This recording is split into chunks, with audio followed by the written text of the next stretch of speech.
Hey, everyone. My name is Krystylle Richardson, and I am so pleased to be with you today for the Global Innovation Forum. I have some amazing guests, and I'll let you meet a few of them based on this introduction, and we will go ahead and get started. Welcome to the Global Innovation Forum.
Thank you again for joining us on the Global Innovation Forum. We are on E360 TV. We appreciate them and want to just give a shout out to them with their information.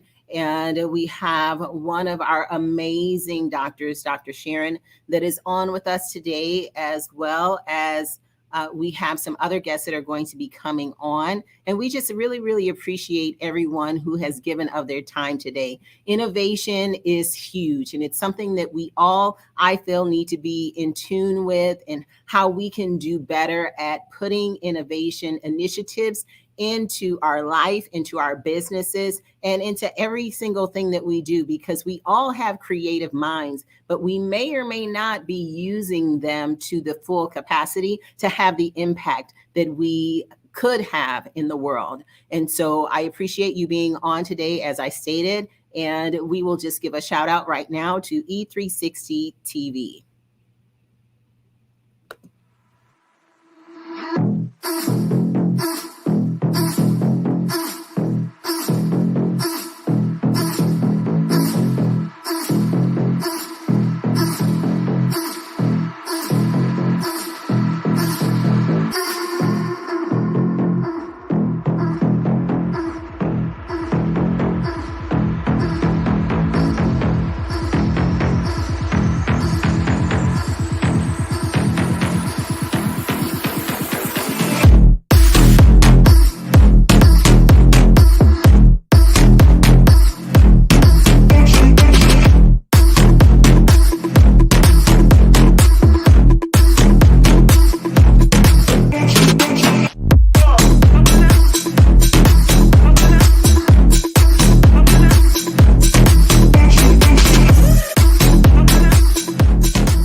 Hello again, my name is Krystylle Richardson, and I am your host today for the Global Innovation Forum. And it's life innovation is what my initiative is. It is related to all of the different things that we do in our life, in all areas of our life, to be creative and to have where we do our best to have impact in all areas. And so some people say, that we should just focus on one thing related to our business or related to what it is that we do to make money, right? But I always do this, that we're not one-dimensional human beings. If we don't focus on our health as well, then that could be an issue, because we won't be healthy enough to do the things that we were placed on this earth to do. And we do need to focus on our business. So that's a part of life innovation as well. And then another portion of that is spirituality. So having a relationship with God. I know, there's a lot of people that don't necessarily believe in God, but I do. And that's where I come from as an ordained minister. And so having some higher power that you believe in it. And I hope that it is Jesus Christ. So this is not a religious show, but God is in me. And so that's going to come out from time to time. And I hope that that's okay with everyone. But we have people from all over the world that will be joining us throughout the day today to give some of their insights based on what it is that they do. And so I have with us also our operations manager for Life Innovation. I'll be having her come on in a few moments as well, just to say hello, everyone, and she'll be helping on some things behind the scenes. But I'm just extremely happy to have our first guest, and we're going to be doing some interviews. We're going to be doing a few panel discussions as people come in throughout the day. As I mentioned, there's people from all over the country. And so all over the world, from various countries. I think there might be 8 or 9 countries that are represented in this particular forum. And so we want to get a really good cross section of ideas and creativity, expression, and what people are doing to show up and have impact in the world. There's various initiatives that we will be discussing and launching as part of this event, including, you may have seen in the introduction, the word Innovaligy. So that's innovation and innovative philosophies. And it's a word that I've trademarked that we will be doing more with, and there'll be some white papers, there'll be some books, and there'll be some other things that we will be doing specifically related to innovative philosophies. So without further ado, I would like to bring on my first guest and thank her for joining us. And if you are on any of the platforms, we are on My Global Summit as part of Facebook. So you can invite people to join that if they want to join there. They can also go on Roku, Amazon Fire, and Apple TV to join on the television and watch this on TV. So you can invite people on E360 TV to go ahead and add that to the streaming areas on their television and watch this on TV.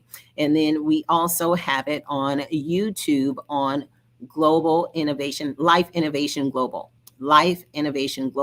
You can pick it up on YouTube. All right, so without further ado, we will have our first guest. I'll go ahead and bring her up onto our screen with us. Hey, Dr. Sharon, how are you today? Let me take you off of mute. There we go. How are you doing? Great. Good morning. Good morning. Glad to be with you. Thank you so much for having me. Excited about the discussion today. Yeah, thank you. Thank you. And so you've done so much in relation to having where you infuse civility into the world. And you're coming to us from the East Coast here in America. I'm actually in the West Coast in Arizona. Excuse me. And you are a part of I Change Nations as well. And so Go ahead and just tell people a little bit about you and what you do relation to civility, a lot of great initiatives, and then we'll get into a little discussion. Absolutely. So again, thank you for having me, and good morning to everyone listening from around the world. I am Reverend Dr. Sharon Anderson. So I am also an ordained minister and executive pastor at a church here in the Temple of Praise in Washington, D.C., which is actually the largest faith-based organization in Washington, D.C. I am the CEO of KCG Consulting Services and the Dr. Sharon Empowers brand. And in the space of civility, I've been recently recognized as an ambassador of civility by I Change Nations, also recognized by the Institute of Civility here, Institute for Civility and Government here.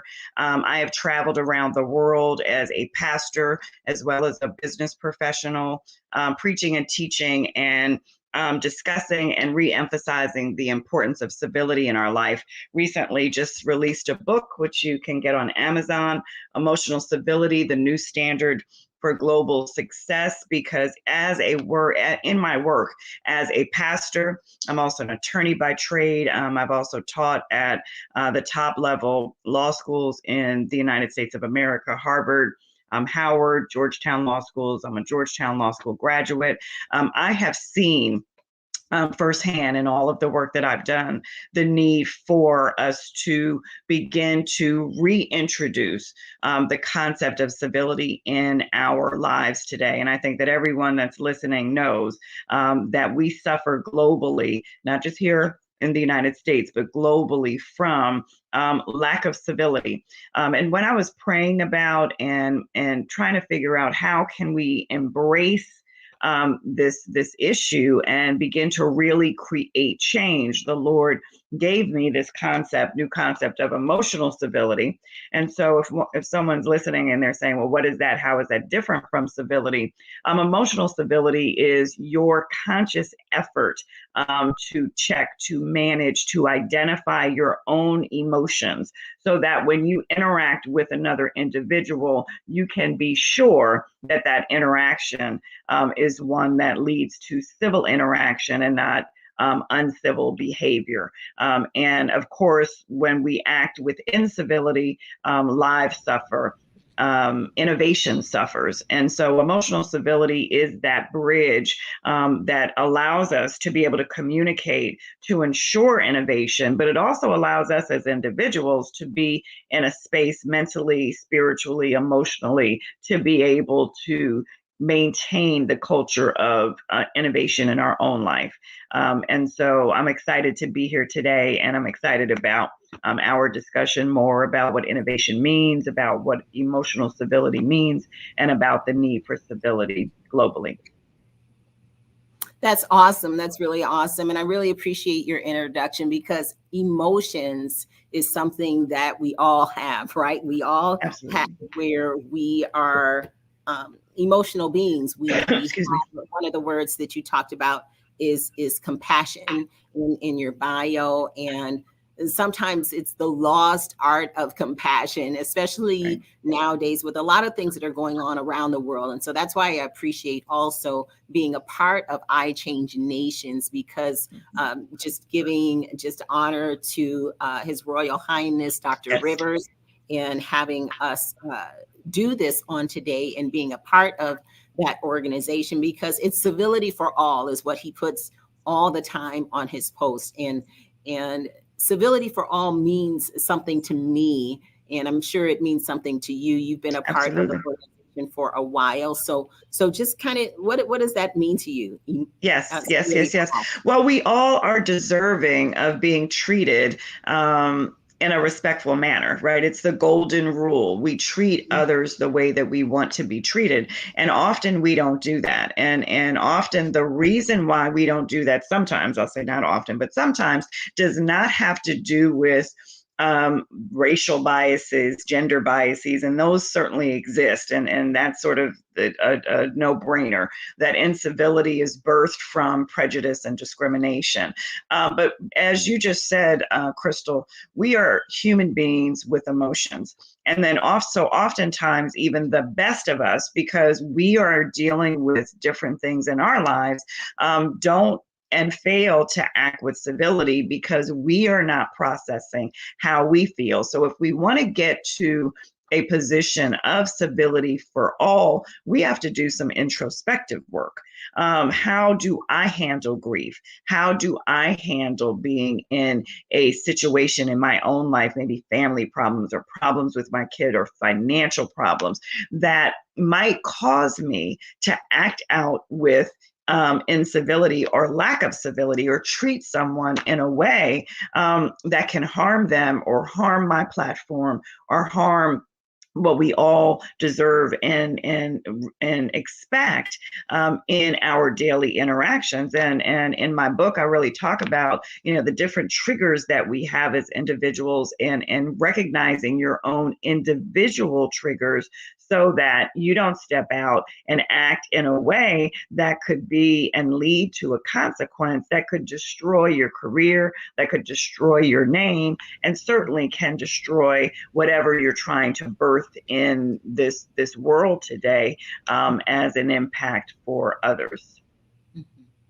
Yeah, and the word that you use that I really like is what we're trying to birth. and a number of us that strive to continue our impact. I won't say try to have impact because we are already impacting, Absolutely. but Yes. the ones who want to continue our impact have to continue to birth new ideas, new paradigms, Absolutely. new shifts to stay relevant. And so we are going to go into that word a bit, as we continue on today, is the word relevance. And so, Mm-hmm. you have again on your bio, related to mindset, team building, relationship and connection, and justice and equality. And so all of those are huge, huge topics. And so what do you personally do to remain relevant? And what advice can you give those who are listening to do the same? That's a great question. And you said you're Christian, and that's going to come out. I'm Christian, and I'm a pastor, so it's got to come out. And the first thing that I do is pray. My life has, and I was discussing, I took my daughter out for her birthday with a very good friend of mine who is very high up in government and just got promoted to chief diversity officer for one of the government branches. And we were just talking about what would you tell your 30-year-old self? My daughter turned 30. And the one thing that we were talking about certainly was being innovative and accomplishing things, but you're not just what you accomplish, it's who you are inside. And so my relationship with Christ has allowed me to go to places professionally because I listened to him and his guidance about where I should go and what I should do. And so keeping my spirit open in order to hear from him, to be able to interject the ideas that he gives me in my mind and my spirit to execute is so very, very important. Staying humble, staying prayerful, so that I can develop a new paradigm, or I can inject a new idea into the earth that will have impact and change lives. An example I will give is I was practicing law, and at Howard University, there was a program that was not in existence before I came to Howard Law School. A number of different universities throughout the country were doing clinical education programs, but back then, Howard University was not. And I was troubled by it in my spirit because people of color were not getting the same advantage as other people because that program did not exist. So I went to the dean at the law school and I said, hey, why don't you have a clinical education program in the criminal justice area? Why don't you have a trial advocacy program in the criminal justice area?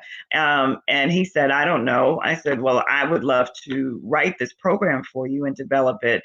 And I did. And it still exists today. And some of the graduates of that program are judges now. I received a Facebook post from a student I hadn't seen in over 20 years who said that his life, his whole career has been successful and on a track simply because of his contact with me. And I say that very humbly, not because it's me, but because I know that I birthed that innovative idea into the world such that it had impact and continues to have impact on people's lives, not just the students that come through the program, but the clients that come through the program. And that idea, that push to step out, to take that risk, to put that new idea into someone's mind and spirit to see if they would grasp it and bite it, is part of what we have to do if we are innovative thought leaders.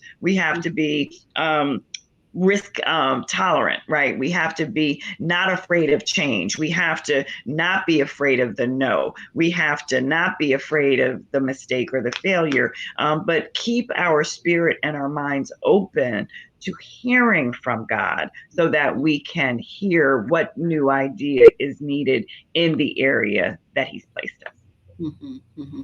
That's awesome. Really great stuff. And so, as we go on today, I'll be going back to some tidbits that you stated. And one of the things that we're doing related to this initiative in 2022, we are going to come out with a number of books related to innovation. And so you've given some really great nuggets that are going to be quotes that we'll be having in there. If you say the same, Dr. Sharon, so, we got to get in there because you're dropping some gold right now. And Amen. one of the things that, again, that you wrote, I appreciate you filling out the registration, the application, because there are some very pertinent things that I want everyone to think about, and not just, we all are leaders in our community, leaders in our world, and not just giving comments related to what we do, but related to how we can come together. Yes. How we can come together and create an innovative world that thinks that way, so that, again, we can have greater impact in the world together. Absolutely. And so you have something that you wrote on here related to going from me to we. And do you want to just touch on that? I thought it was just phenomenal. Yes. So we are a me culture. Right. With our, even social media has just really, I think, shined a light on the fact that we are so focused on me. Do I get my like? How many followers do I have? And the competition is about me. And that is so destructive, because that is how I believe incivility and conversation and interaction is birthed, because I am so concerned about how I feel that I'm not looking at how you feel. And so that bridge between us can't be built. I just want to put a pin before I really answer that question, is that we believe sometimes that incivility, or when we talk about civility, means that we can't disagree. And that is not what it means. And I love the tag under, on the banner, think, disrupt, lead.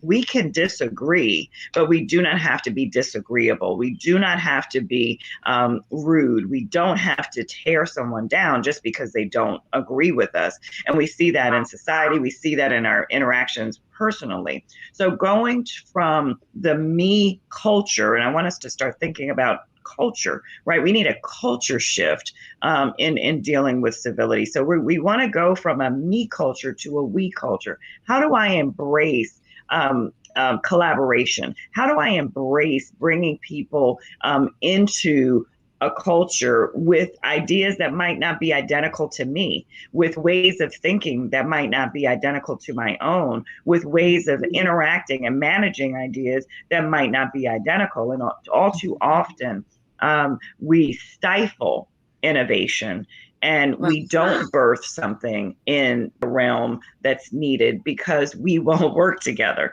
because it has to be my idea and it has to be my way. And not only does that crucify collaboration and working together so that we really can create change in the earth.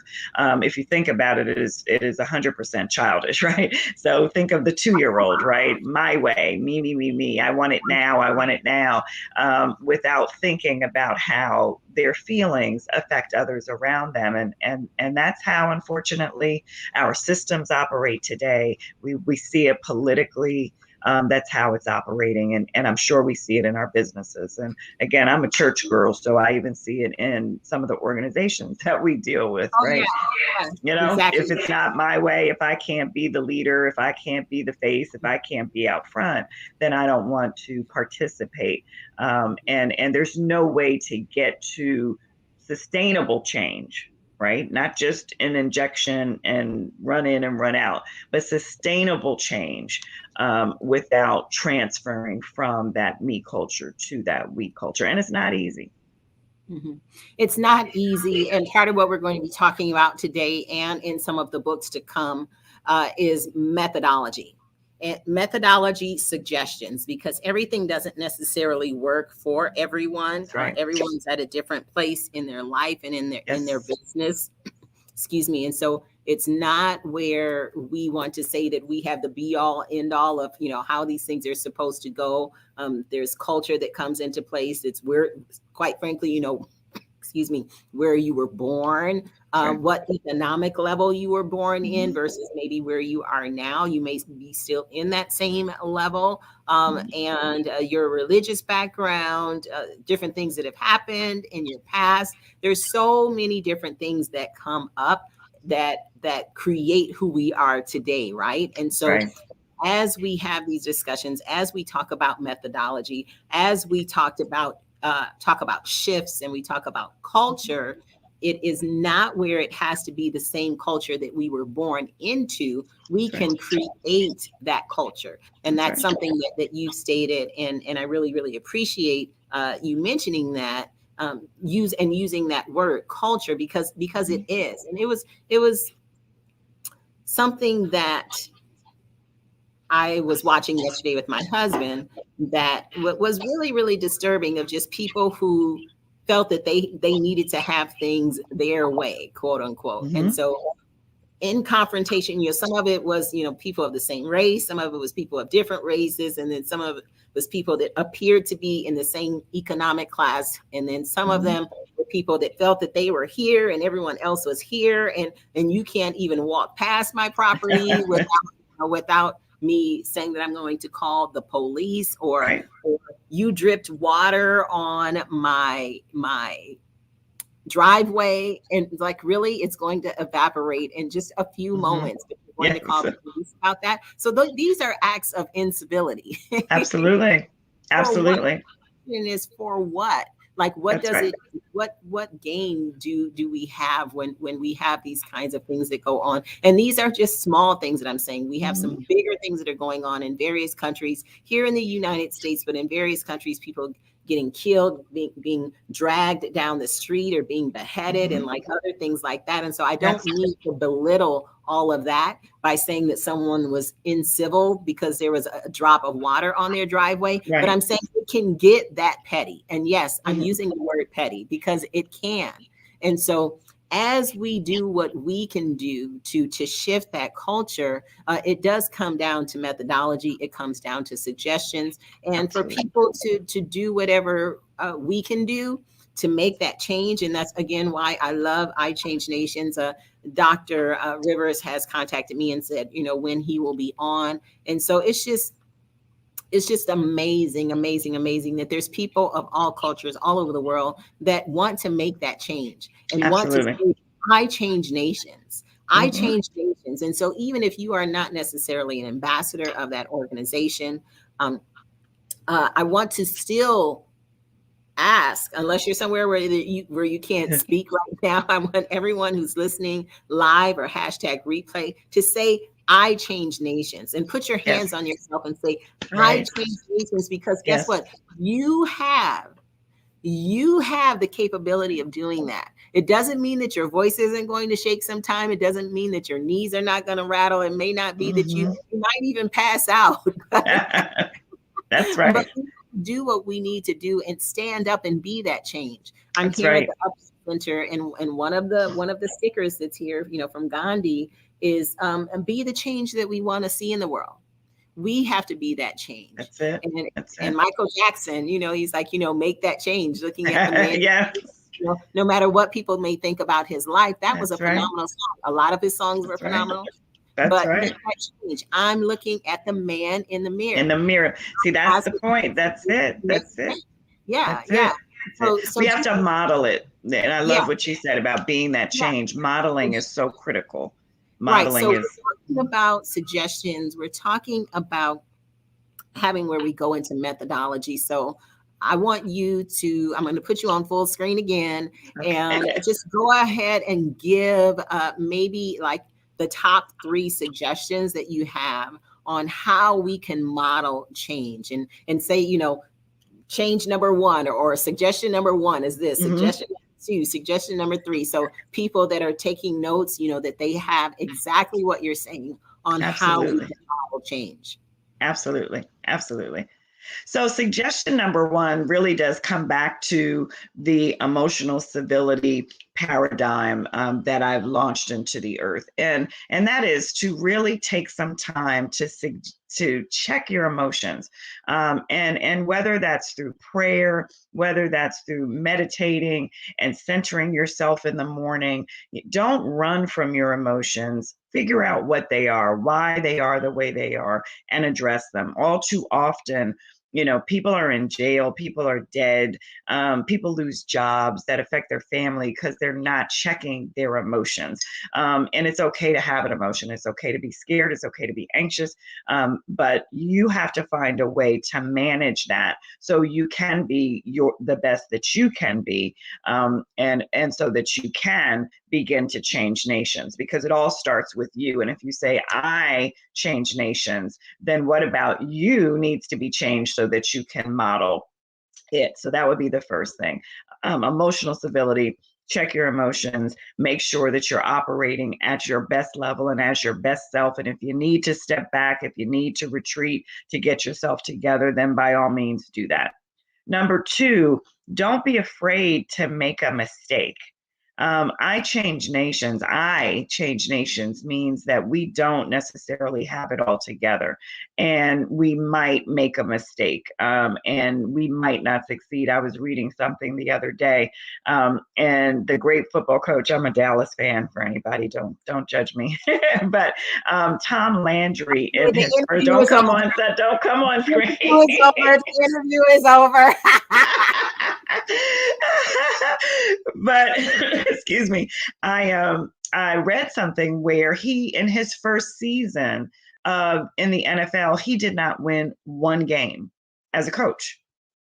Now, I change nations. We know what he did for the NFL, for football culture, for the players that are Hall of Famers now as a coach. But if he had allowed that one season in his life to dictate whether or not he would continue to press forward, we would not see no Dallas to be, America's team, the Super Bowl champions. I mean, the brand of the Cowboys, no matter what you think about the team, the brand of the Cowboys has impact, right? So for any football lover, either you love them or you hate them, but the brand has power. And so in creating a brand that has power, and changing the world and changing the paradigm and changing our nations, when you step up and you step out, you might find that your first pathway might not succeed. And so innovation, think, disrupt, and lead, but modeling that behavior to change nations means that you have to, in the face of what might seem to be failure, continue to move forward, continue to press forward, and not allow circumstances and outside circumstances to derail what path you're on to create that change. And then I'll just give one more. In modeling it and modeling change, one thing that differentiates between kind of thought leadership and innovative leadership and just regular leadership is an intentionality in attempting to find that new path that's going to create change. And that's why, Dr. Krystylle, you're so phenomenal. Dr. Rivers, His Highness, is so phenomenal. This whole organization and what we're doing now is so phenomenal, because we have to be intentional about injecting these new thoughts and innovative ideas into the realm. You can't change a nation by doing what everyone else is doing and has done. And the world is looking for disruptors and changers. And so modeling that behavior and really becoming that thought leader means being intentional about looking for paths and doors to walk through so that you can be heard and create the change. And again, that's not easy because we're so used to following societal steps about and about what success means and what success looks like and the paths that we should take, that oftentimes we leave innovation behind. I'm a business owner. If you own a business, you have to make strategic planning and strategic thinking and innovation and creativity part of your agenda, not just going to day or from day to day working and then thinking, oh, this is going to pop into my mind. You have to spend that time to hear and read and look at where is what God is telling me to do so important that I'm willing to take the step and to take the risk to do it. So that would be 3. I can't hear you. Okay, so hopefully that's not going to be a reoccurring theme today. I'll make sure I take myself off mute. But I was saying that I just love the fact that, whenever we're together, and we're going to talk about the CGC in just a moment too, but you're so precise, and it's a matter of all of the different professions you have. You probably need to be, obviously, as an attorney and everything else, but I really appreciate you doing that. So in all of the things that you do, what has been like a barrier or some kind of obstacle that you faced as you've worked on putting these initiatives out into the world? So for me, being, and I'll speak to the moms, and I'm unfortunately divorced, but a wife, a professional, a pastor. Oftentimes we get so busy doing that we're not always being. And life balance is another thing that we talked about at this dinner with my daughter yesterday, that if I had a 30-year-old self to talk to, balance would be something that was an obstacle for me. I'm a workaholic. My mother was a workaholic, and not in a bad way, because our work was always birthed from service. Every job that I've had, everything that I do has always been to help someone else. And so that passion to want to help someone else oftentimes requires commitment and time to see it through. And oftentimes other things in your life can suffer because of that. So I think for me, in attempting to remain relevant, as you said, Right. make sure that I'm an innovative thought leader and change, because it does require work and commitment. You still need to take time for self-care. You still need to take time for your family. You still need to take time to enjoy some other aspects of life just besides the work that you do. For us who love what we do, because we love it, we can eat it, we can breathe it, working 10, 12, 14 hours, plus, on one thing can satisfy us. And that might not satisfy everybody else in our life. So for the dads out there, or the moms out there, or the grandmoms out there, make sure that you take time for yourself, and make sure that your goal for changing the world does not overshadow your goals for being the best you, because we are not what we do, right? We are who God has made us to be, and that requires wearing many hats. So lack of balance would be the biggest obstacle for me. Wow. Yeah, and I think obviously balance is very important, and especially for the creatives that are out there, right? And so it could be that we're creating new methodologies in our business, we're creating new products, we're creating a new process or a new way of doing something. And I just want to kind of go back to the word innovation itself. And there's various things that, I have like this whole binder of things I'm going to be going through today, just to give a few tidbits to people. But some people, you hear the word innovation, but what does it really mean? Does it mean that you're creating?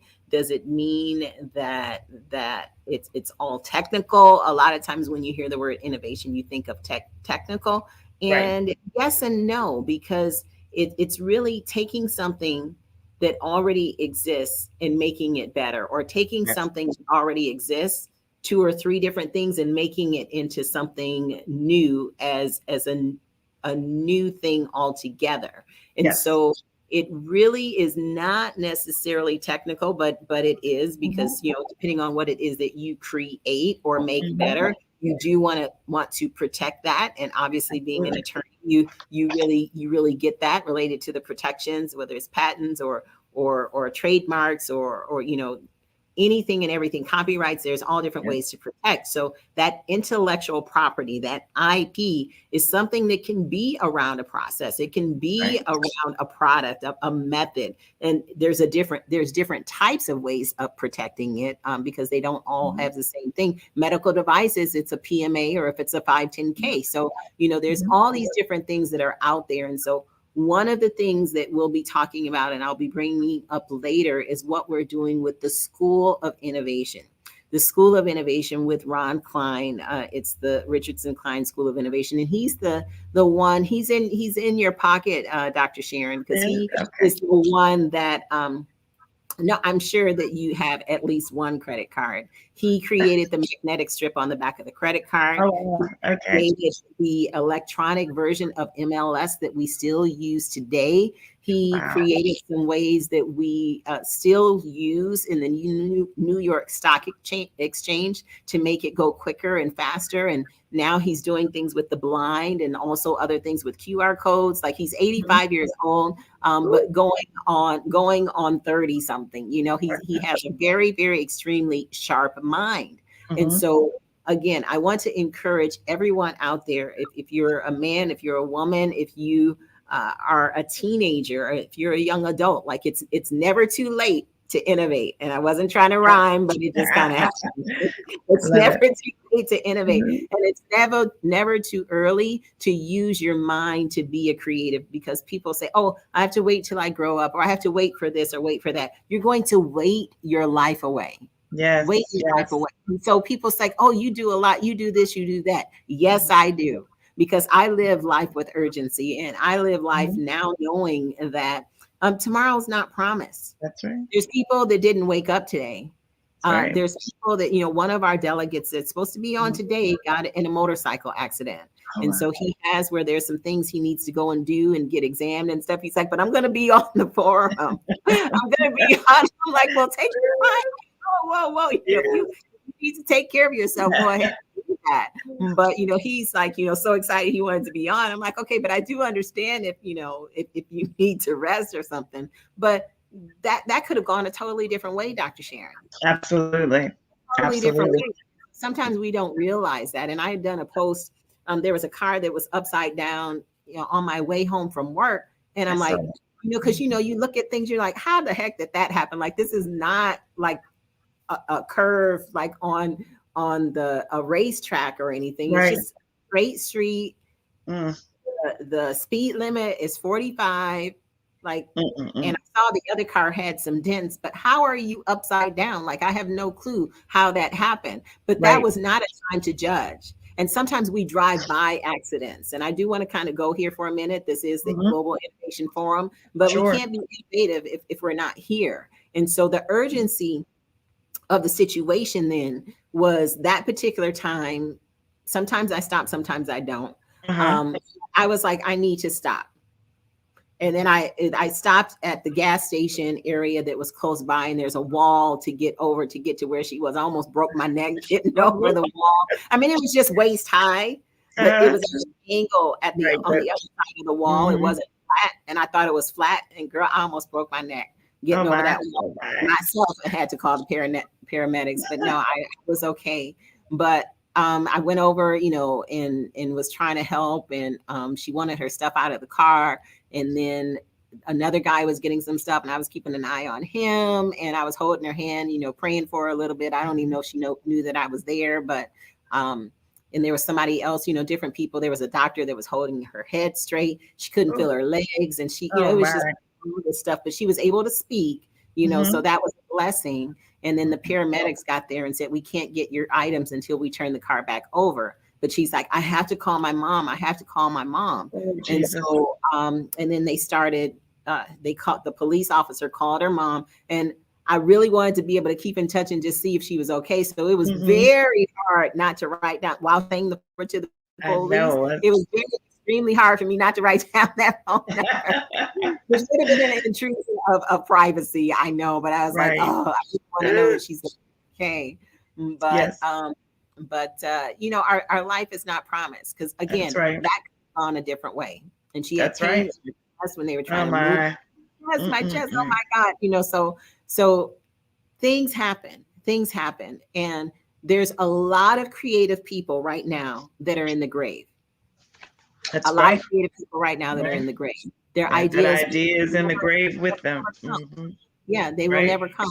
And there may be, depending on what it is, God will give a portion of it or maybe some of it to someone else. But there's a lot of great ideas that are in the grave. That's right. And so when we talk about innovation, using things like mothers are so innovative because they have to do whatever they can do to keep that child, potentially quiet or keep them fed, or, okay, I only have this, and this in the refrigerator. We're about to put it together and make a meal. Or I only have this and this, and the outfit doesn't necessarily match, but I'm going to like flip the bottom up and put some lace on it or something and make it look cute anyway. We do whatever it is that we have to do. So Spanx is a good example, right, of yes, innovation. That's a $1 billion industry, right? Spanx, exactly. right? We all needed to be tucked, right? And look at now she's not only, a multi-billionaire, but she now has a foundation and she gives back and, talks about it. So you're absolutely 100% right.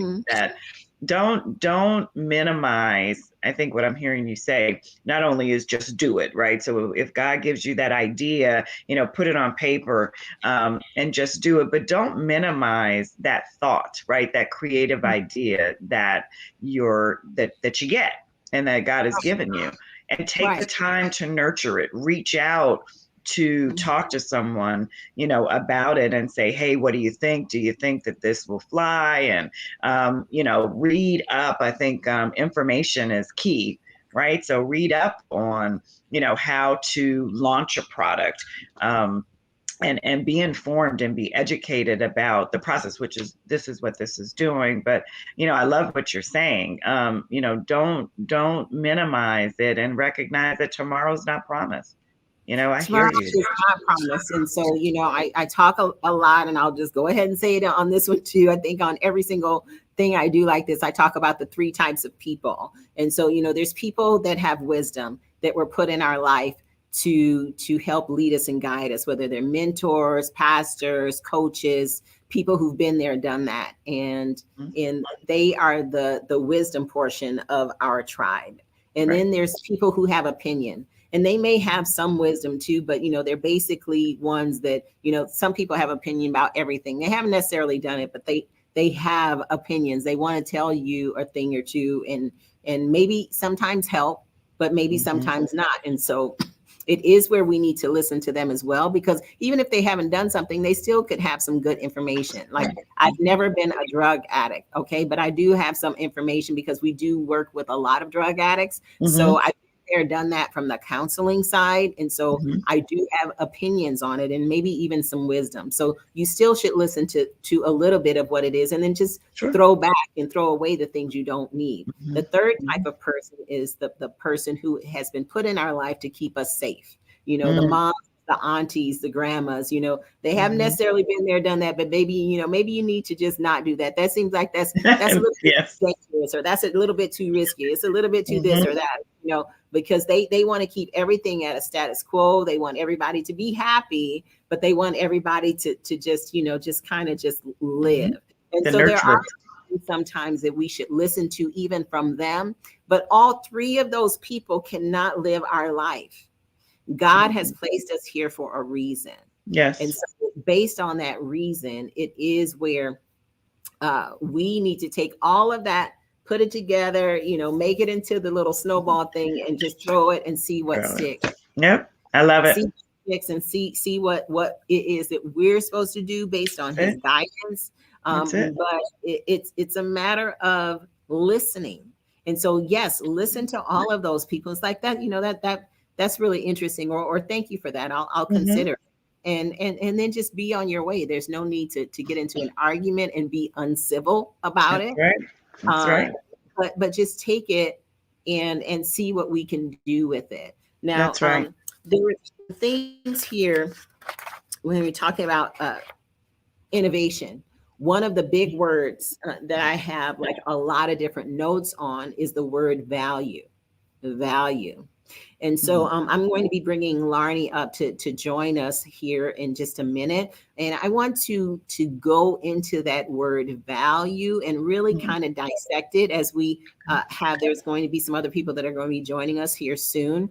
Awesome. But as we look at the word value, what does that even mean to you, first of all? Like we all hear the word value, but in terms of innovation, what does that mean when we say I want to provide value, or I want to make sure that I'm providing impact or value. So I want to get into that conversation in just a little bit, but I want to just go ahead and thank our sponsors for today that are helping us to get this out to the world. There's some people that are watching on E360 TV, and yes, you're on TV right now, Sharon. So it's really great that there's people that are able to see that, as well as on YouTube and on Facebook. But and then people that can do hashtag replay. It's early here, but it's not necessarily that early in the East Coast. There's people from various other countries that are going to be joining us. So thank you, E360 TV.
Hey, everyone. My name is Krystylle Richardson, and I am extremely happy to be here with you on the Global Innovation Forum. We will be having people from about 7 or 8 or 9 different countries that will be joining us throughout today to talk about the word innovation. So what does that even mean? Well, to me, innovation means that we're doing anything and everything that we can to create something from things that already exist, because it's not where we're just making new atoms, making new materials, making new things. We're taking things that already exist, putting them together in a specific way to create value and to have impact in the world.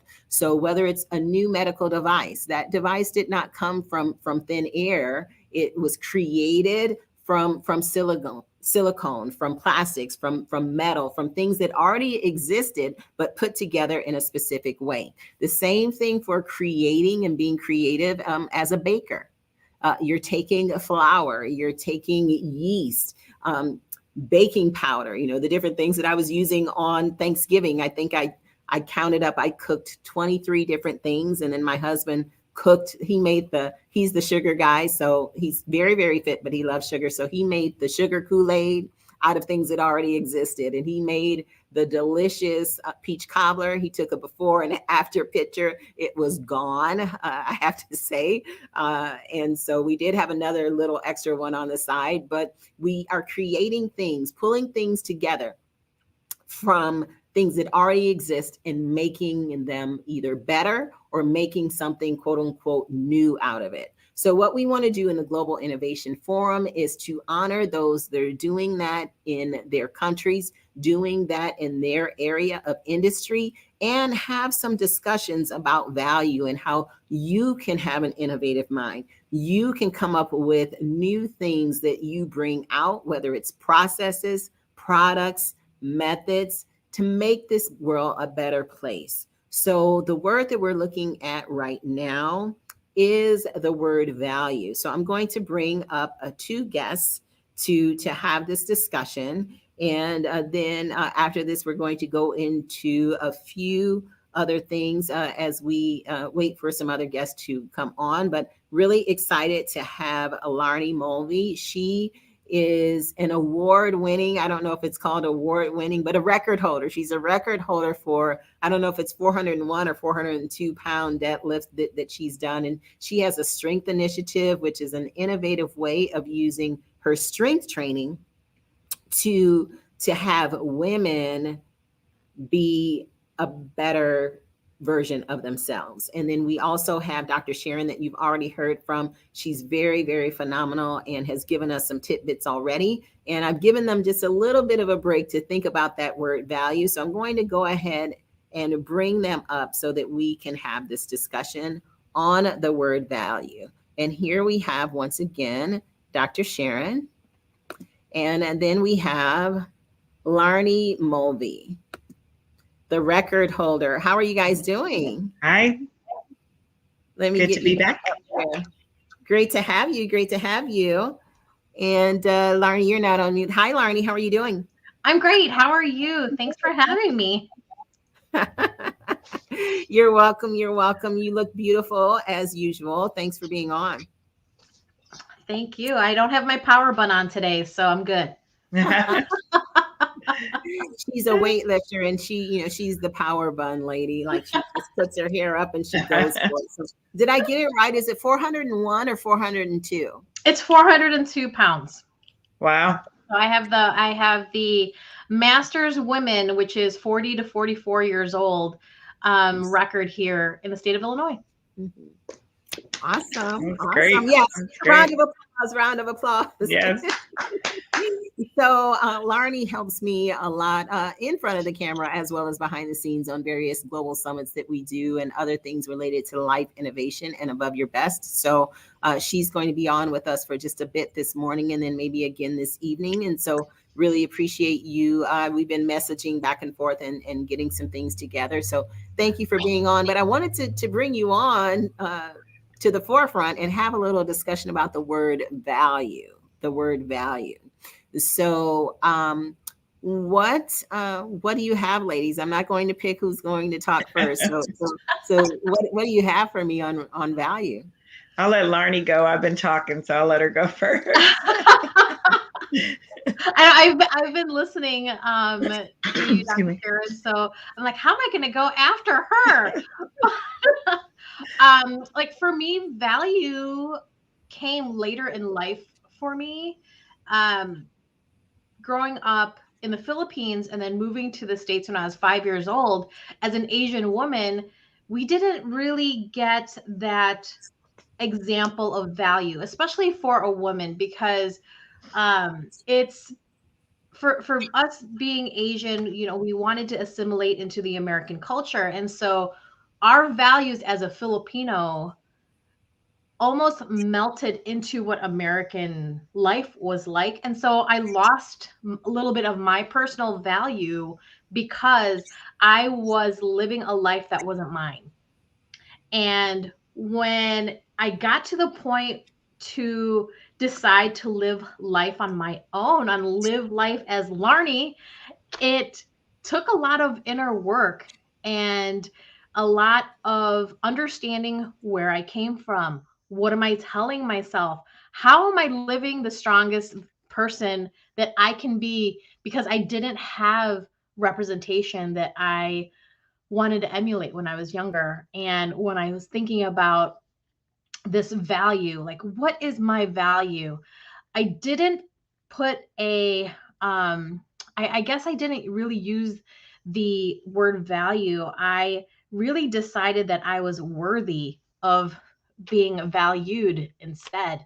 And when I think about the strength that I have built throughout the few years till today, I really understood that my value was really up to me.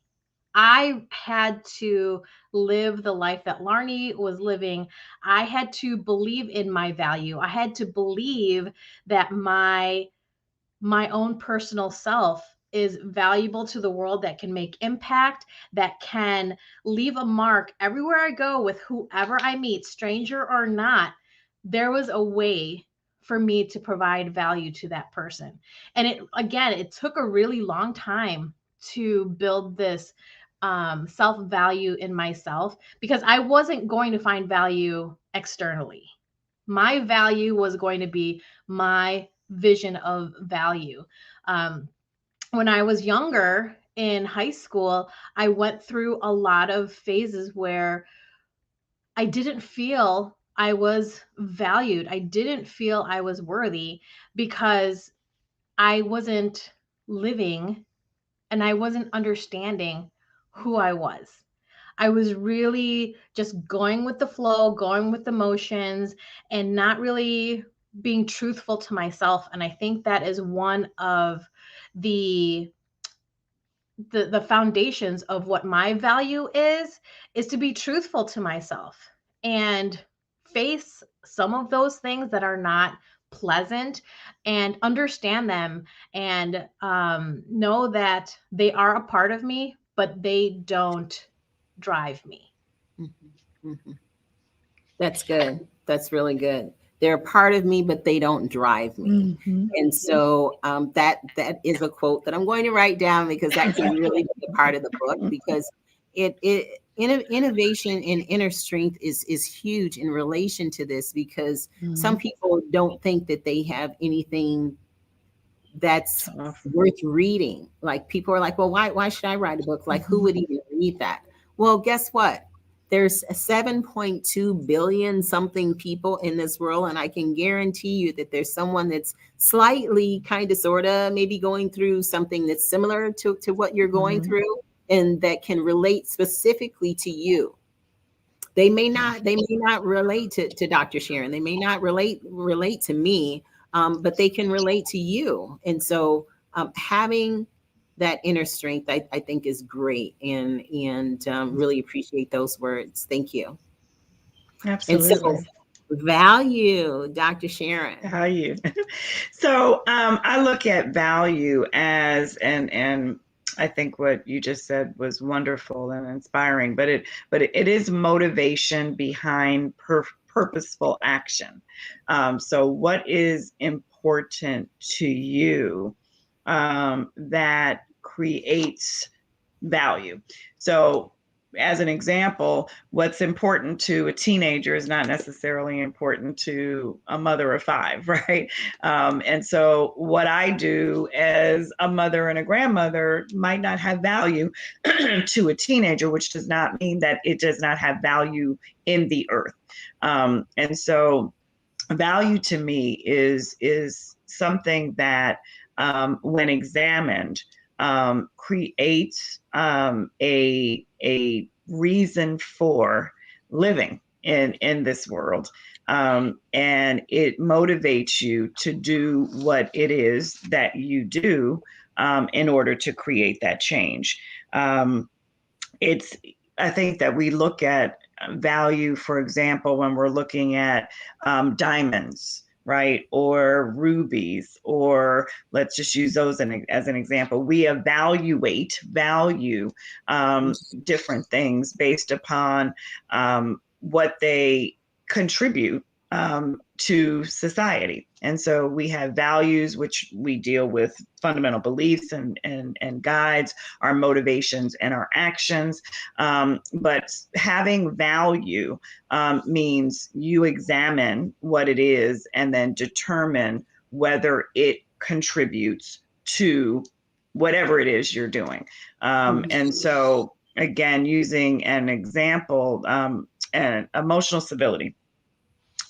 As you said, Crystal, emotional civility is a new paradigm, and it has value, but it is not 100% new. It is a mixture of information, right? So civility, we know, is already a concept, and we've heard of emotional intelligence.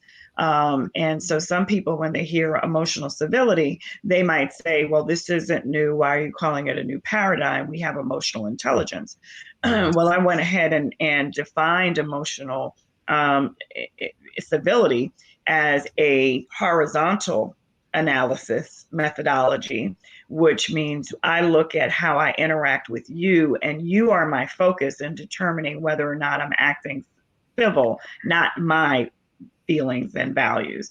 Emotional intelligence is vertical and it examines how I feel and how I look. That's that me culture that we talked about, as opposed to the we. And so using that in the context of our discussion, is emotional stability innovative? Yes, it is. It is a new paradigm that's a mixture of things that are out there to create value in the world, that is to motivate new attitudes and beliefs and cultures and create something that will hopefully change nations and change the world. So value, again, is taking your fundamental, in my view, your fundamental beliefs and values that's important to you, and then packaging them in a way that can be injected into our society and then create value there, again, changing, motivating good beliefs and attitudes and interactions. But value is always positive, right? Value is always something that is meaningful.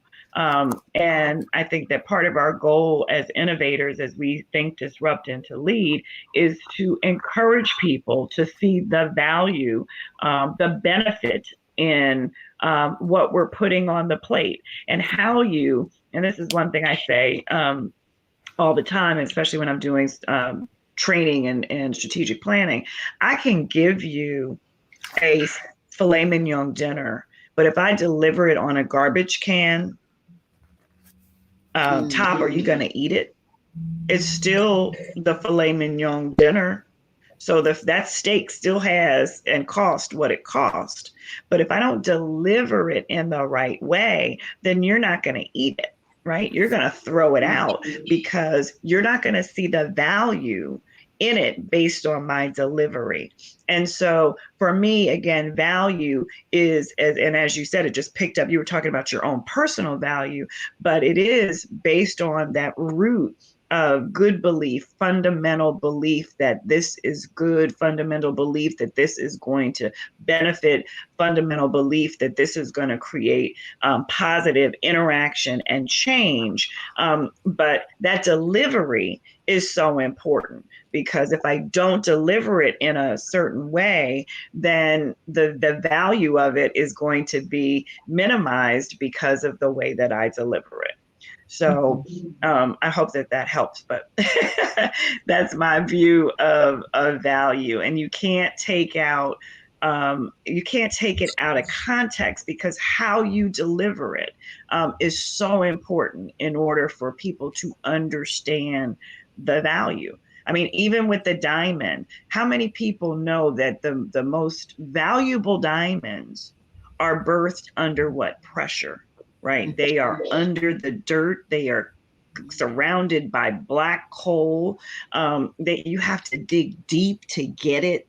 And then you bring it out from these horrible conditions and pressure. And then we put it in a ring, and then it has the value. But if we saw it in its most raw state, we wouldn't want it, because we wouldn't see its value. And so even understanding the process that it took for you, the process that it took to get to your credential, your award, deadlifting, 400 pounds, my God. No, 402. And two, right. And so appreciating the value of what you just said, of what you've gone through, coming from the Philippines, having to make that adjustment, and then pushing through, and understanding what strength is. I need to understand the value of that, and your communication and the way you just communicated that to me helps me to appreciate the value of your strength. Right? Not just that you pressed, but the process of your press is what helped me to understand the value of that. And all too often, because of the lens that we use, we disregard people, and we disregard comments, and we disregard innovative thoughts, and we disregard what people mean to ourselves, but to this earth, because we don't take the time to look at the process to get to the value. Yeah, and part of the process too and I'm just all up in Larnie's business over here, but it's related to what we're talking about now.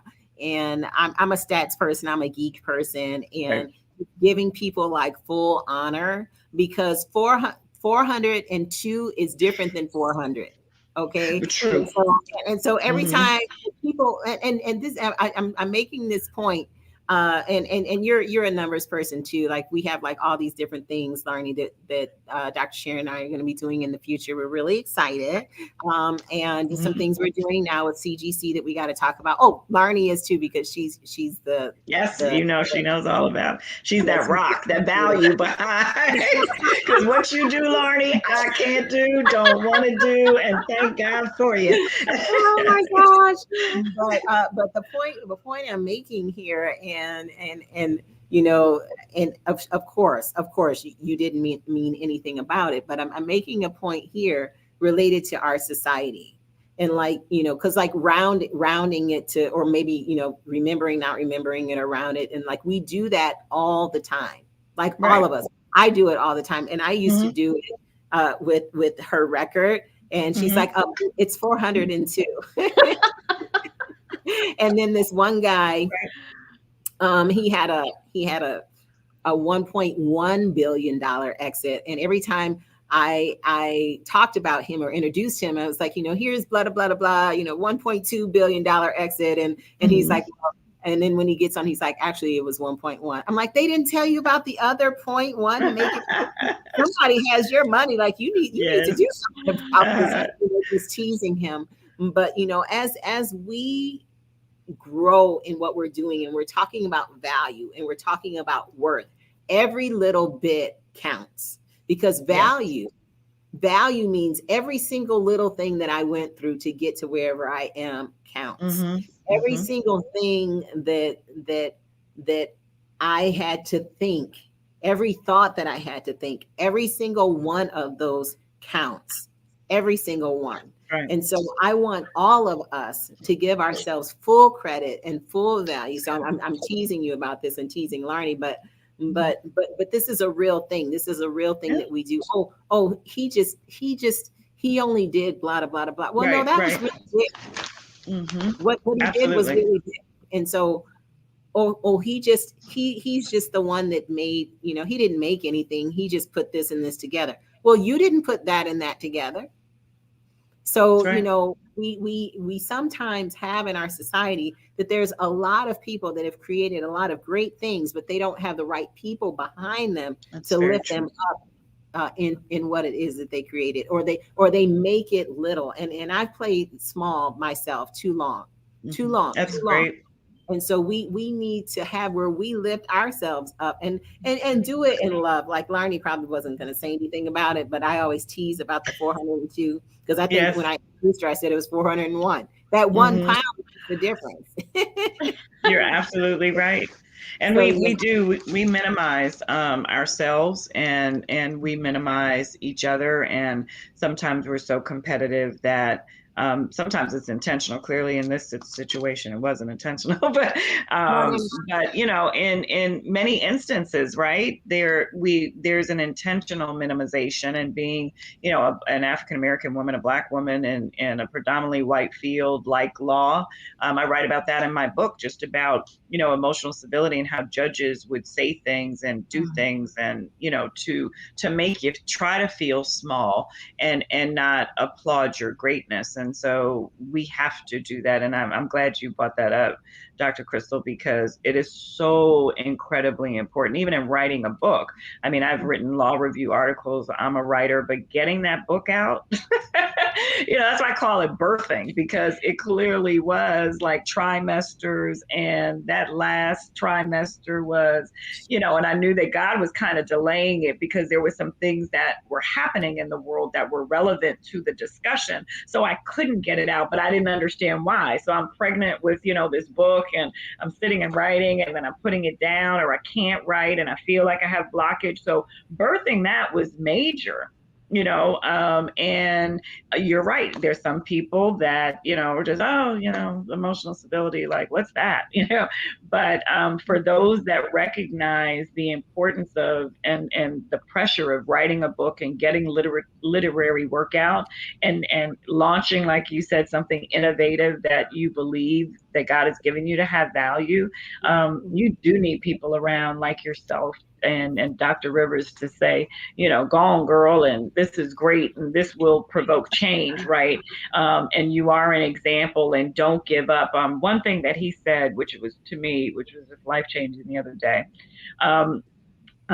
was just because you get this and understand how valuable this is doesn't mean that everybody else does yet. And so to be a thought leader and to be an innovator means that you have to keep working on it, right? You can't just kind of launch it, let it sit out there and think, oh, everybody should get it.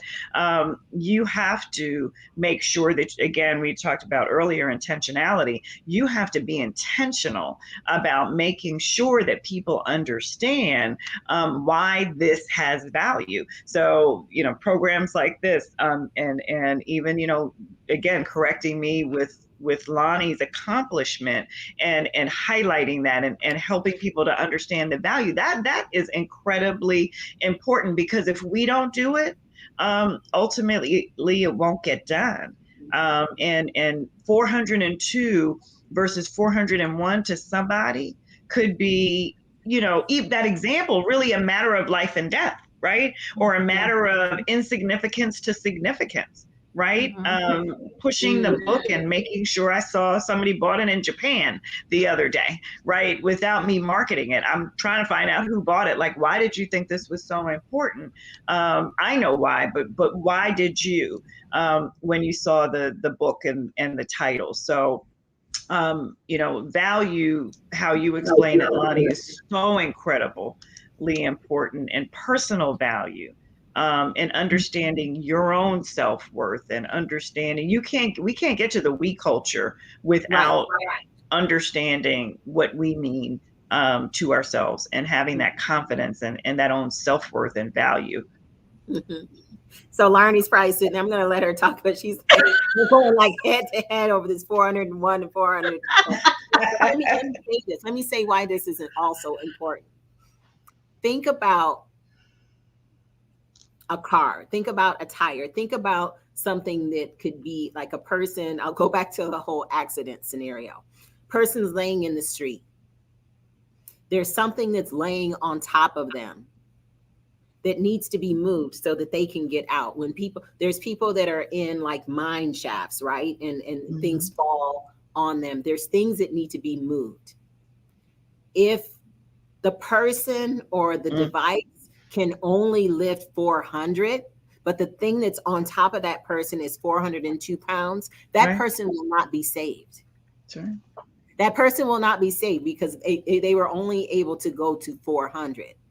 Absolutely. So that's when, the 401, the 402 becomes like real, right? Because it's a matter of life or death for that person. So that was the analogy that came in my head related to that. If we think about that in life terms, just that extra little inch. There's a book, by some friends of mine, Sharon Lecter and Greg Reed, 3 feet from goal, just 3 feet. 3 feet we can make with our hands right here, 3 feet from goal, where the person stopped digging,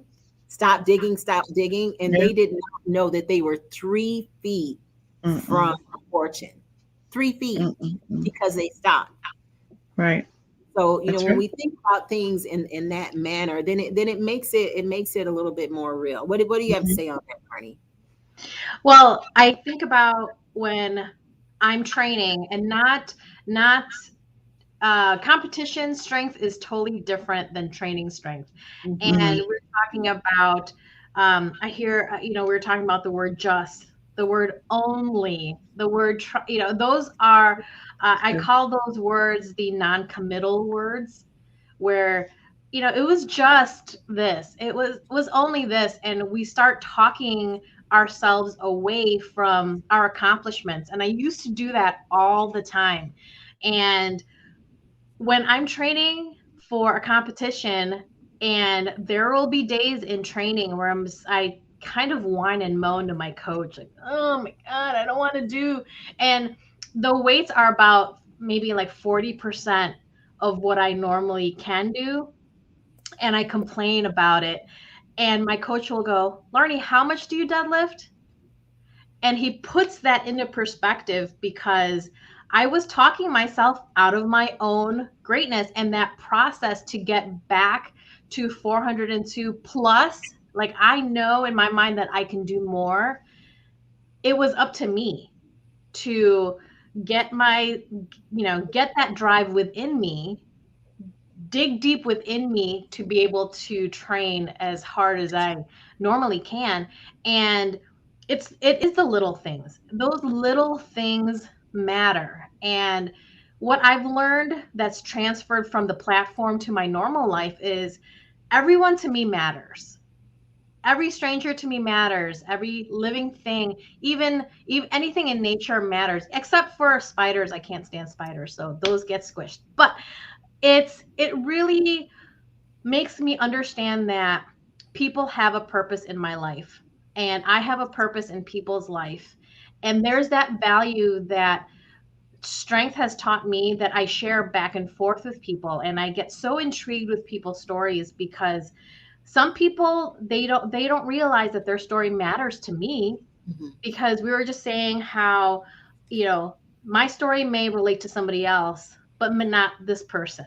So it makes us value that we are not alone in this journey of life. I know that sounds very cliche, but we are not. It took me a long time to break out of my own personal jail, because I was holding my own self back.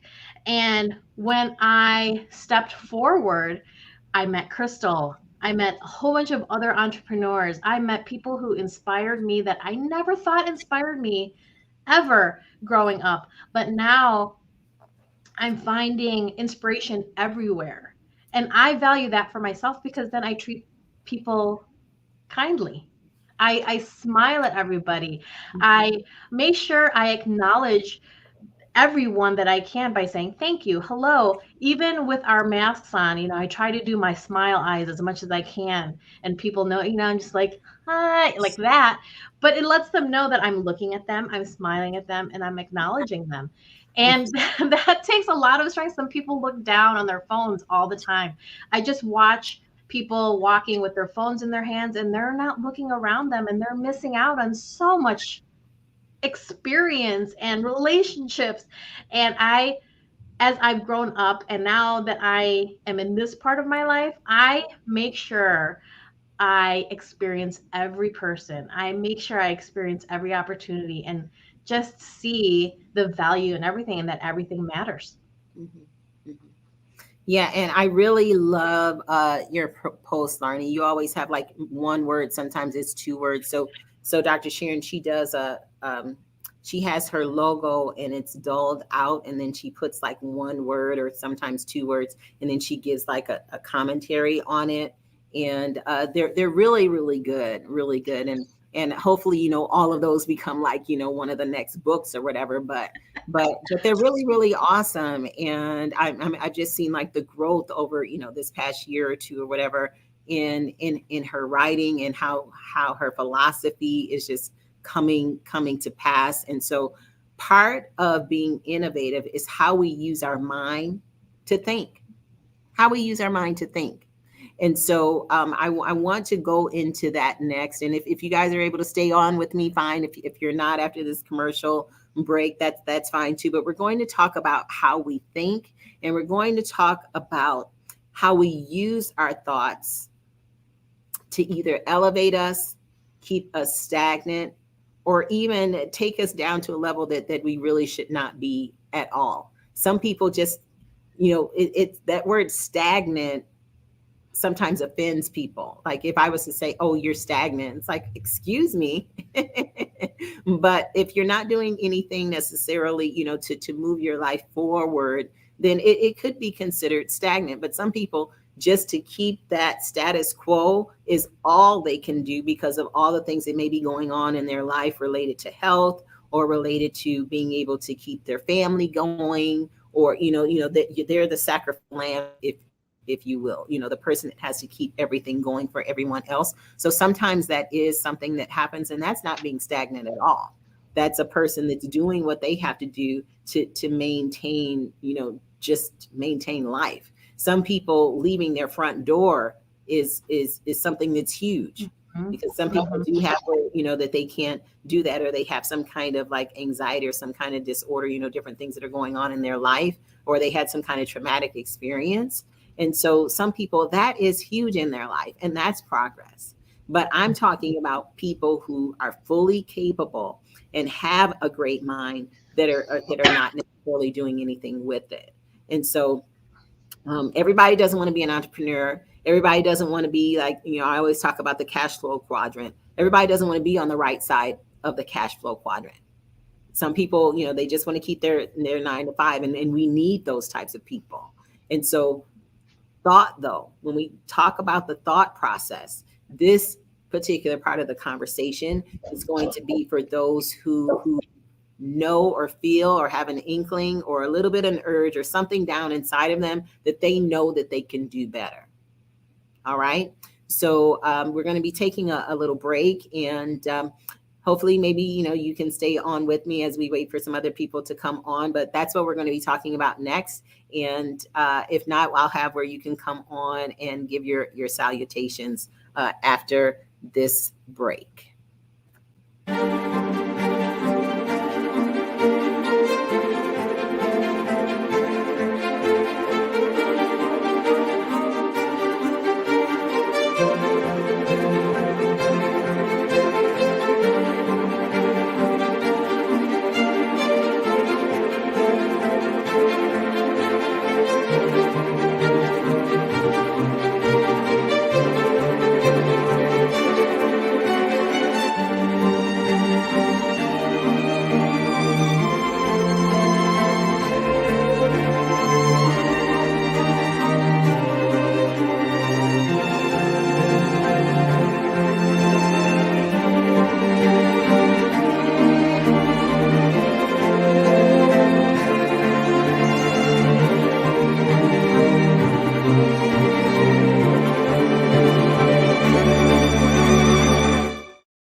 Hello, everyone. My name is Krystylle Richardson, and welcome to the Global Innovation Forum. Here is a little bit of introduction about me in case you don't know me and you've tuned in. We'd love to have you for the rest of the day. Lots of great people coming on, but this is about me. Do you want more out of life? Are you tired of being put down, let down, bullied, and abused? Are you sick of struggling to breathe life into your dreams? Well, here she comes, Krystylle Richardson coming at you. Krystylle Richardson, aka K-Style, Sergeant K the principal. Jump into your greatness, let's go. Jump into your greatness, let's go. Jump into your greatness, let's go. Jump into your greatness, let's go. She's here to help you evaluate your limiting beliefs, evict mind trash and cancel mediocrity. Elevate your thinking and habits and live the life you deserve. Where your confidence, communication, creativity meets clarity, commitment, and cash flow. Let's go. Jump into your greatness. Jump into your greatness. Let's go. Jump into your greatness. Let's go. Jump into your greatness. Let's go. Jump into your greatness. Let's go. When you renew your mind, you renew life. When you renew your life, you renew your destiny. Are you ready? Let's go. Jump into your greatness. Let's go. Jump into your greatness. Let's go. Jump into your greatness. Let's go. Jump into your greatness. Let's go. Don't let anybody tell you what you cannot do. Jump right here, right now. Jump into your greatness.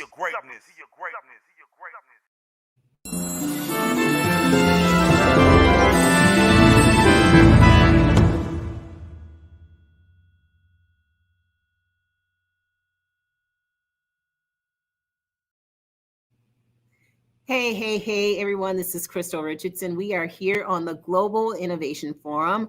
We have our last segment that we will be doing with Dr. Sharon, and then she'll be getting on with her day. Really appreciate her being on. So we were talking about thinking and how we think. And so I'll be bringing her back on, but I want to give you just a couple statistics and also introduce you, I'll play a commercial later, to the Stats Collective, statscollective.com.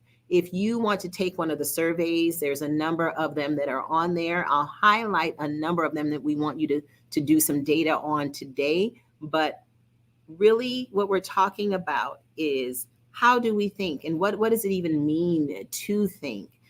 And how our thoughts really do drive our impact. They drive our destiny. So I'm going to bring her back on in just one moment. But what I want to give you, there's a couple different surveys I have here. And one is saying 82%, 72%, 60%. But people who have companies that sometimes they have where they're in a rut related to bringing on new ideas, because it's so easy to get caught up in doing things the way that you've always done them.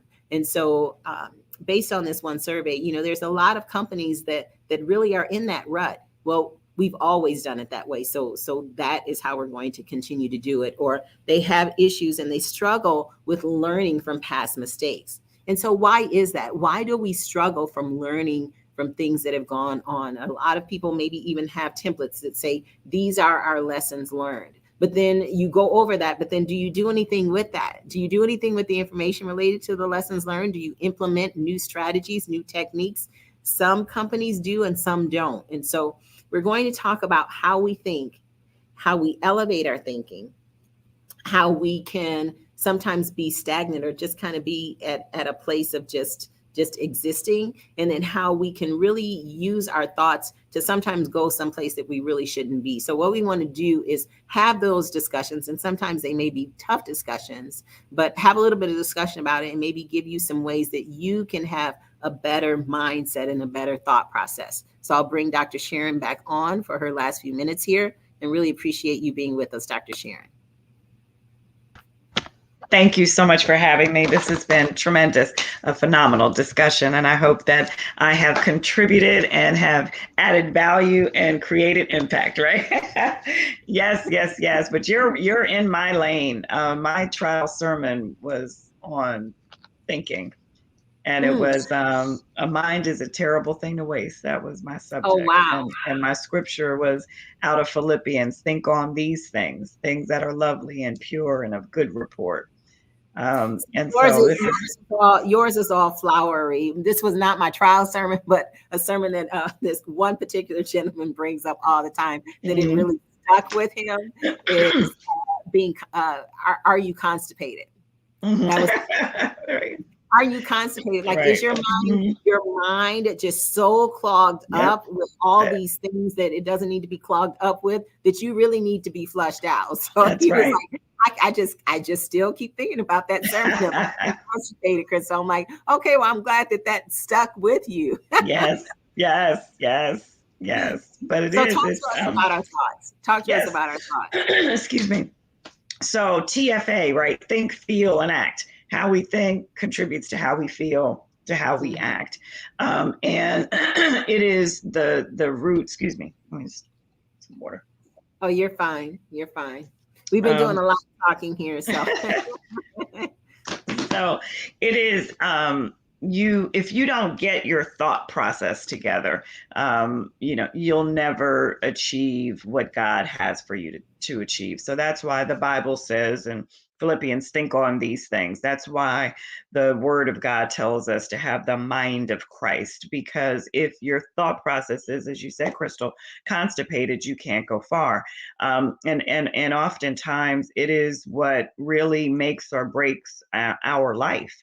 How we think and how we choose to process information. And so the importance of thinking positively, thinking that the glass is half full as opposed to half empty, not allowing the noise and the circumstances around us to dictate our thoughts or oversaturate our thoughts so that we can't think and devise a plan on how to get out of a situation is so incredible. And so the thoughts of our existence is so important, and it's so important to God that he spends so much time in the Bible telling us how we are to process our thoughts. So for those who are Christian, living by the word of God and ensuring that we are constantly cleansing our mind, again, that whole issue of constipation, so that we can think clearly is so incredibly important. And then to take it a step further, to be strategic in how we think is so incredibly important. And so one of the things that I do in my business, KCG Consulting, is to do strategic planning with churches, with small businesses, with large businesses. And oftentimes we often think that it's only the Fortune 500 companies that need strategic planning, strategic thinking. To be able to look at how I'm functioning now, where I want to be in 3 years, where I want to be in 5 years. Oh, that's for the big guys. I just need to just go day to day because I just need the money to feed my family. No, how you process your thoughts and how you strategically plan where you're going to be tomorrow, the next day is so incredibly important for the success in anything you do, whether it's with your family, whether it's with your children, whether it's with your small business, even if you are working as an employee. How you plan your day is so incredibly important, and your planning is a direct result of how you think. So we're talking about solutions here. So getting up in the morning and taking some time to center yourself, whether it's prayer, whether it's meditation, whether it is a combination of the two, sitting and clearing your mind is so incredibly important, because if not, you're waking up with oh my God, I got to do this, I got to get them, I got to get breakfast, I have to take her to school, I have to do this, I have to do that. And then you're sitting down either at your desk at your job or at your desk at home running your business, and you have yet to think about what you want to achieve that day, what your goals are for that day, and how that not just impacts your day, but how does that impact the future of your company, of the work that you're doing, of your family, etc. And so taking that time in the morning, and there is an incredible book out there that even helped me with this, and it's called the 30-Minute Miracle by Hal Elrod. Get it, because he goes through something called savers, silence. It's waking up as early as you possibly can, spending some time in silence, prayer and meditation to clear out your thoughts. A is affirmations. So we talked about it. How are you, pessimistic or are you optimistic? Pessimism, being that Debbie Downer, thinking bad things about yourself, allowing your past to corrupt your future, allowing what other people say about you and think about you to corrupt your mindset will always lead to depression, anxiety, etc. And I don't say that lightly, because I know that there are people that have struggled. You've been abused, you've gone through a divorce, you've gone through health issues, and all of that, you're in a financial struggle, all of that can weigh on your mind. So getting up in the morning, clearing out your head, and just allowing that free space to just envelop you, and then getting up from that free space and saying, you know what? I am powerful. I am wonderful. I can do it. My book is going to be the bestseller. I am going to get through this divorce. My child is going to be healthy. My child is going to get straight A's in school. Beginning to speak positively affects your mind and affects your walk on a daily basis. And you will, because the Bible says you have what you say. When you begin to speak those things that are not as though they are, not only will it clear your mind, but you will begin to see that manifest in your life. My goddaughter wrote this powerful book, Confessions of a Mother. Her son was diagnosed as ADHD. He wasn't doing well in school. She had some family issues. She is now married into a blended family. That little boy is a straight A honor roll student on the football team simply because she just confessed those things. She refused to see him in a way that God did not say he should be seen. And so she began to speak it. She began to confess it. And through her confessions, her life changed, his life changed. So affirmation, speaking those things, putting them up on your mirror, putting them on your desk is so incredibly important. Visualization.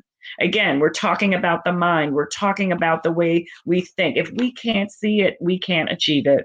If we can't see it, we cannot achieve it. So after you spend some time in silence, after you've affirmed and confessed what you want to see, then visualization, see it, close your eyes, see yourself in that mansion, see your business as a Fortune 500 company, see yourself on the Forbes list, see yourself where you want to be. And visualize it, make it plain. We talk about vision boards all the time. That's to create a picture in your mind so that you can be and achieve what it is you want to see. So no, you don't have to go and get a board and cut out pictures, but see it in your mind for the first 30 minutes, 2-3 minutes a day. Just visualize where you want to be in your life, or just even for that day. What do I want to accomplish on that day? So visualization. Exercise. Exercise is so incredibly important to your thought process. The blood flowing in your brain is so important. So finding that time, early morning, midday, day, late before you go to bed, but exercising and getting your blood flowing, whether it's yoga, whether it's walking up and down your stairs. We all want to get to, I would love to be able to press 402, but if I can't do 402, let me do 10 today. Let me do 10 today, and then let me visualize and do 15 tomorrow, because if I can press and get up and do something different that I said I couldn't do the day before, that's going to affect my thinking. That's going to let me know I can exceed. And exercise gets that blood flowing to your brain so that you can think clearly. Reading. Reading is fundamental. Making sure that you are educated and informed is so incredibly important. We are talking about innovation, thinking, disrupting, and leading. But as Dr. Krystylle said, and I think it was so critical, nothing is new under the sun. And that's a scripture in the Bible. There is nothing new under the sun. So reading about what you're planning, what you're working on, or just reading the Bible, or just reading something again, to educate, to fill your mind with positive information is so important. And then S is scribing, journaling, writing down. The Bible says, write the vision, make it plain. So whether you're scribing to get through, or journaling to maybe get through something that's emotional, writing down your affirmations, or whether you're writing your business plan out, or writing, this is what I want to accomplish in the next month, and writing down the steps is so incredibly important, because we are so busy. We need to go back and look at and reaffirm ourselves. And, oh, you know what? I accomplished that today. You know what? I had a list of 10 things, and out of the 10, I might not have gotten through all 10, but I got through 5 of them that day. And scribing and writing down positive feelings, positive thoughts, but our plans is so incredibly important. And so all of these things included together helps us to have clarity of mind,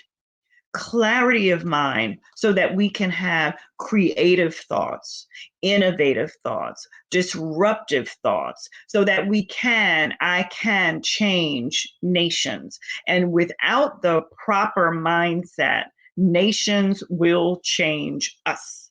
And we're here to contribute to positive change in the nation. You're here and you're listening because you want to create positive change in this world.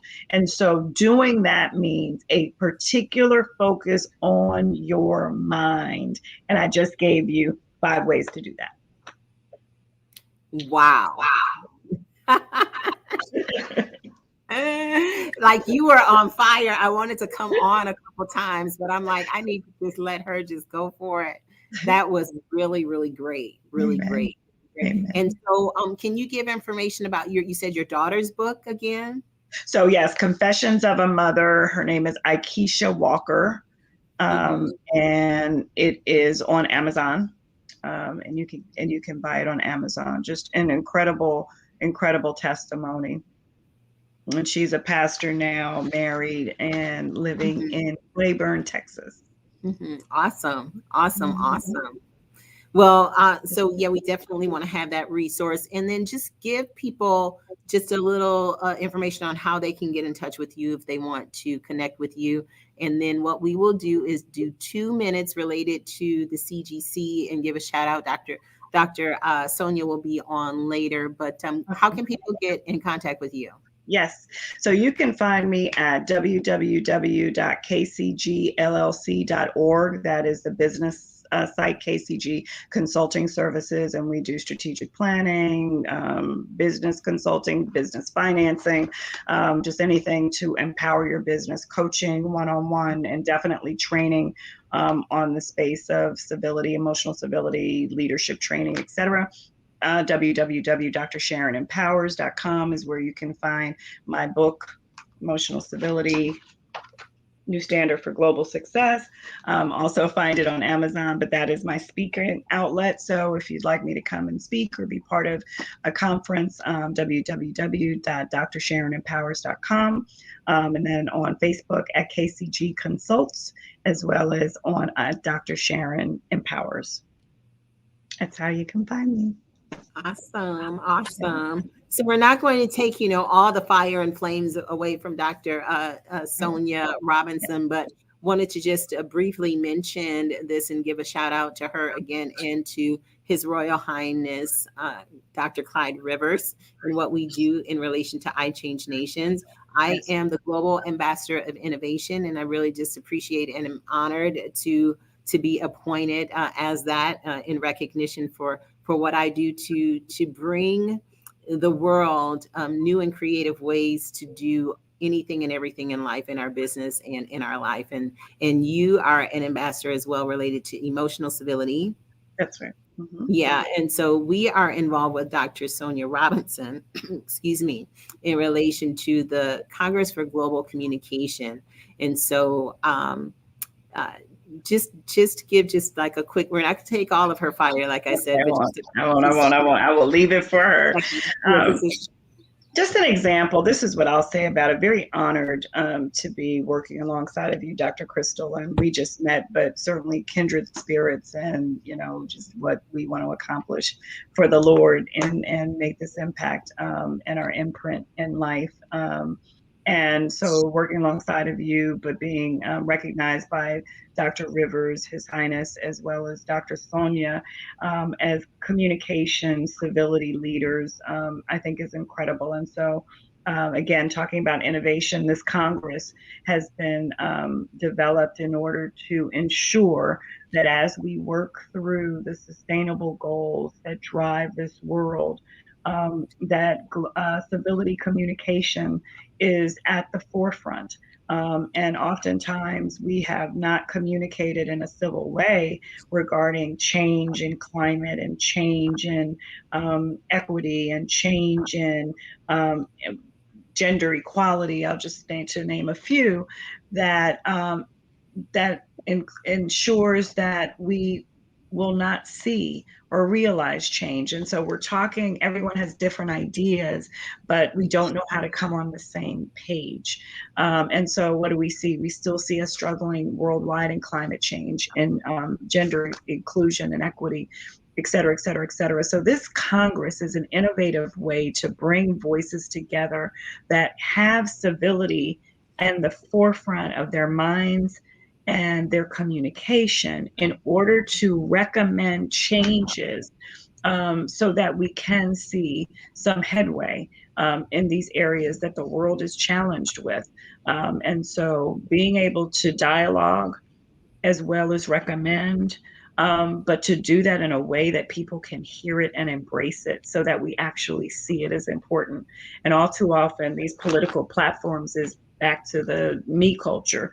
It's what I think, it's how I feel, it's what my country wants, it's what, and there's no way to create a global solution if we're all in our individual silos. Right. And so that's what this Congress is going to launch and do, is to create a platform for recommendations and communications and change that we pray will be heard and received by the world in a way that does not exist today. Mm-hmm, mm-hmm.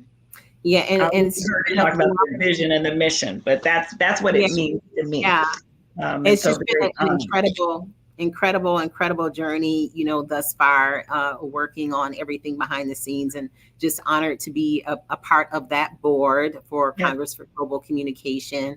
And even, His Royal Highness, Dr. Rivers, he's like, this is really, really good, like UN level good. And so just honored to be able to do that. And as we do what we're doing here on the Global Innovation Forum, and we'll be launching some initiatives also related to innovation and how we get creativity in a value added way out into the world that creates the impact and the change that we want to see.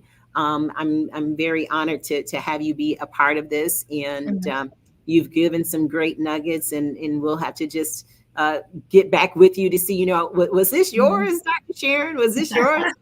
Where did you hear this? So we can make sure that we're okay from a copyright perspective. But I'm extremely excited to be able to offer these journals to people so that they can, have these nuggets all in one place. In written form to help them with their innovation. So whether it's in their college, in their university, in various clubs, or just a person who wants to be an entrepreneur, or a person who's a senior citizen and wants to be a seniorpreneur, wherever it is that you are in your life, all of these nuggets will help you. So we'll be taking everything, consolidating it, and rearranging it so it makes sense in written form. And I'm just really excited to have you as a part of that. Amen. And so thank you very much for joining us today. And we look forward to working with you continuously in the future on our various initiatives. Well, thank you so much. I'm incredibly honored and humbled, and I'm excited about the work that we're doing together, and I look forward to it as well. And have a great rest of the day and enjoy. I will. Thank you so much. Bye-bye. Have a great one. Bye-bye.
Greetings, everyone. My name is Krystylle Richardson, and welcome to the Global Innovation Forum.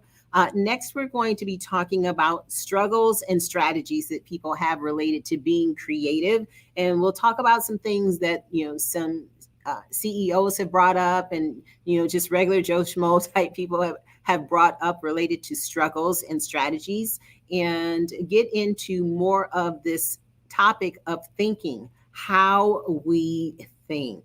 So as part of that, one of the things that I do, and I'm going to just play a few clips from people who have been to the Emerge Media experience, is talk about how we elevate people's thinking, elevate people's confidence, in what I call and have created related to the Emerge Media Experience. Now, this is something that, there's a lot of people out there that have media programs, media mastery, and have where they talk about mindset and confidence and how to use your hands and how to speak and all of this. But excuse me, I have my specific way that I go about doing this. And some of the delegates have been here in this very community center to come to the Emerge Media Experience and get some training. So we're going to hear from a few of them, and then we're going to have some more discussions about how we think. But I want you to hear some of what they're saying about how their thinking was elevated as well. And then we will be back with some more live discussions.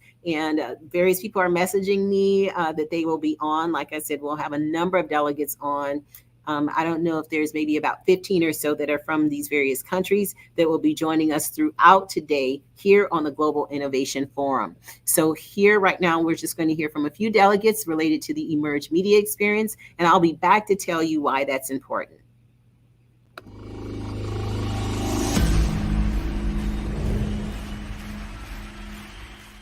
My name is Mark Hopkins from Chicago, Illinois. I'm so thankful to be here at Emerge. This is a great time that we're having. A lot of information that's being passed forward, some practicing that I enjoy getting, and some things that I'm working on perfecting in my life that I can take and move me to the next level. I've met Krystylle about a year ago online, and this is an organization that she has, which is a great organization that I enjoyed. And I thank God that I'm able to be here today, meeting some of the members, doing some positive things, investing in themselves, investing in their speaking techniques and their stage strengths. So this is a great thing that we're in, and I believe it's going to get even better.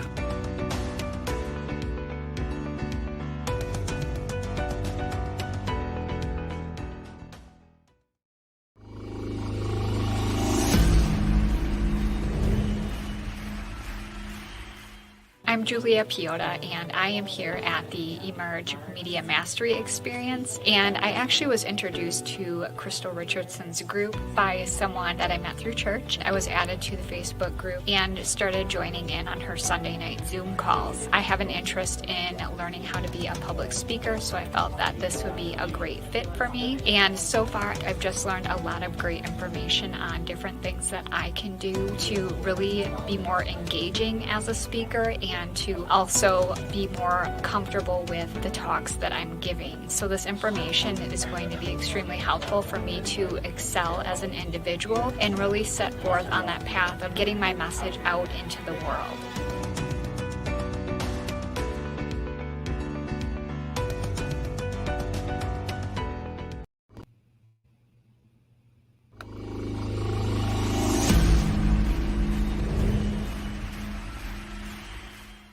Hi, I'm Carmel Jean-Francois from New York, and this is my second day of Emerge, and I'm excited because what this experience is allowing me to do is that I'm able to focus on my brand emerging in a sense where I'm honing in on what my idea is, what is the value that I'm bringing to people. So I'm excited what the rest of the weekend is going to bring me and how I'll come out from this experience. Carmel Jean-Francois from New York.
Hey, everyone. My name is Krystylle Richardson, and thank you again for being here for the Global Innovation Forum. What we're talking about now is the word thinking and how we think. So if you want to put some comments in the comment area on YouTube or on Facebook, or if you are watching on E360 TV and want to email me, I'll go ahead and put that banner here so that you can see my email address. And you can just contact me. It's going across the bottom right now. KrystylleRichardson.com is my email address, and you can find out more information about me. But you also can go to the contact me area and send a question or a comment. I would love to hear from you. All right, so we're talking about thinking, and what I did was showed you a few commercials from the Emerge Media experience. And when the delegates came in, everybody's at different areas in their business, different levels in their business, different levels in their life, different levels in their thinking, different levels in their confidence. So when we talk about the word innovation, being creative, we all need to do our part for ourselves to be creative, to lift our thinking, lift our focus, lift our confidence in certain areas in our life so that we can then have the impact that we should have in the world. And when I talked about thinking earlier, the two words that I said, were strategy and struggle. Strategy and struggle. So I have, all these different notes and different things that I have from various countries and different statistics. But a lot of companies and a lot of CEOs, a lot of directors and managers and entrepreneurs struggle with how to remain creative, how to remain state of the art, how to remain in that area of relevance. I've talked about relevance earlier. And so, as we talk about this word relevance, as we talk about thinking, I want you to think about a couple things yourself. And so one of the things is, what are we doing to plan for relevance? What are we doing to plan for relevance? And that might not be something that you've heard before, is planning for relevance. But, in the corporate society right now, I'll say in corporate America or whatever country you're in, there's companies that have research and development departments. There's countries that have where they have specific people that only think about the next generation of products, the next generation of processes. Some people have maybe one or two, some people have 10, 20, 30, 40, 50 people that are in these departments. So if they do that in their companies to have a greater impact, why do we not have an innovation or relevance department in our life? So it's just a way to think about it and to think about, how we are showing up in our own life. Some families do have where they have family meetings. Some people have where you have a meeting with yourself. Some people have where they put a plan together at night, every single night, of what's going to happen the next morning. So they also have, and one of the things that we do in Above Your Best, if you want to be a part of that, and our, what is it called? The innovation, it's the accountability forum. That's what I'm trying to say, the accountability forum. If you want to be in our accountability forum, we have assignments every 2 weeks that are given to help you have where you have accountability of what you plan to do, not just for this coming year, but to develop life planning and life strategies to keep you on track for the rest of your life. It's just like people who talk about diets, and then there's people who talk about a lifestyle. This is a lifestyle of innovation, ladies and gentlemen, and a lifestyle of a way of thinking. And so once you get into that creative realm, once you get into where you are innovating, creating, expressing, it then becomes something that just becomes natural to you. And if you're in business, you can use that muscle. If you're at home, you can use that muscle. If you're in ministry, if you are doing missions, whatever it is that you are doing, you can use those creative muscles. And so it's something that is transferable. During the day, I work in healthcare, but early in the mornings and in the evenings and on the weekends, I work in wealth wealth strategy, wealth innovation strategies. And so what is wealth innovation strategy? It's helping people to not just understand their money relationship with the various shows I have, like Let's Talk Money and Risk, that's on Tuesday mornings, but it's also related to some that are on JD3 TV that will be launching about Innovation Unleashed. It's unleashing our mind in a way that helps us to be more creative. So I have this listing right here, and there's some portions of this. You can't really necessarily read everything, but there's portions of this in this strategy that I'm going to be going over throughout the day as we have some of our guests and some that are even backstage right now, and there's others that are going to be coming on. We're going to be going through some things that will be able to help you. But also what I'm launching is on Life Innovation Academy. Life Innovation Academy is where you can take your time and take the courses yourself on discovering and unleashing your specific freedom formula.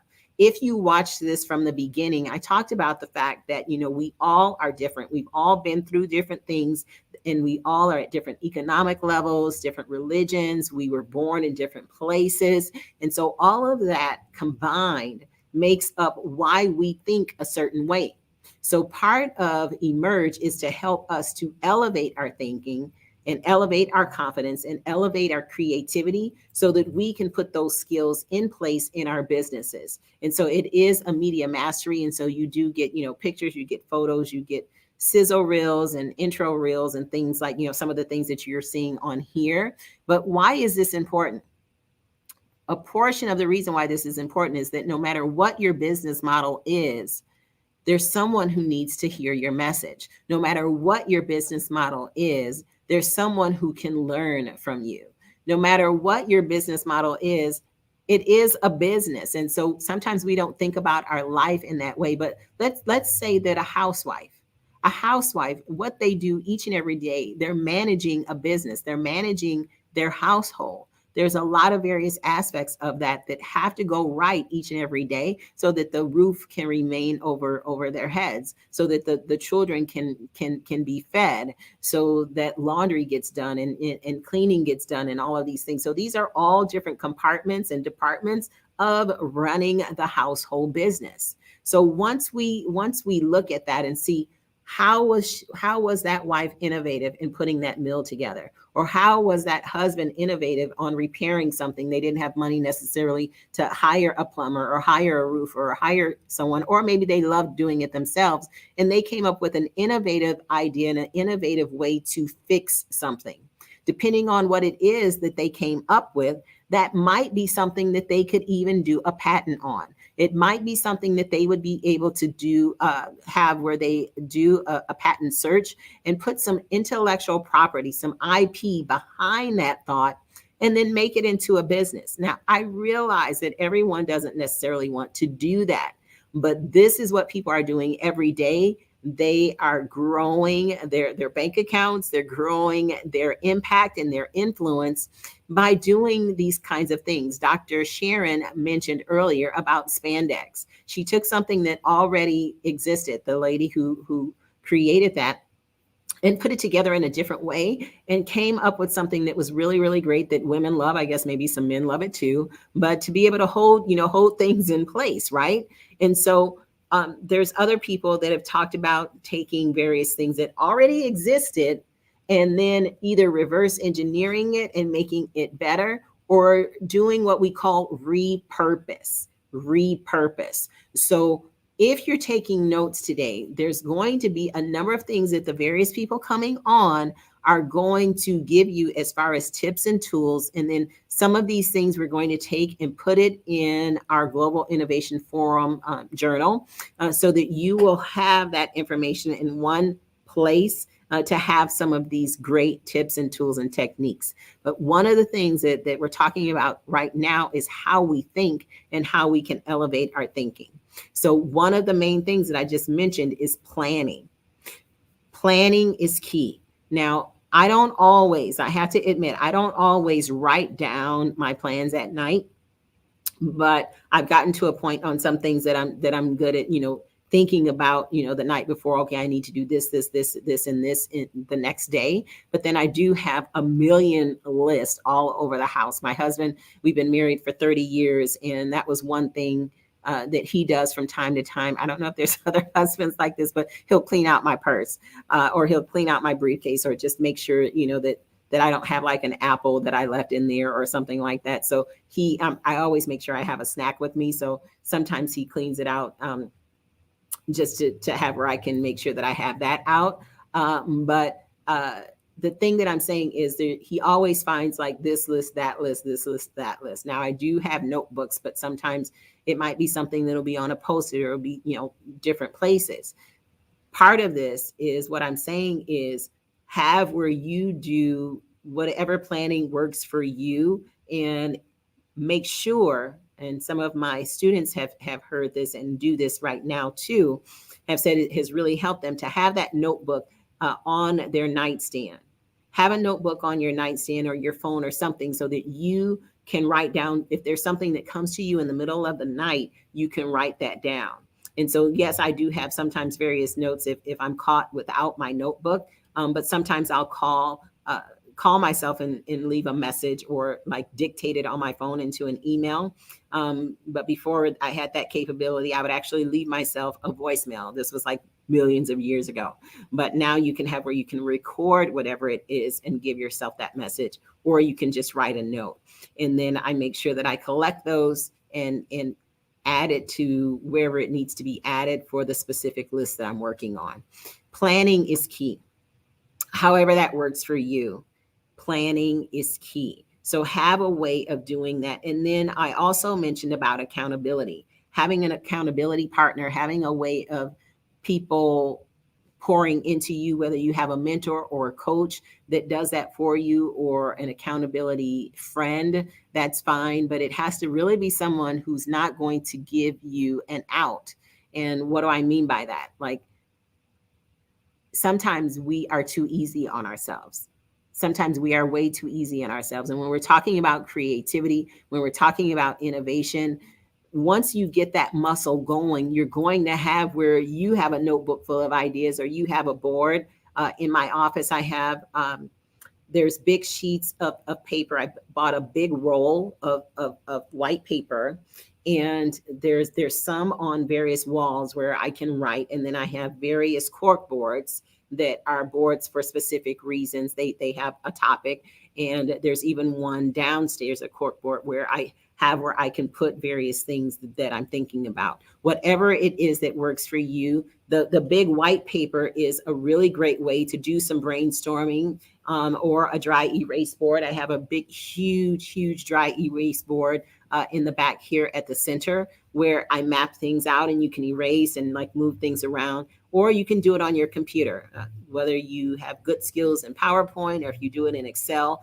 Again, whatever works for you. The main thing is to do something to have a way for planning. And then not just do the plan.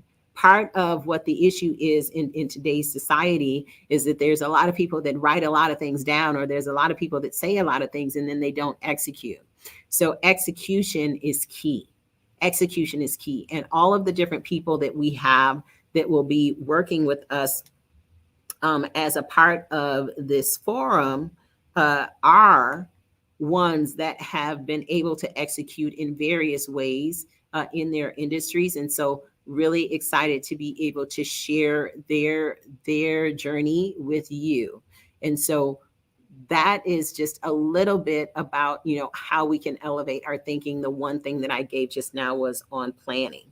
Now, from the beginning, one of the things that we have to do is have a creative thought. So what are some things that you do to have that very, very initial step? I went straight into planning. That was just a part of what I was talking about the word thinking. But what do you do to stimulate your mind to have creative thoughts? Well, one of the things that has come up in my life, as well as in the research that I did to prepare for this forum, is that a lot of people need to have where they have a quiet place or a specific place. It doesn't even need to be quiet, but a specific place that they go that is their thinking spot. So do you have that? Is it a place in your house? Is it a place that's at a park? Is it in a noisy coffee shop where all of the different people talking, you may have earphones in, but that white noise is something that helps you to think, because there's like a lot of energy in the room. So what is it that helps you to be creative? Is it also where maybe it might be that you get together with a few friends, or you're a part of a mastermind? Some of you may have heard the word mastermind, some of you have not, but that is a way for like one person to get up and say different things that they're working on, and have where they explain maybe some issues that they're having. Then other people creatively feed into them. It's not a competitive thing. It's totally collaboration. And so we have some of those as well. And we'll be talking later about the School of Innovation and the mastermind that we have for that with Ron Klein. But the question for you is, what are you doing to have an environment, an atmosphere of creative idea generation? So I want you to think about that, and also write down, I'm just going to write it down as well. It's on this list that I showed you as the very first thing, is the creative idea generation.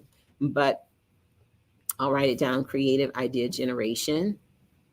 And I want you to maybe think about 2 or 3 things that you do that help you to be creative, that help you to have where your mind is a canvas. Your mind is a canvas, and it is ready to innovate. It is ready to create. Some people, they have to wake up in the morning and get their coffee, or they go out on their porch and just get some fresh air. I was talking with, this was a while back, to Todd Davis. He is the one, he also had like, I think it was in the billions as well, exit for LifeLock. He was a creator of LifeLock, and he has this really awesome cabin.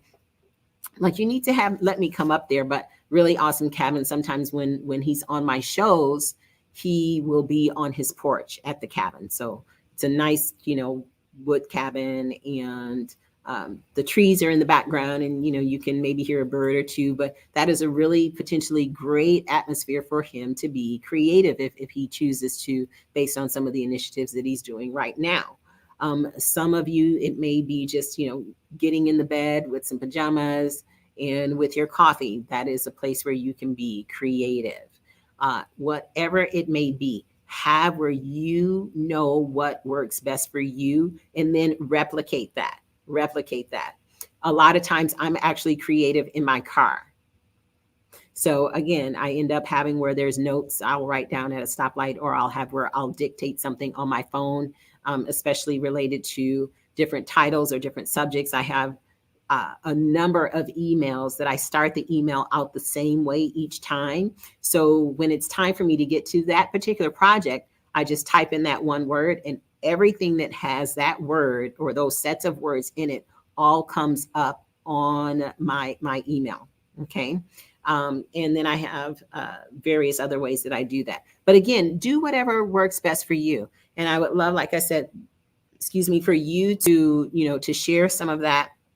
And if you have something that's really, really great, we can consider having it a part of our innovation journals that will be coming out related to this topic.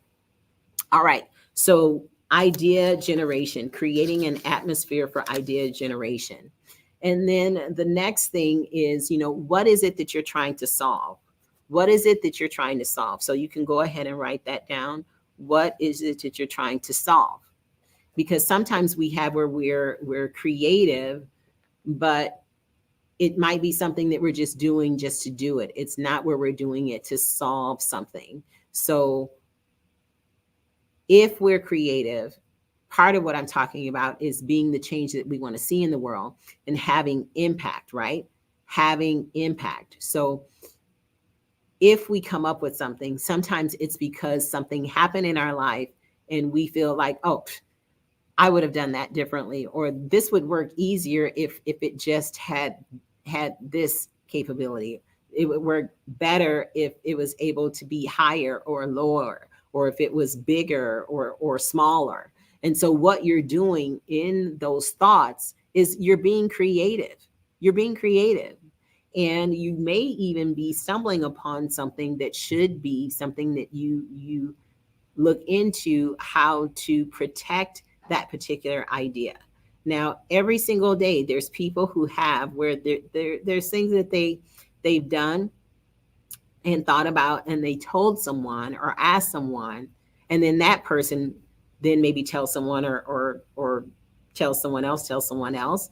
And so it may not be that person that you told took your idea, but it could be that it's that direct person. We've had that, and we've had some discussions about that in some of the recent conversations that I've had with people. But protection is very, very important. It is so important. So I'm working with an attorney right now on some things, and I've already worked on some and had some things that I've registered with the Arizona Corporate Commission, or federal copyrights, or if there's international things that I've done. But part of what I'm saying is protect your ideas. Protect your ideas. So one way that you can do that is having where you keep a journal, and you keep the journal with the dates.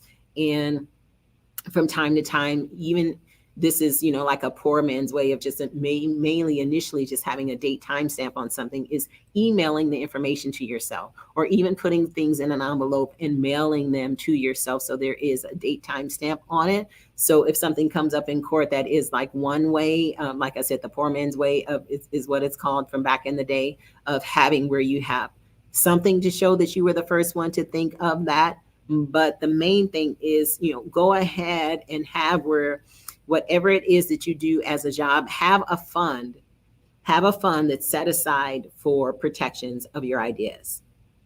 Have a fund set aside so that you already have where you're putting into that fund, so that you can pay for the registrations. You can do some things yourself, yes, but some things it's better to go ahead and pay an attorney so that they can go through all of the permutations and combinations, or rather than those big words, all the different ways that you might want to look at getting it protected.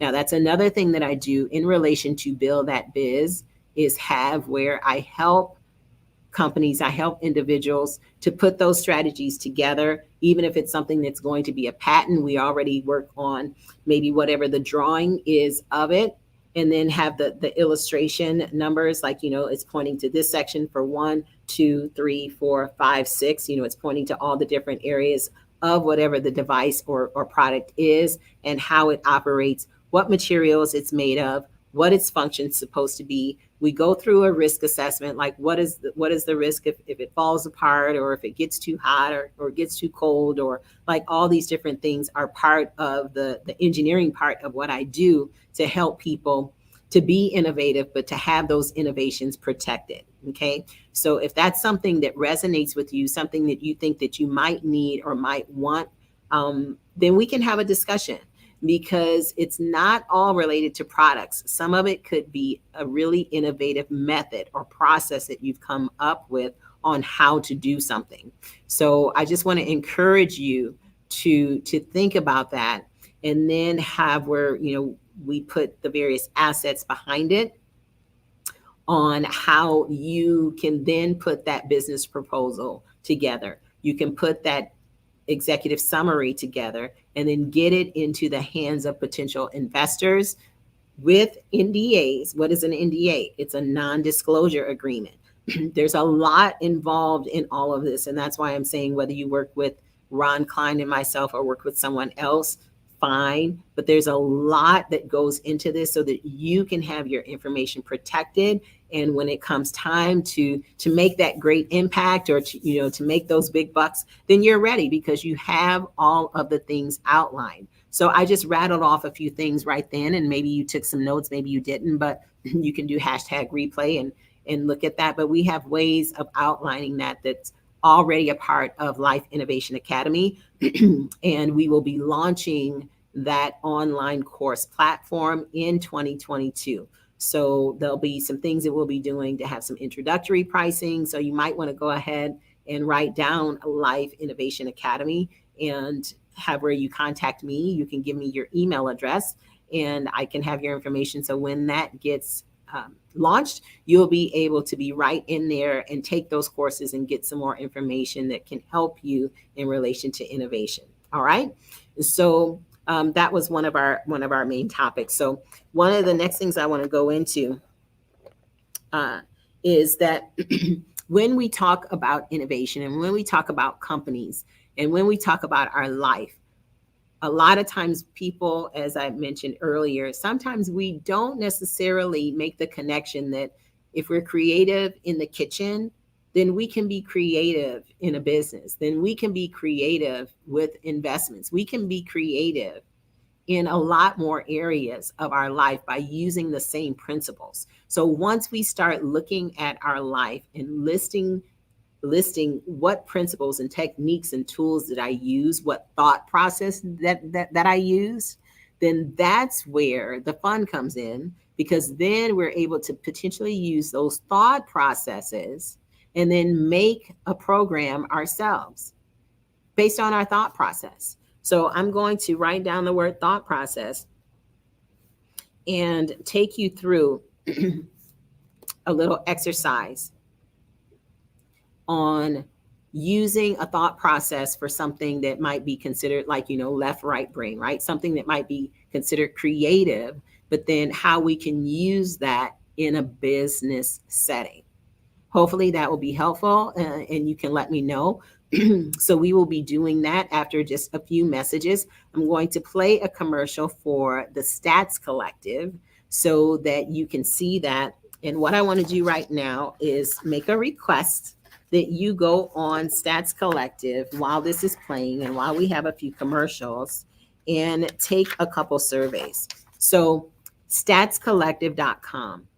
Here we're talking about global innovation on today. So there is one that is survey number 5. And let's see. Survey number 5 and survey number 2. I would like for you to go to statscollective.com, and take survey number 5 and survey number 2. And then if you would like to let me know that you took that survey, let's see, the first several people that take the survey, I'm going to put my website. You can send me a message on here and I will give you a special gift. The first people that are doing these right now, I said survey number 5 is what I said, right? Let me go back to it. Survey number 5 and survey number 2. Survey number 5 is related to innovation.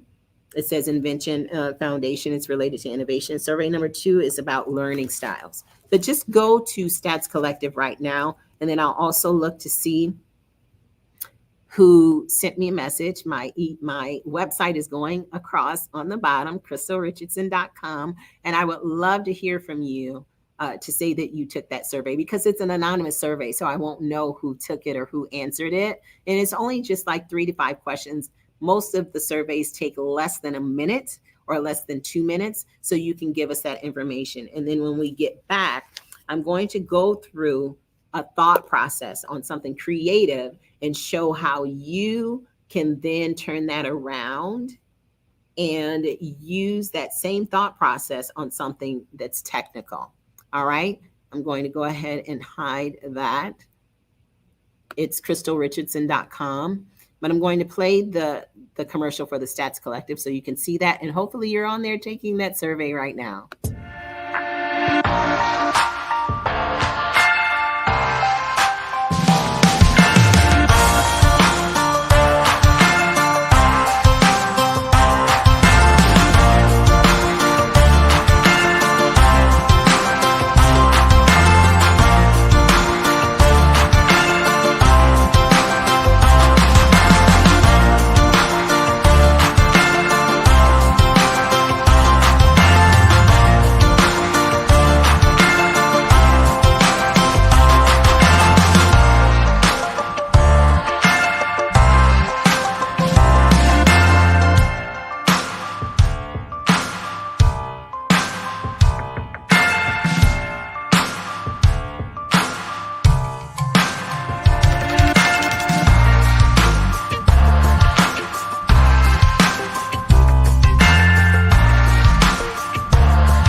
are on the Global Innovation Forum. Thank you for joining us, and we will be right back after these messages.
Hey, everyone. My name is Krystylle Richardson, and welcome to the Global Innovation Forum. We have speakers who are getting off planes, speakers who are just waking up, people who are finishing their day in other countries, and then they'll be joining us. And so there are people from all over the world that are going to be a part of what we're doing today. There are a number of people from Africa, so I'm really, really appreciative of all of the various nations of people that will be on.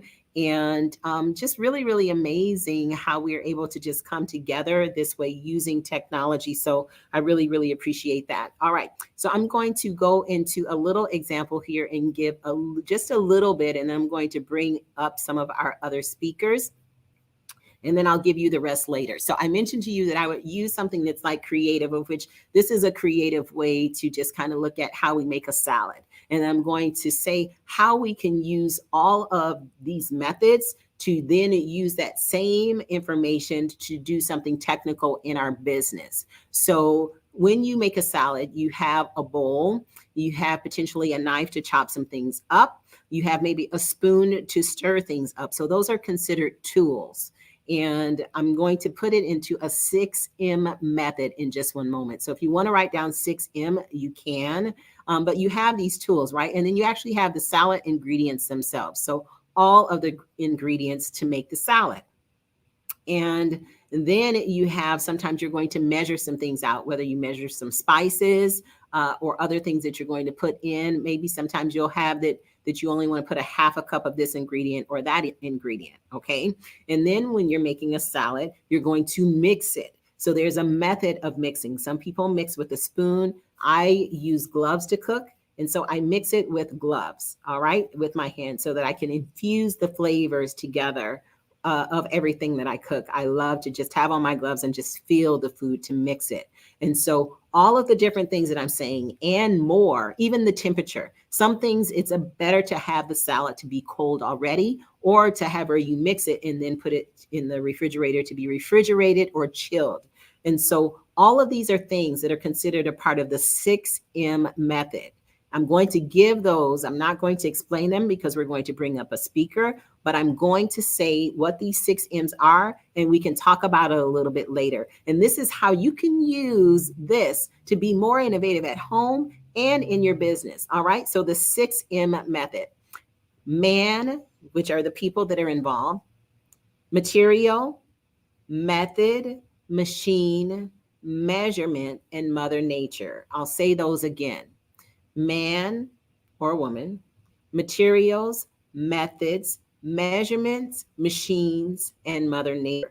All of these things are used no matter what we do anywhere on a daily basis. I really get really geeky excited about this because this is the foundation of what I do every single day, is utilize this method to have where I can figure things out at various corporations. I can figure things out with various clients. I can figure things out in a religious setting, in a sports setting, at a home setting, using this method. So we're going to get back to that and get back to how we make this salad, but how we can use that in business. All right. So keep those 6 things in mind, and we will be right back on that. All right. I'm going to bring up, let me go ahead and turn here to the profile. Very excited to have several people on with us right now in the background. And again, as I mentioned, like some people are traveling. There's one person who's been in a motorcycle accident, so we hope he's doing okay, but he's saying that he's planning on being on the forum later. And so we want to just thank all of our speakers from all over the world for joining us. So one of the first people I'm going to bring on and say hello is Dr. Charles. And he is here with us. I guess he's been traveling. Want to say hello to him, bring him on. Hello, Dr. Charles. Hello, Krystylle. How are you? I'm doing pretty well, thank you. And how are you too? I'm blessed. I'm blessed. I'm blessed. And I guess you said you're traveling? I just arrived in Accra. Oh, okay. Okay. Yeah. I've been there a couple times, 2, 3 times. So. Oh, interesting. I didn't know about that. How did you find Accra? Yes. What did you say? I said I didn't know you ever traveled to Accra, but how did you find the place when you visited? It was amazing. Simply amazing. Good to know. Yeah. So I guess we'll be coming back there soon with Dr. Rivers. So appreciate that opportunity as well. So I really thank you for being on with us today. I was talking about some innovative methods, and you've done a lot, like all over the world. You're such an amazing person, and so I want you to just take a few minutes to introduce yourself to everyone. Maybe if you can move the camera so your head is like a little higher over the banner, maybe just a little bit. There you go. That's good. Okay. All right, awesome. So go ahead and introduce yourself to everyone, and then we'll have a little discussion. Okay. The name is Charles Benin, and I was born some 53 years ago. So by God's grace, 15 June, I turned 53.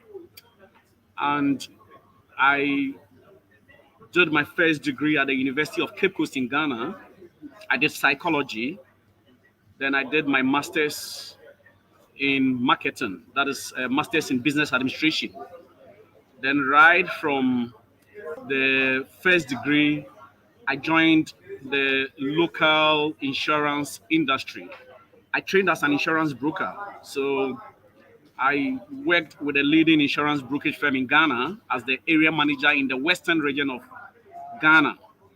Western region is where almost 60% of Ghana's natural and mineral resources abound. That is where Ghana discovered oil. We have gold, we have bauxite, we have manganese, cocoa, limestone. Just mention it. It's in the western region. So I started my insurance career in this region. 2 years down the line, I got married and I had to be relocated to the head office in Accra for professional upgrading. After which I was sent to another city in Ghana called Tema. Tema is where Ghana has its leading ports or harbor. So I became the area manager of the same company there. Then about 2.5 years thereafter, I was moved to the Ashanti region. I'm sure those of you who have studied the culture of Ghana might have heard of the Asante Kingdom. That has one of the greatest monarchies or kings in Ghana called the Asante Hene. So I was in this kingdom as the area manager of this company still, and I did almost 7 years there. So it is actually in the Ashanti region that I did my master's in business administration at the Kwame Nkrumah University of Science and Technology. Uh, After that, the founder of the company decided to relocate me to Accra to come and handle the business development, marketing, and research operations of the group. So I came to Accra and I did roughly 7, 8 months in Accra when unfortunately he was suddenly taken ill. We did all we could to save his life, but unfortunately he passed on to glory. And management decided to make some reshuffling here and there. So I was asked to go to Sierra Leone to go and head the country office of the company in that country. So I was in Sierra Leone. I did exactly 1 year in Sierra Leone as the country chief executive officer of Keck Insurance Brokers Sierra Leone Limited. And by God's grace, I made a lot of good contacts. I made a lot of impacts. And my Sierra Leonean friends told me that the 1 year that I worked in their country, I shook that nation in terms of insurance. And after the first year, I lost my dad. So I decided to come back to Ghana because my parents have contributed so much to who I have become. And I didn't want a situation where my mom would also check out whilst I'm out of town. Because I was told my dad on his deathbed was asking of me. And because of the geographical barrier, they thought even they informed me I couldn't make it. So that experience made me feel no, there's no place like home. Right. So I came back to Ghana, and from there I've worked with about 2 other companies. The last one was the managing director of Ideal Insurance Brokers, and eventually I worked with Blue Ocean, which was an American company, as its president. Then decided that it was high time for me to start my own business. So I formed Triple Grace Consulting Firm. The reason why I formed Triple Grace is because I realized there was so much about grace as far as my life is concerned. Growing up, I heard stories of me having gone through some experiences that could have taken my life. But 3 profound ones that I can mention is that when I was in secondary school, I know the Americans call it high school. Myself and a friend went to the beach on an Easter Monday. We're going to have fun as youth, and we decided to take some liquor, eat, go and swim. Unfortunately, we got drowned. I was rescued unconscious, and my friend died after after the third day that the body was found. So I realized I could have died myself because Red Cross, first aid, I had to go through a lot of stuff before, by God's grace, I came back to life. Then when I was having my A-level exams, I also had a snake bite just before an exams. Right. And in fact, I wrote my first paper at the hospital, on the hospital bed. Then at the university, there was another near disaster, but God still saved my life. So, and along the line, when I decided to draw closer to the Lord, I joined the Full Gospel Businessmen's Fellowship International, and I was made to become the president of a chapter called the Grace Chapter. And that was when God started ministering to me that everything about my life is about grace, is grace, uncommon grace. That had it not been His grace, probably I would have been history. And it is based on that I formed Triple Grace Consulting Firm. Mm-hmm. And God has been so gracious. He's connected me to a lot of leaders globally, including presidents, kings, vice president, first ladies, all over. And one of such great personalities is Ambassador Dr. Clyde Rivers. Right. Very soon will be installed. In actual fact, he has been installed virtually as a development king at large in Ghana, and I'm super excited that just in the coming week, I will be hosting he and his entourage, and I can't wait to be seeing all of you in Ghana Mm-hmm. and take you through proper Ghanaian hospitality. So Yes, that's yes, yes. me. I'm a business person. Um, I'm a life coach, and I'm into part-time ministry. But there have been several prophecies that at the end of the day, I'm going to be a great apostle in God's vineyard. So that is another assignment that I'm working towards. The Holy Spirit is leading me. I'm keeping it cool. By God's grace. Yeah, He well, created. you have like a lot of things that you've done and a lot of impact that you've already made in the world. And with the various stories that you've told, and I've heard them before, but they still have great impact, related to all the different times that you could have died, right? Like, because we all have different things, like even with me, like I have a number of different things that have happened, but it then makes you believe and know that you are still here and you're here for a purpose. You're here for a purpose, that God has saved your life and spared your life for you to be creative in this world. So this is the Global Innovation Forum. And part of what we're talking about is, how do we show up in the world?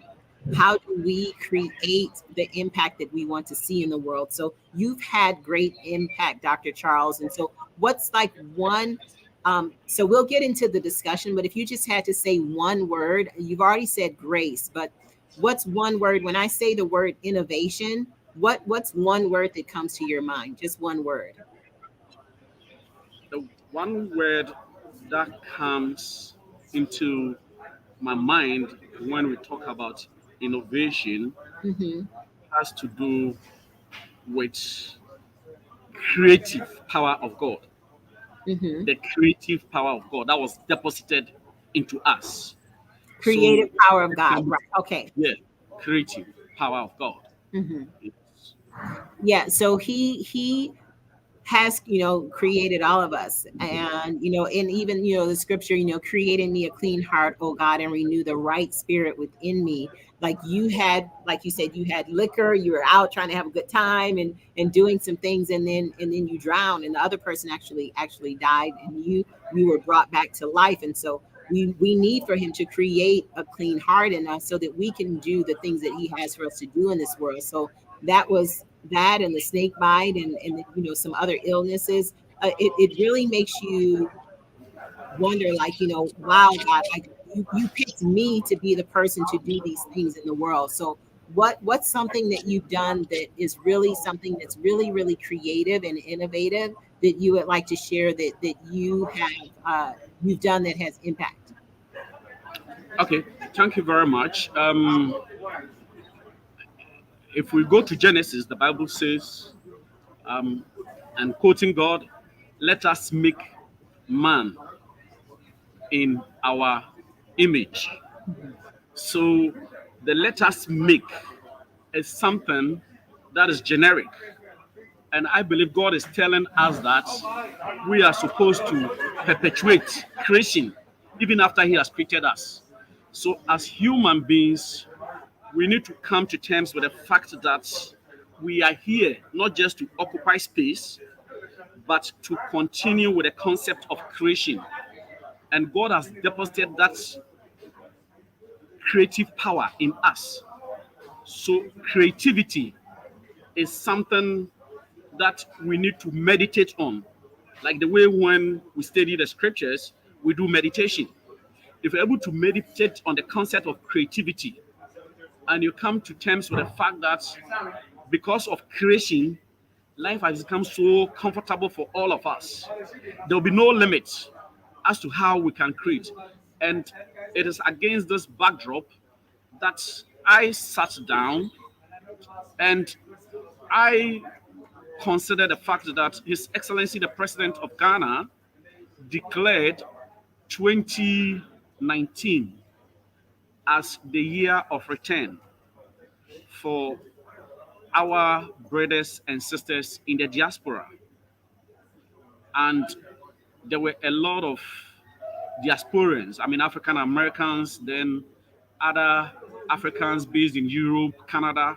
They visited Ghana, and after the first year, His Excellency said, "No, now we are metamorphosing from the year of return to beyond the year of return."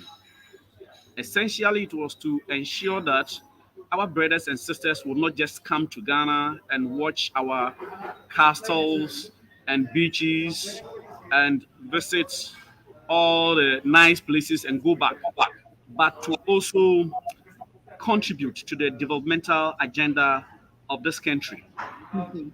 Then the Holy Spirit dropped this idea into my mind that there is something that you can also participate in this project or this vision of the number one gentleman of the land. Because by God's grace, I've traveled extensively. The last time I checked, I've visited almost 20 states in the United States of America, and I have great connections in the US. So I said, okay, I believe that I can also bring the creative power of God in action. So I said, because we needed to let our brothers and sisters who are in the diaspora feel that they are part and parcel of us, I'm going to initiate a project where I would identify great African Americans. And because I have great connections with a lot of kings and paramount chiefs in Ghana and other African countries, I would want to identify them, talk to them, and let them know that if you are ready to let us install these great African Americans as development kings or development chiefs in your towns or in your kingdoms, would agree with them that this is how we want them to also contribute to the development of our towns and even the nation at large. So So part of what you did with that is bring people together with an innovative way, a creative way to bring more resources, more focus, more highlights to the African countries, the developing countries, by having a liaison and a person that's installed from America. That's what you're saying? yes, exactly the case, because we have a lot of our sisters and brothers in the diaspora who are doing exploits. Awesome. Some of them are inventors, some of them are running multinational businesses, etc. And because their ancestors are Africans or were Africans, and through slavery, they were sent to the diaspora and they are contributing to the development of these advanced countries. I thought that is a channel through which we could bring some of them here, let them feel that originally you are Africans and this is the land of your birth.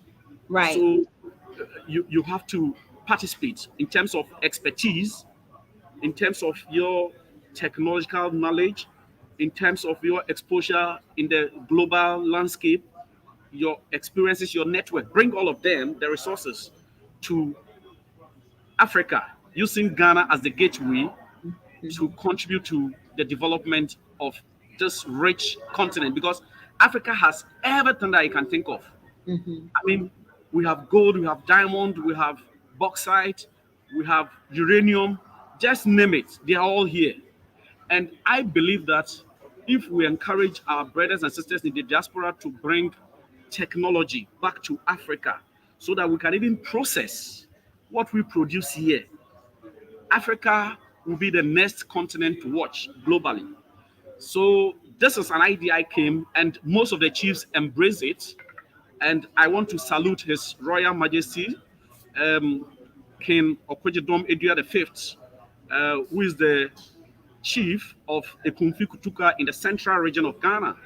And he said, Charles, I'm ready. So who is the first person? Then I said, there is the World Civility Ambassador, who is my mentor, and he's an epitome of greatness. And he has so much to offer. And America is tapping so much from him that it is high time Ghana and Africa also taps. Mhm. So we started the process, and by God's grace, this is resulting into something that is going to be historical in Ghana, as we expect all of you in Ghana in the coming week. Uh, I mean, I just don't want to let the cat out of the bag, but trust me. Well, it's all over the internet already. Like, you know, he's noted that and let everyone know we're all excited. And the installment will be in December, and then there'll be some other things happening every several months. I think, you know, one of the main projects we'll be working on will be coming potentially in May. So just very extremely happy and honored to be a part of that, and to go back to Ghana. One of the times that I went off of the screen, it was for me to go and get my book. This was I've been there like 3 times, but this was my first time there. I did a touch of Africa down in my soul. So I went to Ghana. This particular trip was Ghana, Senegal, and Nigeria. And that's a picture actually of me dancing. I think that was in Nigeria. But Ghana, and I mentioned it in here, that Ghana was one of the main places that was basically above all the other ones. It's not anything against, you know, the other places, but the people in Ghana were so welcoming and so friendly, and I learned so much there. My Ghanaian day name, and, you know, like just all the different things that I have in this book. I need to get you a copy of this book, Dr. Charles. Thank you very much. I've been so grateful to have it. And I'm super excited to know you have been to Ghana a couple of times. Did you take any Ghanaian local dish whilst you were here? Of course. Great. Of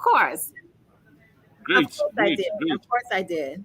But yeah, we can have a little discussion about Ghana in a minute too, because I want to bring up another young lady for us to have a discussion. I know you're traveling. I really appreciate you being on, and but I want to have just like a little panel discussion. So what I'm going to do, I'm just going to take a few minutes to introduce our next guest and have them come on, and then the 3 of us are going to have a conversation about focus related to innovation. Is that okay?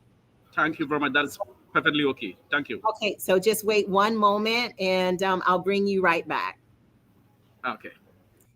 So I want to thank all of you all for being here with us on the Global Innovation Forum. We have another young lady that is joining us today also, that will be a part of the forum and a part of this discussion about consistency, hard work, and focus. Consistency, hard work, and focus. And hopefully we'll be able to have her on. There's been a little bit of a connectivity issue. Cecilia, are you there? I'll take you off of mute. Oh, we lost her again. So she's been coming on and off in the background. So hopefully we'll be able to have her back on. Dr. Charles. Hi, Crystal. Yeah, I was trying to bring her on, but she's having connectivity issues, and so she just dropped off one more time. But hopefully we'll be able to get her back. But yes, yeah, so you were asking me about Ghana. Yes, I wanted to find out. Did you visit any other town except Accra, which is the capital? Yeah, so we went to Ho region. Oh, okay. Wow. Yes, and that's the Volta region. Yes, and see, now you're stressing my mind. We went to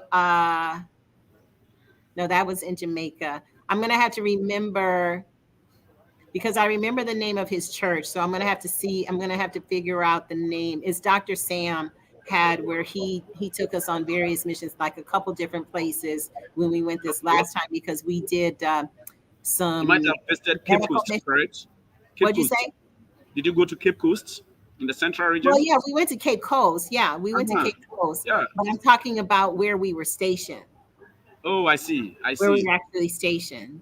Okay. But guess what? We have a really good surprise for you. Are you ready? I am. Are you ready for the surprise? Yes, I am. Look who we have. My friend, Dr. Charles Benin. How are you, sir? I'm doing super great, Your Royal Highness. How are you too, sir? Oh, always good to see you, my friend. Good to see you too. Hello, Crystal, you hello, are Royal Highness. Hello, hello, hello. Dr. Crystal, are you changing the world again? You don't ever stop. Still, just like you taught me, sir. Just like you taught me. Hey, we're all in, and we have Dr. Rivers. We have another young lady. She's been having some. She's trying to get on, and it keeps dropping. So while I see her on, I just want to bring her on with us as well to join. Okay. And hopefully we can get her in. I'm going to take this banner off so we can see everybody's faces. Okay. Because there's this banner is too big to have 4 people. Hold on one second. I'm going to get it off. And there we are. Hello, Cecilia. Are you there? Cecilia, can you hear me? Cecilia. Can you hear me? Okay, I don't know if she can hear me, so we'll just go back right here. All right. So Dr. Rivers, it is so awesome to have you on. Thank you so much for allowing us to have this forum. We've had some really, really great conversations, and Dr. Charles is traveling. He just got his luggage and he's on already. Great. That's a great man, Dr. Charles Benin. He's the World Civility Diplomat of the Year for a year ago. So Dr. Benin, we're always blessed to be with you. Thank you. I'm really humbled, sir. It's a pleasure having you here on the same platform. Thank you. Krista, you are smart. Well, we were just talking about you, Dr. Rivers, and so he's just like all excited to welcome us, to Ghana and to welcome you in just another week or so, right? So, yes. So we were talking about you, and then you popped on, and so I figured I would just surprise him to let him know that you were here with us. Thank you very much. So what's the word that you have for us today, Dr. Rivers, related to global innovation? It's been a morning already. What I want to say is this: we have to stop holding back our ideas, because the ideas we get are not created by us; they're created by God. So when God gives you an idea, it doesn't mean that your intellect has to understand every area of it. It doesn't. You have to grab an idea that you get, and when you start to walk with the idea, everything is not going to be clear in your mind, because God will make it more than you can ask or imagine. So what happens is, example, in my walk, I started one way, and I would have never imagined my walk ending up with me becoming a king in Ghana. So many times, innovation, you can't be afraid of not understanding every component of the thought. When a thought shows up, man, and you feel it's God, just take step one. Just take take the first step. And out of the first step, there will be another step that comes. So what I've learned in this, Dr. Crystal and Dr. Benin, is this: I've learned that when you take that one step, it's a law of attraction. It will draw to you the next thing that comes. And in the midst of your step, God is adding knowledge and information every step of the way. And the information you get from the actual steps, the information becomes the actual pillars that you build on. So what I tell people is this: the idea was not created by you. The innovation came from a thought from God. That's where the idea came from. So when the idea comes, then faith has to be the evidence. What does that mean? That means I have to have enough faith in the idea to move towards the idea. As you begin to move towards the idea, substance comes to the faith. And this is why I Changed Nations, which was an idea in my mind 7 years ago, has honored people in over 154 countries of the world. a thought that I had no idea. This thought that I was given, I had no clue that I wake up every day and somewhere in the world, I Change Nations is doing something. Somebody, I can find an actual lapel pin of I Change Nations. I just scroll on Facebook and I'm watching an idea that was in my head is now a living concept. So what I want to say is this, Dr. Crystal, faith is the evidence. So never think that you have to understand everything about the thought, about the idea, because it never works out the way you think. So I don't have my mind cluttered with how I know it's gonna work. I'll start walking, and in the walking, God brings the components to make the machine operate. So if I can encourage you, stop overthinking the idea and take a step of faith. As you take a step of faith, innovation will come. And because God wants to do more than you can ask or imagine, but he wants to use a people to do that. So a people that know their God have the ability to hear the God idea. And that God idea, when you move on it, he actually attracts to you everything you need. Thank you, Dr. Crystal.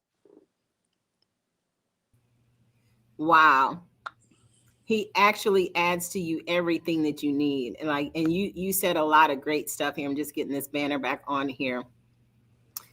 Walk in it, start walking. A lot of us don't ever start. A lot of us have ideas, and that's what I was talking about earlier, is that we have ideas and then we just don't do anything with them. We let them just fade away. We have ideas about how to make something better. Like if this was only a little bit taller, a little bit shorter, or a little bit wider, or a little bit smaller, it would work perfect. Well, go ahead and put that idea into where we're actually making it into something. There's so many people that do that. And then you see what you were talking about is now on TV 3 years later. And it could have been that you were the one that made that. But a lot of times we don't take advantage of it, because you said overthinking. Overthinking is huge, so huge. So what can you tell us to do to not overthink? What I do as I get an idea that resonates with me, I take the first step towards it. I'm saying, I'm going to see if this is God or not. Because if I take a step when I take a step in the area, normally when it's God, the actual next thing opens up. If it's not, it just stays there and it actually doesn't move. So see, part of it is I do what I can do that day. I'll say, yep, this just sounds good. So, you know what I'll do, I'll look at it, I'll think about it, and then I'll take a step towards it. Whatever, if it's writing down the vision, if it's, and it doesn't have to be a costly step. It doesn't have to, because when you really understand, Dr. Crystal, faith is the evidence. So when God sees me move towards it, he begins to attract things to me. So this is why the importance of being stagnant. If you don't move, God can't send it to you. So don't overthink it. Just do the actual first step in the process. And out of the first step comes 2 things and 3 things. And that, because at the end of the day, Dr. Crystal, God is trying to build in us something that he wants. And if he's giving you a vision for the next 5 years, we have no idea what the technology will be like in 5 years. We have no idea all the actual changes that will take place, in the world in that 5-year period. Right. So when you get an idea, normally the information that you bring to the equation is what's behind you, because you have no knowledge of what's before you yet. Does that make sense? So wait, you got to say that. You got to say that again. Yeah. As you step towards a new idea, the information you have is information that's behind you. Wow. History is the information that you're banking on a future idea. Well, that's good in some equations and bad in the other equation, because sometimes God doesn't want you to bring all the luggage from behind. And that's what scares most, what I've seen in my life, what scares most people out of ideas is failure of the last one they failed in. Failure in the past makes people afraid to move in the future today.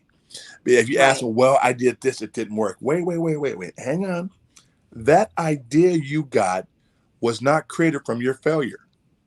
That idea you got was created by God. So if God gives you an idea, he's fully equipped you to walk the process out.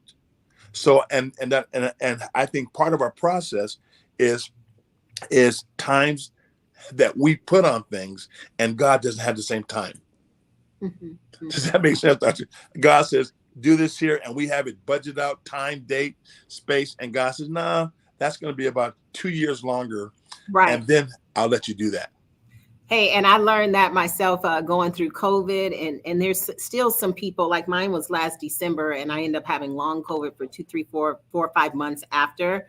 But there's still on our neighborhood website, it's called Next Door. There's still people that are, it's like a year and a half now, and they still are having symptoms and issues. Like there's still some people. And so I'm thanking God that I am able to be of strength to pray for them, but also thanking God that, you know, it was a long haul for me, and a lot of things got behind and delayed, but it's God's timing. It's God's timing.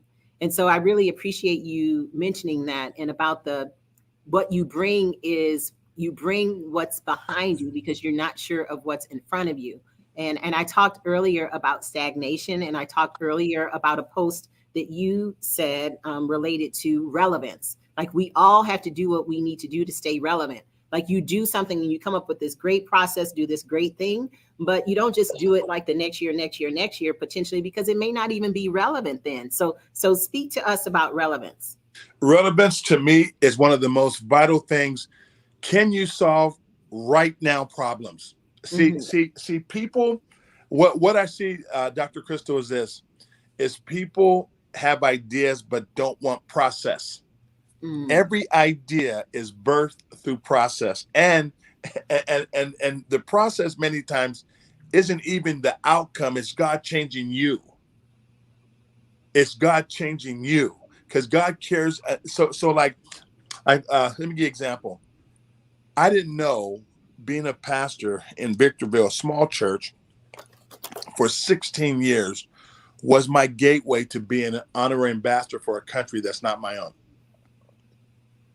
I would have never thought pastoring 30 people for 16 years, often on 50, 30, 20, however, I had no idea that training, that steward, the word says faithful over little.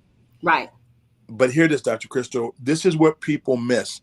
The actual next season is there is no intermediate season.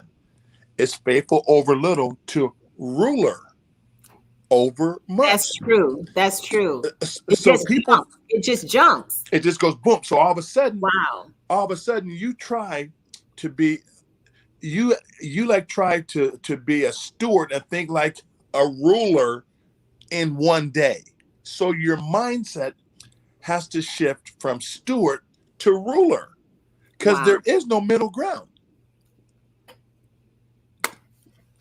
You see what I'm saying here? So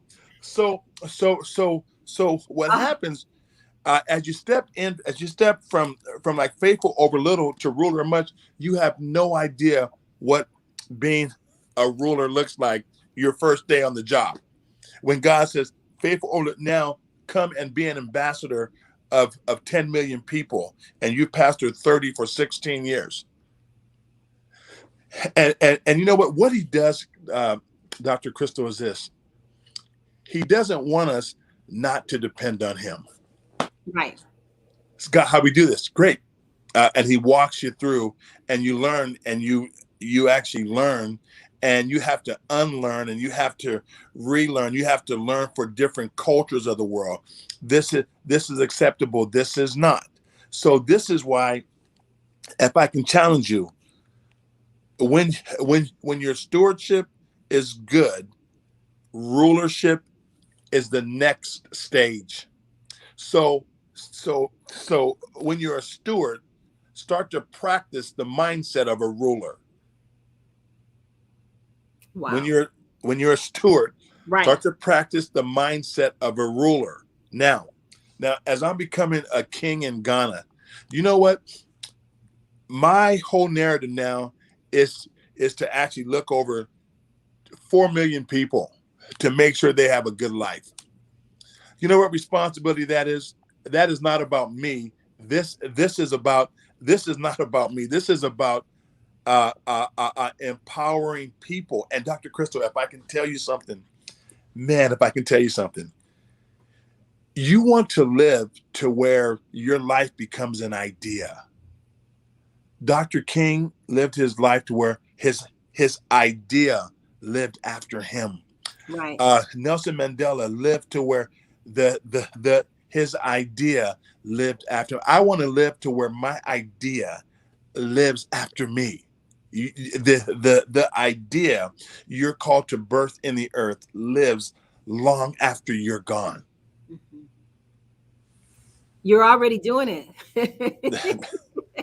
You're already doing it. And I opened up the forum today with having people say, we talked, Dr. Sharon and I were on and talking about I Change Nations. But before that, I want everyone to say, even if you are not an ambassador of I Change Nations, I want you to say, I change nations with the fruit of your lips. I want you to say, I change nations. And people are saying this all over the world. And we are all our own mini ambassadors already. Anything and everything that we do, we can change nations, but so many people don't open up their mind big enough to know that they can do it. That's what I love about you so much. You're a person for this generation, and see, and it's important for the older generation to know when it's time to back off the stage and let the others go forward. See. I learned this about 4 to 5 years ago. If you want to live long, promote others. Right. Promote others and know when it's your time to back off the stage. I'm not fighting for the crowds no more. I'm like, hey man, let's put Dr. Ann, let's put Krystylle, let's put these guys up. Doc, can you do this? No, there's other people, because I think many people try to hold the stage a little too long. And you know what? As much as people believe you're not going to be the 80-year-old rock star, man, just if you're 80, I love you, but understand, I can help people. I can knock 20 years of people's learning off of moving into an arena if they can listen, if they'll listen. And you know what? And then another important thing is, don't build people in your image, build them in theirs. Right. Wow. Build them in their image, because one of the most powerful things is this: when you understand no one can be like you, there's no competition. Right. But it takes a real understanding, because most of our life we're taught competition. We're taught to win. We're not taught to empower others. We are taught to empower others only if it benefits us. Well, guess what? God at times will ask you to empower people that can't give you a dime back. Right. People that can't afford your services. God will say, take that one and work with them. And he'll still make a way. Huh? He'll still make a way. He'll make a way. You'll have doors open, stuff come. We're just God says, because you're helping them. Right. I've had more things come my way, because it says when you give to the poor, you lend to the Lord and he repays. And you know what? Let me tell you this here. It's got to be people value over monetary value. When you value people, and guys, God knows what we need to live. He's not ignorant of that. So if I could encourage people, how many people are you building? Wait, not in your image. I have kids that confront me on stuff, and I go, great, that's good, do it, man. Hey, I'm not going to be the guy that tells you can't. I'm not going to be. And Dr. Krystylle, I had a kid ask me a question about a decade ago. He asked me a question, and I answered the question. And this kid asked this: was that question answered out of your fear or out of faith? And it was a question. It was something I had done wrong, and I said, no, I wouldn't do that. And for you, I wouldn't do that. And he said, is that because this is where you failed? That doesn't mean I'm going to fail. Really? He's right. I go, man, so great. That's where I felt. I go, I'm sorry. That came out of my fear, not out of faith. And that kid took what he wanted to do and made it a success. And I was going to limit him by my fear because of my failure. Mm-hmm. So I've learned in life, man, if somebody wants to actually try it, great. I may have failed at it. It doesn't mean they're going to fail, Dr. Krystylle. Right. And it's like so many things that you're saying that I want to touch on. I'm like, oh my God. Yeah, go first. But my husband and I and our daughter in for the holiday went to see King Richard last night, which is the father of Serena and Venus Williams. And how he had his plan before they were even born on how they were going to become the great tennis stars, that we know them to be today. And so when one of them, the youngest one, was a teenager and being interviewed, who do you want to be like? Who's the tennis player that you want to be like, when you grow up? And she looked over at her dad and looked back at the man and the camera and said, well, I want people to want to be like me. Oh, it wasn't that she was going to say that she wanted to be modeled. I want to be like this, this person or that person. She's like, I want people to want to be like me one day. And I was like, wow, that hit me so hard. Wow. If our little boys and our little girls can think like that, and then the leaders, like you're saying, not building other leaders up to be like us, but to be their own selves, to be their own authentic, true self, then that's what it's all about. That's what it's all about. And that just hit me so hard. Oh my God. And you know what that's profound for a young girl to have that thought in a society that wants to mold you from actually day one. Labels, man, we were in Compton. Labels from Compton labeled this. Do you know if we help people unwrap labels, maybe they can find themselves? Think about when you start school. If you're slow in math, he's a slow learner. He's fast. He's this good athlete. He's good in this. He's not good in this. Just think if we could unwrap labels and really find who people are authentically. Right. Profound, isn't it? It really, really is. It really is. And what you said also hit home with me on what I'm even doing with these summits. So I have myglobalsummit.com, and I only started these during the pandemic because I asked God, what is it that I can do to help, more than I help with the homeless, I help with people in other countries and stuff, but what else can I do to help when people are just so distraught? Because it happened in March of 2020. And this was April. I was like, God, what can I do? Because there's so many people so confused. People are used to COVID now and used to everything. But back then there was a lot of turmoil and suicide even kind of went up and other different things that were happening. And that's when the guide idea came to have global summits. And man, it was a global mindset summit. And we're so grateful you did. I'm telling you, man. Dr. Krystylle, what you are to actually this world, how. Let me tell you, many people talk concepts, but you know how. Mm-hmm. If you want to get it done, you know how to do it. And also, you're not afraid of the process of doing it. You're one of the top people that I would say of how to implement and get things moving is you, because you know how. And see, let me tell you, you can go to the best trainers, the best coaches, the best people in the world, but if you can't implement, you have wasted time. Mm-hmm. And I see this everywhere I go. People are so full, and I'm going, what are you doing? Waiting. don't know how to implement. And that's one of the masteries you have, is you help people Thank you. implement. And I've seen it now. And I recommend people to go to you for implementation.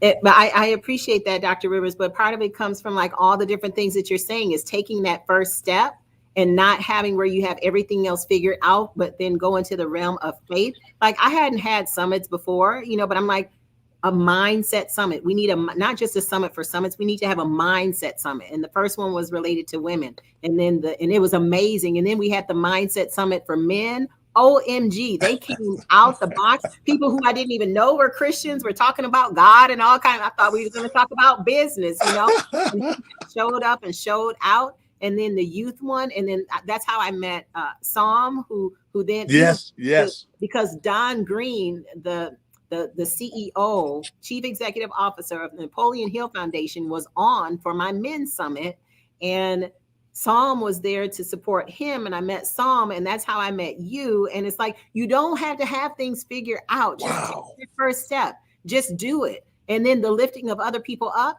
like, I've been there, done that now. And so the thing that I've implemented, Dr. Rivers, for 2022 is in alignment with what you're saying too.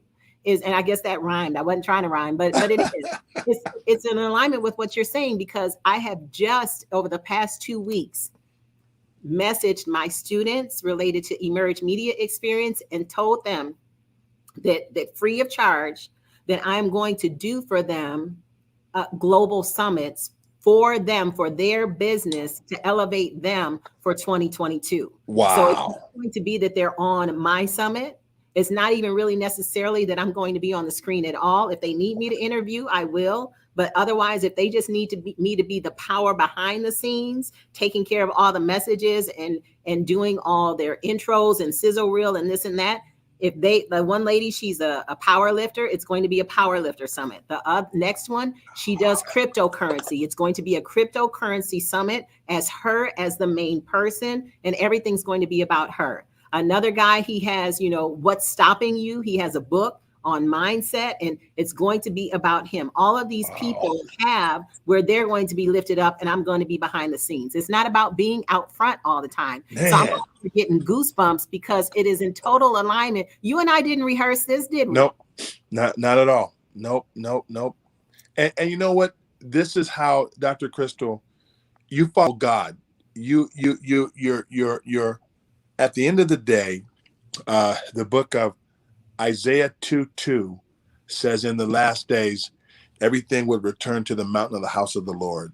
And, and Dr. Krystylle, I believe that's the heart of men and women that love God, that say, God, guess what? We have to, man, I don't want to leave this world the way it is. God, help us be a solution. And that's what you are. And that's why anyone that works with you, they have nothing but great things to say, because here it is, you care about them more than their finances. Mm-hmm. You walk with them in life. I've seen it, and that's why you're the one doing this. And it's so, I'm honored to be here. Well, I'm honored to have you. And Dr. Charles, like I said, we were just like on and just like elevating you. Dr. Charles, there you are again. We were just giving you all praise and honor and stuff. And then you came in. So really excited to just have you in between us right here on the screen. Man. Dr. Charles, what do you think about all the stuff we've been saying, man? He's one great guy. I believe, like he rightly mentioned, he doesn't want to leave the earth without making the necessary impacts. And most of us look up to him as a role model. And I believe he has charted a very positive path. And it's only wise and proper for us to follow. So, Royal Highness, I doff my hat for you. Continue to do what we are doing. We love it. And I have to tell you about this man here, Dr. Charles Benin. I don't think the world understands who he is. And I'm telling you, this man is probably one of the greatest. He's a diplomat. He's an ambassador. He's an entrepreneur. He's a man of God. I have never met one man that touches all the arenas that this man touches. I recommend, hey, as you're going to work with me in Ghana, you're going to work with this man too, because he is the one that I trust, one of the most authentic hearts you'll ever have, and one of the brilliant minds. This man, as I met him, what he does, he helps change your image about Africa, because people in the West have a certain picture about Africa. This man here, talk to him. He'll lift you. He will. Dr. Charles, I honor you, sir. Thank you. I'm very humbled, sir. To God be the glory. Yes, yes. Yeah. And I look forward. I'll be seeing you this week coming. We're going to have a phenomenal time in Ghana. Absolutely. Absolutely. We can't wait to see you here. I'll be there. In May.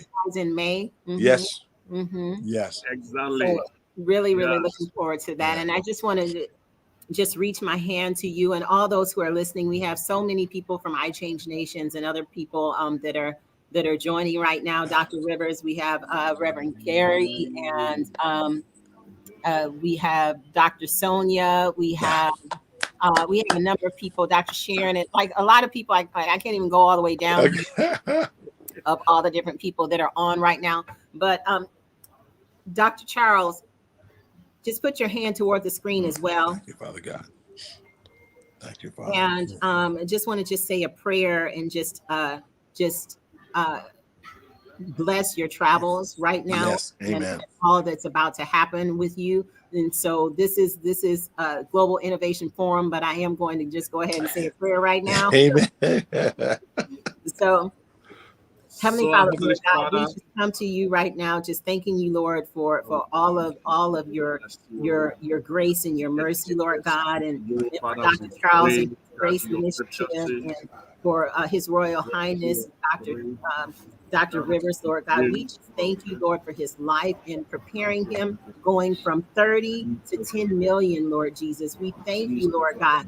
And just the analogy of, be faithful over a few and I'll make you ruler, just jumping from being faithful to being a ruler. And so we thank you, Lord, right now for all that you've done to just bless this man and his life and his impact and all of the honor that he gives. We want to honor him right now in the name of Jesus, and honor his travels in the name of Jesus, and honor those pilots that will take him in the name of Jesus. Honor every taxi driver, every mule, every horse, like whatever it is that he's on, that you just honor and just give praise and worship and power and covering over him right now. We praise your name. We worship your name, God, and we know that our praise and worship is what you desire. And I mentioned earlier to create in us a clean heart, oh God. Continue to renew and clean the heart of Dr. Rivers, Lord God.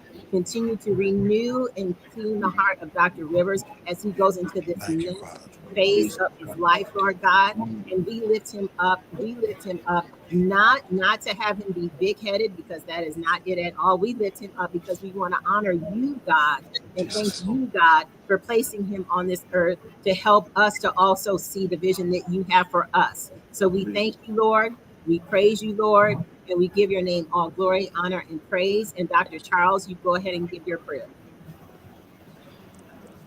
So, Heavenly Father, we want to thank you for this awesome time in your presence.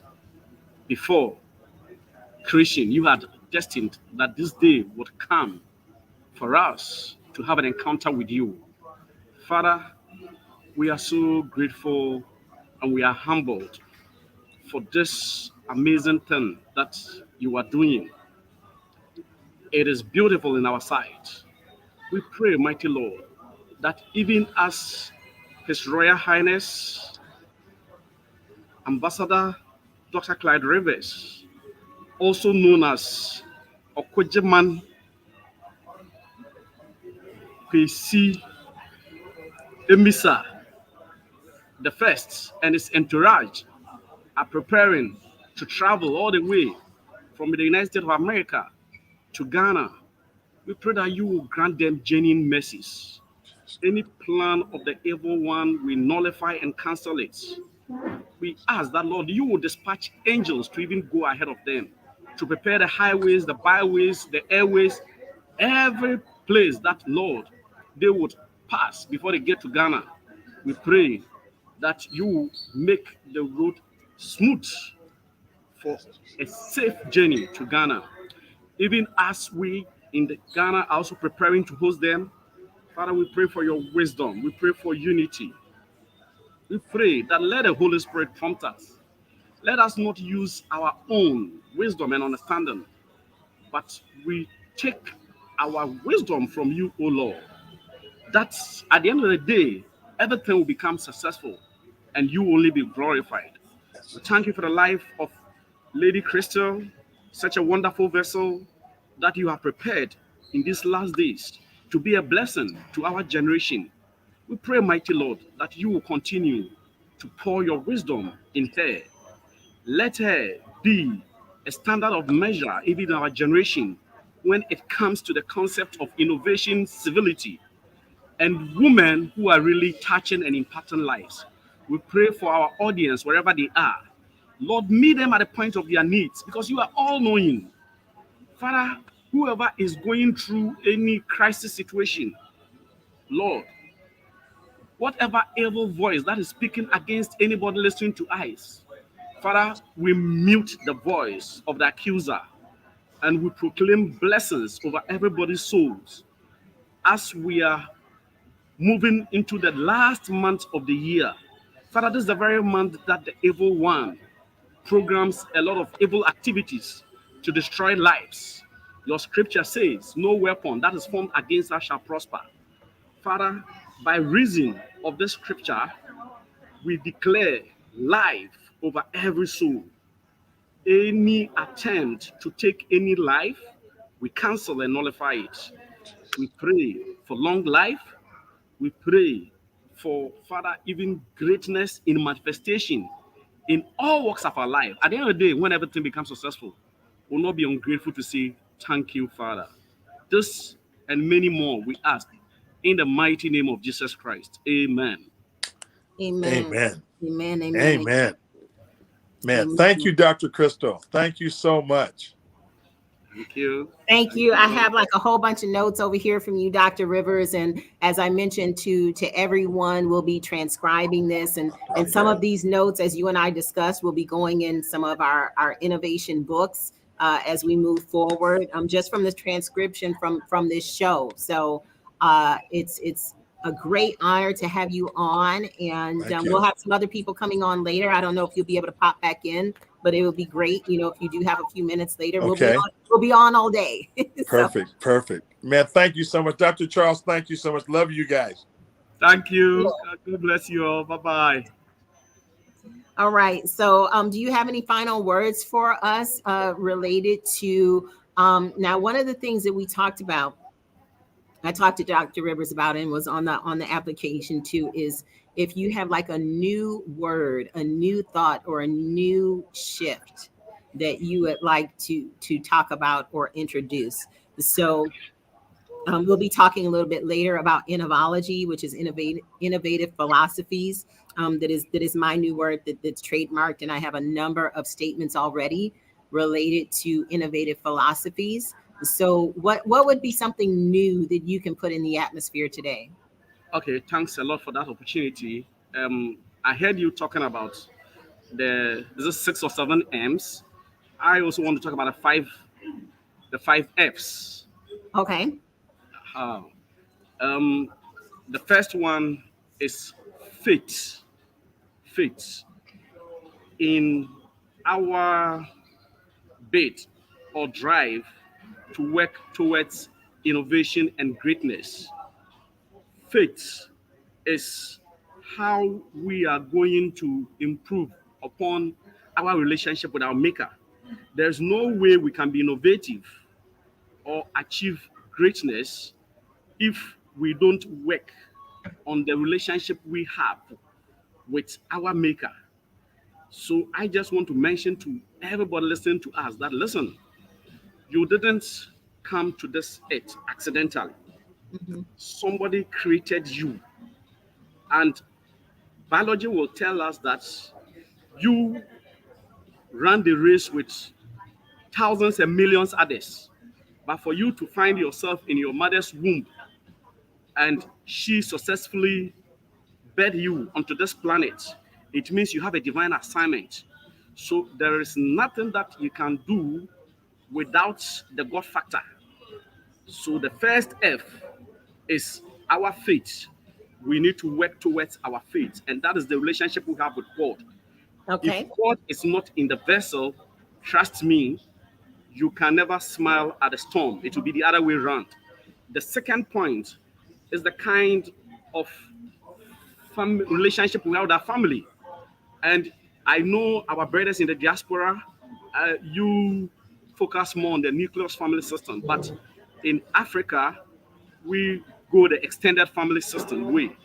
That's notwithstanding, even as you work towards innovation and rediscovering your greatness, etc., you need to know which family members you should really be close to them. There are people who can easily kill your vision.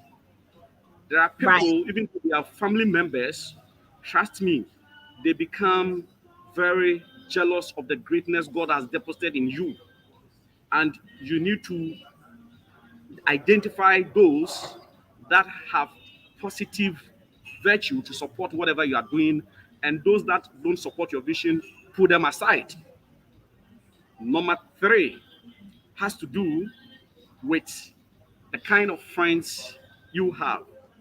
There's this Okay. popular adage that a friend in need is a friend indeed. As you work towards your being innovative and discovering your true identity as a great personality, be choosy with who you call your friends. There are people who call me their friends and I don't even know their names. To me, they are not my friends. And there are people I know they'll be there for me day, night, evening, dawn. And these are the people I call my friends. So you also have to factor the people around you, those you call your friends. And if they are friends, then in difficult situations, they should be there for you. They shouldn't be there for you only when things are okay. If you have people putting up those attitudes, trust me, try to delete them from your friendship portfolio. Then the next I want to talk about is fitness and health. Fitness. Okay. Fitness and health. If you are going to live to fulfill your divine assignment, you need to be careful about how fit you become and your health as well. If you take these two for granted, you may start a journey, but you may not end. So, going forward, we all need to factor this into what we do. If you wake up, do you just and talking about faith, I just need to mention that even your prayers, how you meditate, you say the scripture, you meditate on it, etc. That helps you to grow in the Lord, and that helps build the relationship you have with your Maker. So when it comes to health, fitness, and health, that's one area. There are people they just think that life is all what is around us. Trust me, as we are speaking, people have just been attacked by stroke Right. just Right. because they lead careless life. They don't care about their health and how fit they are. Every day, as you work towards your fitness, you can visit a gym. If even you do 15, 20 minutes a day, trust me, it's accumulating and it's also helping you to come up as a healthy person who will be able to run the race until you are next the crown of victory. Then the last but not the least is about your finance, Okay. how you are going to properly organize yourself, how you are even going to raise capital to start whatever vision you have, and how you are going to invest. People have money, but they are not able to account for it because they live their lives anyhow. They see whatever they just buy, impulse buying and whatever. If you want to discover true greatness, henceforth, you should be careful how you spend, what you buy, at what time, where, etc. These five principles, for the sake of time, is what I want us to soberly reflect on. Faith, friends, family, fitness and health, and our finances. When we embrace these four and explore into them, trust me, you'll be on the right path to greatness. Thank you very much for the opportunity, Ambassador Krista. I really appreciate you being on, and I was happy that I was able to surprise you with His Royal Highness being on with you. And he'll be with you in about the next week or whatever. So really exciting times, and happy that we were able to pray with him and give him blessings of peace and safety for his trip and all those who are going. So thank you. You just arrived back to Accra. So thank you for being with us today. The pleasure is all mine. God bless you. And God bless. We can't wait to give you breaking news when they arrive in Ghana. Oh, I'm sure it's gonna be all over everywhere on social media, right? When they get there. So thank you and treat them well while they're there. Okay, Dr. Charles. I promise. Thank you very much. Bye-bye. You have a blessed weekend. You too. Bye-bye. Bye. We are on the Global Innovation Forum. That was Dr. Charles. He is in Accra, Ghana. I mentioned to you, we have people from all over the United States, as well as about 7 or so other countries. And so we really appreciate you being on the Global Innovation Forum 01.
Hey, everyone. This is Krystylle Richardson, and we are on E360 TV.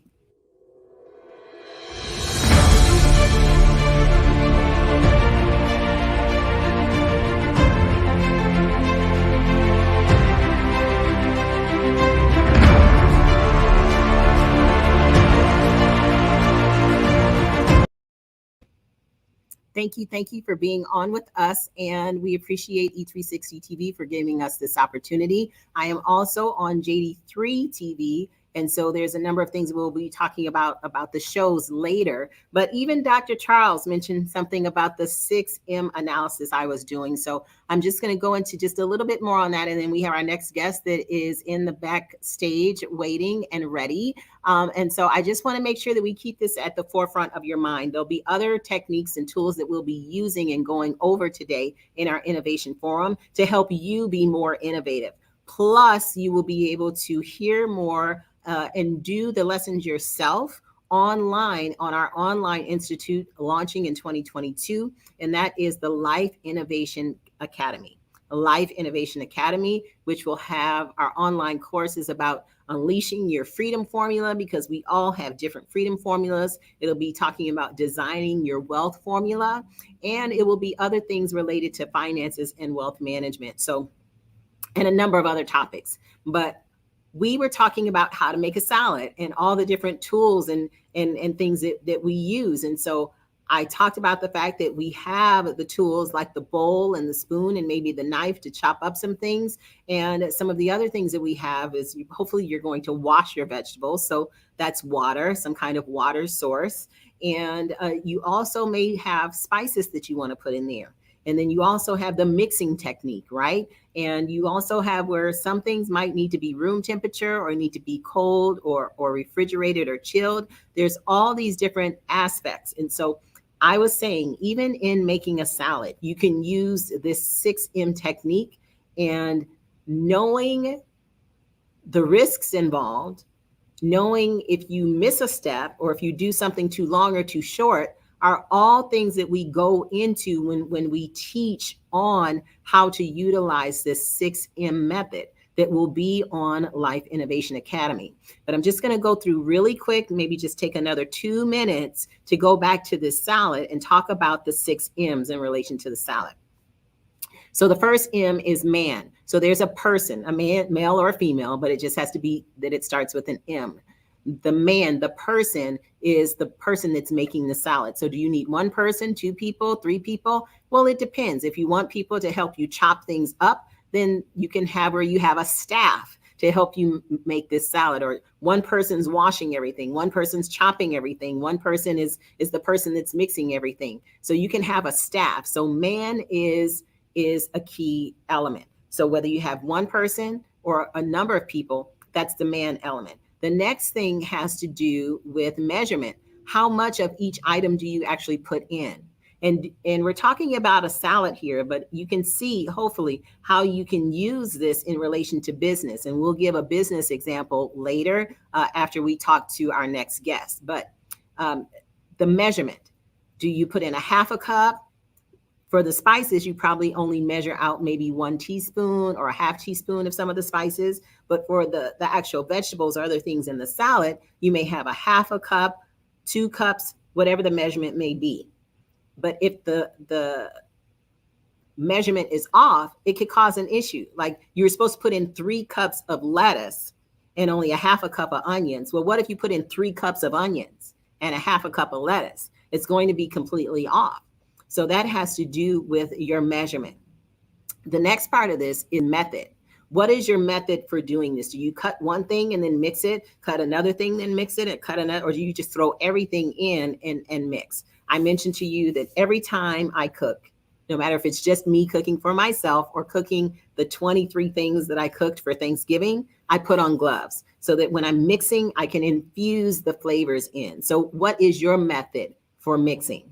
Or what's your method for cutting? I love my chopper as opposed to just cutting everything with a knife.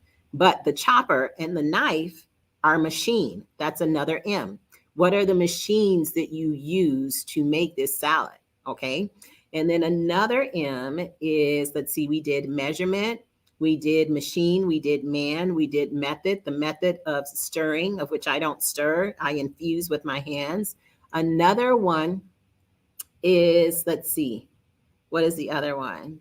Mother Nature. So Mother Nature has to do with any temperature or time or relative humidity. So some things are better when they're cold, okay? So it's very important for us to know whether it should be a room temperature salad or if it's better when it's cold and crisp. I actually have a salad with me here today that I made. I made 2 different kinds of salads for Thanksgiving. So all of these are where you can make sure, in whatever you're doing in business, making sure that you cover each and every one of these things. So we have man, material, which is the salad materials, method, measurement, Mother Nature, and machine. Those are the 6 M's that we're going to use next on a business example. And we're even going to do some wealth management while we're on later on today. So I'm just letting you know that there's like a lot of different ways that we can teach our children, we can teach our young adults and adults how to use these methods. And some of this you'll see in the School of Innovation with Ron Klein and myself. And then other things are where there's some things on Life Innovation Academy. All right. So thank you for sitting through that. Hopefully you wrote down the 6 M's. I do want to announce that I'm really pleased to see that there's some surveys coming in on Stats Collective. I ask you to take survey number 2 and survey number 5 related to innovation and how we learn. And so I do see on my phone that we have some that came in, and you can have one come in too. Go ahead and take that survey while we're talking, okay?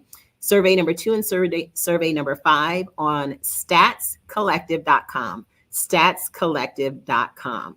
All right, so without further ado, we're going to have our next guest.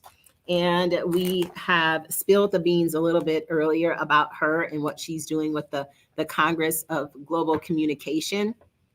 I promise we only talked for maybe maybe at least maybe 2 minutes, Dr. Sharon and I, just to say that we were glad to be working with you on this. But without further ado, it is the Vice President and the founder of Congress of Global Communication. It is none other than Dr. Sonia. Let me bring her on. Hi, Dr. Sonia. Hi, how are you? I am great. I am great. Let me take this banner off so I can see you better. And we'll I have to make it work the best I can. I'm on vacation. You see, I took it off. I took it off just for you, just for you. And I know you're out and about, and you said that you're going to try to make this work. So I really, really appreciate you being on with us today with your beautiful smile, your beautiful chair. You got it going on over there. I'm in the baby's room. I'm in the baby's room. Awesome. Awesome. So go ahead and introduce yourself, and we'll have a little bit of conversation so that you can be back on your way, you know, with everyone. But go ahead and introduce yourself. Thank you. I'm Dr. Sonia Robinson. But first, before I even start with that, let me say good morning, good afternoon, and good evening, depending on where you're watching from. Again, I'm Dr. Sonia Robinson. I'm a World Civility Ambassador. I am the founder and philosopher of Conversations That Matter.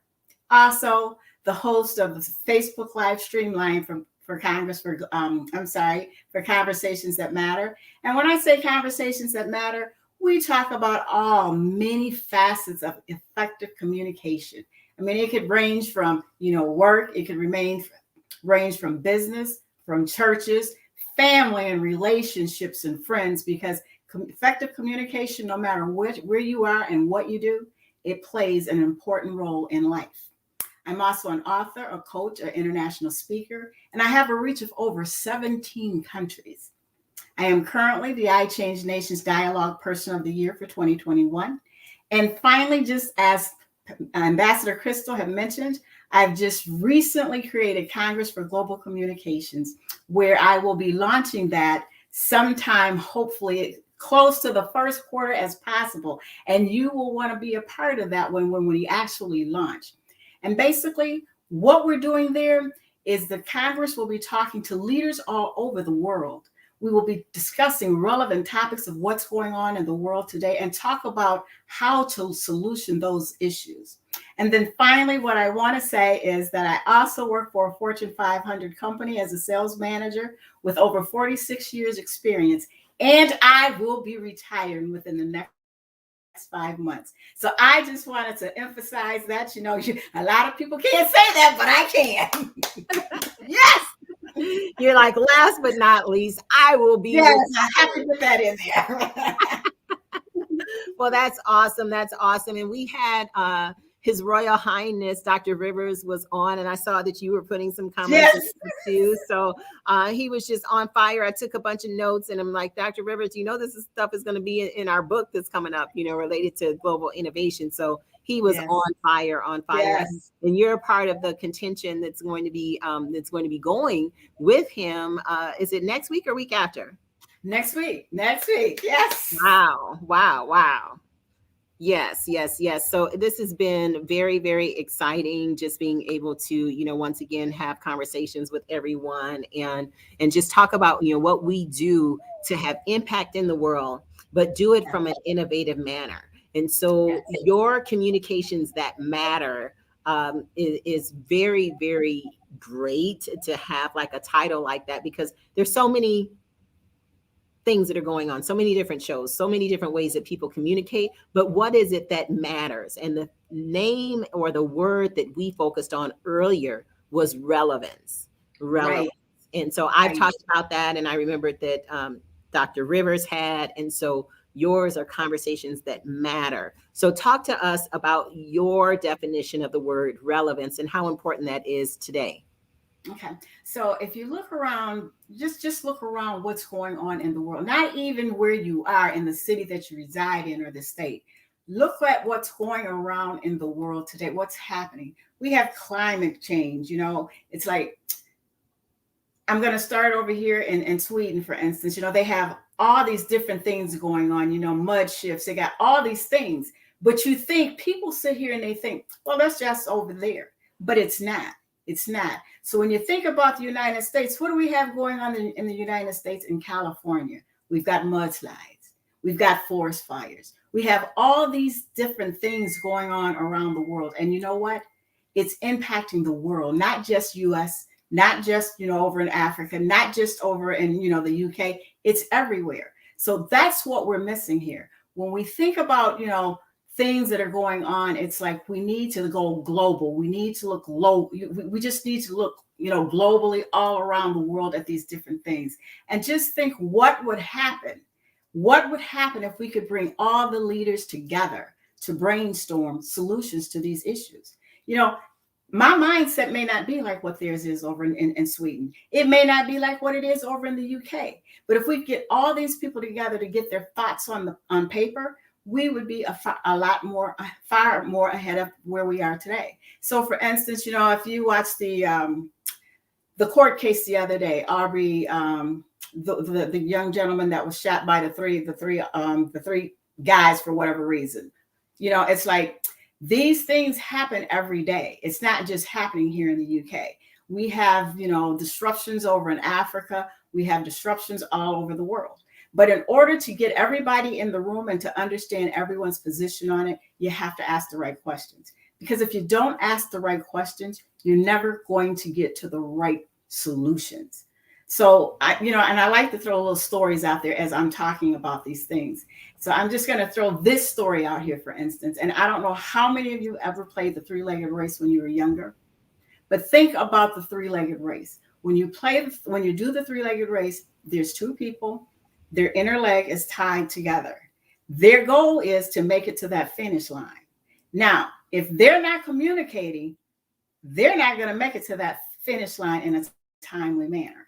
But if they're talking and it's harmonious, they're going to make it to the finish line, because you're going to have one person saying to the other person, okay, move your left foot forward, move your right foot forward. They're going to be talking all the way to that finish line to get to that finish line. But if you're not having those conversations, you're going to stay in the same spot. So that's why I'm saying, if we could get global leaders from around the world in the same room to just put their thoughts on the table, put it on a piece of paper, but some way, somehow, that's why we need to get the leaders in the same room to understand each other. We need to have everyone asking the right questions, because all these things that are happening in the world today, that is the only way we're going to be able to resolve those issues. So, and that's one thing that I want to stress, because again, it's not just, what is going on in business. It's what's going on in the entire world. It could be what's going on in your family. It could be what's going on in your church. Another short story real quick, just to show you how things work. How many of you have spouses or significant others? You even have children. Think about this. You could be sitting there having a conversation with your child, with your husband. You could ask him about a dress that you saw that you wanted. And you can call him on his job and say, well, honey, I saw this dress and I really like it and I want to get it. But we've always said that we're going to talk to each other before we go out and do these things. But I like this dress. And he may say, well, you know what? I'm in a meeting right now. I'll call you back. And then he may say something to the effect about, yeah, well, call me back later. I'll talk to you when I get home. But yeah, that's okay. That's okay. So when he gets home from work, you fix this dinner, because you thought when he said, yeah, that's okay, go get the dress, that's what you thought he was saying. That's what you thought you were hearing. But because you didn't take the time to clarify what you thought you heard, you went out and bought this dress, you fixed this fabulous dinner, he comes home, you're just loving him every which way because he said yes to this wonderful dress that you wanted. But then, you excuse yourself from dinner, you go put the dress on, you come back out, and he's looking at you about, is that new? And you says, well, honey, this is the dress I was telling you about. And he says, no. Basically what I was saying is, no, no cost was too much, or, whatever his words were. But you didn't take the time to clarify what you thought you heard. So you went and bought a dress that he said, I'm going to call and I'll get back to you. And yeah, whatever. But he wasn't saying go get that dress, which you currently have, that you're going to have to take back. But again, understanding, clarifying, asking the right questions. And that's the direction that we're trying to get the world to see and go in that path. down that path.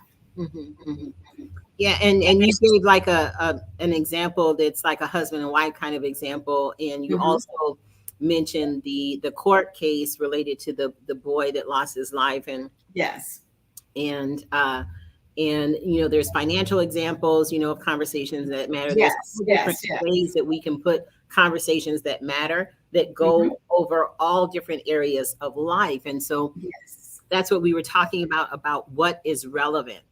And so for some people, the court case has no bearing on their life, so to speak. But what goes on in their household is something that matters to them at the time. Correct. And then for other people, you know, that whether you're socially conscious or whether the person is a relative of yours, you know, any of the people, maybe that one of the three men is a relative of yours, or the person who got shot was a relative or a cousin, or, you know, someone that was in the community that you knew, then it's more relevant to you.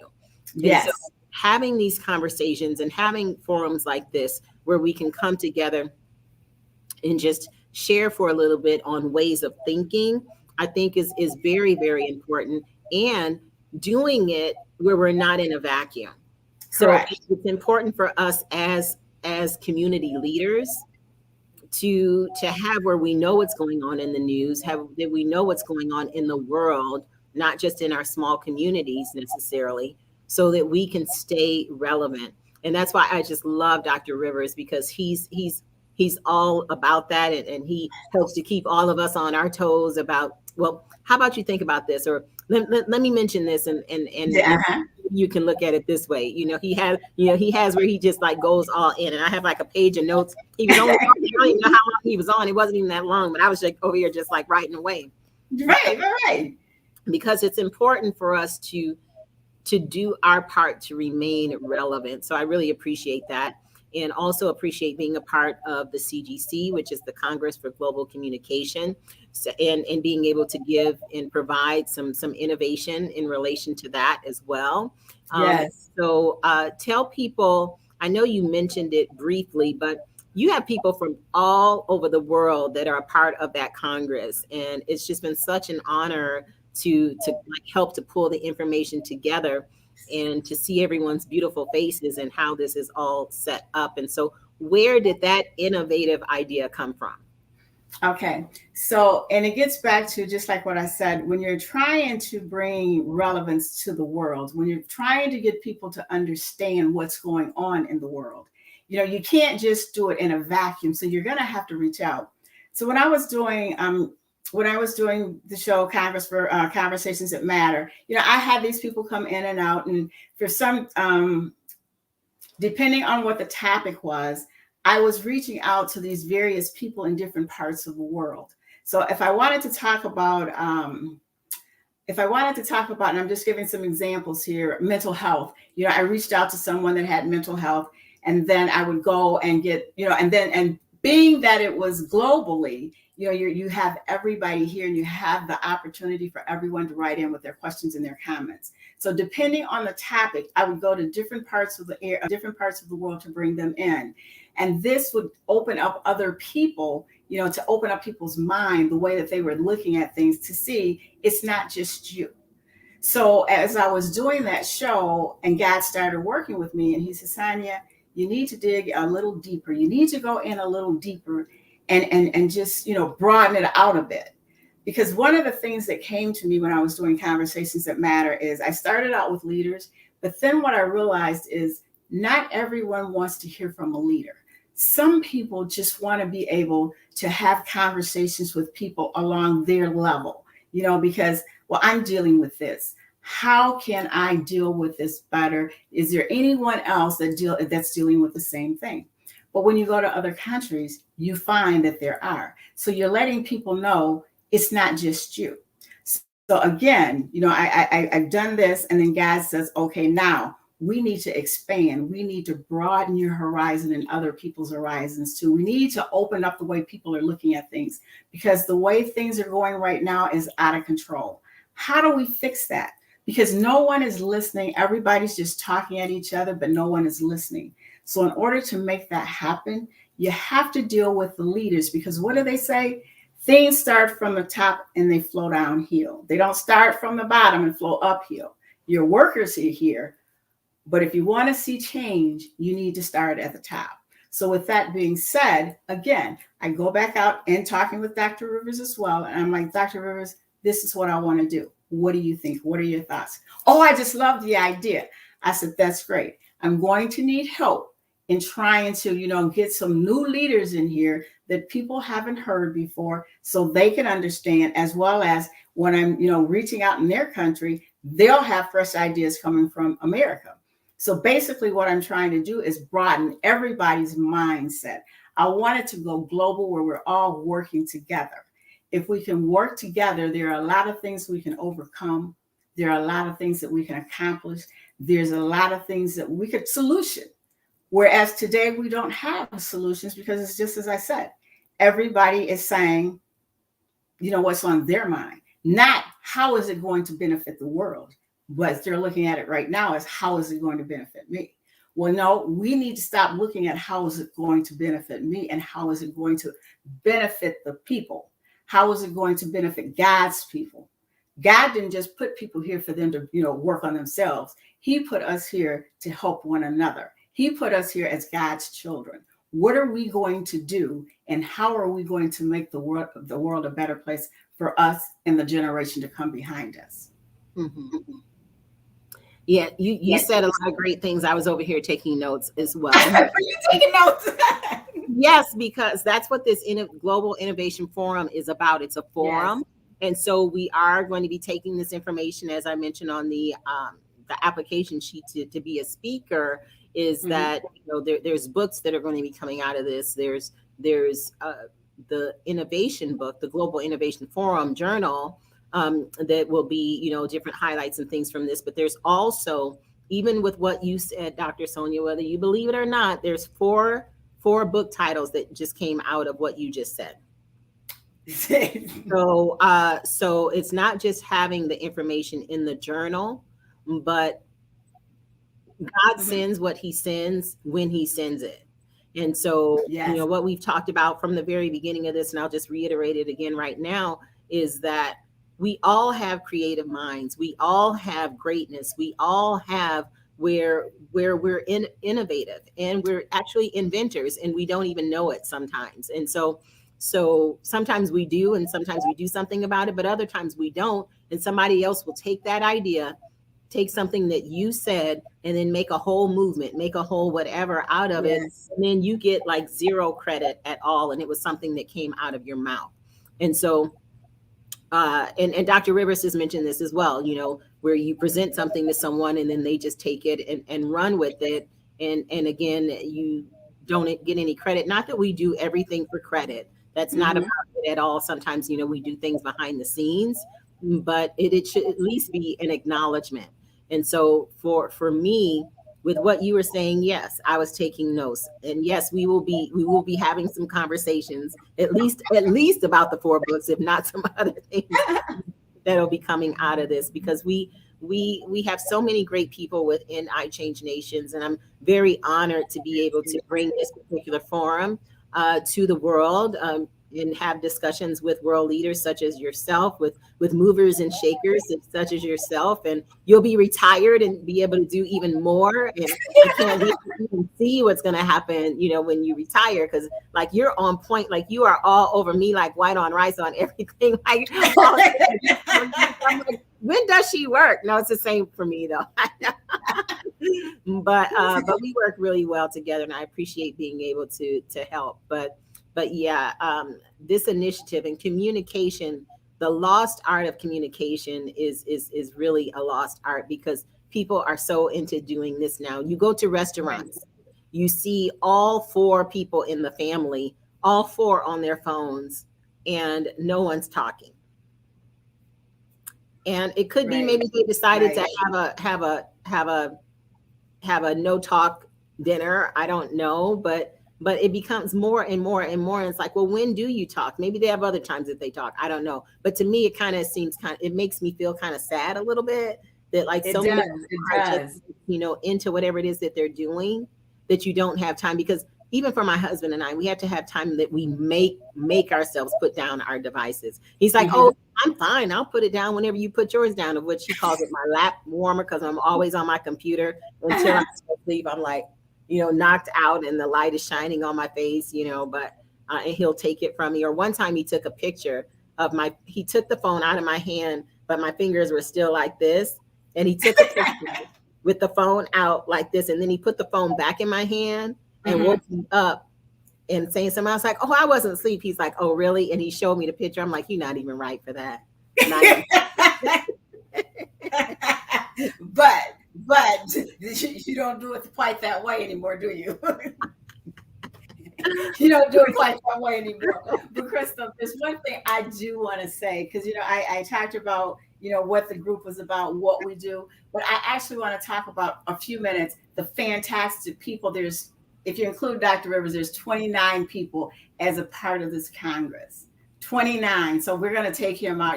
To me, he's just right now, it's like he's my guidance counselor.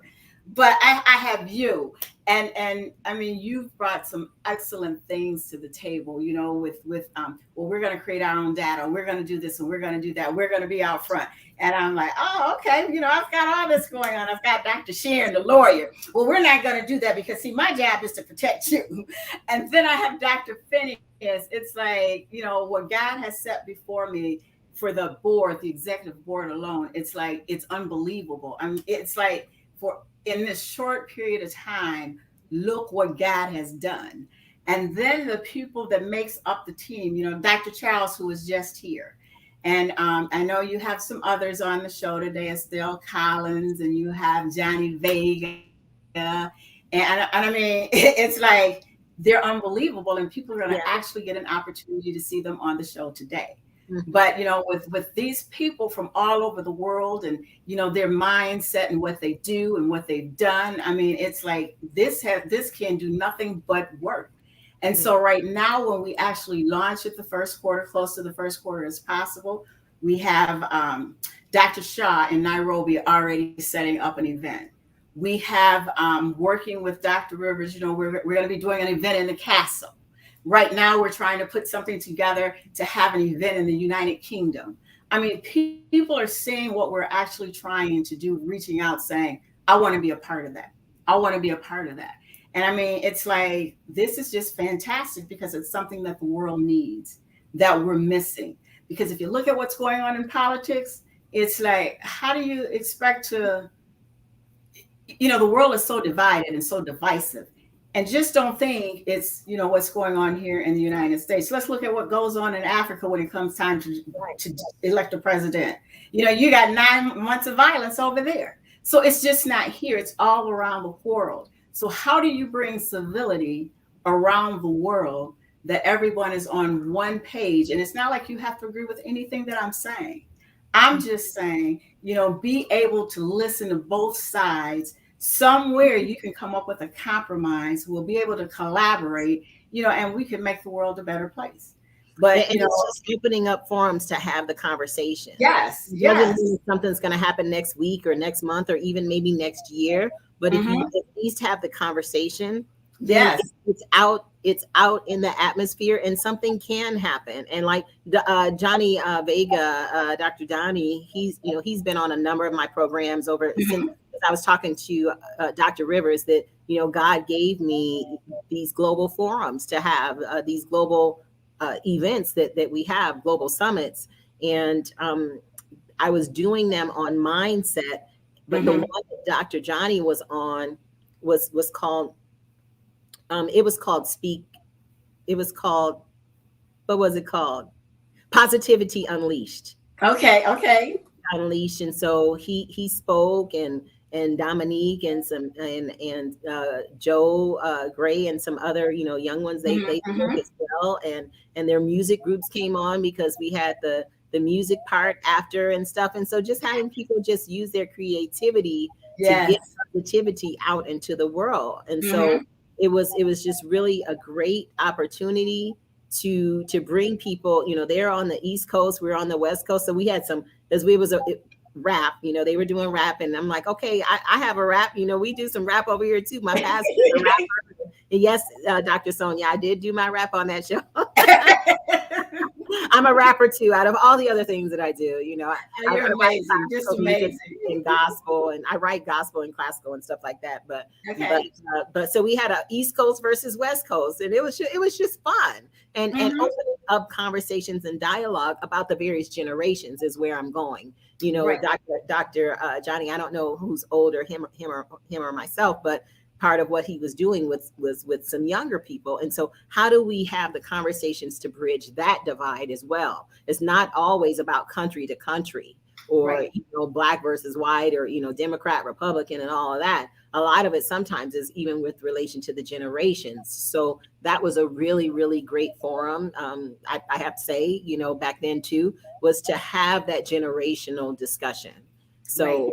Yeah. And so right along those lines, and I'm glad you asked that question, because that younger generation is going to be our future. And one thing that I say about that is I believe parents need to, lay the foundation. They need to lay the foundation for the younger generation at a younger age. And, that's when you develop them in the path that they should go, as we said. Mm-hmm. But one of the things that I think is lacking, we as the older generation need to, we always say, well, you hear these words about mentoring and coaching. Mm-hmm. This is a time that we need to start pulling these young individuals in and actually start mentoring and coaching them. Mm-hmm. This is a time where we need to spend time with them, interacting with them. This is the time where we need to sit here with them because, at one point when we were younger, it was, it takes a village to raise a child. Right. We don't have that anymore. That's going away. But we need to get back to that. And since we don't have it, it's up to us to start down that path with doing that with these younger generation. Because what they need right now is their ideas and some of the knowledge that we have. They can mold those two together and just think what they'll be when they, when they come of age, where they're into, politics, when they're into leading, when they're into leadership. So that's why I'm saying, right now is the time we need to start working with them. We need to, hey, take 10, it's whatever. And just pull them into your circle. I want to work with you. I want to help you grow. I want to help mold you.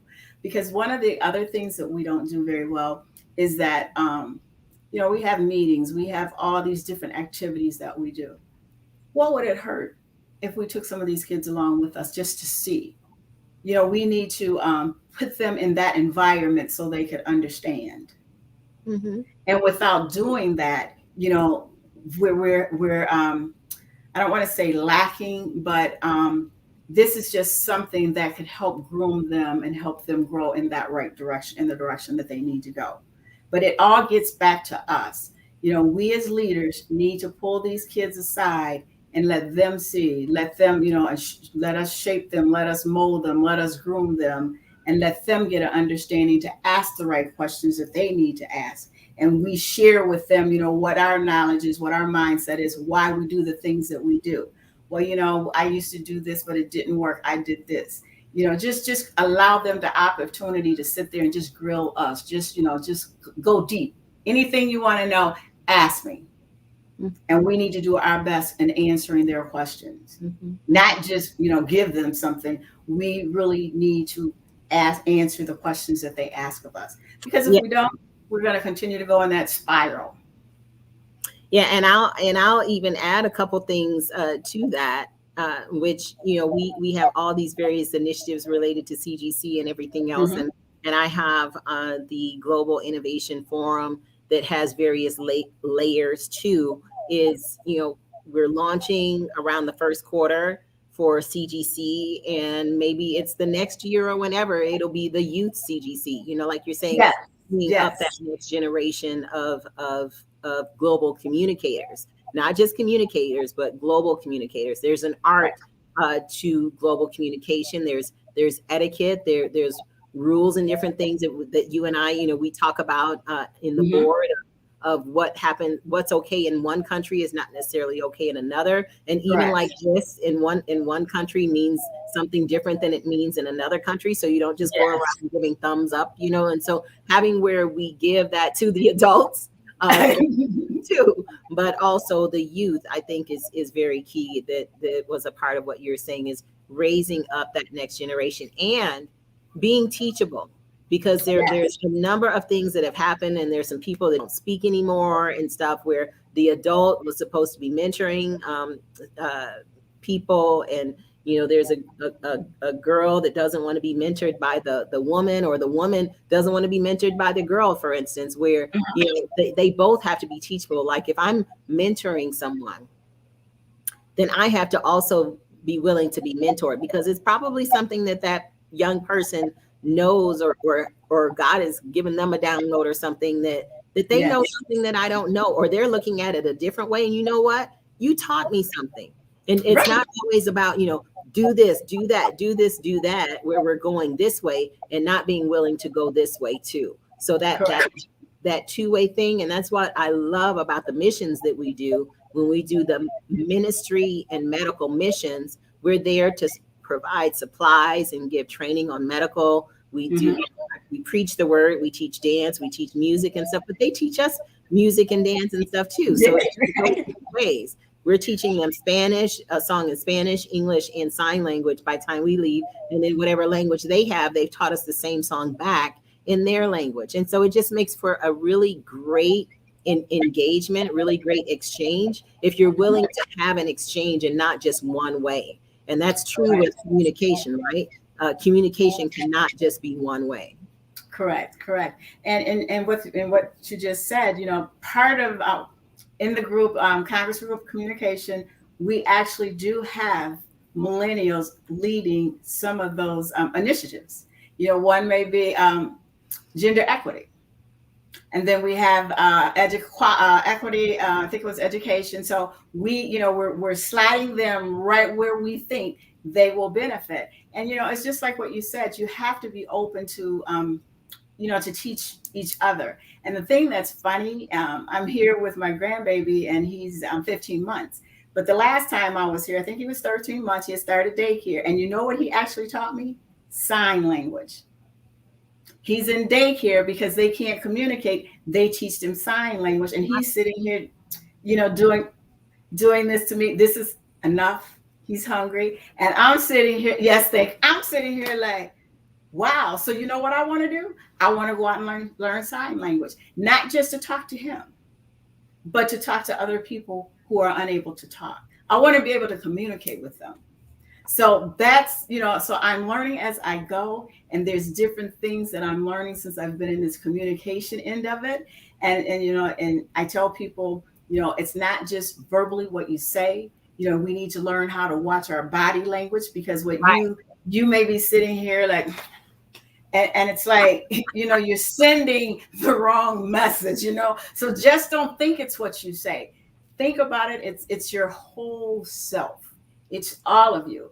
You may be having a bad day. No one knows you're having a bad day, and they may say something to you, but because of your body language, you just sent the wrong message to them. Mm-hmm. So, I just, talk to people. When I'm talking to people, I'm like, just be cognizant of all of that.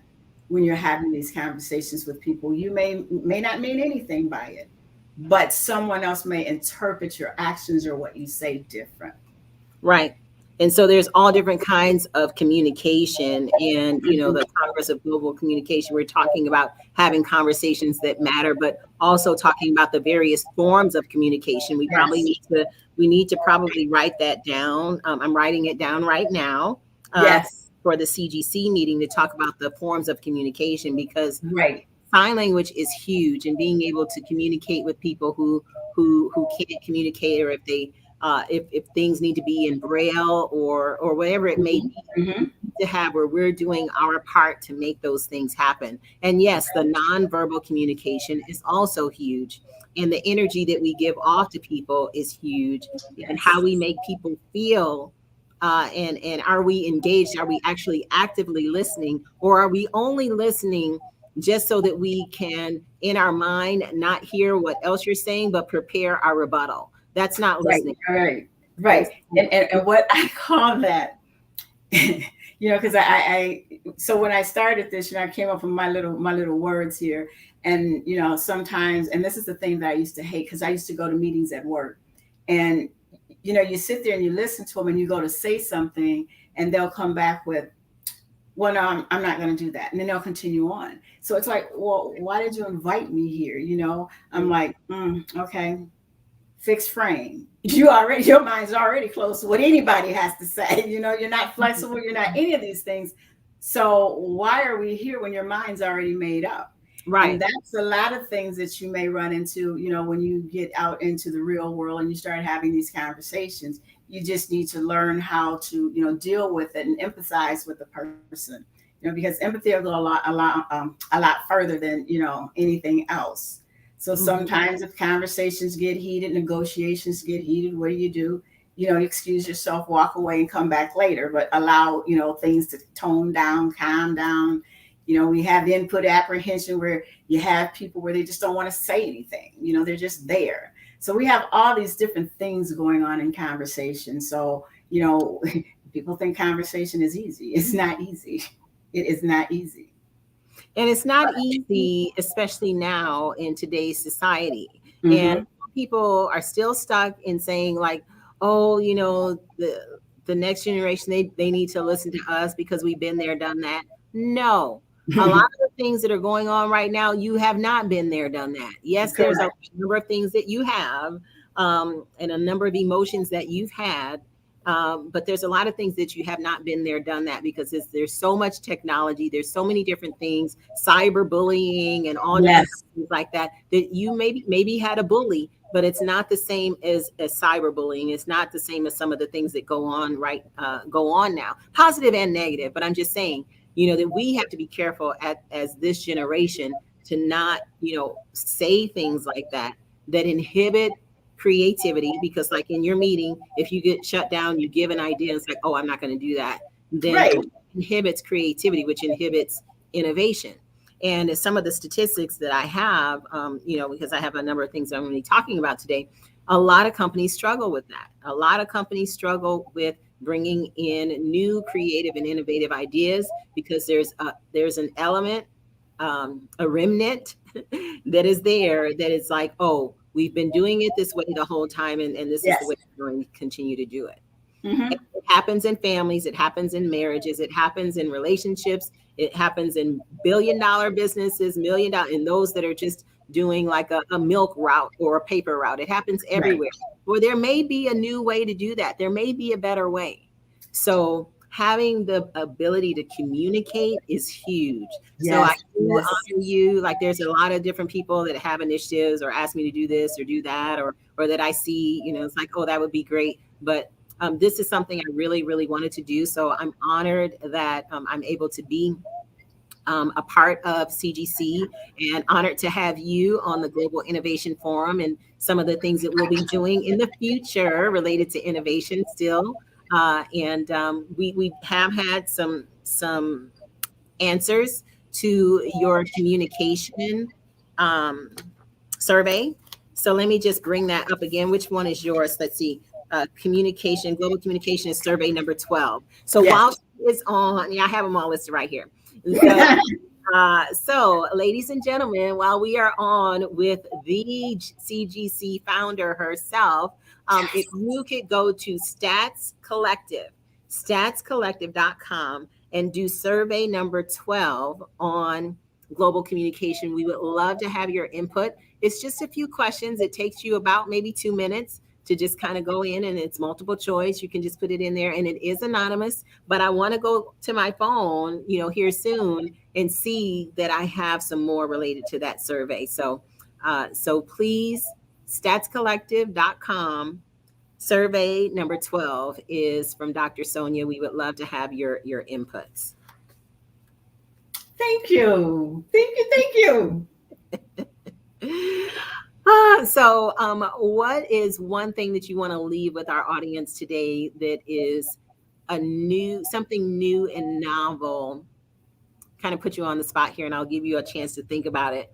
But if you had to come up with, so we've already talked about communication, so this doesn't need to necessarily be communication related, but based on what's going on in the world today, what is something that is a new way that we can look at how we're living that can help with all of the things that are going on in the world today. When I say things that are going on, we have a lot of ununity, which is disunity and disregard, because of like political parties. We have things that are going on with just people feeling that they're entitled. We have things that are going on with health, with, there's some new surges coming up related to the coronavirus. There's like all these different things that are going on.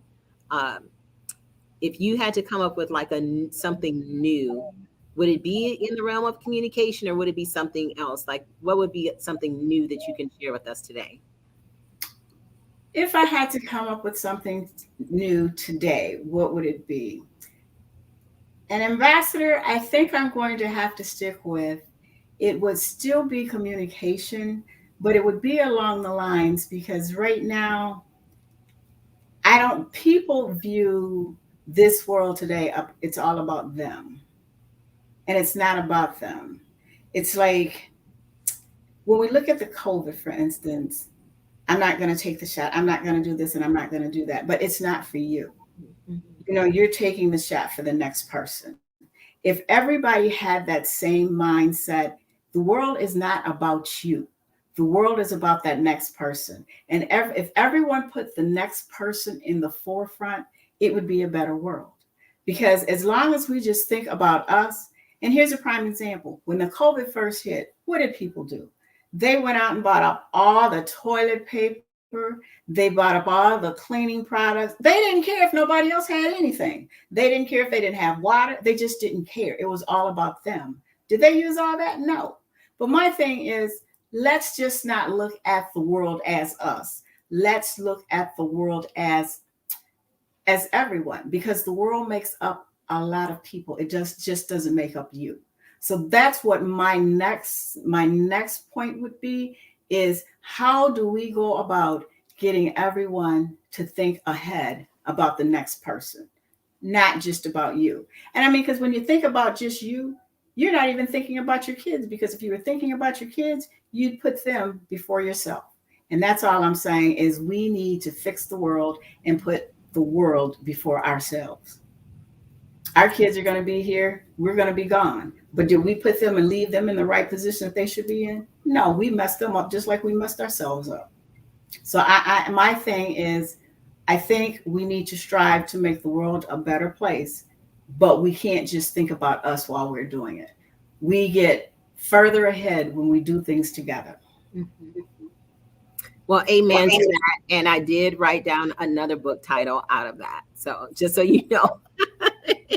So I have your name so that we can talk about it. Okay. Because see, the thing is, it's not your exact words. Sometimes it is when people are speaking. It'll be a phrase that they say, and there's a portion of that phrase that just like jumps out. Like Yes. Words floating in the air, that is an awesome book title. And then like for what you just said just then, you did not say what I wrote down. And I'm not going to say it over the air because like I don't want somebody to take it, right? Right. We'll be having a conversation. But I wrote it down because I'll look and see if it's already a title. And I think it'd be really, really great for us to have in the world.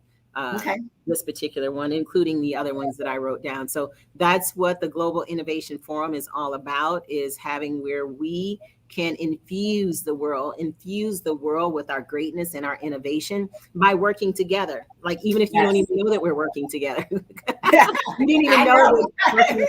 You didn't know you were working on top. When we send these emails, these text messages back and forth in the middle of the night, I know. Yeah. But you're an awesome leader, and I love how you lead. You don't lead with an iron fist, but you have strength, and so there's a difference, and you listen. And so because and you should be able to, right? Because what you're talking about is like, Conversations That Matter and Congress of Global Communication. Part of communication is listening. And so I just appreciate, like, when we're going, so we're talking about the board, ladies and gentlemen, of Congress of Global Communication. So there's 4 of us. And so Dr. Sonia, she'll just sit there and she'll just let, Dr. Phineas and Dr. Sharon and I will just be going at it, like, well, what about this idea or that idea? Or maybe, we could do this or do that. Or how about thinking about this or about that? I'm not sure if I understand this or that. So we'll be doing all this. And then here comes Dr. Sonia. Like, okay. So she'll say like, okay. And then we're like, then we sit back like, okay, classes and stuff. What is she about to tell us? How is she about to whip us into shape over here?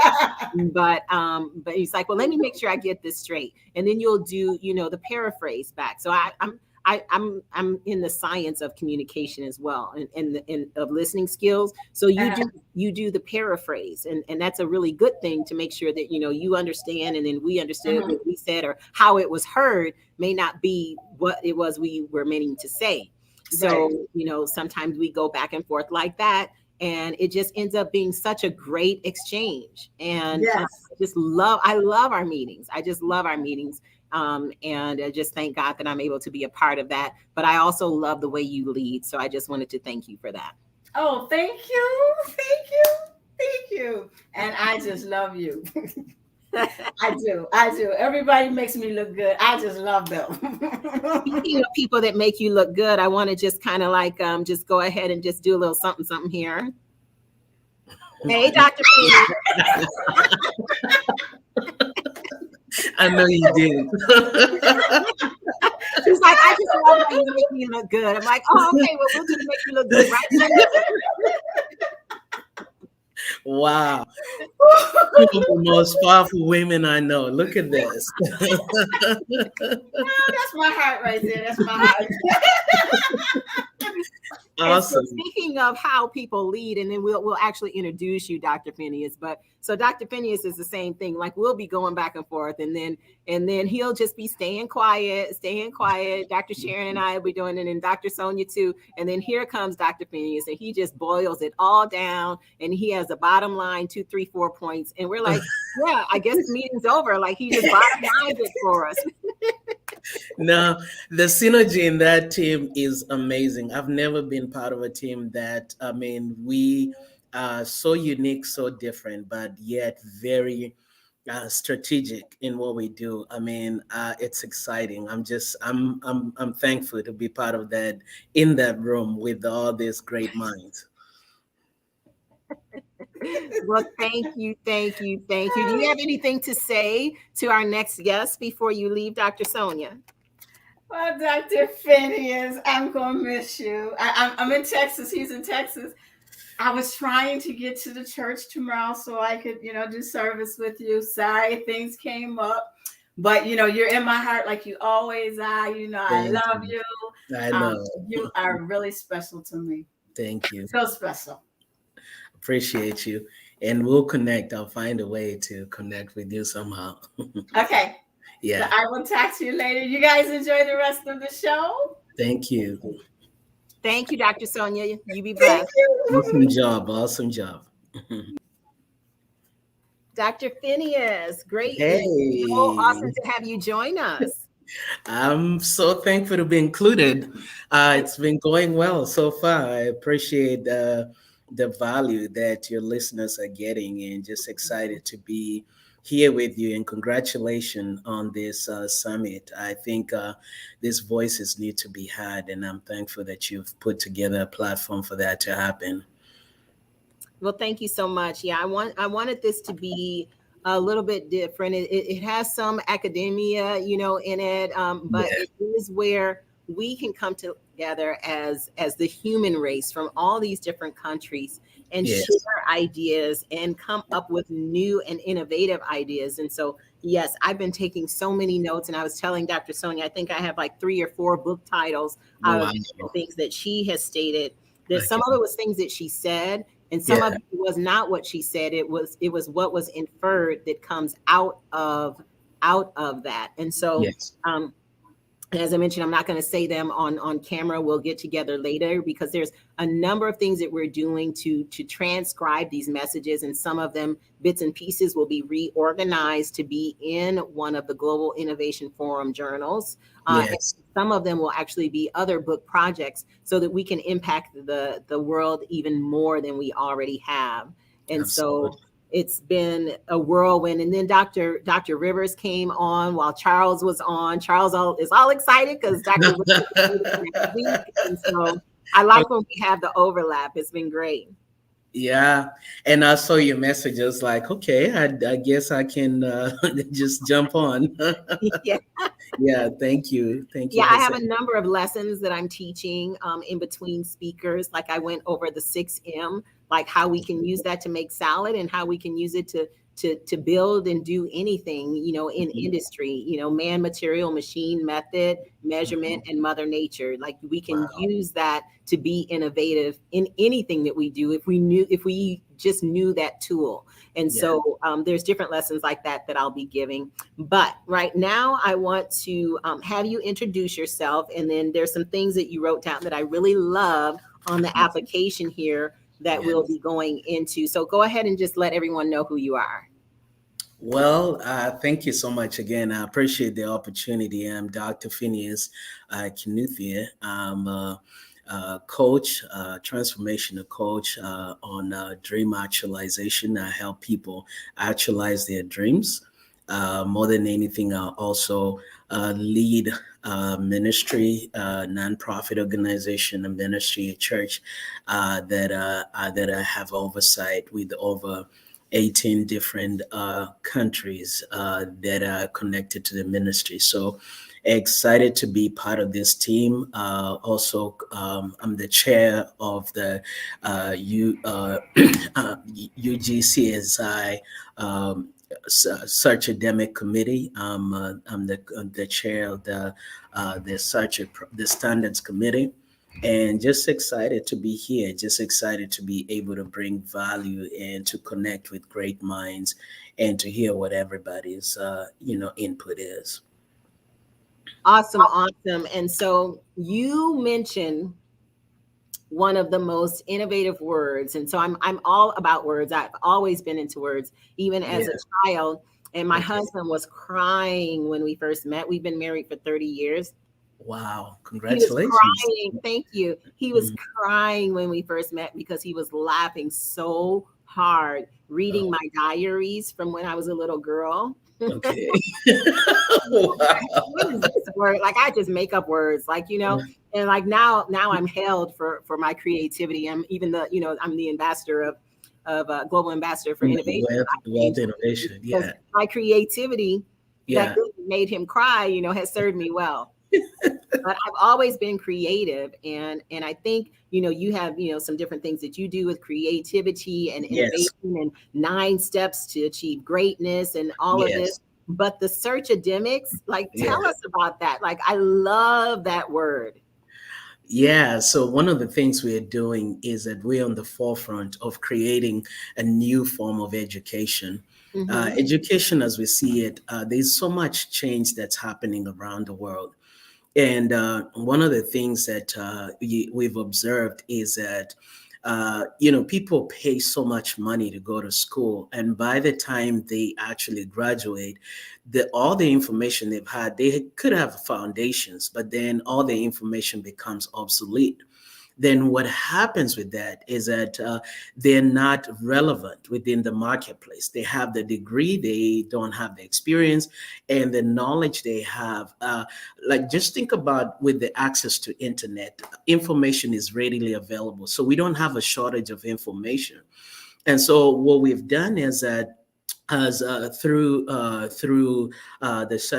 UCGSI college, what we've done is we've put together a team whose assignment is to come up with a new model of learning. And this is skills-based philosophy learning, where we are looking at practically looking at what people have capacity for and what they're doing and how it's applicable and how it's bringing results. And then from there, we work with them to establish curriculums, and we work with them to establish training that is skills based to have results. We don't want people to just go to school just to get information that is not relevant.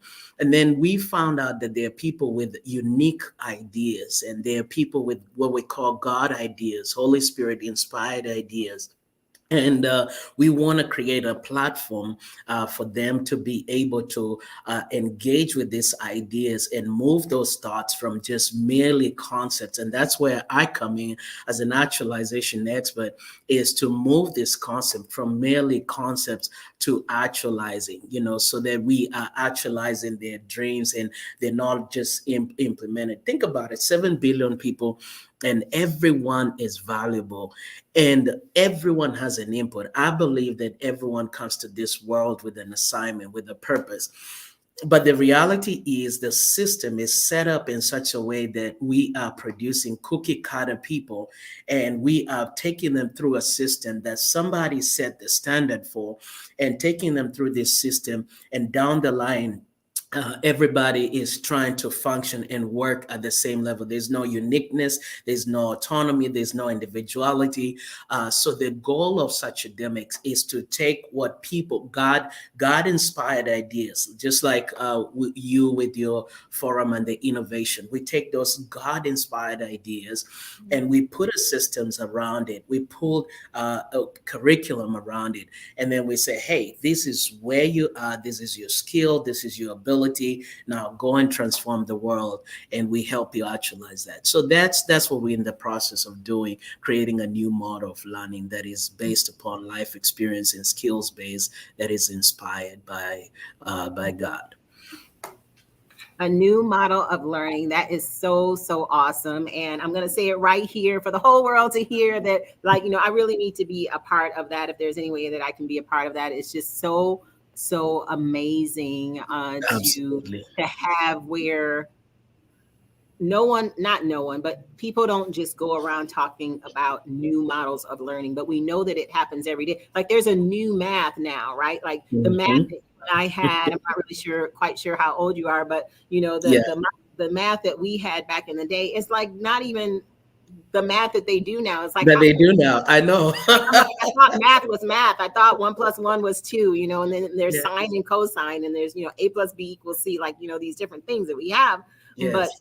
But it's different. And so who did that? But who did it and why? And so you mentioned the word that we've been talking about all day. I don't know if you know that, but the word relevance. Relevance. And so we will be having a book that we'll be doing aside from the Global Innovation Forum Journal, because we'll be transcribing a number of the different things that are really great tidbits here into the journal. But some things are actual books. There's going to be one related to relevance, because if we're doing whatever we're doing and it has no applicability, then where is our impact? Then that we're just doing it for a hobby. It's something that makes us feel good, which is great. That's fine. But if you're going to put it out into the world, it needs to be something that is relevant. And so, and think about how fast the world is changing. I mean, like right now, most people are just trying to embrace the whole concept of like cryptocurrency and what they call the NFTs. The world is changing so rapidly, but when you look at the model of education, it's a model that has been antiquated. It's been there for years, and it's supposed to produce results in a very fast-paced, changing world. So it's not going to be practical. And so people are paying so much money and having all this student loans and all that, going through education model that is obsolete, that is really not going to produce the results for today. And so we want to, and that's why change, I think one of the things, and we'll talk about change today, hopefully if we can, is embracing this concept of change and really how do we adapt ourselves to change. So I was listening to the president of Nokia, Nokia is a phone company, and Nokia started out. At some point Nokia was the number one phone company in the world, and then they were. He was giving a speech, and he shed tears, and he was crying, and he said something. He said, "We didn't do anything wrong, but somehow, we failed. Somehow we lost." And the reality is not doing anything. And you talk about thinking and disrupting and leading. And that's the key. If we do not do anything, somehow we're going to lose. And it's not because doing nothing is doing something. If you don't do anything about the situation, doing nothing is doing something. And so Right. this is why we have to be on the forefront and saying, okay, well, the world is changing. Why are we not changing the systems that are producing this result? Yes. Yeah, definitely. And I want to just go ahead and get this. We had a lot of people on the screen, so I took the banner off. Let me just put this banner back on. And then you just have to kind of like sit up a little bit so we have that on. I love it. I love it. Listen, one of the things you said was just so I wrote down a title for you too that we'll have to talk about. Okay. But you mentioned something that is an epidemic, a worldwide epidemic. Yes. What you mentioned is still going back to the word relevance. And I want everybody to hear this, and I want everyone to be global ambassadors for people in their families, friends, and everything related to what I'm about to say. There's a number of documentaries out because it's something that is actually true. And you don't have to watch a documentary. You have people probably in your family or in your communities that are experiencing this. Yes. There's so many colleges, universities, accredited colleges and universities and institutes that are taking people's money every single day, teaching them things that are not relevant and not state of the art. They get out with this degree and cannot find a job. The company now has all of the money, or they have where the person still is in debt for student loans, something that they cannot even use because the college took advantage of them with really great advertisement or with people on staff that find somebody on the street and say, oh, maybe you should do this or do that. And then they follow up with them, develop a relationship with them, saying that, you should be a part of this college, and they go. And these are ones that I see commercials still on TV for these places.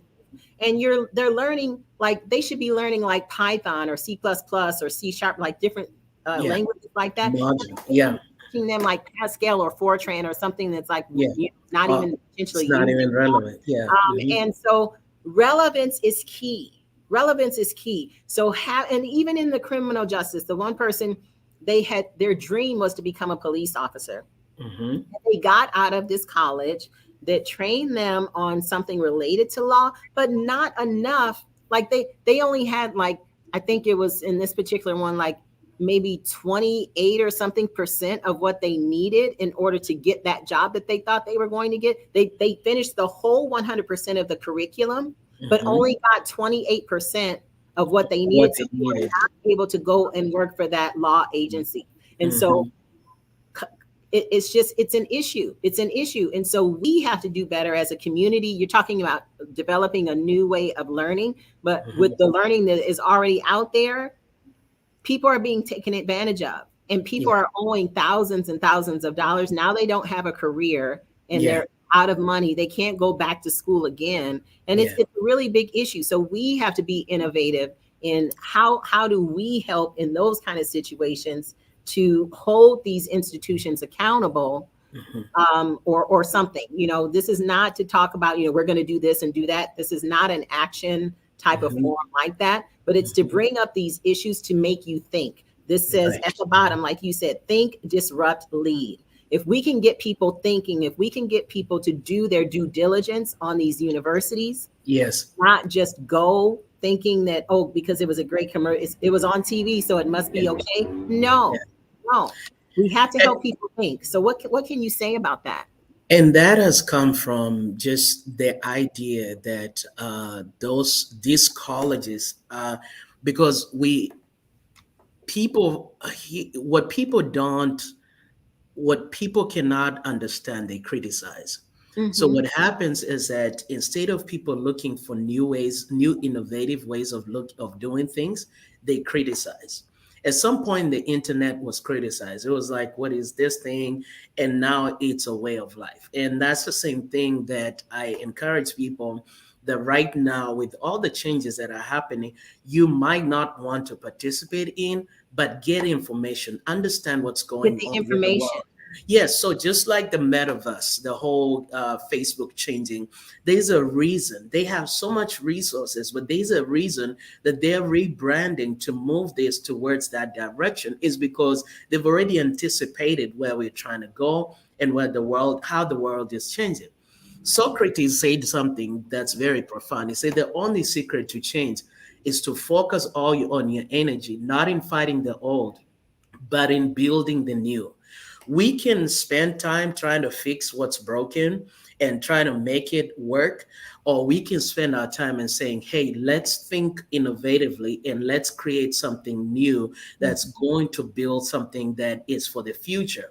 And so, what we need to let the audience know and the people listening to this is really like, you need to capture that the heart of education is not just in the brick and mortar institution, is actually shifted. Information is readily available, but there's a difference between information and wisdom, and knowledge. And so just getting information, I can Google anything I want to, but that does not mean that it makes me an expert or it makes me knowledgeable in that area. You still need coaching, and that's where the coaching part comes in. Every person is a student in one area and a teacher in another. And you have to understand that the dynamics, that you're not always going to be a leader. There's some places that you're going to be a follower. So I wrote a concept on my book, Becoming the Best You, called Follow or Shift. And this is where we are engaging with the leader's influence from a different perspective, because your path as a leader can be traced back to your path as a follower. So how you follow. Now, we have to be able to say, look, this is not working, but who's on the forefront? And I know you understand the whole concept of benchmarking. Who's on the forefront of innovation and change, and how can we benchmark what they're doing? Because success leaves clues. And so the goal is, how do we find where these change is happening, rally around it, and then begin to build something new. So the truth be told, it's not even these institutions are doing what they're supposed to do. That's what they're programmed to do, is to create employees, is to create these low-lying fruit that they like. Everybody's thinking the same way. Because think about it, the people that benefit is when you have the masses of men are leading lives of quiet desperation. Why? Because we're all taught to think and act in a certain way. It's this system that churns out the same kind of mentality and thinking. But we were not created to blend in. We were created to stand out. And so that's where innovation comes in, is where we have that standing out, where we say, look, this is not working. Let's start with something. And so people are having a challenge adapting. You have the early adopters, late adopters, mid adopters. And so people are having a challenge adapting to the fact that education is going to change. The model of education will eventually change. Right now, because money is in circulation, there are institutions that are making a lot. Think about it. I had about that. It takes about $160,000 a year for some of these colleges when you're going through them. Now, if you're going for a 4-year degree, I mean, you already $500,000, and the job you're getting is not even going to provide that income. So we have to shift how we see things. I believe that one of the things is our belief system is based upon our evaluation of something. So how you evaluate something affects your belief system of it. So if we evaluate education and say, oh, these are the only institutions that have capacity to develop my creativity, then you are limited to that model, because you are tying your belief system to how you evaluate it.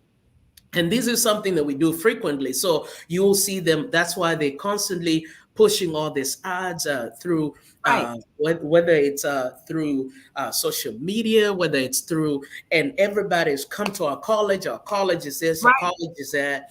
It's creating a belief system. because not only are they building a brand recognition, but they're also creating a belief system for you to think that this is the only way you can get education. But here's the change that we need to have. If we reevaluate a situation, our belief about the situation changes. So we don't have to start with changing the situation. We don't need to change the model yet. Let's change our belief about the model. Because if we change the belief about the model, it will captivate us to want to say, what alternatives are there and what can I do? Right. See, like used and to the be alternatives, like you're saying, is having that thought process, Dr. Phineas, of what are the alternatives? What are the alternatives? Some people get so stuck in being brainwashed by the ads that they don't even think about any alternatives, and then they just go with it, and then they're in the rut of not having a degree that works. Now, I'm not bashing all colleges and universities, but there's a lot that goes into that. What are the alternatives? That was really, really great. Go ahead. And we're talking about innovation. So with innovation comes change. So in 1930, there was the chairman of the patent committee said something that, and I want you to just imagine about this statement. It said, everything that can be created has been created. That's in 1930. That's the mindset. This is a person who's over the patent committee and saying everything that can. When we think that way, we cannot innovate because we think in terms of, and people who, if you think about companies that they're on the forefront of exponential growth, it's companies that are reevaluating something that's already existed and how it can be done different. They're now creating, when you think about Uber didn't invent transportation. They didn't invent taxi. They didn't invent the taxi business. No, they reevaluated it and saw the model is not working and made a tweak that has shifted and literally put out the taxi business out of business. Why? Because they looked at an existing situation, reevaluated it, and created a new paradigm. What if we did it this way? When you think about Apple, wait. So let's stay on Uber for a moment, because it's what if we did it this way with this particular demographic of people? Like a lot of the Uber drivers, like you have people of all different ages. And even the Uber headquarters was located in one of the buildings my husband used to work in.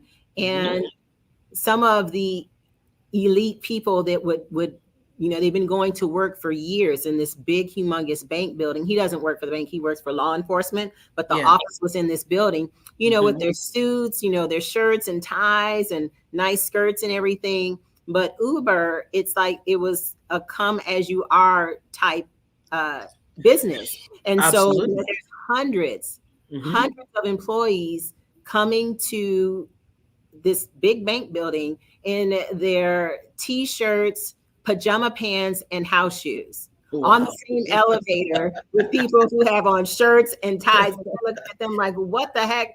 Call security. Like, who is this? But they had a come as you are mentality, and they had hundreds of employees, working in the back offices, while the other driver, the drivers have to look nice and your car has to be cleaned and all that. But the office people, it was a come as you are thing. And so that was like a shift. And I think they, benefits and like partial, like you can go to college or you can get tuition reimbursement and you get this bonus and this tweak and that tweak. And in other companies, they feed their people lunch and dinner every day, and they get sign-on bonuses, and like, you don't have to bring any food because you get lunch and dinner. If you're a vegetarian, they have it. If you like meat, they have it. Like all these different things, not necessarily at Uber, but there's other companies that are like that. They have couches in the lobby. They have, all these different things that are the current being remaining relevant. Okay. And so the people can do the same work. They just don't have to dress up.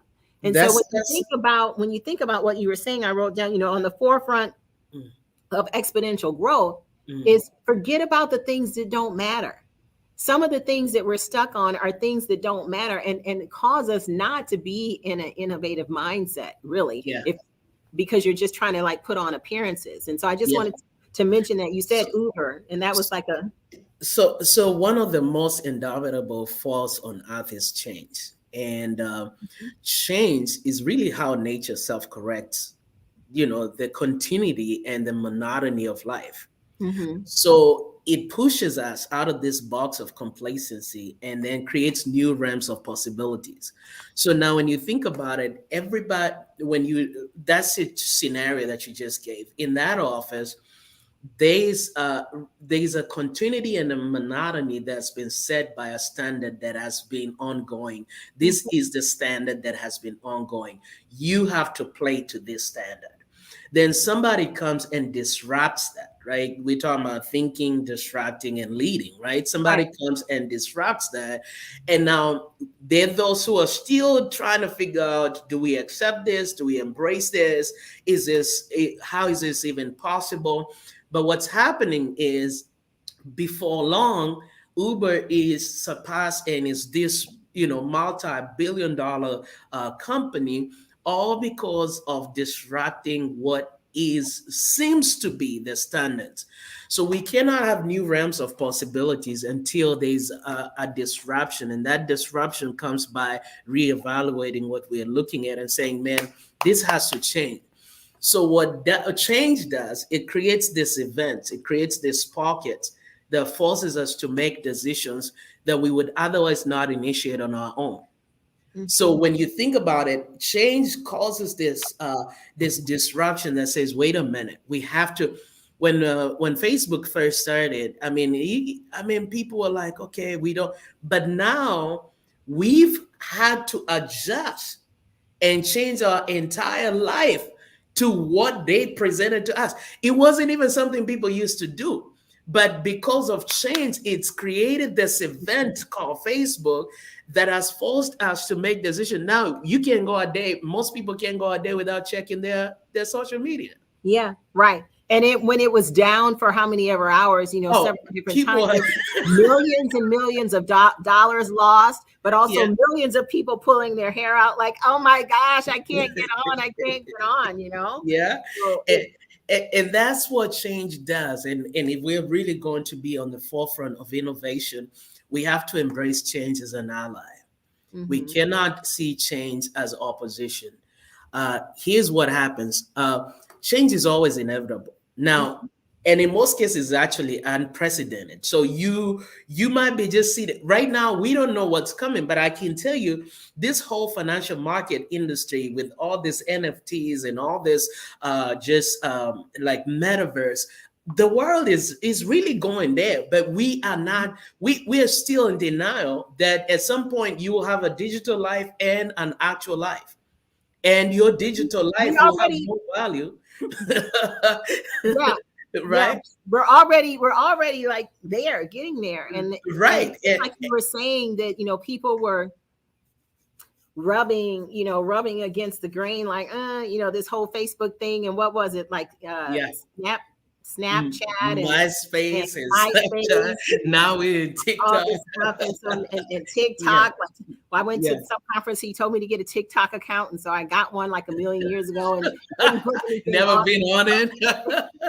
Like, okay, he's like, it's gonna be the future, and it's like, okay, but and then like now you're saying, crypto and Bitcoin, NFTs, and like all these different digital things that people want to be able to see and touch and feel. And I'm 57, so I'm in that group too. Like my car, when I went to go get my car, I wanted to get a 2-seater because my kids are gone. We do the homeless ministry, so I still have the SUV. Okay.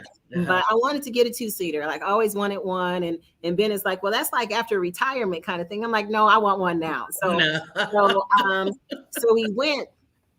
And I looked at new ones, but I didn't want the new, like, where even though mine does have the button that you hit for the window, but a number of other things in the car are manual. I want to be able to get in and out of my car myself. I don't want to be locked in if something goes wrong. It doesn't even so it's a convertible. So like I could get out if I went into the water, but I'm always on risk mitigation mode. But plus I like being able to do it myself. I don't want the car like talking to me and doing all this stuff. So the new Miatas, woo! Like really all the bells and whistles and like really, really not even enticing to me though. My Miata is a 2008. I think I've had it 5-6 years now, but I didn't get it back in 2008, but it's a 2008 and it was calling my name. I love my old car because I can do things touchy-feely. Yeah.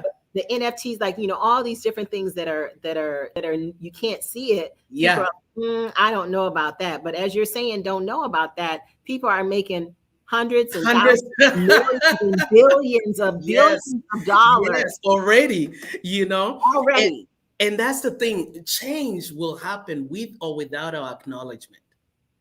Whether we approve it, accept it, that's the thing with change. Change doesn't wait for nobody.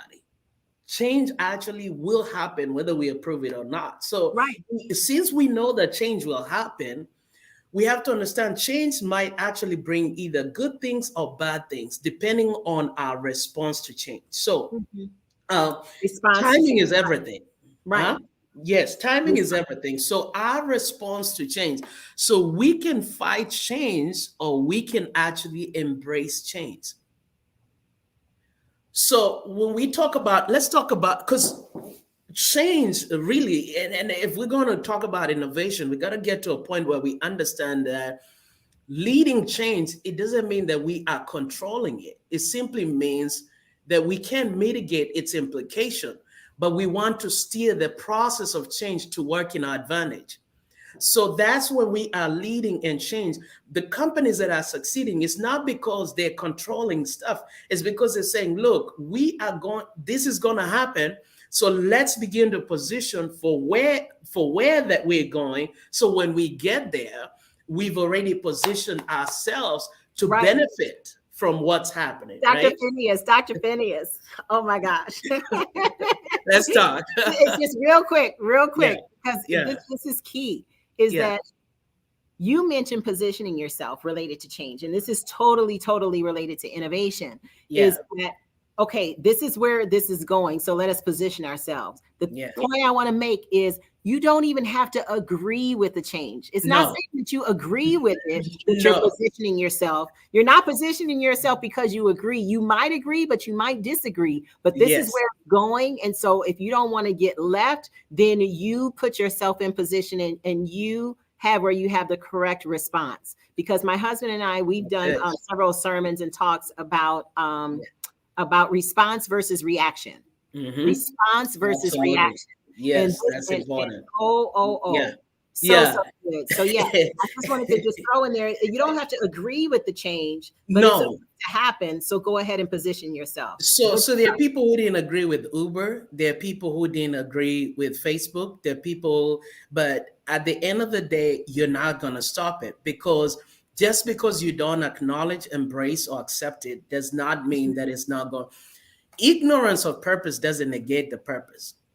So the fact is the growth is going to happen. The shift is going to happen. Our ignorance of it doesn't mean that it's going to stop it from happening. No, it is still going to happen. Now, how are we positioned to begin to steer ourselves in this process of change? Because if we position ourselves correctly, then we can benefit from change.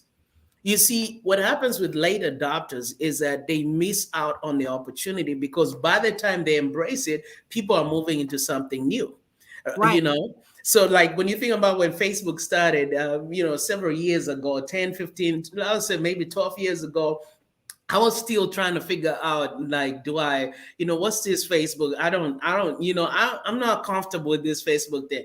And lo and behold, when COVID happened, every organization simply had to position themselves to move into this platform where they can stream and do all that. Right now, if they were streaming on a TV network, it'll be hundreds and thousands of dollars. It's free. You just log in, everybody come in, and you do what. Right now, we are streaming. And even with Zoom, they were not prepared for the pandemic, and they were like, whoa, and they had all these different issues and problems because they just had overnight hundreds of thousands of million of people trying to Zoom who had never Zoomed before. And then there was crashes and breaches and naked people coming on people's stuff where, they didn't have passwords and people just like, it was just all this havoc, right? And they said, look, we need to put some money towards this, like right now, shut it down for like how many ever like hours or days and like get this up and running the right way. But they didn't even know that they had all those breaches because they didn't have that many people on, and there were some people like hacking into other people's meetings, right, not right, the way that it was then. And so now it's a better platform. right. So yeah, but look at how that crisis forced Zoom to reinvent itself. Right. That's the thing with innovation. Innovation sometimes is actually initiated by crisis. Mm-hmm. So it doesn't always have to be that it's a good thing that we are moving because we see. No, sometimes crisis is the birthing place of innovation. Mm-hmm. And so how we ride the waves of crisis. So for instance, Zoom positioned itself, it did a few things, they brought in new people, hired more people, and now it's I mean, in the stock market, they have, one of the best stocks, and it grew in the middle of a pandemic. It grew to this multi-billion. So while everybody was avoiding the issue, they repositioned themselves. It's the whole concept of blockbuster. Go ahead. Well, you can do. I'll do mine, and you can do yours. It's the whole concept of Blockbuster. So at some point, Netflix approached Blockbuster, and they had a meeting and say, hey, "Look, the world is shifting, and we want you to go ahead, bring us in. We'll run your digital perk, and you will do the brick and mortar." And because they were brick and mortar, they felt we are giant. We are this giant, and we're not going to go down. And lo and behold, they just dismissed it as whatever, Right. And I bet you right now Netflix is laughing to the bank, and that's the thing. When and Redbox came out too. You can just go up and go up under the thing and just get it at the end. Like, Blockbuster. We used to go to Blockbuster and I know, like look at all the sections. We're dating ourselves right now, but yeah. Yeah, laughing all the way to the bank. But you don't know that you're going to laugh all the way to the bank initially. You have to step out and do something with not necessarily seeing all of the rest of the steps. And that's what Dr. Rivers was talking about. And I said I was going to have you do okay, so you did yours. You did Blockbusters. And by the way, Dr. Sonia says she's falling out her chair. She's like, you guys are great. She's like loving this. She said she's falling out her chair on the comments. And there's some other comments. Some people are saying that they're really getting something out of this. So we're going back and forth. We're going here on innovation. Innovation on how you schedule a meeting. Mm-hmm. How you schedule a meeting. Wow. I'm a paper person. I like to have my little paper calendar, but I have my electronic calendar too. Mm-hmm. And now, laughing all the way to the bank is the brother who created Calendly. Calendly, right? Everybody is using Calendly to schedule a stinking meeting. Like, can't you just schedule it on your paper? Yes, you can. But he came up with an innovative way to have people be able to see people's times. And was there a way to do it before that? Yes, there was. Absolutely. But Absolutely. He was innovative and had a tweak. Were there other electronic means of doing a calendar? Yes, there was. But the way that he set it up, easier. Yeah. Took out some of the loopholes, and we can go into the 6M, related to that. How people respond to it. What measurements, like what is it that you measure, like how good the calendar app is, or how the interface, how bad it is, and interface, and then the method of scheduling. If you don't make it click, and the person is basically done, then that's too many steps. Yep. And so he understood that and came up with an innovative way. And yes, he's very simple all the way to the bank. Yes. There were probably people that didn't want to invest in that. It's like, it's just a calendar app. Yeah. But he did. Yeah. So, and that leads us to, how do we embrace change? Let's talk about that, because a lot of times, so like when you look at that, he saw a need, an existing need. It's not, and that's what we're talking. Innovation, the birthing place of innovation is not we don't have to try to reinvent the wheel. But we have to say, what is, a lot of people think of innovation in terms of just invention. Mm-hmm. We're not just trying to invent new stuff. What we are saying is, how can we innovatively shift something that is a daily thing that we need in our operation? How do we make it more efficient and more effective? So that's where the companies that really succeed in innovation, they are looking at, so when you look at the phone, Apple didn't invent the phone, but they've taken a niche in a market with their Apple phone and positioned it. Steve Jobs positioned the phone in such a way that it was innovative to meet a need in a way that we didn't even know we needed, the things that now we can live without. And so that's the thing with change. When it comes to embracing change, one, we have to develop a clear vision. Mhm. There has to be a vision of what potential, what possibility is it that we are looking to. So like the Calendly, you say, wait a minute, everybody is using this thing. How can I position this differently? So a clear vision, you know, vision casts off restraints. Vision puts you on a path, because when you're not having a vision, what happens with creative people is that you get pulled in every direction. So you start working on this one thing and you're thinking that's the thing, and then ideas keep coming and you're all over the place. But when you have a vision, a specific vision as to where you're moving towards, that's the first thing. So companies that like Netflix, they had a vision. We're gonna dominate this digital movie space, and now you got companies like Disney Plus having to do what Netflix is doing, because they see, look, there's a market niche here and these guys are eating it up. And so number two, we have to own the change by leading the way with change. Most people participate in change, but they don't lead the way with change. If we're going to be on the forefront of innovation, we have to lead the way with change. So we have to ask ourselves, okay, so let's not sit and wait for things to happen. We make things happen. So we are companies that are saying, wait, like right now, people who are saying, man, this is going to change at some point. Let me start positioning my business in a way that when this happens, I can. So like now, the companies who are still not agreeing that at some point, people will pay for stuff with cryptocurrency. Oh, well, that time is coming and it's already here. Mm-hmm. And that's the thing. So those leading the way with change are already beginning to develop and really see systems that create where the kinks, how do we improve it?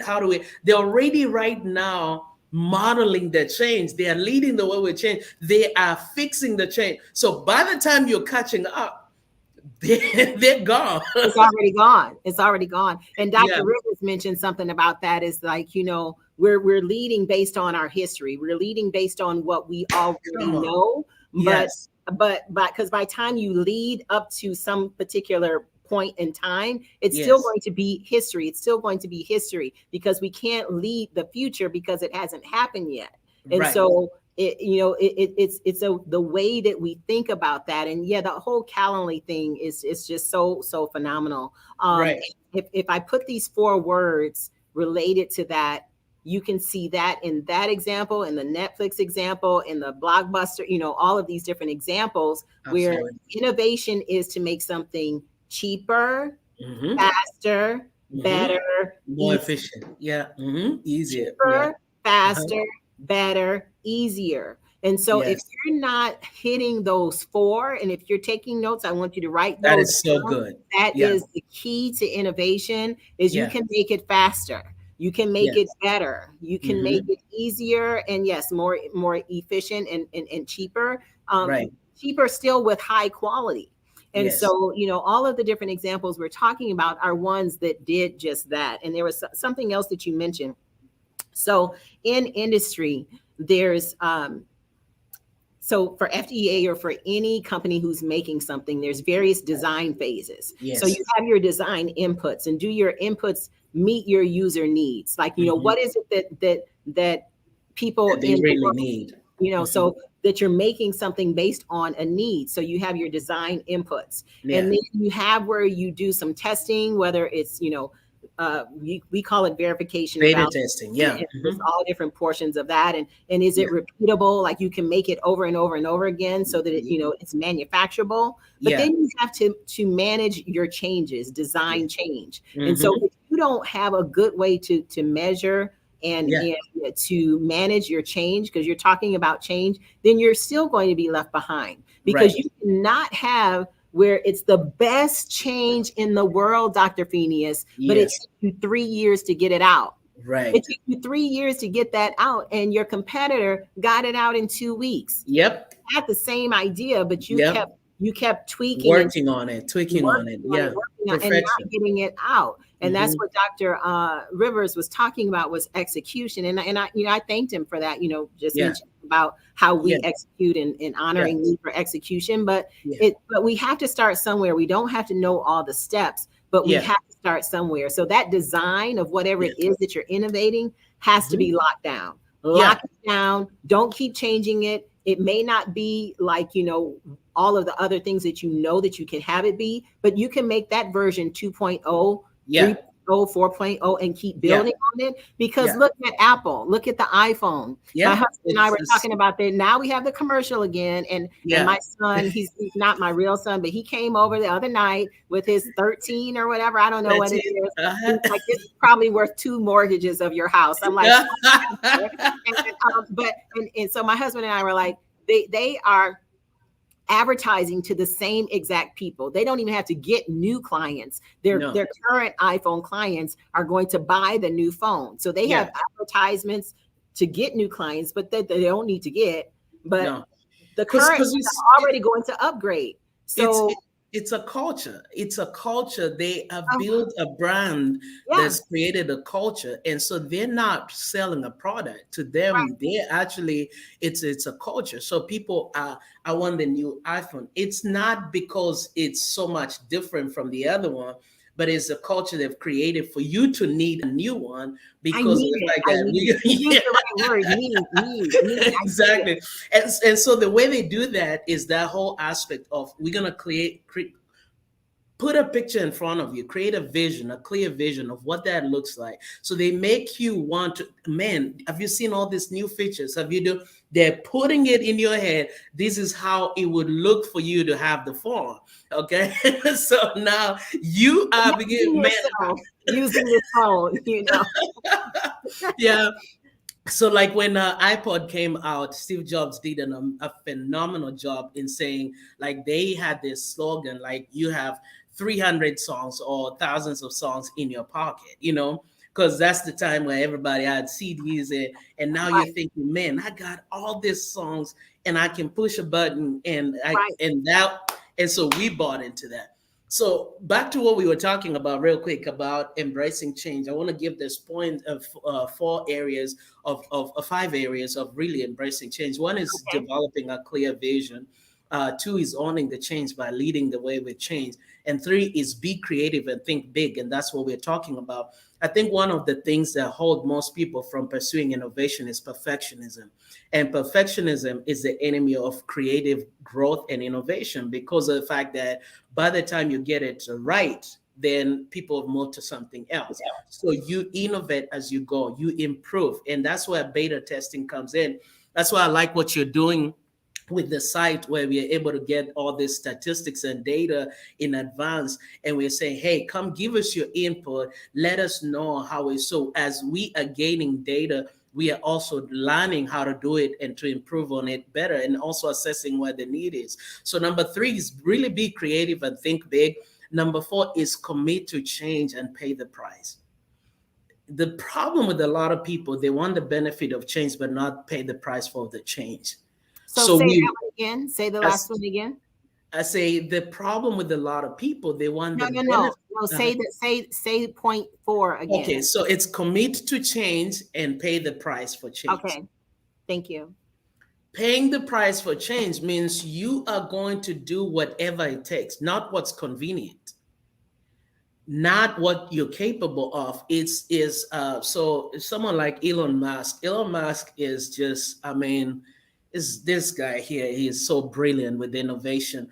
When he sold PayPal, they say that he put, I think it was I can't remember how much it is, so don't quote me, but it was like he sold it, I think it was $1 billion, and he put about maybe 900 million of his money towards Tesla and the innovation that he's doing with.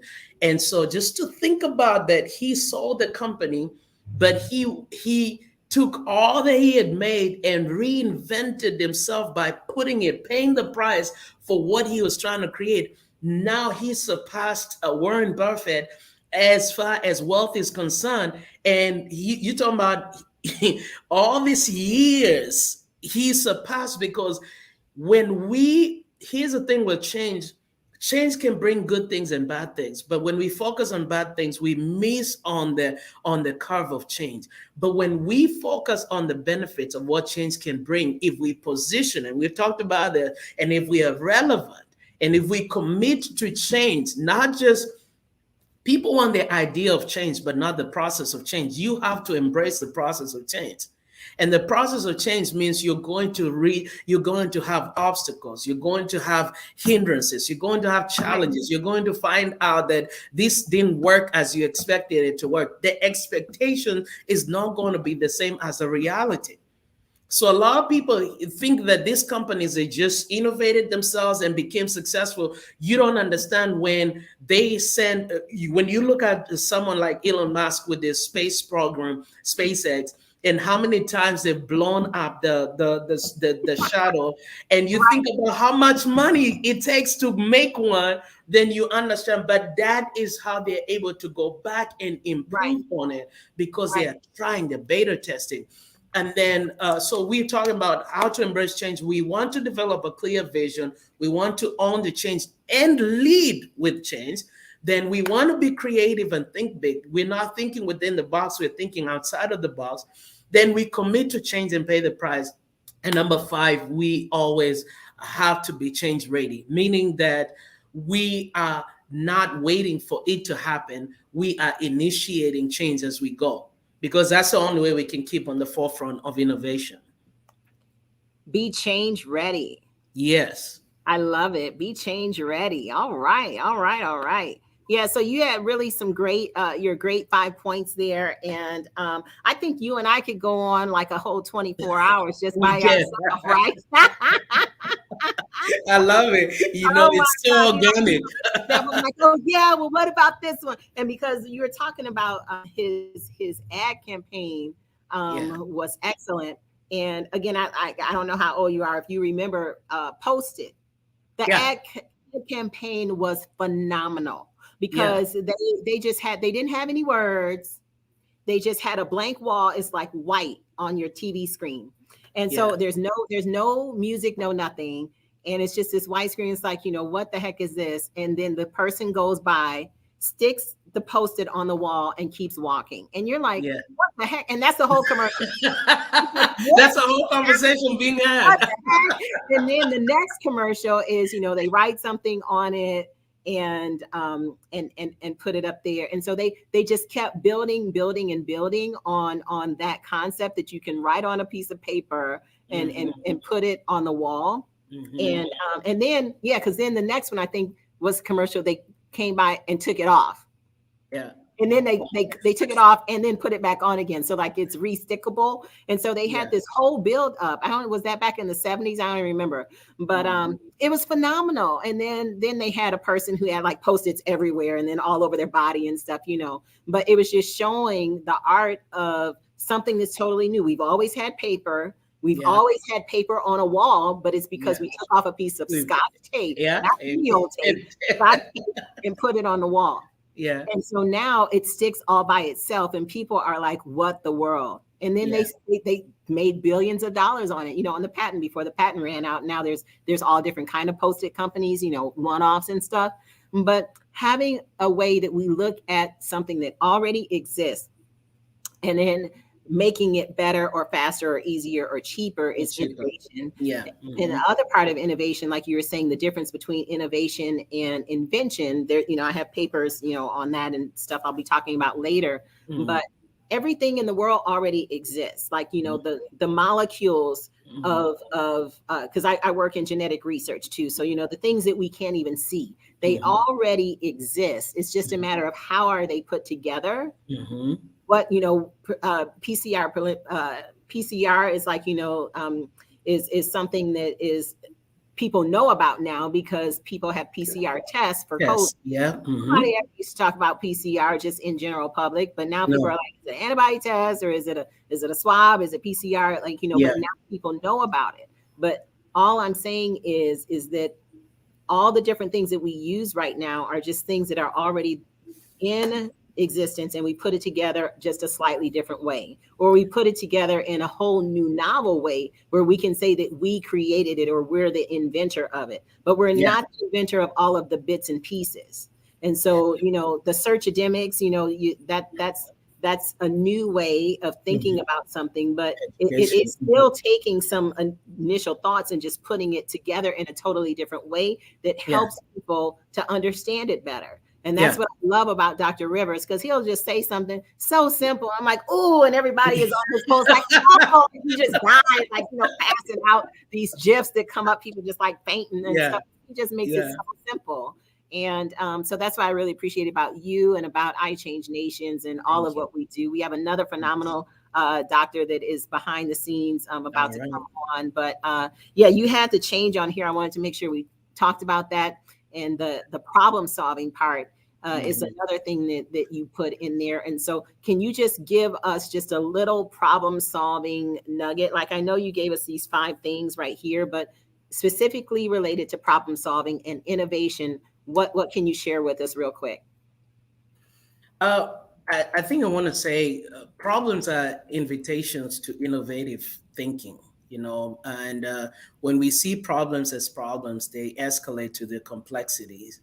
So to be able to really problem solve, then we have to embrace new ways of solving the problem. Like, I think it's Albert Einstein that says that the problem we face cannot be solved at the same level of thinking they were created.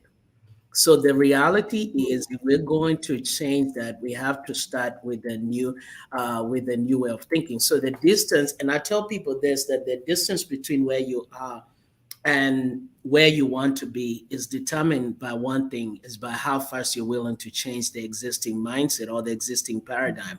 So we can't change problems by focusing on the problems. We can acknowledge the problem, but we need to find solutions. And so that's where I'm big on this whole concept of fixed mindset versus growth mindset. Now, anyone who studied understand the book by Carol Dweck, that she wrote the book Mindset.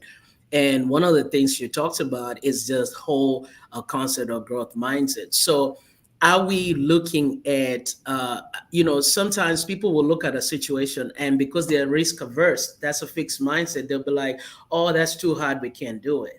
The alternative to that is, this is an opportunity. How can I benefit? So companies that are going to succeed are companies who are not having this fixed mindset, but they have a growth mindset.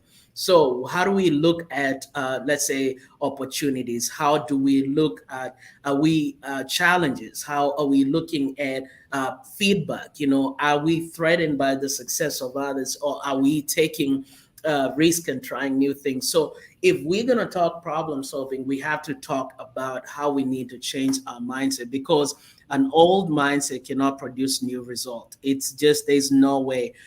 If we continue with the same thought of old mindset, it's not going to produce new lifestyle. So I think part of, as I finish, what I would say is really getting people to where they begin to think differently, having this growth mindset and looking at looking at problems as opportunities, and actually opportunities to really make a difference. So that's it. So that's it. Well, that's not it, Dr. Phineas. You know, we have about 14 more hours. We do. But for today, so many different comments. She's so funny. She's like, oh, I didn't know that. Like, she's like all in right now. And we have some other people commenting too. But yeah, fixed mindset, growth mindset, that gets into a few of my different shows that I have. One is, I have a millionaire billionaire alliance of people that, have had, $1.1 billion exit, $2.1 billion exit from this company, that company, and how they had to overcome that, some of them. And then some of it's not where you always just like wake up in the morning and you have that one idea, like they got rejected too. They had where people didn't believe in their ideas as well. Everybody didn't have where they were born with a silver spoon in their mouth, and everybody didn't have like tons of investors like knocking down their door. But some did. Some of them have had ideas stolen, but they were still, by the grace of God, given yet another idea where they could have, a really great exit. And so it just kind of boils down to what kind of mindset we have. And so one of the shows I have on Tuesdays is called Let's Talk Money and Risk. Let's talk money and risk, because you're talking about, risk, being risk adverse. And so like we could go on for that forever, like I said, and talk, but I do want to bring up Dr. Nelson to talk, but I really appreciate you being on talking a little bit about problem solving. I have a lot of notes that we're going to need to talk about the next phase of Global Innovation Forum, because some of these are books, some are chapters, some will be in the actual journal. That'll be some of what we transcribe from here. But I think we have a few more synergies than I thought we had initially. I can see that. This is great. Yes, and I would love to work together. I'm going to bring Dr. Nelson up so we can all three be on to say hello, and then I'll let you go in a few minutes. Is that okay? That's perfect. Okay, and here is Dr. Nelson. I'll be introducing him, but I want him to be on with you for just a moment. Hey, Dr. Nelson. Are you on mute? Let's get you off of mute. There you go. Hello, Dr. Krystylle Richardson. How are you? I am great. Wait, I want to be in between you guys. Let me see. Let me move you over, Dr. Phineas. We got to get the screen going right. Okay, there we go. Hey, gentlemen. The doctor brings very big food out. Thank you, Dr. Phineas, for your knowledge. I appreciate it. It's good to see you and finally get to see you in person. I see you online, but it's good to see you. Thank you. Mm-hmm. So, Dr. Nelson, have you been listening in to this crazy exchange that we've been having over here? Yeah, it's amazing. It's amazing. It's like, a water, like a river flow. Awesome. Well, thank you, Dr. Phineas, for being on. And I really appreciate, like I said, having this time. And I know you're really, really busy. So we're going to have to figure out something, though, because we need to get back together. OK, we will. Absolutely. We'll make time for it. And thank you again. I appreciate the moment and the time, the influence. And I just want to leave with your listeners that, you can go higher. You can reach higher than you ever thought possible. So let's just innovate and begin to create the change we want to see. So thank you, Dr. Krystylle, for creating this forum and allowing us to add value and to basically dialogue as people listen in. And so looking forward to the next session where we can think, disrupt, and lead, right? That's right. Let me go ahead and put that up there real quick for you to see. And we'll play our commercial and be right back. Thank you so much, Dr. Phineas. You have a blessed day. You too. Thank you. Thank God you. Bless you.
Hey everyone, this is Crystal. I was ready to speak and I wasn't even on the camera here. So thank you all for being with us on the Global Innovation Forum 01.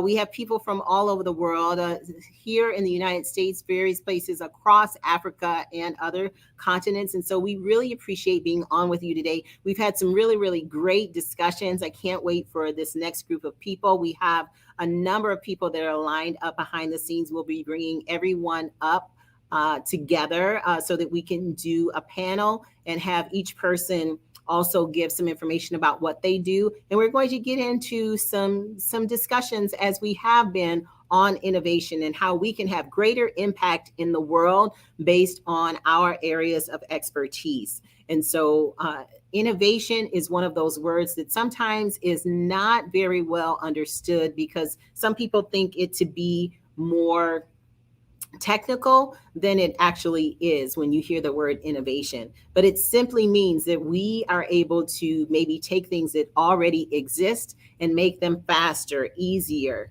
better, and maybe even cheaper, still with high quality to be able to be used. And so that could be a process. It could be a product. It could be a method. It could be just even a way of thinking. Having an innovative mindset is what can help us to be able to, as I mentioned earlier, make a better salad. It could help us to make a better jet engine, but it could be either one of those. So in between the various talks that we have, in between these various panels, I am doing some teaching on innovation. Plus, you'll be able to get some more of that in one-on-one engagement with Ron Klein and myself on the School of Innovation.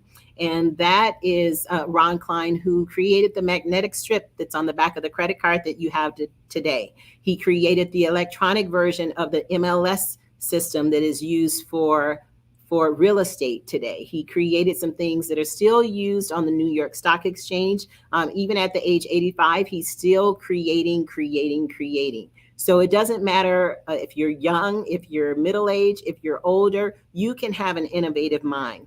And so we appreciate all of those who are on with us today. And with that being said, we have, like I said, a number of people in the back. I'm going to remove the banner so that we can think, disrupt, and lead together and have everyone on the screen. So I'll go ahead and do that right now, and then we'll have everyone come on and introduce themselves here on the Global Innovation Forum 01. And we're bringing everyone on right now. Here we go. And is everyone off of mute? Good morning, good afternoon, and good evening, everyone. Yes, good afternoon. All right, good afternoon. Good afternoon. Can you hear me okay? Really great to see you all. And is it Alicia? Yes. Very nice to meet you. I've heard so much about you from Dr. Rivers. He's like, you have to have her on with her husband. I'm like, okay, I'm gonna try. So thank you so much for making time to be with us today. Thank you for having me. So and Sir Glennon, thank you for being here too. I didn't mean to just address your wife and not address you, so thank you. That's all right. I've grown accustomed to that. Well, no, I met you first. I'm happy to see you too, but I'm happy to see her. I haven't met her yet, so happy to see her. And then Yes. Dr. Donald, are you still traveling? No, actually, I'm back in Florida. I got back from Africa. I believe it was Monday night, so I'm back in Florida. Okay, great. So I want to, I had said hi to Dr. Nelson Noel earlier, but I'm going to go ahead and start with you, Dr. Noel, to have you introduce yourself and where you are on here from, like what country you're in. And then we'll go around and start some engagement. So you start first, and then Donald, and then the Rudders.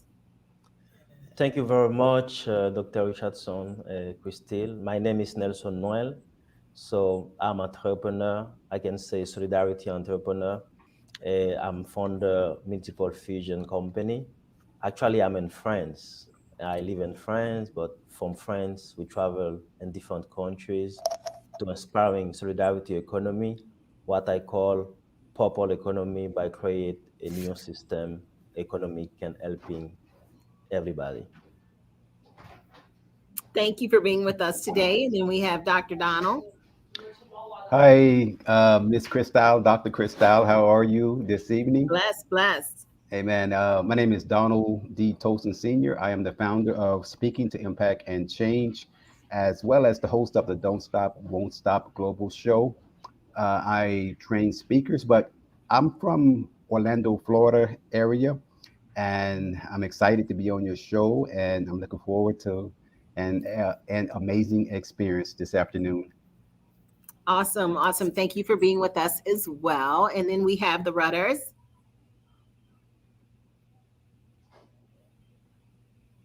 Are you all frozen?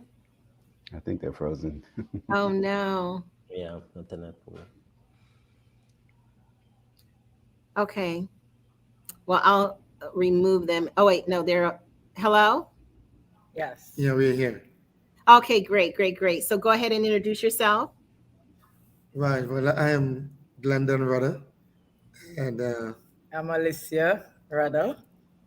right, and we are behind the Human Equity Value concept and founders of the Human Equity Value Institute, which does a couple things, which is to we have developed the concept and the narrative of human equity value, which is the recognition, consideration, protection, and procurement of human value and the equity entitlement.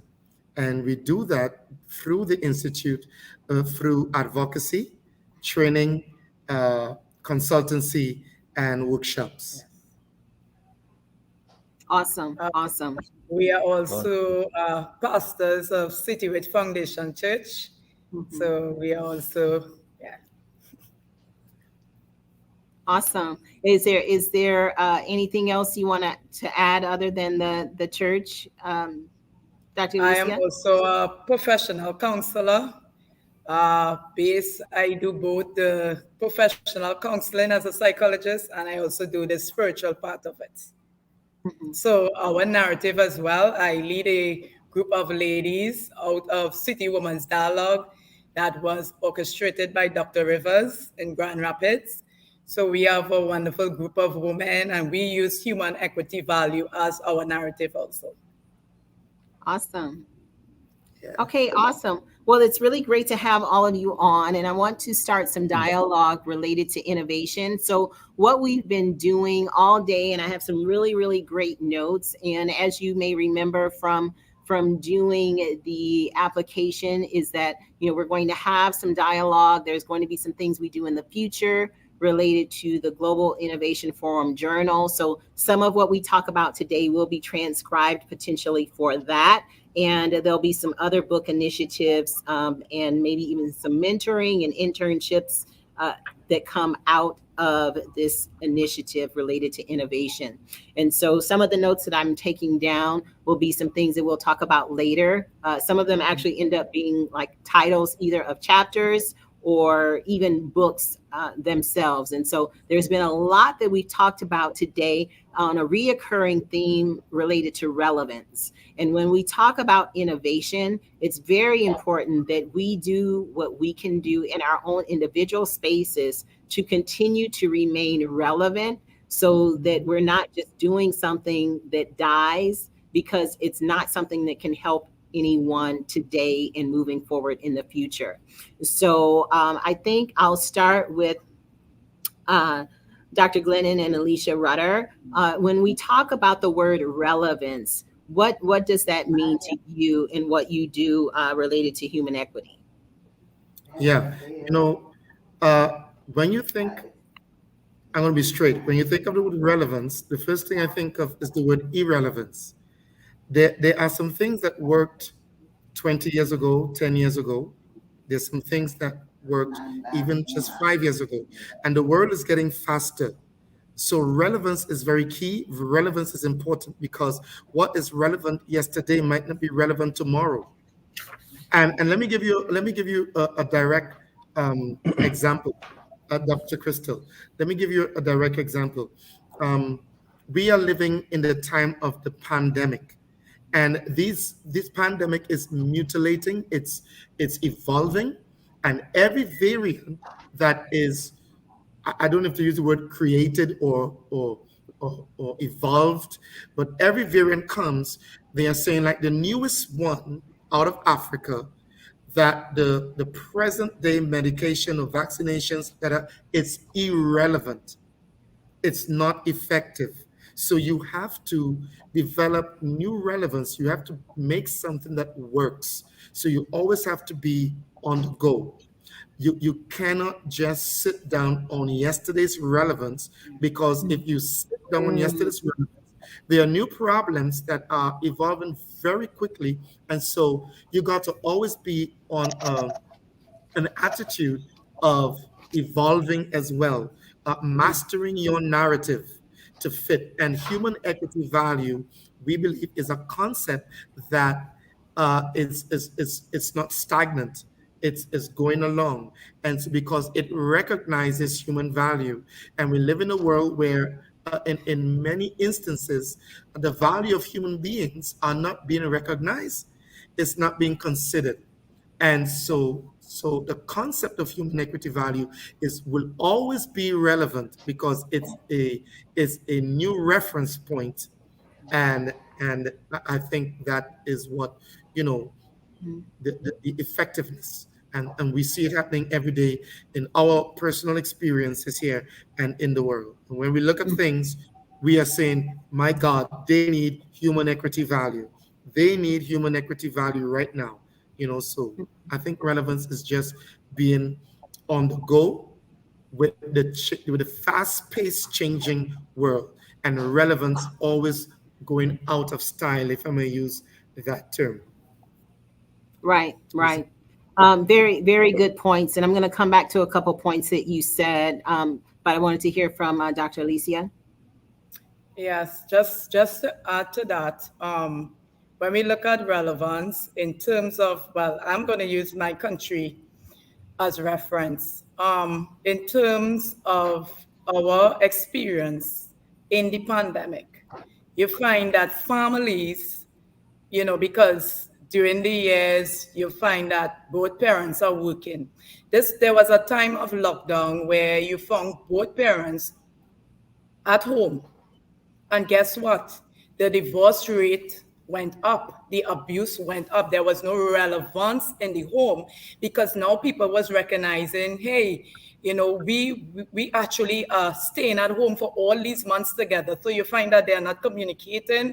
There are things that they are fighting over, simple things, and you're finding where relationships are being broken up. The divorce rate is going up because no longer relevance or value is not shown in the home. So I just wanted to add that part. Relevance is very important also to family. Mm-hmm.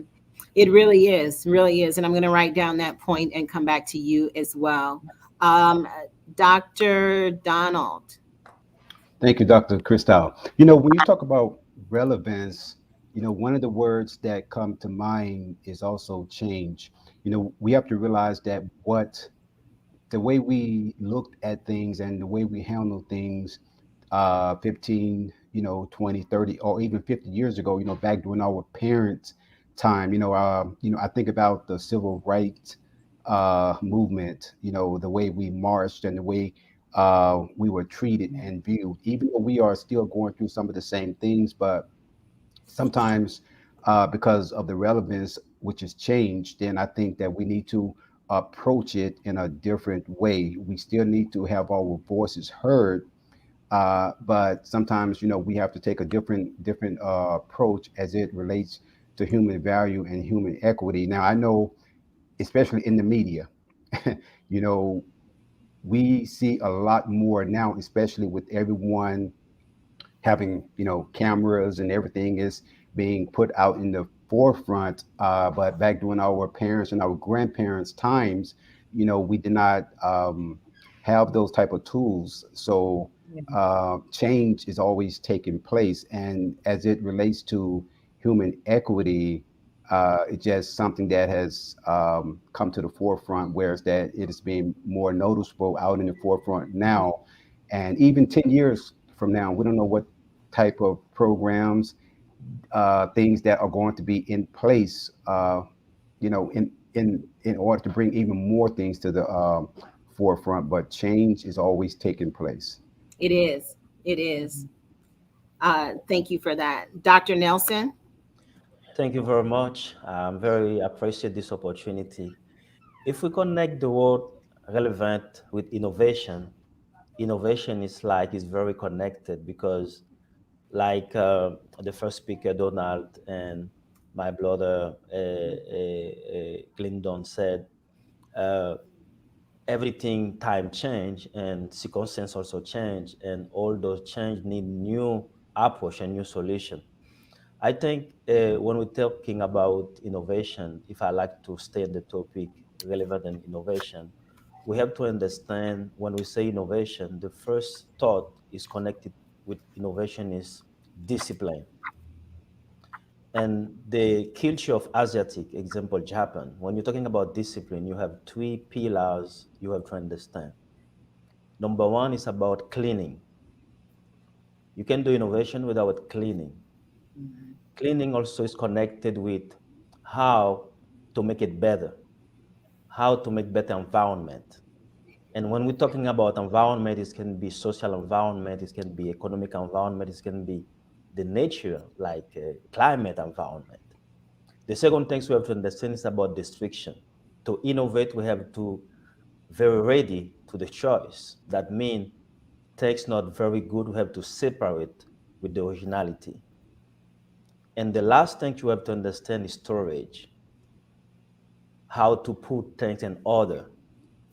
I think innovation is something very powerful. Now, of course, we have to focus on innovation, but we don't have to forget also invention, creation. Because if you innovate, you need some revelation to understand the originality. But the second thought you have to understand is about revelation, because the revelation is different than information. Information is already what we have in our process. Innovation is still also what we can transform, what we have already. But because we are, I don't know, believers, we have to know also the age is continue, the time is continue. And the third things I can say is anticipation. I will say more about that, but I want to waiting and the keyword relevance connected with the innovation. I think discipline is connected with that because when you're talking about old generation and now the new millennial generation is very two different approach. Mhm. And innovation is so important today Mhm. and relevance. Yeah, I think so too. And I really think that, part of what we've been talking about, and I gave some statistics earlier related to, companies and individuals that have a hard time with embracing innovation and embracing change and embracing those things that can help us all as a world and as a community to move forward with excellence and move forward with better impact. But sometimes we just get stuck in how we've always done things. And even if it's just like one or two people that may be on your team or maybe a part of your family or in your company that still want to hold on to how things were, then it still causes an issue with us being able to move forward as agile as we potentially could. So I wanted you all in your respective areas to give some maybe suggestions on how we can have people to embrace change and some ways that you have seen that actually help us to embrace change. So for that, embracing change, and I know Dr. Donald, you had some really great things about, you are the winner. Absolutely no excuses are accepted is one of the things you put. So how do you help people to embrace change? And then we'll go to the rudders. Thank you, Dr. Krystylle. One of the things that people need to do is I always tell people, number one, you need to recondition your mind. You know, when you hear that word recondition your mind, it simply states that at some point in time that your mind was renewed and transformed. The word of God said to be transformed by the renewing of your mind. Right. And a lot of time people they get stuck in fear because they they are afraid of the unknown. They don't want to renew their mind. We have to be able to see things in a different light as change is taking place. Um, and another thing is I tell people to as you're going through this process of life, you have to utilize your gifts and your talents. You have to utilize your gifts and your talents, because I look at it as we all are connected, just like the World Wide Web. My gift is connected to your gift, and your gift is connected to someone else's gift. So we have to be able to stay connected. If we don't utilize our gifts and our talents, what we are doing is that we are robbing the future generation of what is rightfully theirs. They do have a right in order to stand on the shoulders of those that have came before them. They have their right. And the third thing is to never give up. We cannot allow ourselves or our circumstances to allow us to give up. So as change take place, we have to continue to move forward, but we can never give up on those things that we stand for. Mm-hmm. Okay. Yeah, and all of those are good points. And so when I say how, um, never give up, and what were the other ones that you said?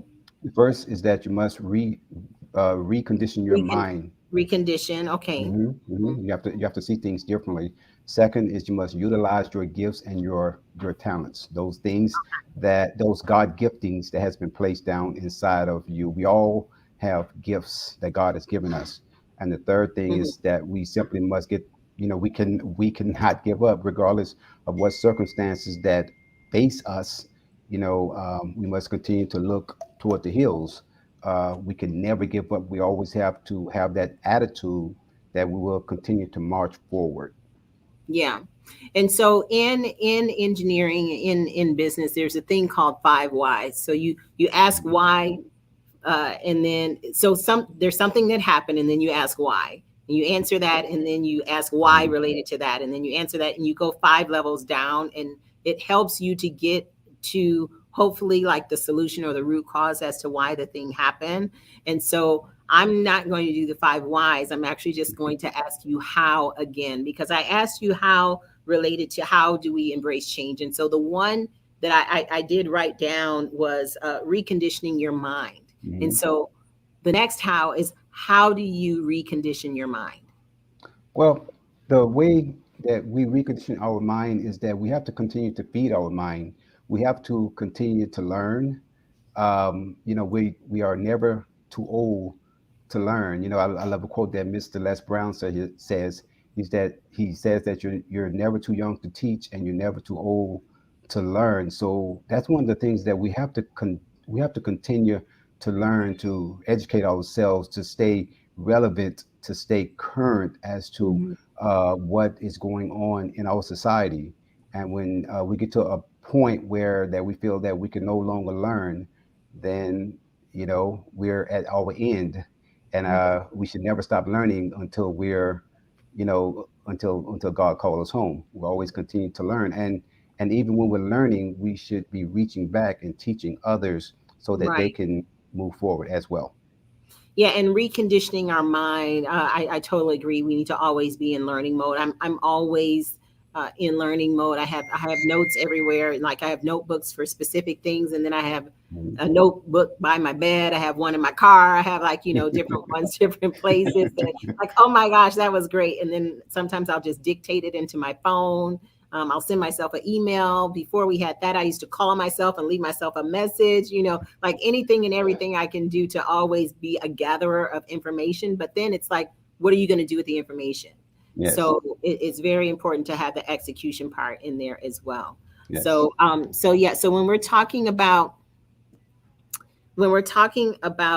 how do we help people to embrace change? What have you guys thought about related to that? You're on mute. Could you repeat that question? How can we help people to embrace change? take a shot at Yeah, I'll go first. Just to add to what Dr. Donald was saying, it's very important, the spiritual aspect of it. The Bible speaks of renewing your mind. Christ speaks about renewing your mind. You see, if the enemy sees it in your mind, or if he causes you to can't see it in your mind, it will not reach in your hands. So it's very important. One text I would like to use to back up that is Ezekiel 37, when God was talking to the prophet and he asked him, "Son of man, can these dry bones live?" And God did not give him an answer. He gave him an instruction, right? So God didn't give him the answer to can these dry bones live, even though he said, "Yeah, Lord," he gave him an instruction. He told him, prophesy. So the instruction was to speak to these bones so that they can live. So I believe, and just to add to what Dr. Donald was saying, is your mind.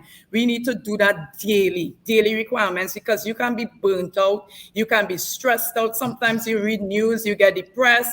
If according to your personality type, if you're an empath, you told the feelings of the person. So it's very important that we read stuff, that we don't feed certain things into our spirit, and that we speak life to every situation, every circumstance. So I'm taking it from that point. So Glendon, you can. When I think about people embracing change, again, I do agree with Dr. Tolson, reconditioning the mind. And when I think of that, I think of the most powerful thing. I always tell people this: the most powerful thing that any human being can have is perception. Based on your perception of a thing, because I can have a perception on this and you can have a perception on the other. Perception is what runs the world. Perception make it hard for governments to govern. Perception make it hard or easy for everything, because there's a worldview clash, a clash of worldviews where perception is concerned. And I will keep drawing on the reference to the COVID-19. People have a lot of perceptions about what is happening. And based upon this perception, governments are not able to sell the public, have the public diplomacy successful, how they sell their public diplomacy and policy, because of the perception of the public perception against public diplomacy is something that is very real happening today. Now, here's what happens with change. If you have a perception, your perception is going to influence your decisions, and your decisions is going to influence your actions, and your actions will create a situation. So if you want to embrace change, that means you want to change a situation. So if you want to change a situation, you got to make different decisions. You got to take different actions. And in order to take a different action, you got to change your decision. And to change your decision, you have to have a different perception. So for me, it all stems back to one's perception of one thing, because your perception could be wrong when it comes to embracing change. So when change comes, you may have to change your perception. Yeah, and I really like that. And one thing I wanted to just kind of throw in there that can actually be related to innovation. So I want you to hear this example. Perception is key. It's a phenomenal word. So thank you for using. I'm a word person, so really appreciate that word. So there is a young lady that was feeling self-conscious, and this is a true story. So I was on the piano, and I needed to ask the person who was about to direct, I needed to ask her a question. So I called her over to ask her a question. It was during church. This was several, like 4 years ago, but I called her over to ask her a question. And while I was asking the question, when you're whispering in somebody's ear, you don't just look at the person's ear. necessarily, right? And so my eyes were looking out into the congregation, and I guess it went past this one young lady, maybe once or twice or three times. I have no clue, because I wasn't looking at anyone specifically.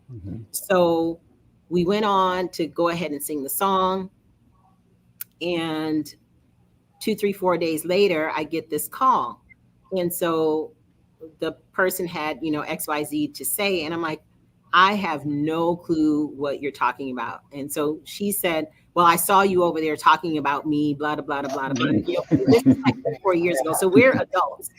And I'm like, what are you? So I text back again, what are you talking about? And then, so she said something else. I had no clue what she's talking about. And so I asked her, like, or could I call you? Like, I didn't have her number. This was just over Messenger. And so she called, and we were able to squash the devil right then. Because I said, look, we were trying to figure out the song. We were trying to get things together. My eyes might have been going here and there, but they never, in my mind, ever stopped on you. I don't know if they did or not, but I appreciate you being willing to not just sit there and be all steamed about it, but to send me a message and say something. Now, some people can take that as being confrontation, but she had a perception that this was going on. She didn't let it fester and just say, oh, okay, I'm done. I'm never talking to them again. She confronted it, and then we were able to have a discussion, squash the devil right then, and then go on with our life. And then today, like we are still able to minister together on today. Now, when we talk about innovation, I'm going to bring everybody on the screen.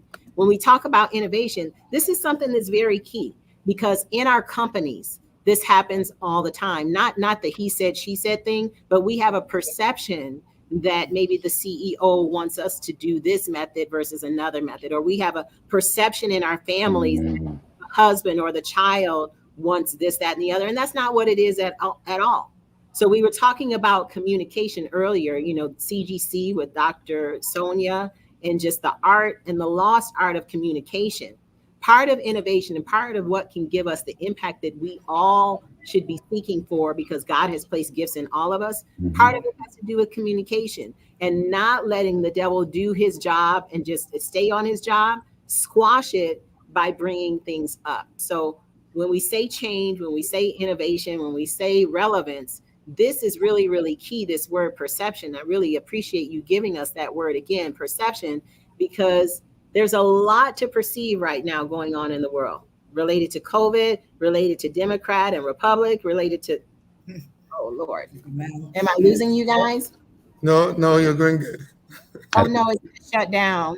I think you're frozen. You're frozen. She will come back, I think. Yeah. It's very wonderful about perception. Yes, a lot of times people, they look at fear. I think sometimes they perceive thing or a certain situation, it's based on fear, a fear of not It's knowing, true. the fear of the unknown. And when that happens, then what takes place is that people are left open to believe what they want to. And like Dr. Krystylle said earlier, when she was confronted with that, then what took place is that they were able to squash it, because the enemy is always going to come in. Even like the Bible tells us, even in the book of Job and stuff, when God was having a conversation with the angels, Satan was right there in the midst of everything that was going on. But yes, so what's your definition of perception? Just give me your take on what it is and how you view it. That word, perception. Me or Dr. Nelson? I don't know. Either or, you could jump in there until Dr. Nelson. I would like to listen. I want to hear you, Dr. Nelson. I like to hear you the definition, Dr. Glendon, because you bring it. We are able to listen. Yes. Oh, I said I like to hear your definition, because you bring them out. That can be inspirational. So okay. If can you hear me? If Yeah, I like now to it say, is. okay, if I like to say something about perception, is how you see it, how you understand it, because the word perception is connected with understanding.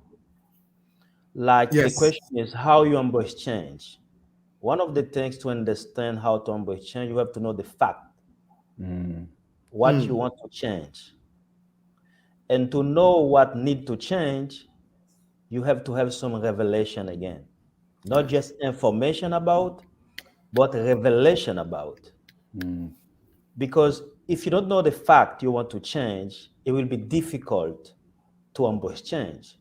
Let me give you an example. I write a book we call Purple Economy. The purple economy, I connected with the two powerful economy we have in the planet, the blue economy and the red economy. When we're talking about the red economy, we're talking about Republican, we're talking about capitalism. When talking about the blue economy, we're talking about socialism and Right. Democrat. But now, when you combine the color of blue and red, what you have? Purple. So for me, the purple economy is the kingdom economy, is the balanced economy that Yes. we need. Yes.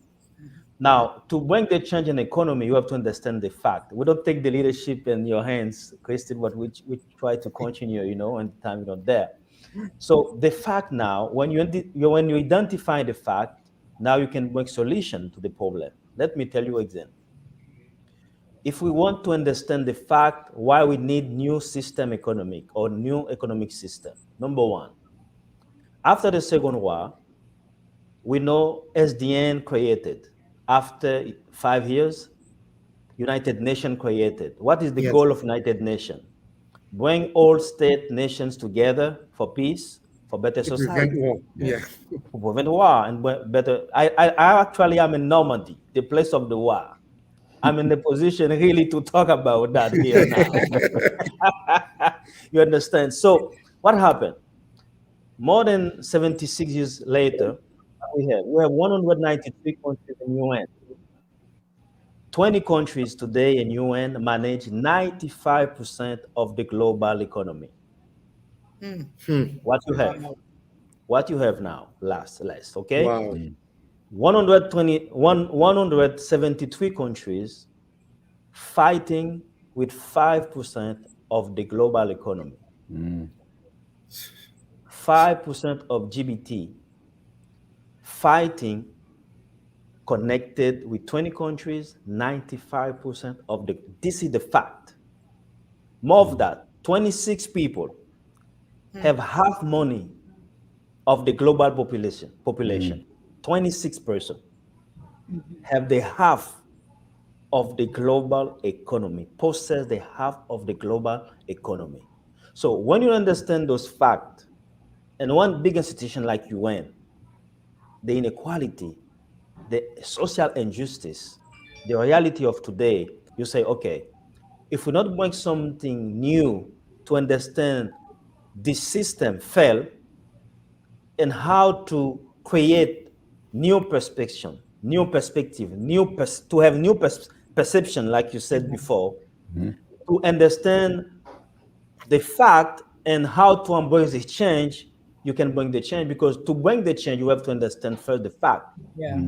And the fact, to understand the fact, you need perception. Like the perception is how you see it, how you understand it, and now what solution appropriate. Yes. The solution can be innovation solution. That means you will ameliorate, bring possibility and the old things already you think this can work again. And invention, that means also new ideas never been before, done before, and you want to create something new. So for me, to embrace the change, number one, we need to understand the fact. Because when you have the fact, when you're speaking about the change, people quickly understand it. Number two, you have to understand time also. Because understand the fact is good, but what about the time? And what help you understand the time? You have to understand three key, very important. Number one, leadership. What is mean leadership? Number two, management. and governance. What is different than three? Because sometimes we think it's the same things.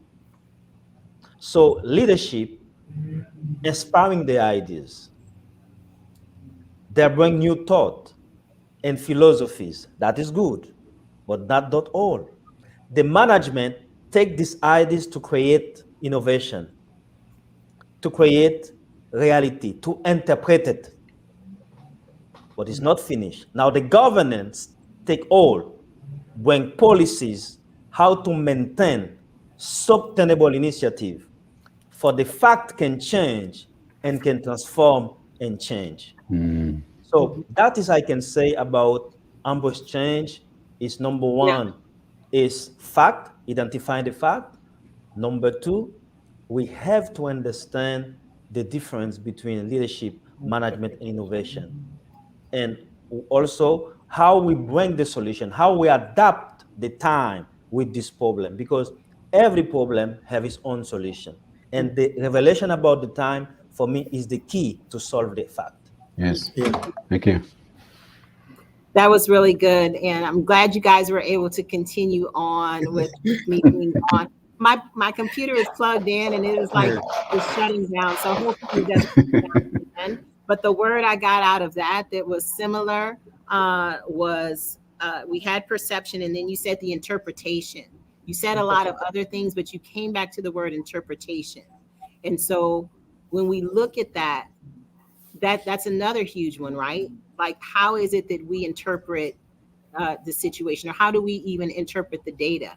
And you were mentioning a couple statistics that I really appreciated as well. I'm a numbers person, so how do we interpret? How do we interpret that? And then you also mentioned leadership versus management. That's also a distinction that I make too, because it's something different to lead than it is to manage, like how you're working with people. And so that's what I love about Dr. Rivers, His Royal Highness Dr. Rivers, is that he is a true leader. He doesn't like manage all of what he does for I Change Nations. He does with us and alongside us, and helps to undergird everyone with everything that he has in his life, for the knowledge that and wisdom that he has. So I really, really appreciate you giving that as well. Before we bring up our next speaker, I wanted to just touch on a couple other things. And so when we were doing the initial application, talking about what we're going to be doing here, you guys have already said some really great nuggets, and I can't wait for the transcription of this, because some of it will be in our journal that will be coming out. But I want to know, with what you're working on now in your communities, is there anything that you consider something that's like new or novel, or like a really great, fantastic, different way of looking at your expertise? Is there something that's like cutting edge or state of the art that you would like to share on this platform today? I'm not going to name a person. So okay. Who wants to go first? Well, I'll hit it first. I was listening to Dr. Nelson, and thanks to Dr. Tolson, when you got the internet issue, Dr. Krystylle, he was your temporary host. So he kind of got us talking, because everybody was quiet. Exactly. Thank you. But when you were speaking, Dr. Nelson, about revelation, my wife and I, we were just thinking about some things and just whispering. And I remember, and linking it with innovation, this is Dr. Rivers style. Dr. Rivers is like, he always creating words. So instead of innovation, I begin to think of innovision. Innovision. Like that. Because Wow. the way to treat with or protect innovation is with vision. Because the Bible says, without vision, the people perish. Yes. Now, I looked at that word perish, and I was amazed, because I thought the word perish means to die and, get old and get expired. But when I looked at the word perish, it meant to act like a leader. So without vision, the people begin to assume what they think is leadership. That's good. Yes. Okay. And yeah, and so one must make the vision clear. If the vision is not made clear, then people will have all kinds of perceptions of your innovation, and what you meant to be innovative will get destroyed by perceptions because the vision is not clear. And without vision, the people begin to act as leaders. They begin to act and to through their perceptions of a misperception of what your innovative creativity is. And so when Dr. Nelson was talking, I think Dr. Nelson, the facts that you said to know the facts, well, you just shared some facts that I was not aware of. And that just changed my perception. That just changed my perception about the world and global economy because of the facts that you brought to the table. And so, what we are doing, we are changing, Dr. Krystylle, my wife and I, we are changing people's perception because through human equity value, like we have a class we do every Thursday. I got about 12 students, and two of them are nurses. They are in the healthcare system, and we know the pressure that is on the healthcare system. So they're hearing human equity value for the first time, and they are beginning to change their perception of themselves and how they are being treated on the job because of the patients that are coming in and so forth. So their perceptions have been changed, and they are now going in and with the younger nurses that are being taken advantage of, being bullied, they are helping them to develop a perception on the basis of human equity value. So we are right now seeing perception change, and through their changed perception, they are now looking to take certain decisions, take certain actions, and change things and bring change about where they work. That's what we are seeing taking place right now. That's awesome. Awesome. Wonderful. Awesome. And so you're already operating in your newness. Yeah. That's good. That's good. And I want to request, I'm going to request this of everyone. So here on the air is that we have statscollective.com. And so there's a number of surveys that are on there already. Today, I've been asking people to take survey number 2, number 5, and number 12, 2, 5, and 12 on statscollective.com. So if you could share that with your community and with your students, that would be great. But I would also like to have you give us like a 3 to 5 question survey and send me the multiple choice for that so that we can help you with what you're doing with human equity to have where we're helping to collect more data for you all as well. Okay. All right. Great. And so thank you for answering. Like I said, I wasn't going to ask anyone first. Who else wants to go next on what are you doing new in the world to create the change you would like to see? Well, Dr. Krista, one of the things I'm doing is that I've made a conscious decision because we live in a global world. I don't want to just continue to do things locally here in my state or in the U.S., but I want to be able to take my message to different parts of the world. I started, I just came back from Africa for the last 8 days. Had a great experience. Plan on going back over there. They have some great projects that I'm going to be a part of because I see the need. While I was over there, one of the things is that I became so accustomed to some of the simple things in life, but when I see some of the simple things are, some of the things over there, that I see the need for, things like water, poultry, just things that are going to help them to sustain life.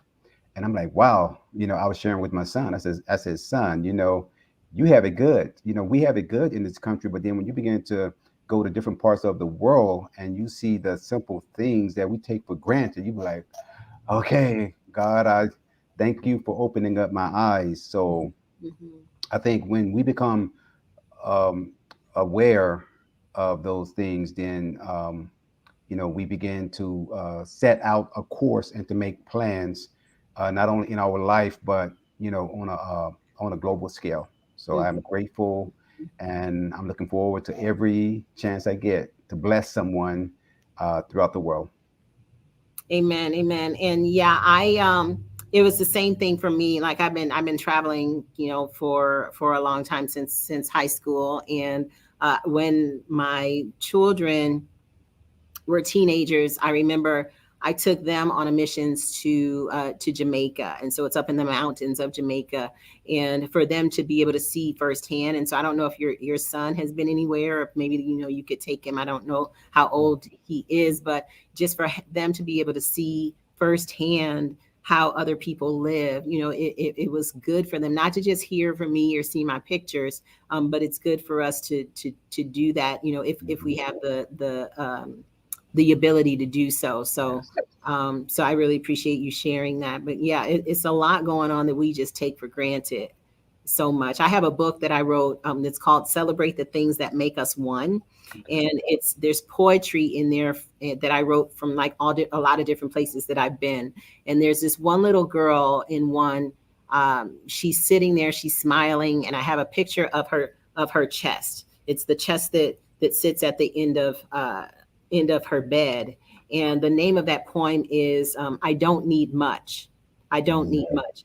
And like all of her worldly possessions, everything that she owns is in that chest. It was an orphanage. And so that's it. That's all she has. But she still has this big smile on her face. And part of the end of the poem is talking about hey, mister, maybe you can come see me, in my hood. It actually rhymes. It's a poem. But at the end, she's saying, um, you're like, basically the moral is, he's all, we're all stressed out. We have all these different things to think about and be concerned about, but she has her smile. So maybe she can share her smile with the person that was reading this. And so I would like it because I wrote it, but it really helped me to see that you can be happy. Happiness doesn't have anything to do with worldly possessions. Right. And anything that we can do to go and help wherever we can go to help, whether it's across the street, down the street, or other countries, we are put here to do our part. And so I really appreciate what you shared. And Dr. Nelson, your final words of what you're doing that's new and state of the art. Yes, yes, it's very new. Like when I talking about purple economy that not existing before, I Mm-hmm. create this concept because I feel very concerned about the not just the sanitary crisis right now with COVID, but also I looking for the future crisis. We know we go like for the third war, everything is very already in place for one third war, and I think like a kingdom person, we have to understand this reality more further than what we see. And for Mm-hmm. that, I really concerned about to tell people the fact to understand why we need change. Because if you don't understand the fact, you never can understand the reason you need the change. I will give you one other fact. The first depression in 1929, what happened? It was very big crisis in the global planet. This crisis economic bring the second war in 1939 to 1945. Mhm. So now we don't have 1 century yet go out this war. And now, quickly after 76 years, we can see the fragility of our societies, how the government very, I can say, not understand sometime the direction to drive, and how also the church leaders neglect the time to really take some very good leadership and governance because misunderstanding about the gospel. I think we have to come back to understand why it's so important to bring something new. Mhm. So the economy purple I bring in the communities, we call it solidarity economy. My belief, my work hard today is to bring new generation billionaires to understand the fact how we can build together better societies. Mm-hmm. create economy system for facilitate well-being of everybody, not make anybody more poor. That is the things we have to really help people understand, because people try to understand today, if I have more is better, if you have less is better. No, we have to understand if everybody can be part of this global economy, because some people feel rejected, they feel misusing, because loss of understanding about the concept economy. We have a school to training leaders, what we call it Economia, Solidarity Economy Business School. We have a lot of students. We have online school. This is my website also. You can go to find more information. And for people who know me, I'm running also, okay, I'm a politician in my country in Haiti. We're looking how to, running for the office of presidential, how to make change in the global nation of Haiti. But at the same time, I love nations. I'm a cosmopolitan mindset. So I'm working very hard also to the nation between my country and outside the country. So the impact I can say we bring now is continue helping people understand the fact we need new economic system. My mindset is not to against capitalism and socialism, but my mindset is to say, hey guys, we have 20 countries with 95% of the global economy. How we solve that if we not bring new economic system in the world? So I'm looking for the new economic system. I'm looking for the new platform with business people like you, new mindset, and to think solution and fact to bring the world better place. If we not do that, guys, we go face one terroir. That is, I can say, is very important to see how we can change its direction. Mhm. So what I can say for my last word is thank you very much for this wonderful innovation platform, and I am very happy for your invitation, Krystylle. And I believe you are a great leader. Thank you for Claude Rivers also, because by his leadership I know you. Dr. Claude Rivers is very amazing, amazing man. And thank you for this wonderful platform and everybody watching this program. And I think we support you what you're doing, and I appreciate the way you asking question, the way you dedicate yourself, and I believe you have a big future in this program, innovation. God bless you guys. Thank you for Dr. Ronald. Thank you for Glendon and your wife. And I believe I learned a lot from you guys this night. Awesome, awesome. Well, thank you so much for those kind words and for all of your information. Everyone on here has been a wealth of information, and he has Dr. Noel has his website there. Do you all want to just give your information on how people can get in touch with you before you sign off? Rudders, you're on mute. Sorry about that. Yeah. Our website is hevistt.com. That's HEVISTT.com. So you can you can see what human equity value is all about, things that we are doing, sign up for courses, things like that. So that's our information. Okay, awesome. And Dr. Tolson? Thank you. My website is, of course, www.donaldtolson.com. You can look me up on all the social media platforms. Just Google my name. Wherever you find my name, you're going to find me. So I'm out there. Thank you. You're the one and only that's out there, right? That's right. That's right. Awesome. Well, thank you all for being on. And this is not the end. This is just the launch of Global Innovation Forum. And what we'll be doing next, like I said, is with this information and with some of the data, is doing some of our next initiatives.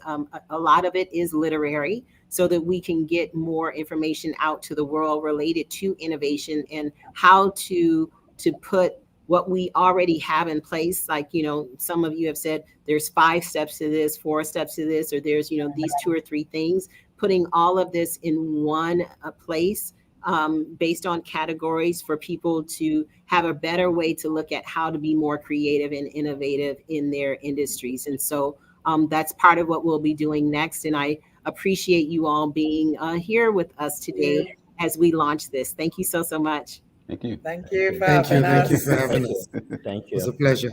Thank you. Bye-bye. Bye-bye.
And we'd also like to give a thank you and shout out to E360 TV.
Thank you for being a part of our Global Innovation Forum on today.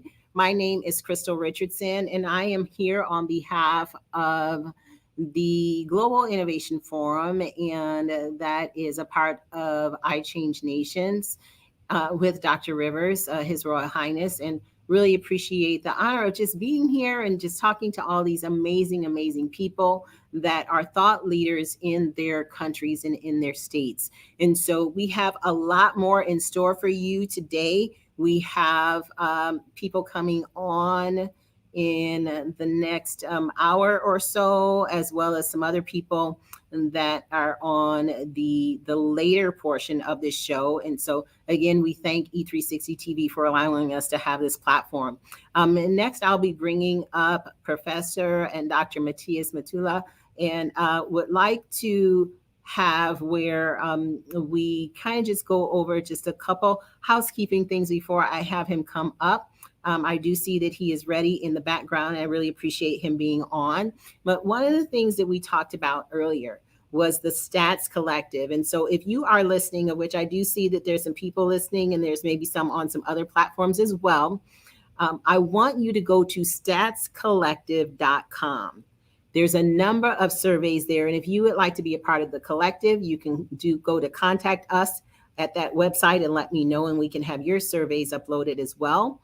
But I want you to take survey 2, 5, and survey number 12. Number 2, 5, and survey number 12. There's information that we want to collect related to how you think innovatively, what's your learning style, and what's your communication style. So I have seen some numbers roll in on my phone. I get an alert if someone takes the survey. So I want to see more. We have people from all these different countries. It only takes 1 or 2 minutes to take the survey because there are only 3 to 5 questions a piece. So the 3 to 5 questions, and they're multiple choice. You just pick what choice or yes, no, and you're done.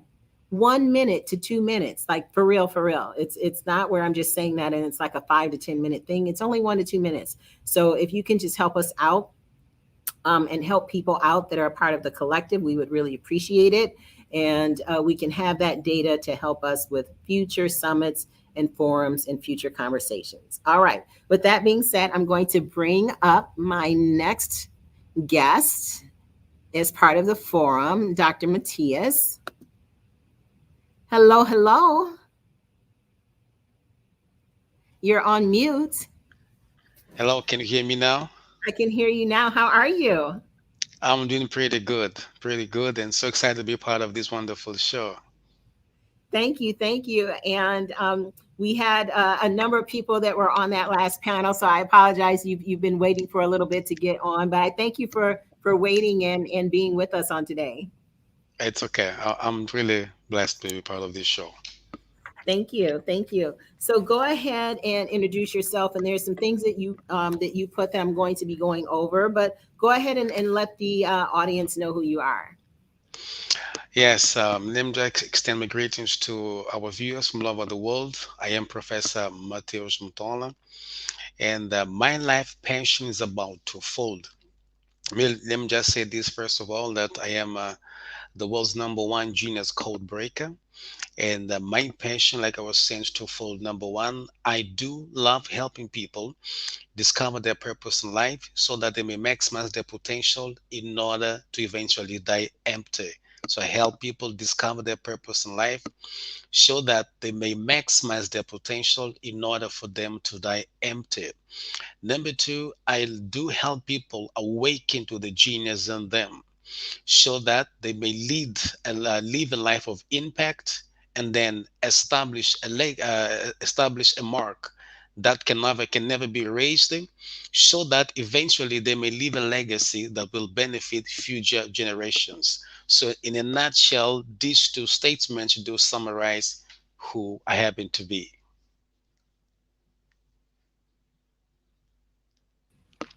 Awesome, awesome. So, Thank you for that introduction.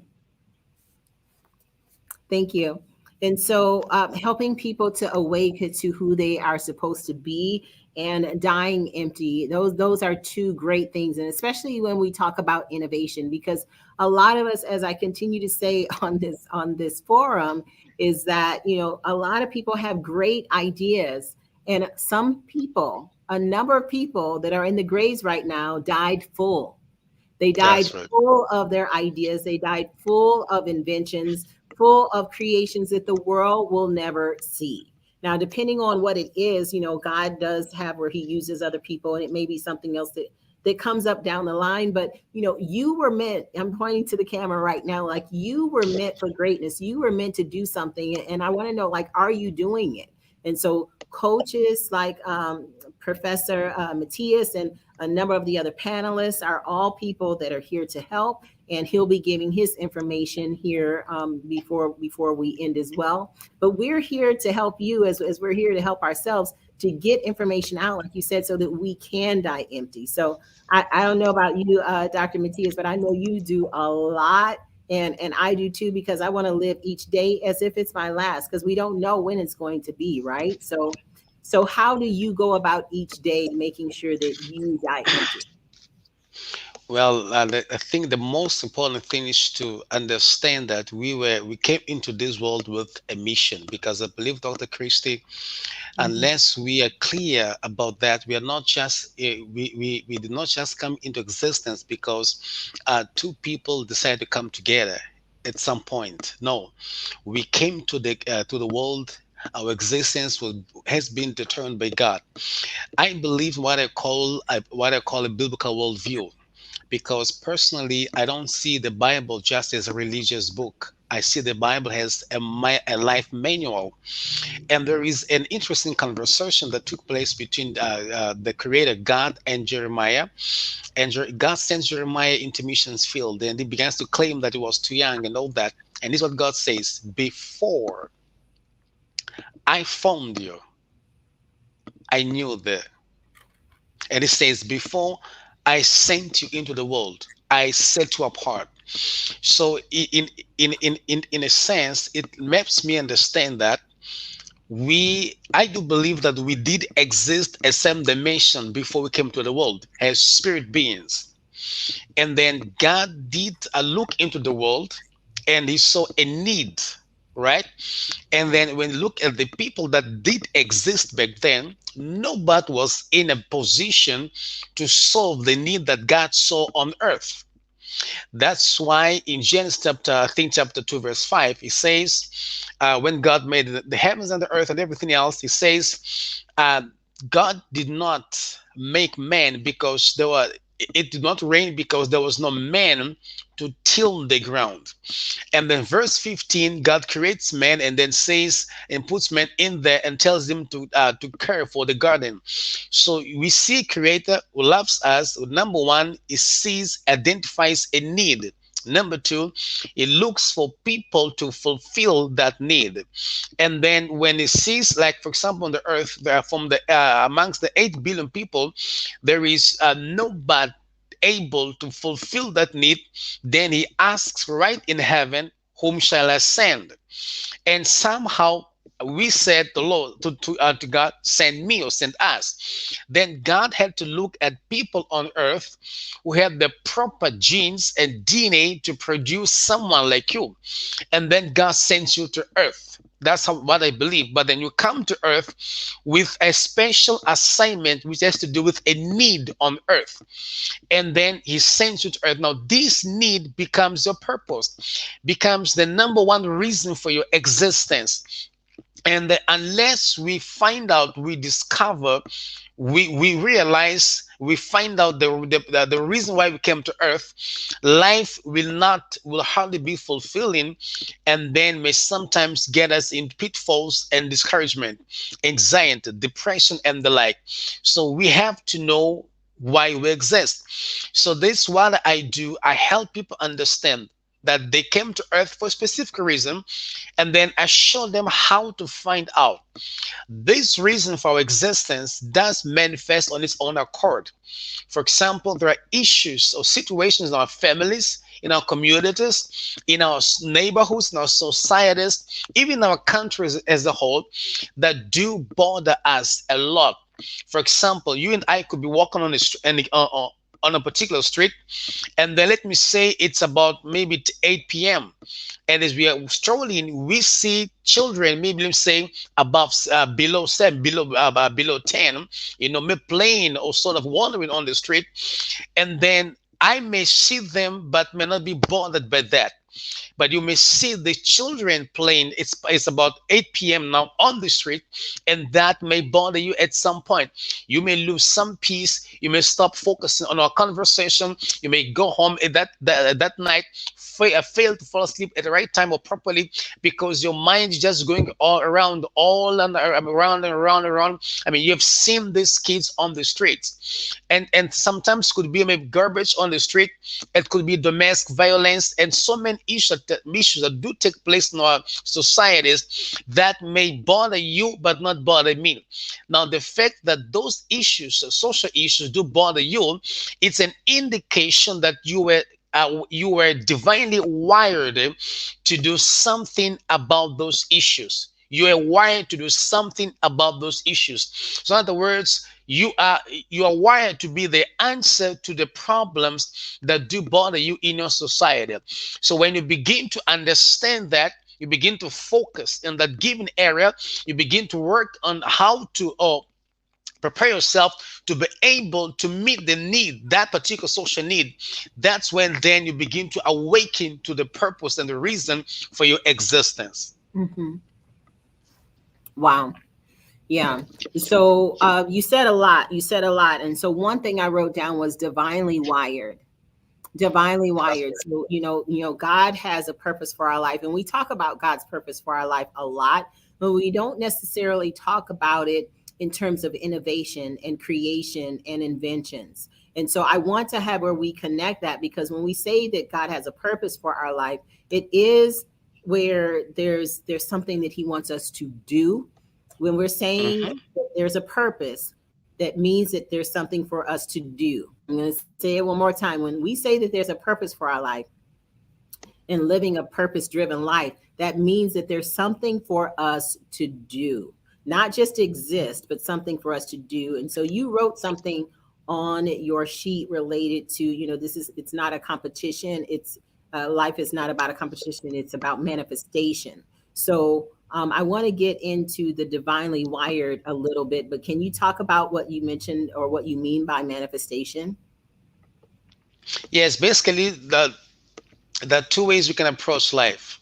We are somehow taught, maybe from our where we were born and raised, in our neighborhoods, and maybe in society as well.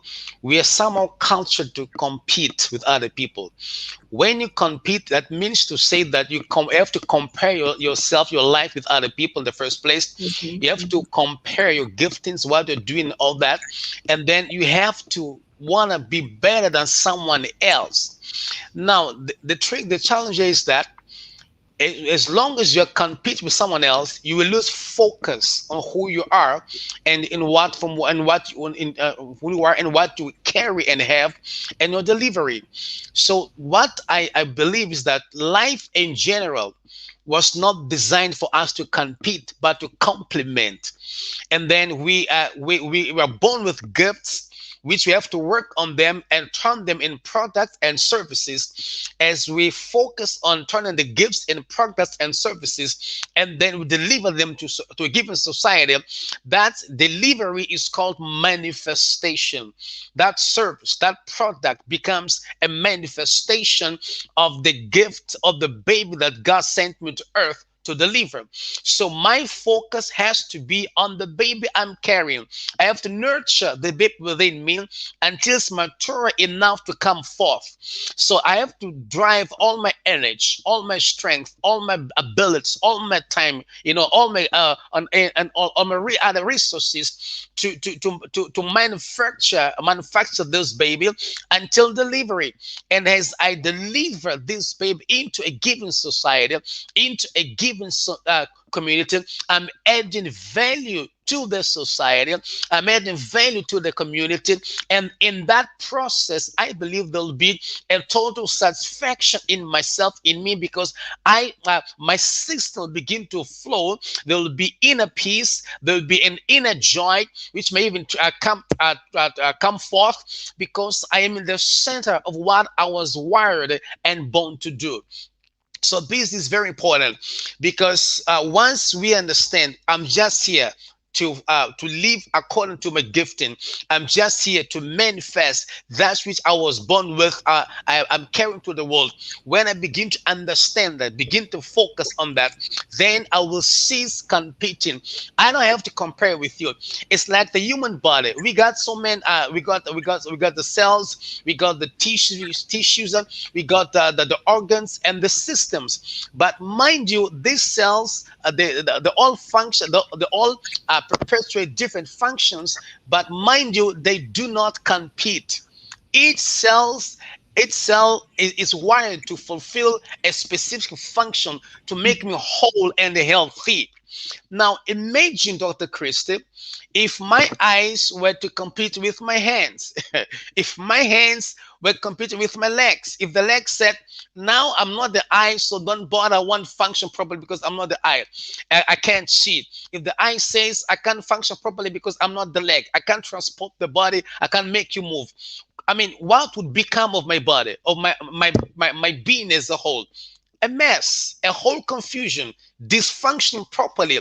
So each member of the body, they're all important, they're all significant, but each performs a specific function, and each has to function at its own function, must operate at the optimum level, right?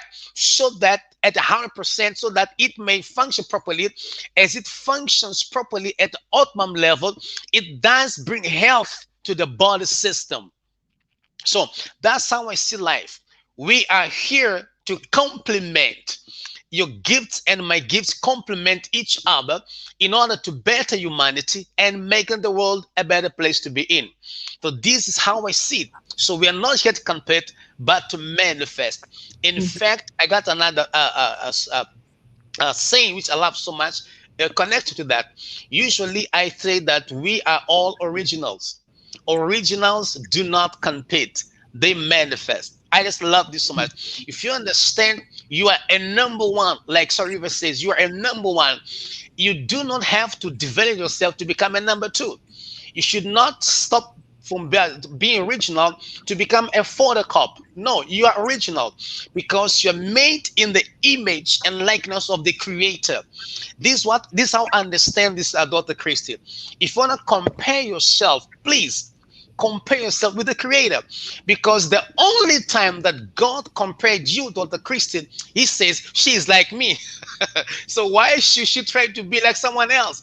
And I believe that the moment I compare myself with Dr. Christie or someone else, I am somehow, it has to be a disservice unto the Creator, because He made me and said, I gotta compare this person with someone, and that's gotta be me. He said, this person is like me. Full time, full stop. That's the only time God did compare Himself with us, with Himself, with someone else who is Himself. So that's the end of the story. From there, I'm not supposed to compare or even try to be nobody else, because I'm perfectly wired for that which God has assigned me to do. And what I'm doing is just to complement what Dr. Christie was born to do. And mind you, in that regard, if we begin to live like that, we'll begin to have high respect towards one another. We'll begin to be kinder towards one another. Civility will come in, and we will have a better world. I'm sure the wars and the confusion in the world will cease, because honor can change the world in 24 hours.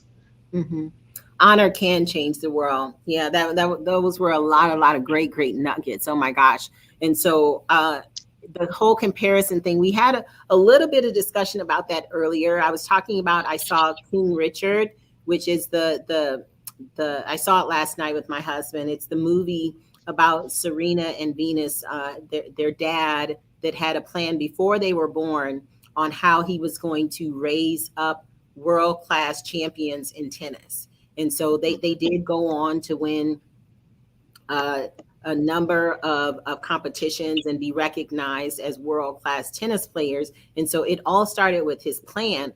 But the younger one, when the reporter asked her when she was, I don't even know if she was 12 or 13, but who do you want to be, who do you want to be like when you grow up? You know, who do you want to be like in the tennis world? And she looked at her dad and then looked back at the reporter and said, well, I want people to want to be like me.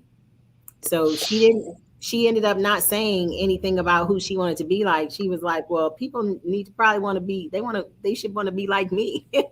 That's the number one mentality. Right. So everybody's like, hey, like the reporter, the reporters were always stumped with that family, like didn't know what to say. So they really didn't know what to say when she said that. But she said it with a smile on her face. I want people to be like me, of which now, you know, there's little boys, little girls, you know, all over the world that wanted to play, you know, like the sisters, Venus and Serena. So it really is about the words that come out of our mouth. Now, right. I want to get into something that it's a word that you use throughout what you do. And you and I have had some conversations in the past, and we'll be having more now that I've launched the initiative now related to global innovation. Really excited about that. Is related to genius and the genius code and raising up the next genius and all this genius language that you use. So I want you to say what that actually means. What does the word genius mean to you? And then how we'll talk a little bit about how we can work together to make some things happen for some people. Yes, it was, I think, 2017.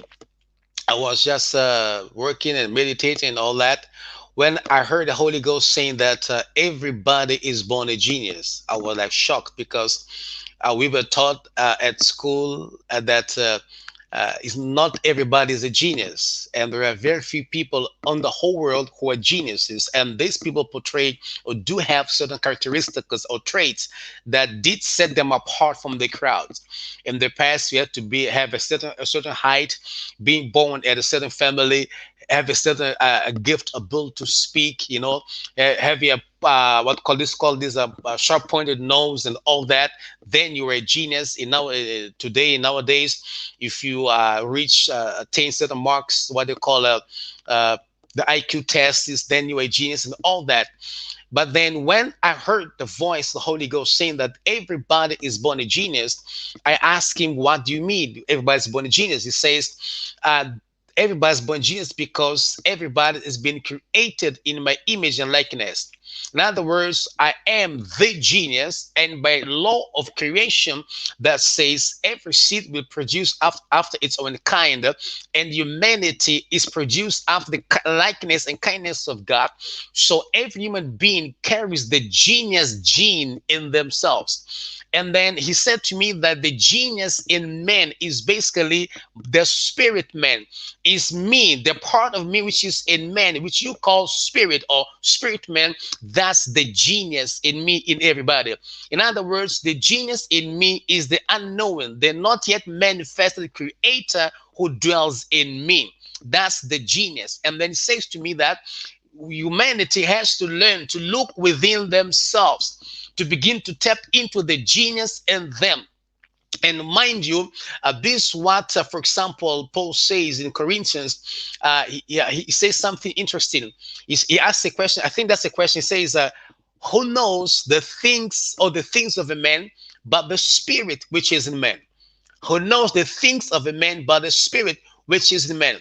He says, "No eye has seen, no ears have heard, no mind has conceived that which God is created for them that do love Him." And are called according to His purpose. Now, making us understand that no human being truly knows Dr. Christy, and I know her abilities, what she can do and be and do, and all that, except the spirit which is in her, which is the part of God, an extension of the Creator, which is in her, which we call the genius today, that is within every human being. And Proverbs says, and King Solomon says in Proverbs 20 verse 5, he says that our heart spirit is like a well, right? I'm just paraphrasing. It's like a well. Then it says every intelligent people, what they do, they draw from within themselves. They go inside themselves, tap into the well within, and begin to withdraw. And then within man, in other words, man does carry the answers and solutions for every challenge man can ever have on earth. And then these challenges and solutions are what makes man a genius. So if you tap into yourself, into your heart, into in your spirit, man, that's where you find all the answers to all the challenges you may have personally, but also the answers for all the challenges of the world. We were schooled away from ourselves. We were educated away from ourselves. We're hardly taught to get to know ourselves and tap into our real self. Our real self is the genius. So this is what I help people understand, that everything you ever need to know about yourself, about your life in general, and specifically, is already within yourself. So you need to tap into within yourself to begin to uncover, to begin to discover, to begin to release what is already within you. Now, once you begin to do that, you become conscious of your true abilities, your true capabilities, also, if I use the word, your true powers. You begin to know who you truly are, and that will help build and establish your identity, what I call identiology, or your identity. You begin to build your identity on the four selves, what I call the four selves of men. Number one, self-esteem, which has to do with how much you love yourself. Because Dr. Christy, I think one of the greatest challenges we're having today in the world is lack of self-love. We just fail to love ourselves unconditionally. We may love ourselves, but oftentimes it is conditionally. And unless there is an unconditional self-acceptance, we cannot be all we were created to be. So there's a need to, once we begin to understand what we carry, become conscious of these abilities, this divine ability inside ourselves, our self-esteem is built, our self-concept is built, which has to do with how we define ourselves. Our self-images is also properly built, which are mental pictures we have about ourselves in a subconscious mind. That begins to change. And when that changes, obviously, our actions, our attitudes begins to change. What we attract in our lives also begins to change, because we begin to attract the right things the right thing, the good things, the correct things for ourselves, and we begin to repel the evil and the bad and etc. because of the change in ourselves. And then we also begin to our self-worth begins to change, which is the value which I place on myself, because I understand that people treat us the way we treat ourselves. And if we venture into innovation, I gotta know who I am to be able to innovate, because sometimes you may have an idea, you may have an idea, yes, but then unless you have faith in yourself, in your gifts and abilities, you may snap the great ideas you are having, the great ideas your spirit man is bringing into your conscious mind. You may snap them because you think, I'm not too good for this. It can't be for me. It can't be my mind. I can't do this. You begin to play down on yourself because you do not have the correct identity, or don't understand how much you're important. But then once you begin to awaken to the genius in yourself, then your self-image will begin to change, your self-concept will change, your self-perception will change, and your self-worth will begin to change. Guess what, Dr. Christy? I believe strongly that people treat us the way we treat ourselves. And oftentimes, I want to point the fingers at Dr. Christy, Dr. Donald, and the riders, whosoever. I want to blame them for whatsoever. But it's about me treating myself, because Dr. Christy, I believe that we got two main business on earth. Number one is to develop and a love relationship with our Creator. Number two is to love ourselves, because that's the key. That's why Jesus says, when the lawyer asked him, what's the greatest commandment? He says, love God with all your heart and all that. Then he says, number two, love your neighbor as yourself. Watch this. Love your neighbor as yourself. In other words, love God first. Number two, love yourself. Once you do this, your every problem on earth is sorted out. You begin to create and innovate. You begin to think, you begin to disrupt and the lead in your niche, because you understand now who you are and why you came to earth. Yeah, that's so powerful, because it does start with ourselves. And part of, I have where I'm going through, various portions of this checklist here related to global innovation, and knowing who you are obviously is key. Like, we allow people to talk us out of greatness every single day.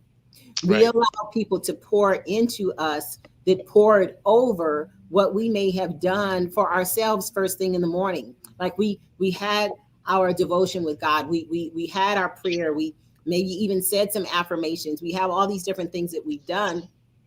But then somebody can just say one thing or do one thing to just tick us off or just get us off track, and we go with that down that track, as opposed to knowing who we are, knowing what our purpose is. Like, if we made a plan the night before that this is what I'm going to get done tomorrow, but one person does one thing and gets us off, we don't have to stay on that off track. So I really appreciate what you're saying as far as like knowing ourselves, and that helps us to be in a mind of innovation and in a mind of genius, because the word genius doesn't necessarily mean that you are the smartest person you know.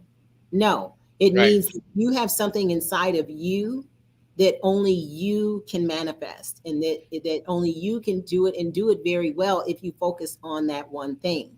And so a lot of people have even, used that word for a lot of people, even use that word related to me, but it's because of having where there's something that I'm doing that they feel that I do well. I might not feel that I do it well, but they feel that I do it well. So am I like sabotaging myself and my relationship with God by not accepting the fact that I can do certain things well? Well, part of it too is we then again, it's the same thing. We feed into other people's thoughts. Like, we don't want to lift up or puff up or even say anything about what it is that we've done, or accept compliments, because then people will say, well, who does he think he is, or who does she think she is? But who cares what people think? We should care what God thinks, and then do what he's given us to do on this earth. Maybe just to add into that, Dr. Christie, as you're speaking, there's a thought that came into my mind. I believe that the greatest innovator of all times, that's Jesus, right? And there's something that he brings to light in, I think that's Matthew 16, if I'm not mistaken.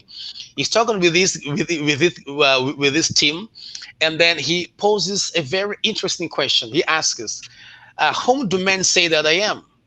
Right. And then they began to guess. Some say you are Jeremiah, you are maybe Isaiah, you're the prophet, and all that.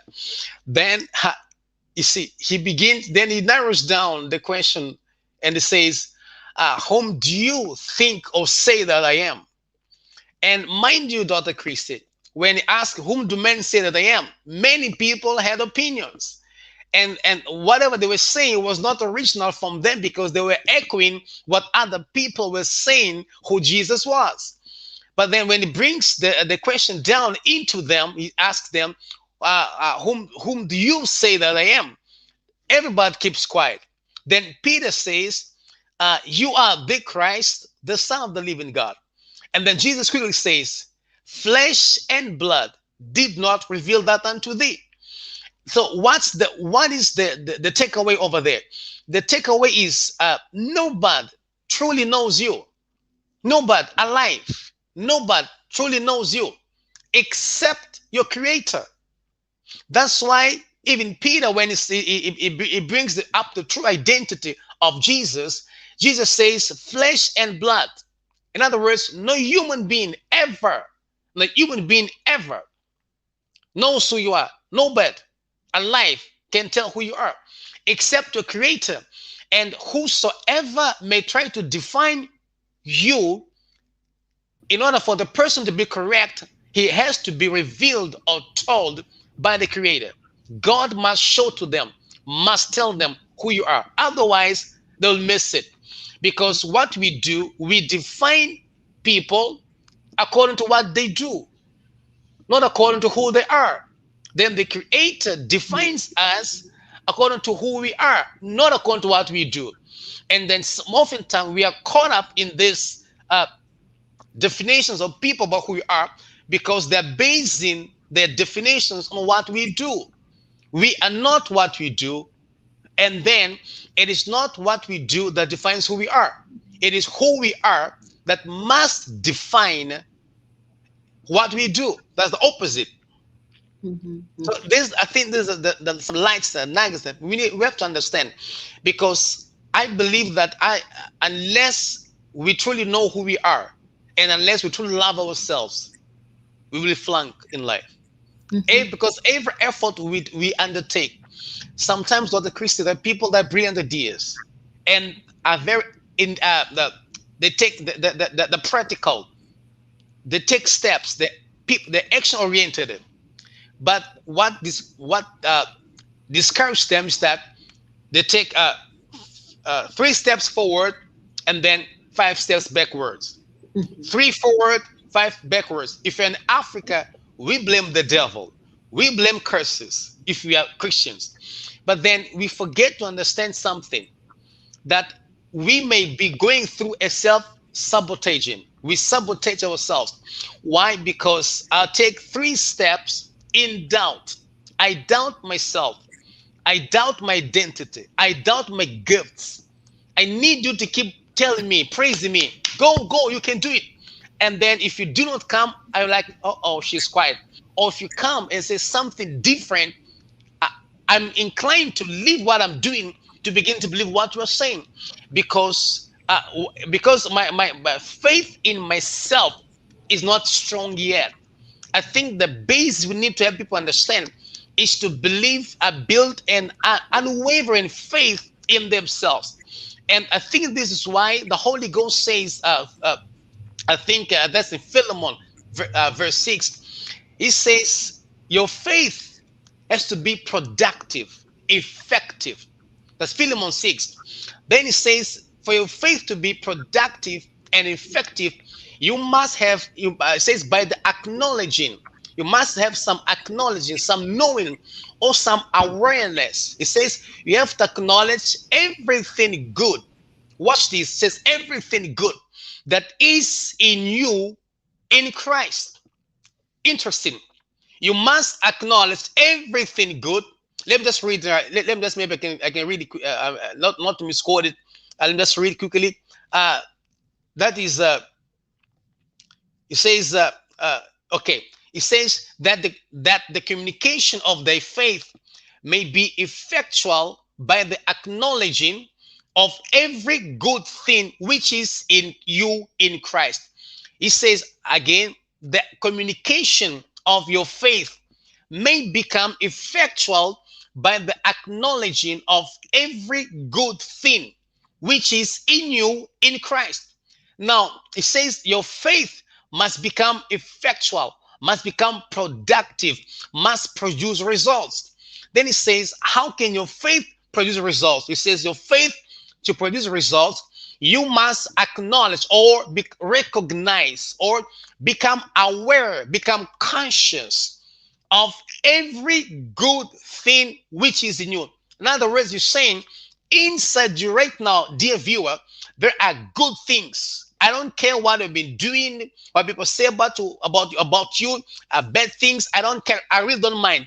He says you must become conscious, become aware of the good things that are inside you. Unless you do that, your life can't be productive. Your life cannot have good results. In other words, the results we produce, we manifest on earth are in direct proportions to us being conscious and aware of the good thing inside ourselves. So it's about zooming into ourselves so that we can begin tap into the ideas, into the thoughts that will launch us into innovation, into productive innovation. We got to tap into ourselves, because I believe that the universe, the creator, is always conspiring, always speaking to us. He is the greatest innovator. But then he gave earth to man, and man, the custodian of earth, must be in touch with the creator as it downloads. So we got to receive this.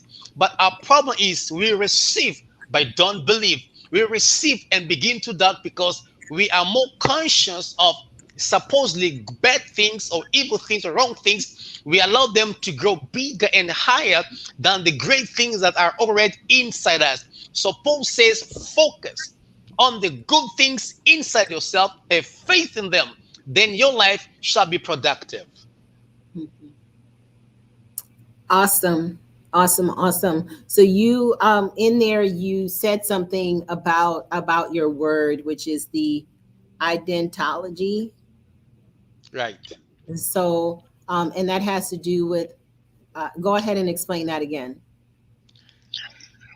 Identiology is the process by which you become aware of your true identity. Mm-hmm. Not just your identity, your true identity.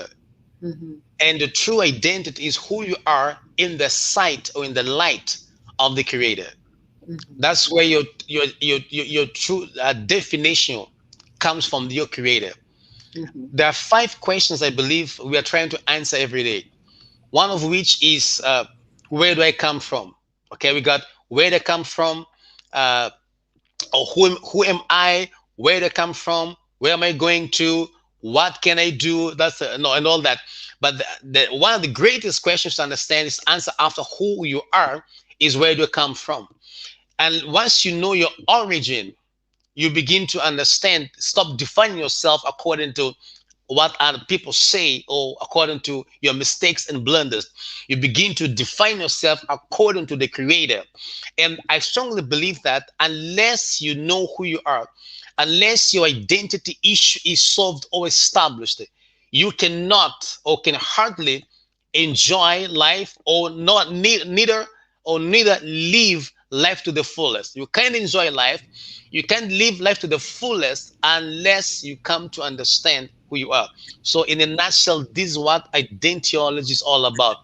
And this goes hand in hand with what I call truthology. Truthology is all about you understanding the principles and laws, that's the truth, that govern life and the universe. We have to know this. And the most important, according to my understanding, is about your identity. Once you know you are secure, watch for example, Jesus. I was watching the previous guests. We were talking about perception and all that. Jesus had a very interesting, a unique perception about who he was. I mean, he was amazing. And you know what, Dr. Christy? He was not even afraid to let the whole world know who he thought he was. He told Right. everybody. And watch this. He first announced to us and then did back up by his works. Mhm. So in other words, once you know you are free to announce to the whole world. You do not need permission. You'd come and say, I am the light of the world. What? I mean, I'm the bread of life. He's telling you who he thinks he is. I am the good shepherd. Watch this. I am. Not I'm going to be, not I think. I'm certain. I'm convinced. I am the light of the world. You take it or leave it, that's your business. But I am the light of the world. Right. Identity. And he's the greatest innovator.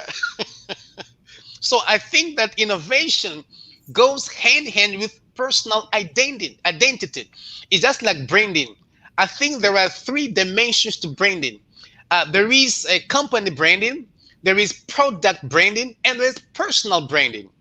And of the 3, I believe that personal branding, as I watch Jesus, is the most powerful, the most effective, and the most resultful. That's why he was always or oftentimes branding himself. I am this. I am this. I am this. I am this. Personal branding. And everything else he did was just to support what he was announcing about his branding. So he allowed us to know who he was. He was an expert in personal branding. And then he brought in innovation that changed the whole world. Yeah, that's a good way to look at it, right? That it was all branding. I never heard that. I'm gonna have to think on that just a little bit, Professor. It was just all of what he did was all branding. Okay. I'm seriously, I'm gonna think about that. So thank you for being on today, and you've given a lot of great nuggets, and you talked about. I love new words, and you know how Dr. Rivers challenges all of us, and the one that I have trademarked is Innovaligy.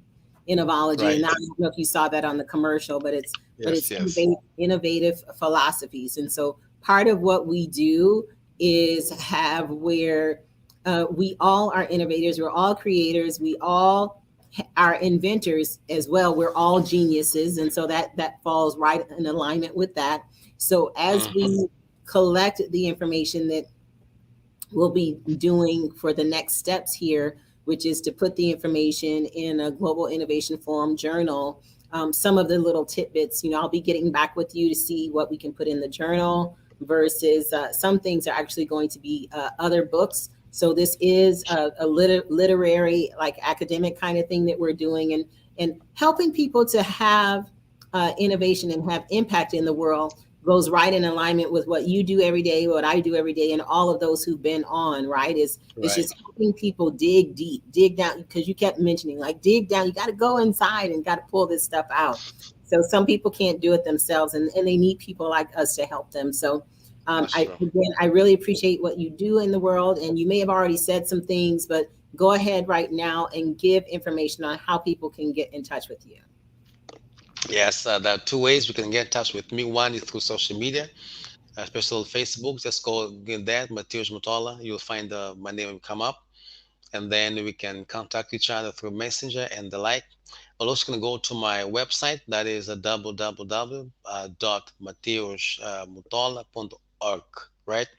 www.mateusmutola.org. So these 2 platforms will be fine to get in touch with me. Thank you so much, Dr. Christy. Thank you so much. And we appreciate you being on, and we'll be getting back in touch with you, like I said, on next steps related to the forum. Okay. That's right. Thank you. All right. Thank you. Bye-bye. Bye-bye.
Thank you all for being on with us today. Just going to go ahead and give another commercial. Appreciate you all being on the Global Innovation Forum. And this is just a little bit of information about me as we take another break and get ready for our next speaker. Meet Krystylle Richardson, the Healthcare and Wealth Innovation Strategist, aka the Jumpologist. Krystylle is the founder of Life Innovation Academy Global and believes that in order to manifest positive impact and create legacy, we should all live a balanced life focused on her 7 pillars of innovation. She helps people and corporations all over the world to reimagine a life and business aligned with abundance by using innovation, creativity, and wealth preparedness principles. Krystylle is an international healthcare executive by day and a wealth strategist every other waking hour. She is the ICN Global Ambassador of Innovation, international speaker, international best-selling author, pastor, missionary, awarded humanitarian, and the creator of Women Weekendpreneur. Her unique innovation, wealth, and risk reduction strategies have been featured in USA Today, Yahoo Finance, Thrive Global, and has afforded her an invitation to speak at the Think and Grow Rich Legacy World Tour. She has also been featured in NBC, CBS, ABC, and more regarding the business and humanitarian work with the homeless. As a victim of bullying, she has various initiatives to bring awareness and a voice to those who feel voiceless. Krystylle continues to share her life innovation insights on her TV shows on JD3 TV and E360 TV, which includes her Millionaire and Billionaire Alliance and many international special guests. Krystylle lives out loud and believes that doing so is not negotiable. Her superpower is relentless tenacity, and she is on a mission to continue to provide value and positive impact in the world through her unique and innovative Freedom Formula initiative. So, without further ado, here's Krystylle Richardson.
And that was our commercial for the Stats Collective. And hopefully you have been one of the people that has gone on to statscollective.com and done the surveys that I was asking you about today, which is survey number 2, number 5, and number 12. So if you have not already turned in your answers, each survey only takes like 1 or 2 minutes per survey.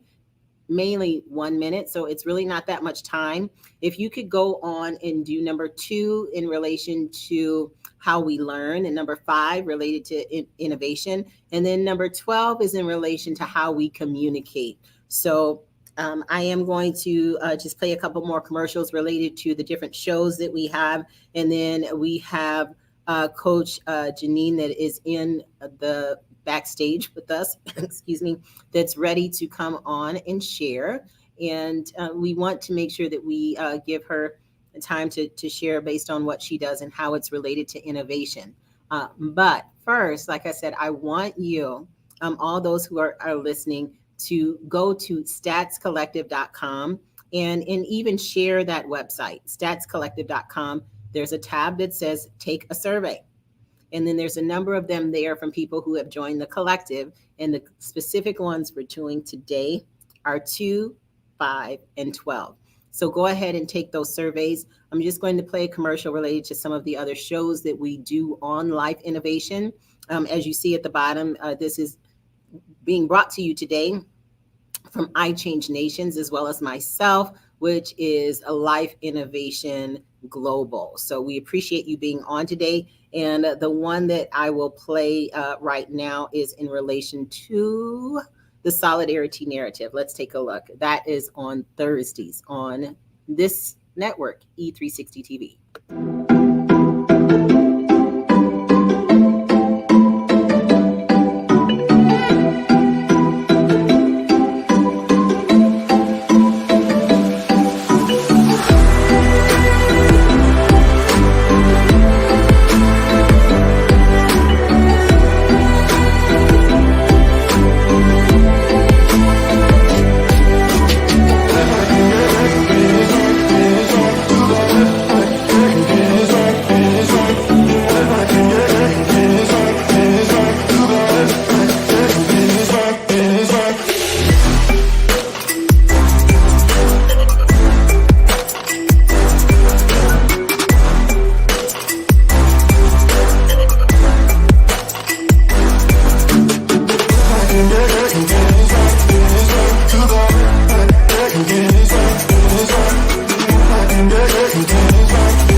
Hey, everyone. My name is Krystylle Richardson, and we would like to welcome you. We are still on the Global Innovation Forum. And so I have my next guest that is waiting and really excited to have her join us on today.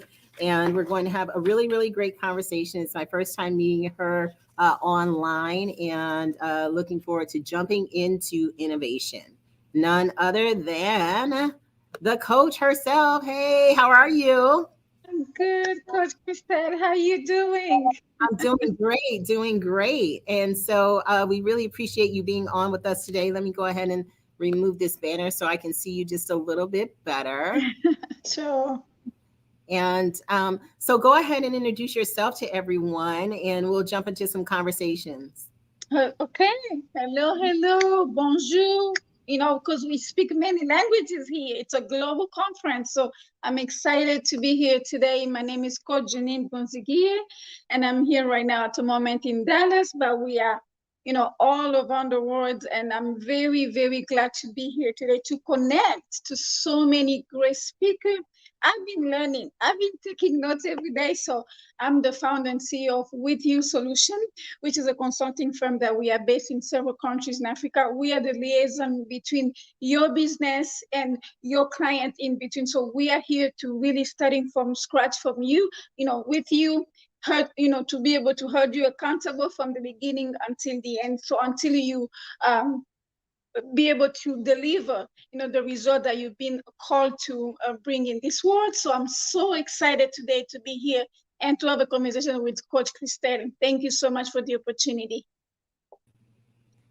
Awesome. It's great to be here with you as well. And so, yeah, people need us like all over the world. There's various people that resonate with us for various reasons, right? So, a person here, a person there, 10 people here, 20 people there, like how many ever it is, 100, 1,000, the numbers can go on and on. But that's right. It's about helping who we were put here to help.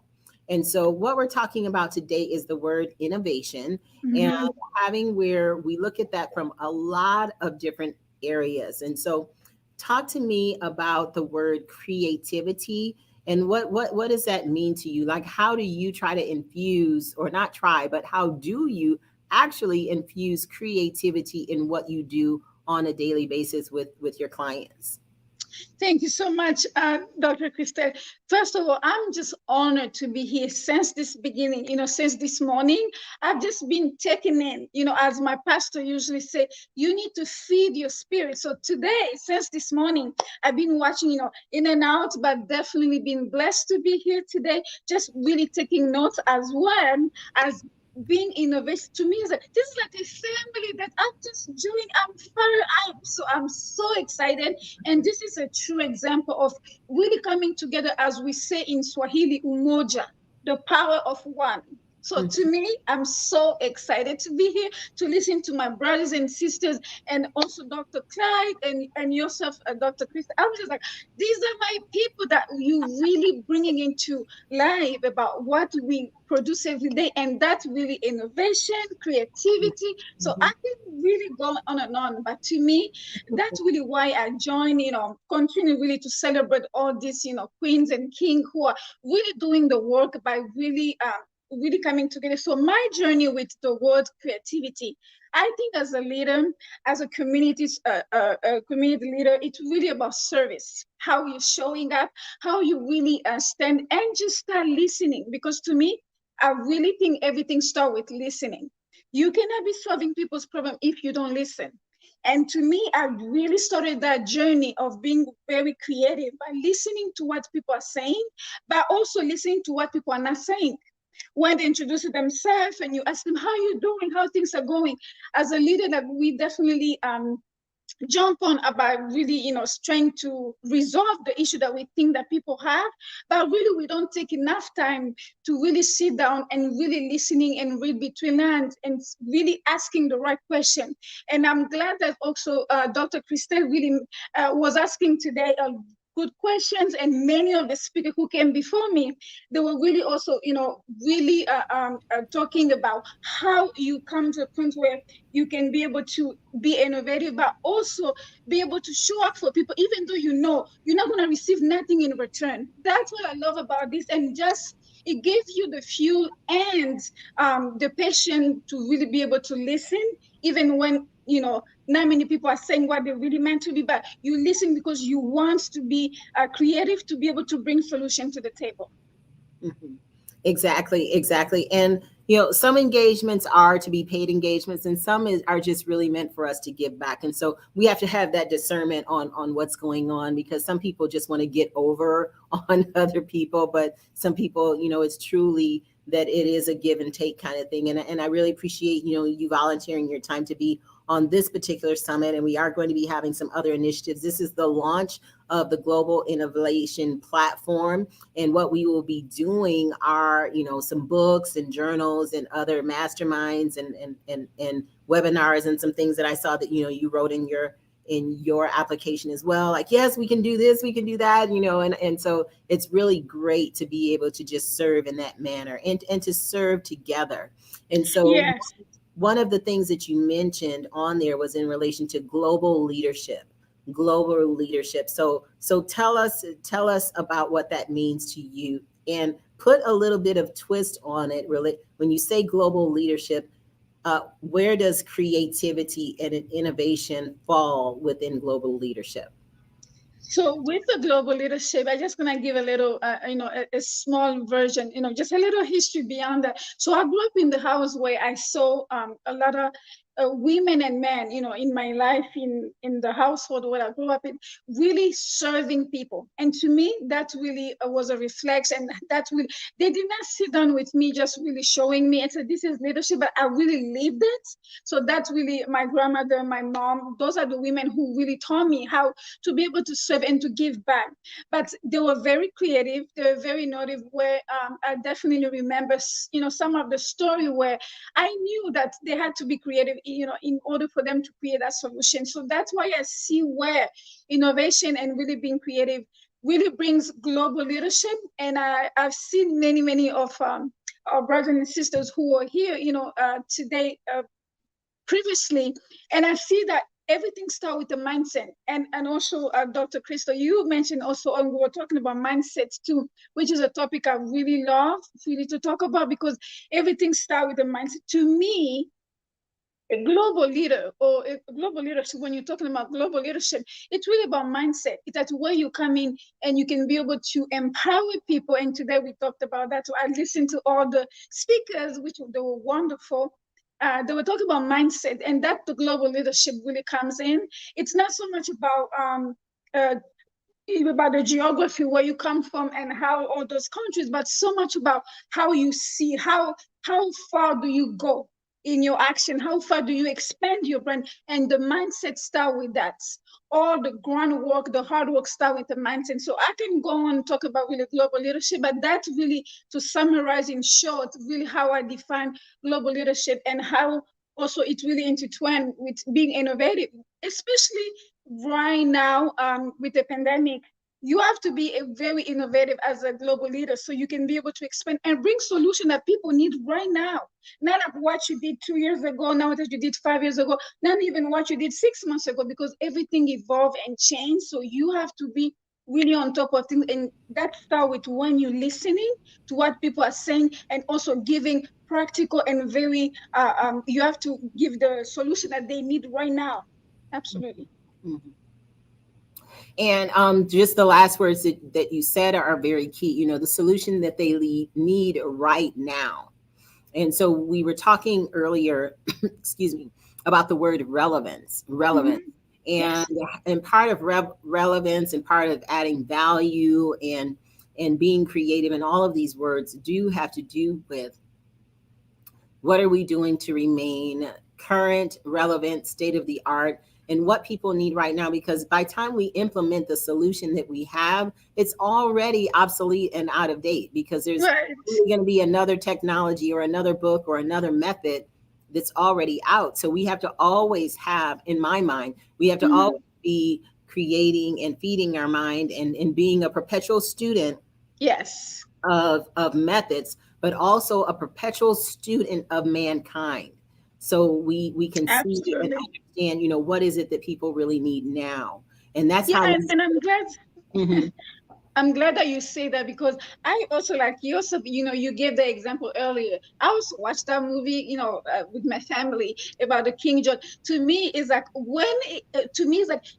he knew exactly what his girls really need, but he had to really adjust to the change, because he thought that all his life, before even his girls were born, he had all this plan about how they're going to be. It's a good thing, but it was not the solution for right now, for them to go to the next level. He had to really change his mindset. So I'm glad that you actually you really understand that concept, because you have to do that in order to be a relevant leader and to be able to be an innovative leader.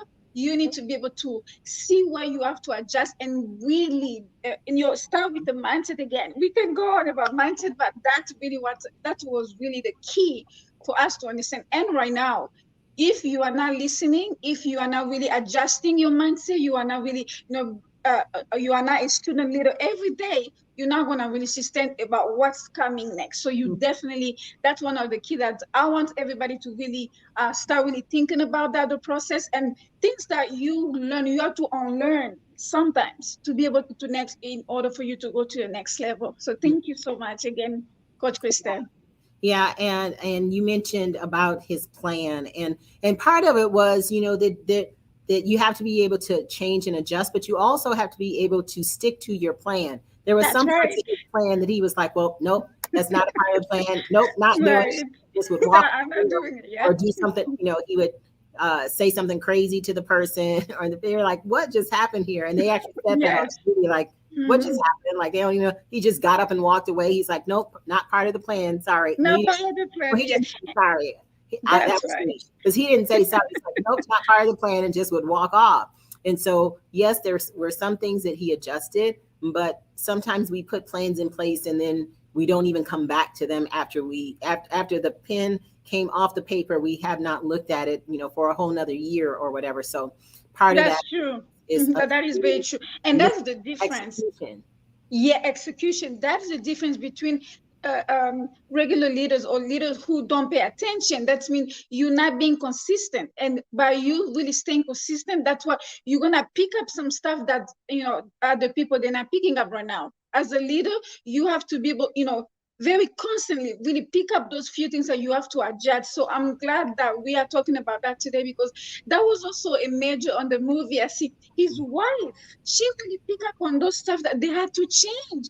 And she said something about, you need to let her live her life. So I was like, whoa, that was the key to me. I was like, yes, as a leader, you need to pick up that. So it was, to me, it was very, very amazing, that movie. Yes, I recommend everybody to go watch it.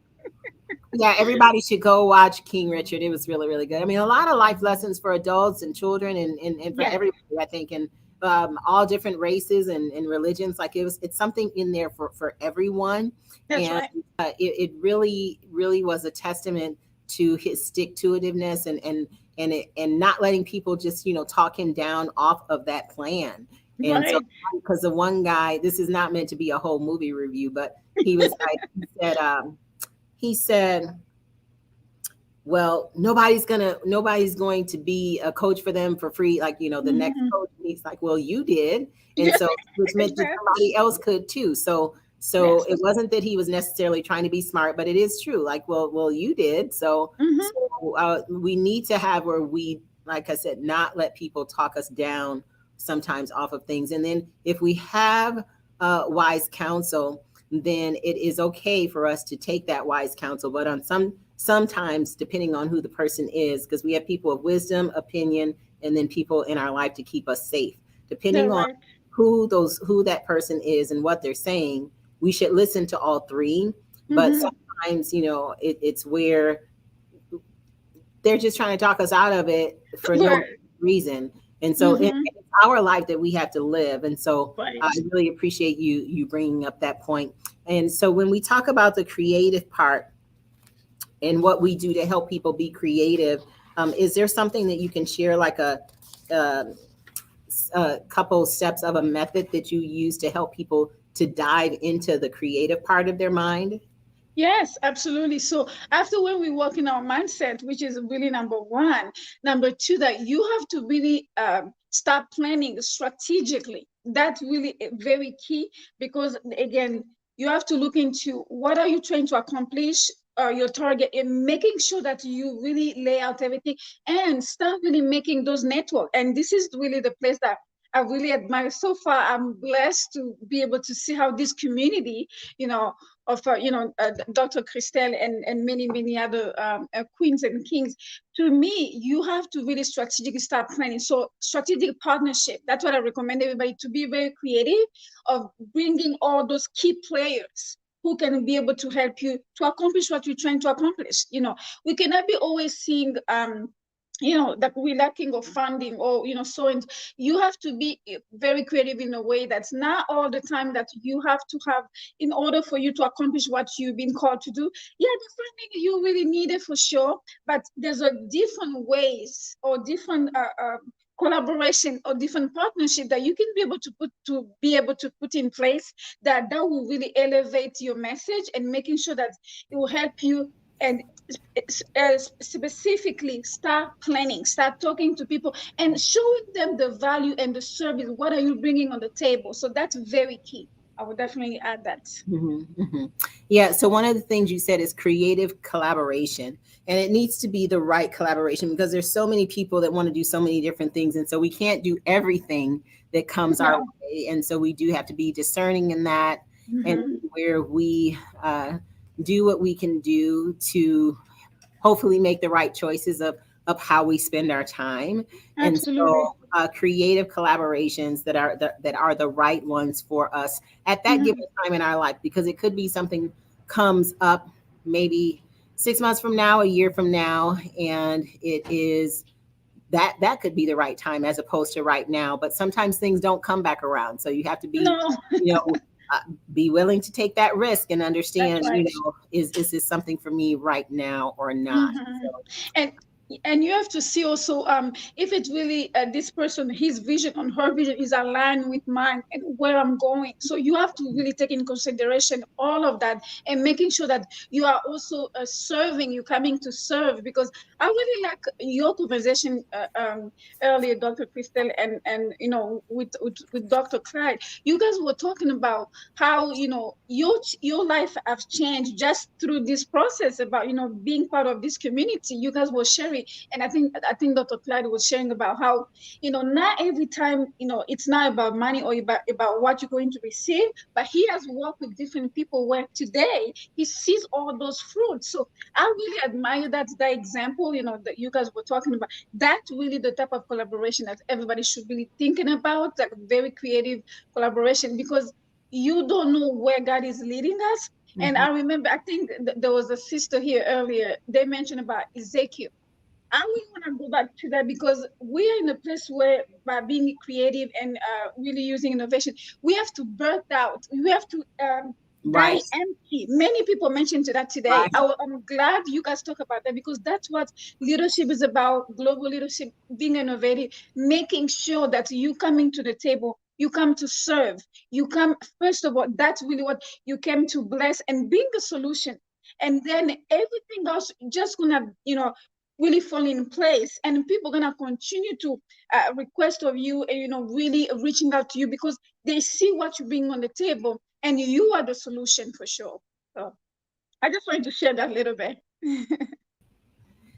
Yeah, and I appreciate that because there's so many of us, like I was saying, that over this past year and a half, 2 years, it's been so much change that have happened in our lives. And some of it, quite frankly, a huge amount of it for a lot of us has been because of I Change Nations. And then a lot has been because of different initiatives and things that we have going on in our life outside of that. But it's all meshed together. It's all meshed together. And so my life changed drastically because I had COVID back in December and I had long COVID. So I think I had it I got over it, but then I still had the symptoms for like 3-4 months after, which put me like way behind, quote unquote, on a lot of different things that I had going on. And so trying to catch up with things. And then there's the other new things that came. It ended up being that there's this big spiral effect of being behind. And then, okay, I'll go ahead and do this new thing that was already on the schedule for the end of the year, but I still haven't made up for the other things. And so this is like about to be December again. And I'm still digging myself out of that. And I thought that I was doing well. And I ended up having that.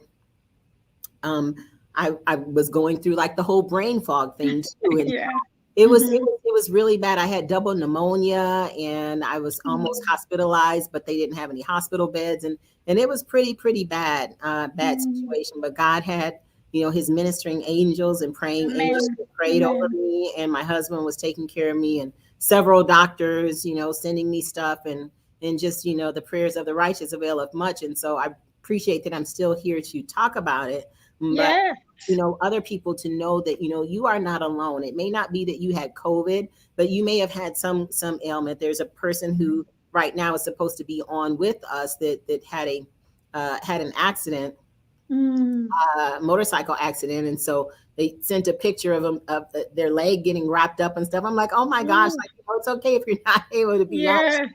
I'll be on as soon as I get home. I'll be on. I'm like, well, you can just like come on if you don't like, we'll be fine, but I can have you on another time. But life happens and things happen, and there's some people that are still here with us and some people that are not. And so we need to be thankful for that, but also do our part to give encouragement, like forums like this and like what you do. I mean, you've been just so gracious and so kind, through this whole process of developing what we are going to do.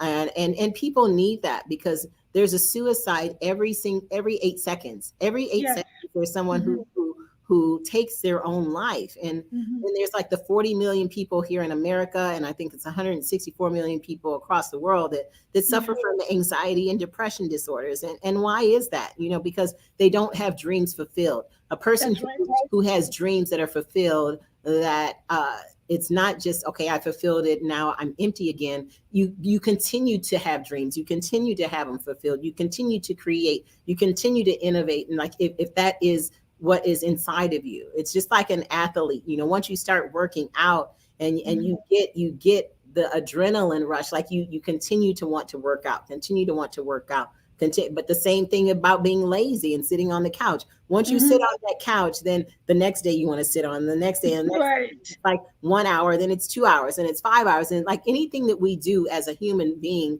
we tend to do like in excess. So we can have that excess be related to the genius that we were talking about earlier with another one, or we can have it be overdo our relevance, doing the things to remain relevant, or we can do the things that, are helping us to have more impact in the world. And then we have some kind of major thing to have impact. Then we do some more, we do some more, we do some more. Or it can be that we go the opposite way.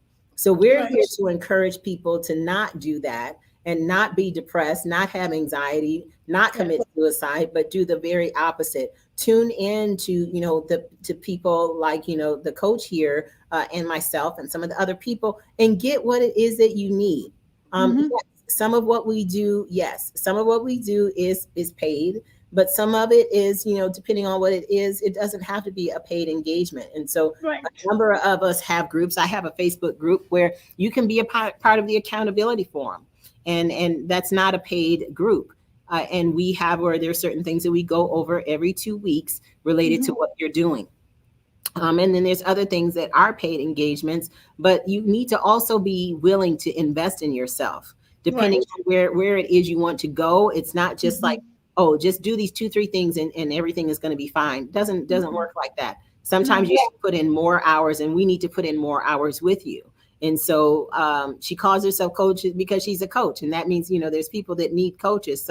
So tune into whoever it is that you need. We've had a number of people. We have some more people that are going to be coming on later, and get what you need from whoever it is that you need. So go ahead and give them information on how they can get in contact with you. Sure. Thank you again, Dr. Krystylle. It's been a pleasure. I'm definitely glad to be here today. I feel like, I've also been really part of this movement already. So, because I really love what you guys are doing, the work are you doing. So anybody who want to reach out to me, you can reach out to me at www.withyousolutions.com. Or you can also reach out to me on Facebook or Instagram, also and social media through Empowering You TV, on YouTube as well, Empowering You TV. So we are here to be able to hold you accountable so we can bring your business global. Thank you again so much, Dr. Krystylle, and it's been amazing. And I can't wait to be part of it, continue to be part of it.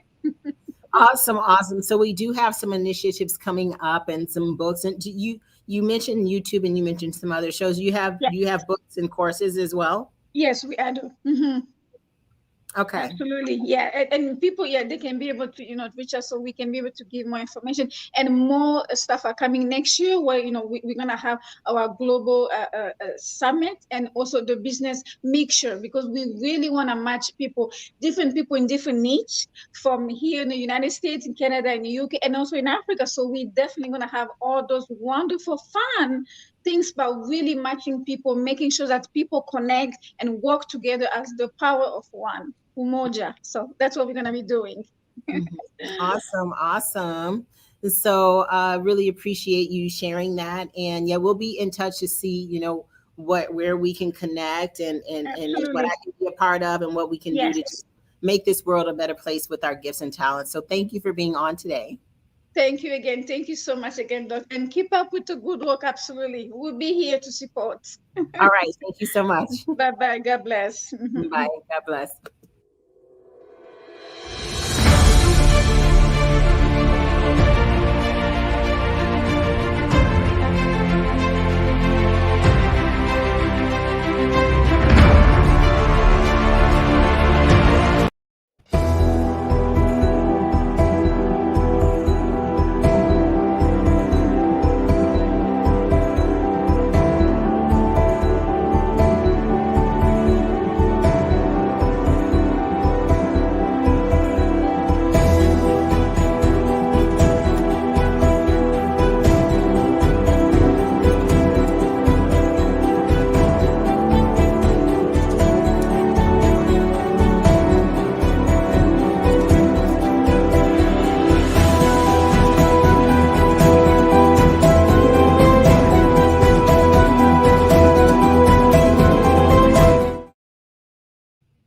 And we also have shows on JD3 TV. So want to go ahead and give a shout out to them and what we will be launching starting also in 2022.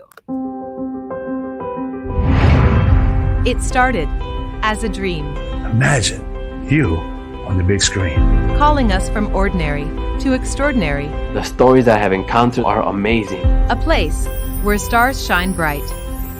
Where hope and adventure fills our hearts. And a place where our stories can be told. John has always been about the team and always been about winning. Listen, my black is beautiful. Oh, yeah?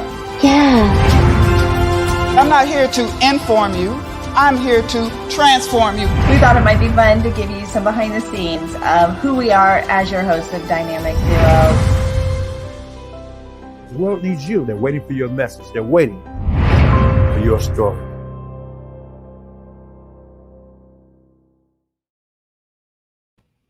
And here is a trailer from one of the shows that is already on at JD3 TV. There's one episode there, and we already have about 5 or so more episodes recorded. And that is for Woke, which stands for War Ready, On Fire, Kingdom Minded Every Day. And that is our Kingdom Innovation Show.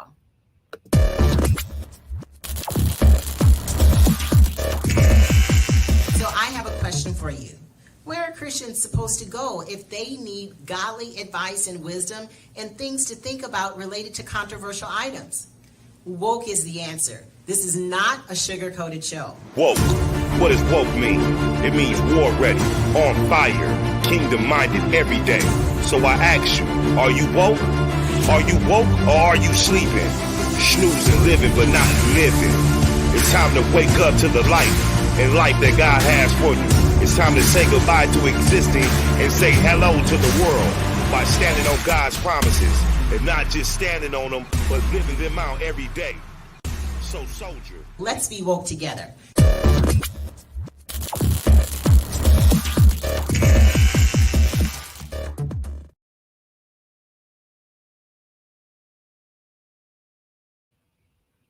And we also have our health innovation show. Every single thing is related to innovation. So creative ways for us to remain healthy. This one is only 15 seconds.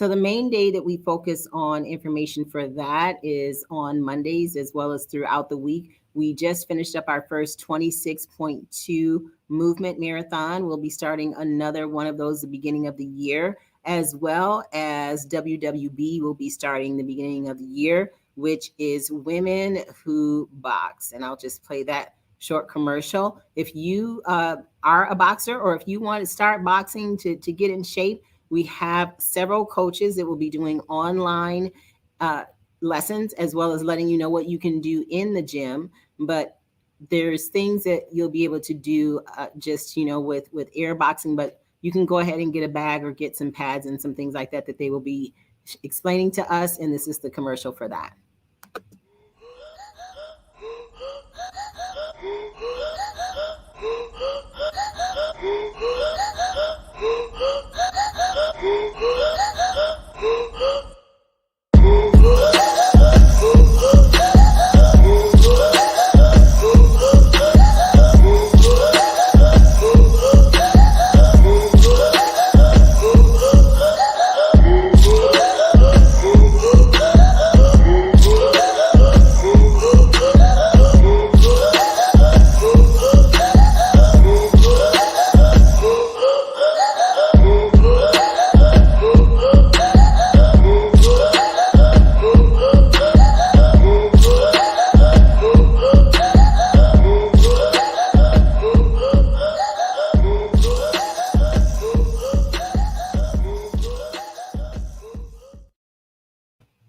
And one of the last ones I will show is on Wednesdays. A lot of you have been following us with this, is when I do my live on Wednesdays related to Drop a Diamond. And that's where I just come off the cuff and give information and just kind of tell you what's on my heart, go over some statistics maybe sometimes, but just talking about our mindset and life situations, and maybe giving some tips on how to handle those based on maybe some things that I've gone through or some things that have been in the news.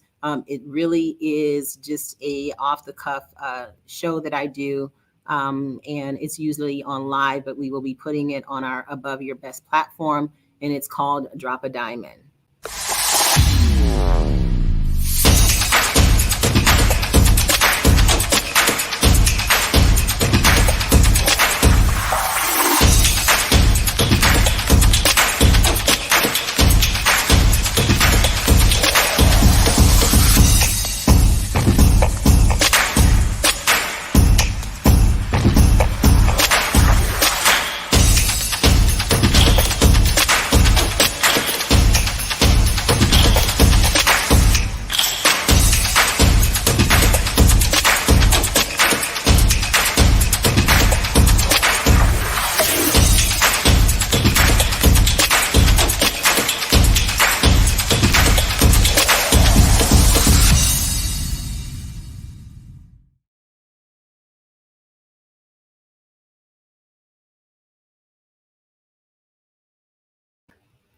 So thank you for being on with us. We're going to go into a few more discussions and lessons on innovation as we wait for some of our other speakers to come on. And it is very important for us to know that we are all innovators. We are all inventors and innovators, and we're actually the innovator of our destiny, because we can choose to follow God's plan. We can choose to do whatever it is that we want to do. But in the end, what will be said is something related to our life, right? Either, they were a person who had a lot of great impact, or they were a person who did this or did that. And so it's based on what legacy is it that you want to leave in this world? Do you want where your legacy and the things that you've done live on past you, or when it's over, it's just over? Everybody has different thoughts on that. I myself have where I want to have relevance. And then we talked about relevance earlier, how, our life has impact, our life has relevance, our life has value. And that has always been one of the main things that drives me, is that God has placed a number of gifts and talents in me. And so I do want to do anything and everything I can do to one, make him proud, and so he can say, servant, well done. But to also, but in addition, is have the impact that I was meant to have. So if that is one person who is touched, who's moved to do something more with their life, great. If it's 10, if it's 100, 200, 1,000, 10,000, whatever the case may be, that's what drives me. And when we do different things with the homeless or at-risk youth, it's the same thing there. It's a matter of, even if I just touched one life, with my smile or with my hug, it makes it all worthwhile. And so what I want you to do right now, those of you who are listening, is if you want to go ahead and leave a comment related to what the word innovation means to you. Go ahead and do that. Sometimes, like I said, it appears to be like this tech word, right? But it's not really technical at all. It's just saying that, you do what you can do to make a situation better, to make something faster or easier, cheaper, but still high quality. So, but what does that word actually mean to you?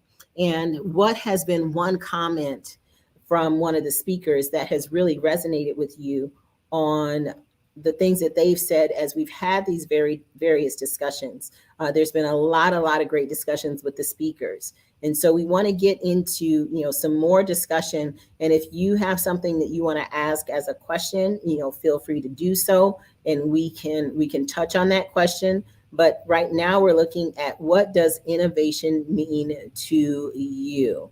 So as we wait for some of those comments to come in, what we will be doing is going through a number of points that, I have my list here of what we'll be talking about, as we wait for, various speakers to come in. I do see that there's one that's in backstage right now, but as we look at this list, some of the things that I've already talked about is having creative ideas and listening to what God is placing in you, and how are you defining what it is that you want to do. And the next thing is, what research are you doing? So if you have an idea, it's important to have a whole research element. So I want to get into that for just one moment, and then we will have our guest come on in about 5 minutes or so. But I want to get into the word research, okay? And so some of the different surveys I have here have, there's one that's like 86% of CEOs do believe that innovation is something that they need to have, and innovative strategies in their businesses. But are they really spending time and money toward that? And what do I mean? So part of it is, some companies have an R&D budget, which is a research and development budget. Some companies have where there's specific people that are in those departments. So they may have one or two scientists or one or two people that are looking into what is next in the world. Part of that is called content curation. And so when we look at content curation, what that simply means is people who spend their time going through various things on the internet, or if they're members of various societies, universities, or other groups, and gathering information about what it is that they're working on.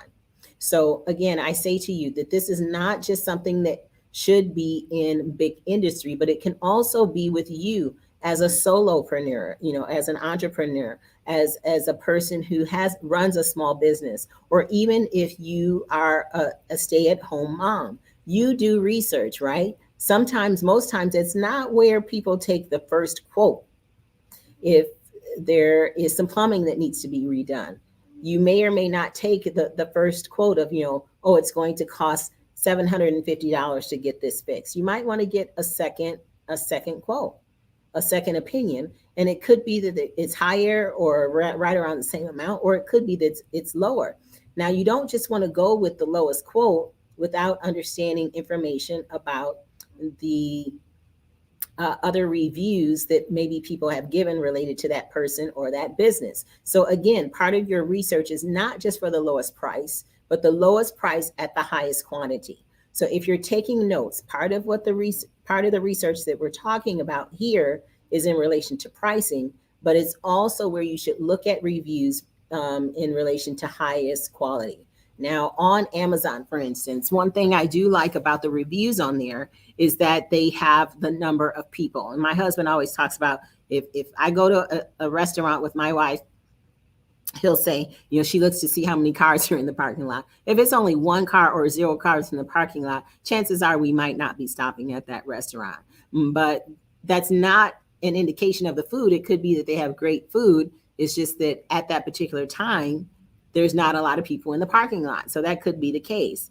But I do tend to want to go to ones, not that have like 1 million people and there's a big long line, but at least, there's 2, 3, 4, 5 people or something like that of people that are there.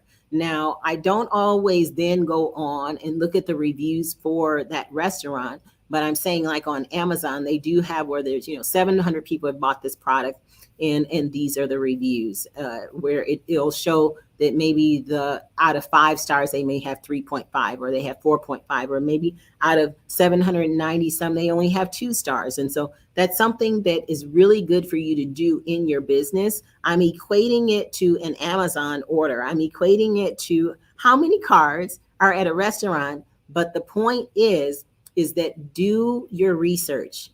In business, this is called due diligence.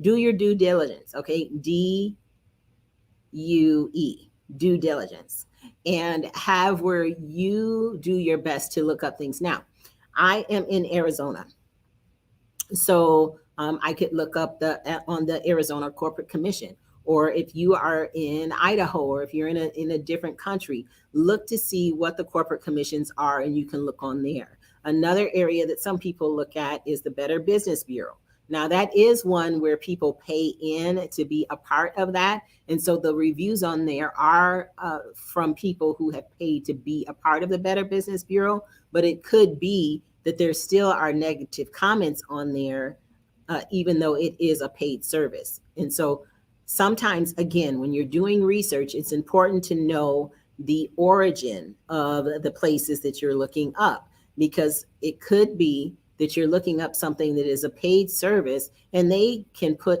things on there themselves to give themselves good ratings. And so just be clear to try to dig a little bit deeper than just one level when you're doing research. All right. And so we talk a lot on some of my shows about IP, which is intellectual property. The same thing goes for that.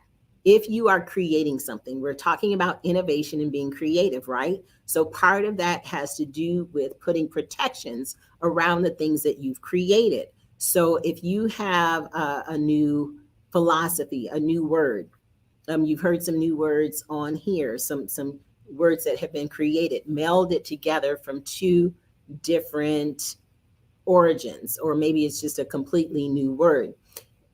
Have where you do your review on that to see if it is actually new or not, because you don't want to have where you've now incorporated this into all of what you're doing and someone else owns the intellectual property of that. Okay, so you want to be careful on that. I have where there's one customer that I'm looking at right now, not looking at, but have been working with in the past several months, that they have all of this marketing material, hundreds and thousands of dollars that has been spent, but the person who was doing their research of the names did not do a complete job or didn't get it done in time. And so now they have spent thousands of dollars on all of this marketing material, and those names are taken. Those names are taken. So first, now they have to go back to the drawing board, try to figure out some new names, and they have to throw away all of what they've already done and start fresh, spending thousands of dollars yet again on a new marketing literature with the new name that now has been cleared.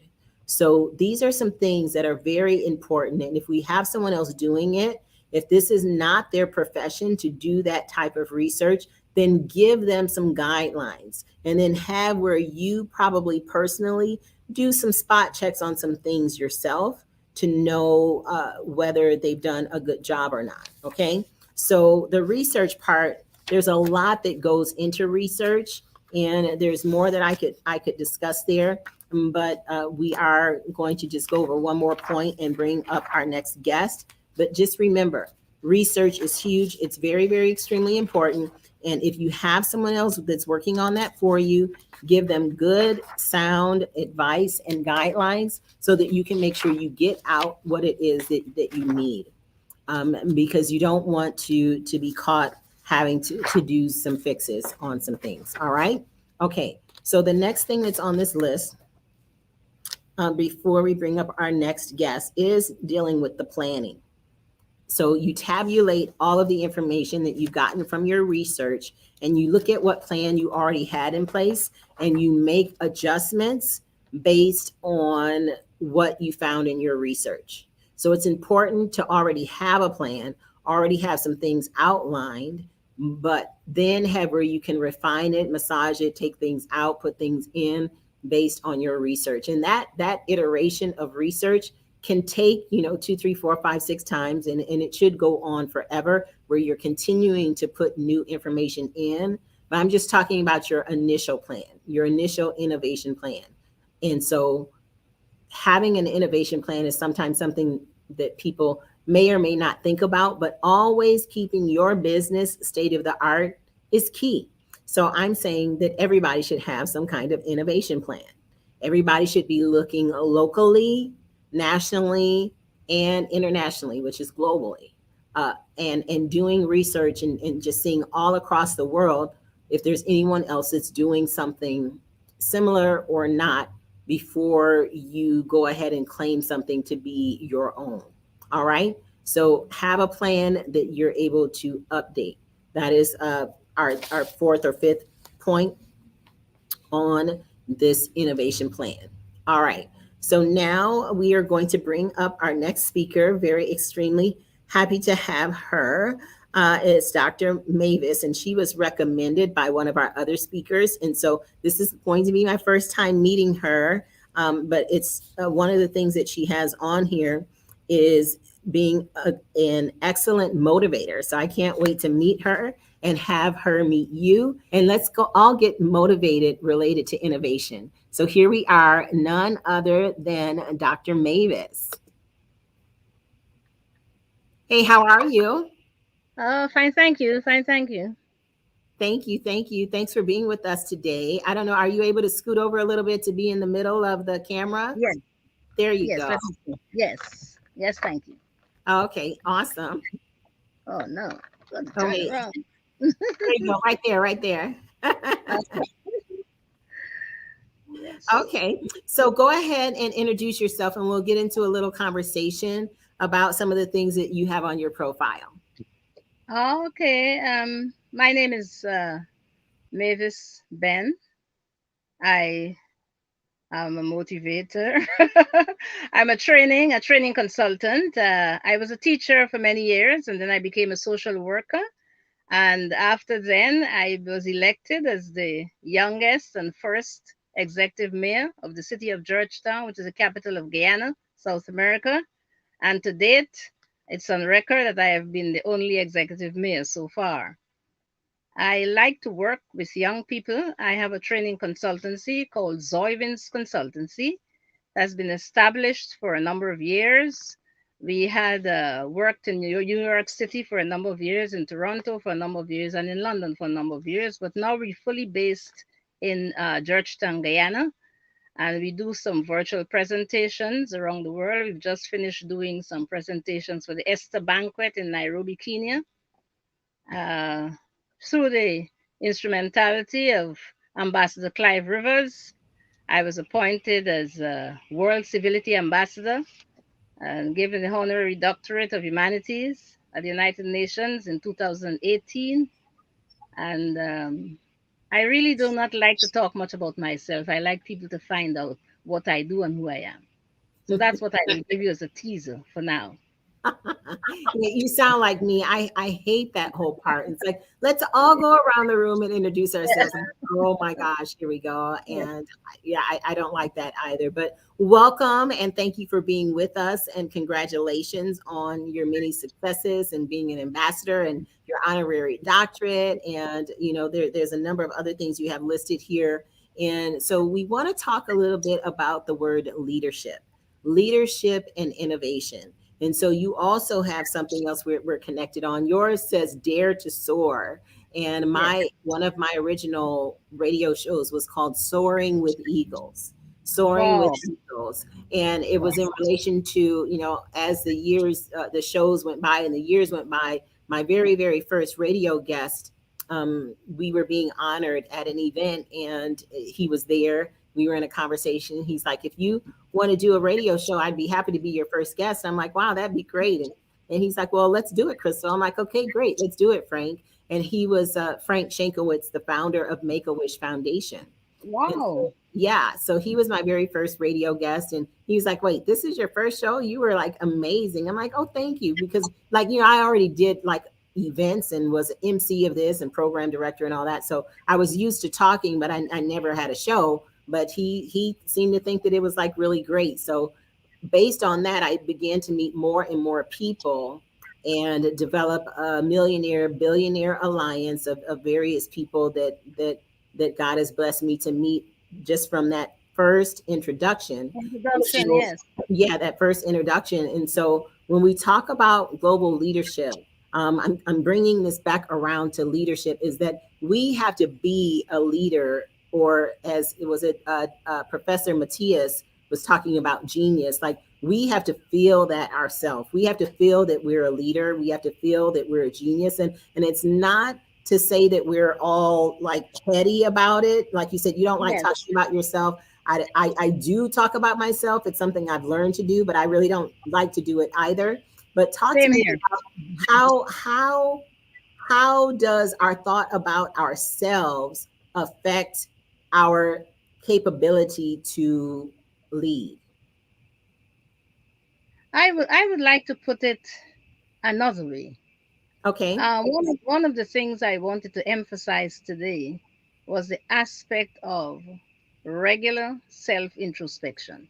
Mm-hmm. So often you have people who are qualified, creative, grounded, but they lack the ability to believe in themselves.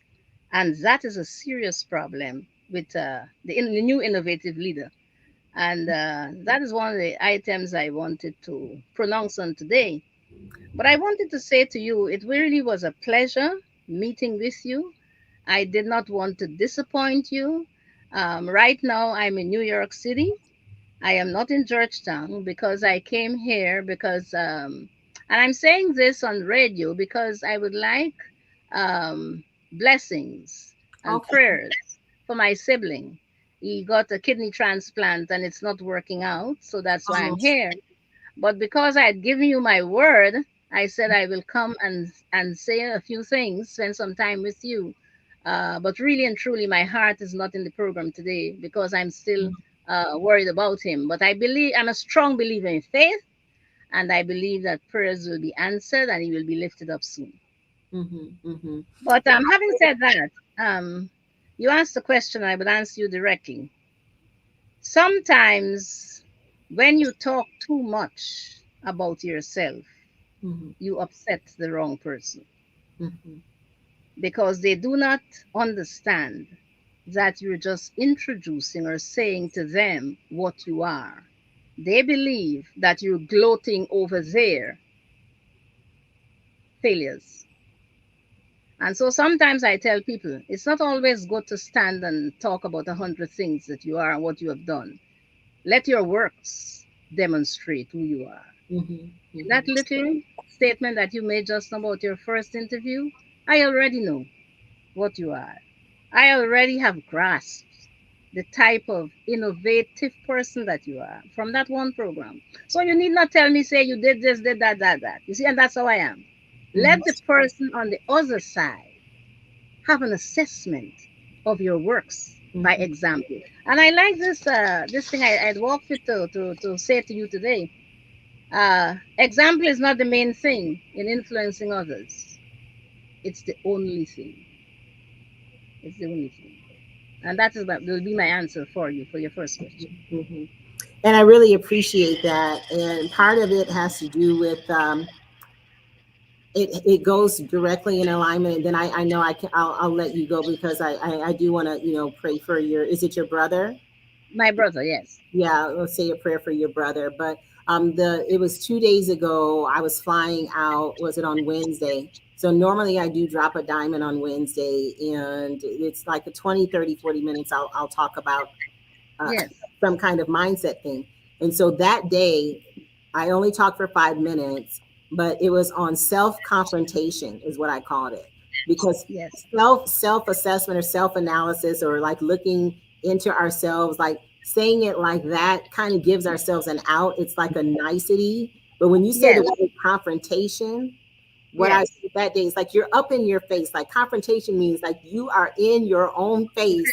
Like going deep. Okay, Crystal, like what is it I'm supposed to be doing? What am I not supposed to be doing? And I even said, go so far as to say, is there anything that I need to apologize to God for?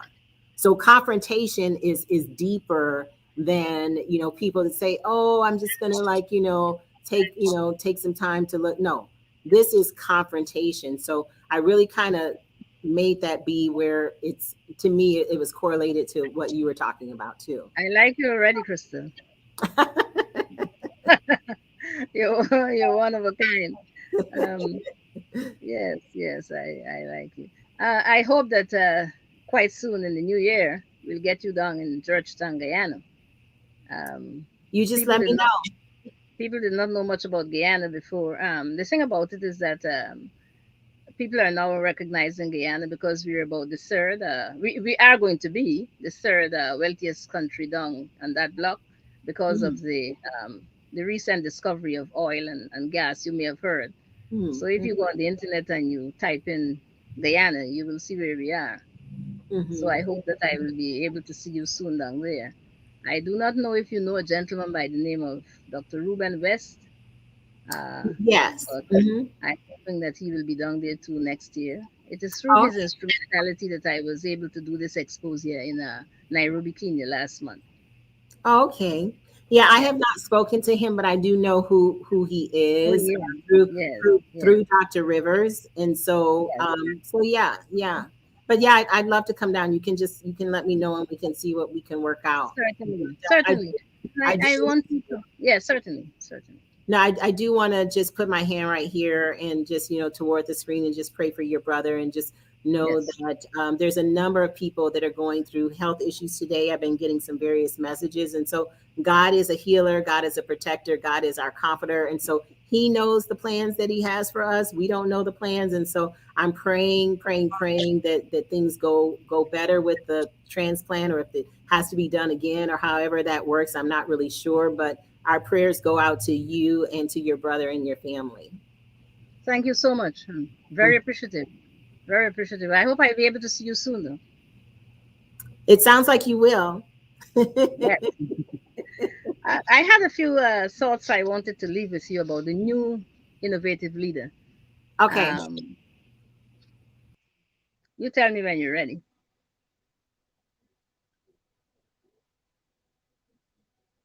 If you are ready, I can proceed. Yes, go ahead. Oh, I wanted to say that I want to let you understand that this is just going to be part one of my presentation on the new young innovative leader, simply because of the situation I'm experiencing at the time. But I thought it important enough to mention a few points that we have to start working on for the new innovative leader in our society. You see, my friend, at this point in history, what pertained then in the past with respect to youth and leadership is different from what it is today. In other words, the 21st century innovative approach to youth and leadership is different. I wanted to mention 5 things or 6 things. The leader, the new innovative leader, must embrace the following. And the first one I listed here, Brazil, is that he or she must be a good listener. You see, I often tell the groups of people when I speak about listening skills, I said as human beings, we are born with a pair of ears. And unless we were born deaf, we can hear. What many people do not understand, that is not an indication that we are a good listener. Because listening is an art, and we must learn how to listen. And if we are going to have this new innovative approach by the young towards leadership, we've got to learn how to listen. Now, the second and most important point out of the points I want to make today is that the young innovative leader must understand the importance of regular self introspection. Grown people, successful leaders, successful entrepreneurs, sorry, have a difficulty with leading successfully because they never take time out to do a regular self introspection. One of the things that you gain from a regular self introspection is the ability to believe in who you are. Many people fail. Many people fail because they do not have that believability level of themselves. And so, if we're to talk about the innovative leader, that's my second strong point. You have to be prepared to conduct regular self introspection on yourself. You have to know who you have to be aware of who you are. What makes you tick? What are your strengths and weaknesses? We go through life and we live each day and we don't know the strengths we have, we don't know the weaknesses we have. We have to do that if you're going to talk about this new innovative approach, in the 21st century. And then we must understand my next point, the power of empowerment. You know, a few years ago, maybe about 15 years ago, there was a lot of talk, Krystylle, I don't know if you can share my opinion on that one. There was a lot of talk of empowerment. But recently, quite recently, it seems as if people have forgotten the word. But a constructive and innovative leader cannot forget empowerment. Mm-hmm. They can't forget. That's true. Yes, you see the leader, the team that you're leading have to be convinced that you are giving them a chance to develop and to grow. Look at you. When you tell me about that first program, if that guy had not given you that chance to develop and to grow, then I would not have met you here this evening. Mm-hmm. Another point that I'd like to make, and that's why I'm saying it's part one, the new innovative leader must be able to embrace the key patterns of thinking and inner thoughts as a prerequisite for understanding true leadership. You know, Krystylle, I think that you will understand this particular point I'm making. One of the key patterns of thinking and inner thoughts is self-esteem. Sometimes I get the impression that how do I put it? I'm trying to get a word. But sometimes I get impressions that people are focused and they relate self-esteem to single parents' problems. They don't realize that self-esteem is a key pattern of thinking that can boggle us up, for want of a better term, if we do not embrace it in its entirety. We have to understand that we have to do regular improvement of self-esteem. We have to understand a key pattern of thinking and inner thoughts called compassion. That seems to be absent in the corporate world today. Mm-hmm. And with your program, you can bring it back. Mm-hmm. You know, I learned a little word when I was age 13. My mother taught me that word, and I said, "What does it mean?" And she says, "Get a dictionary. The word is karma. What you give out is exactly what you'll get back." And so, those key patterns of thinking and inner thoughts is a long, long, drawn out story, but I'm just skirting it as I mentioned to you. And then we're going to talk about another point I wanted to make today, with the limited time I have, is the new innovative leader must, the young, I'm dealing with the young innovative leader must be able to embrace the 8 self mastery skills that we have. Tell yourself the truth, maintain the change process, master the change process, pay attention, balance action and reflection, choose life enhancing skills, and practice a daily discipline every day. That's what I tell people who work with me. I say you must choose a discipline and practice it every day. If you're going to affirm, develop the discipline of affirmations every day, something to keep you going. The new innovative leader must create visualization.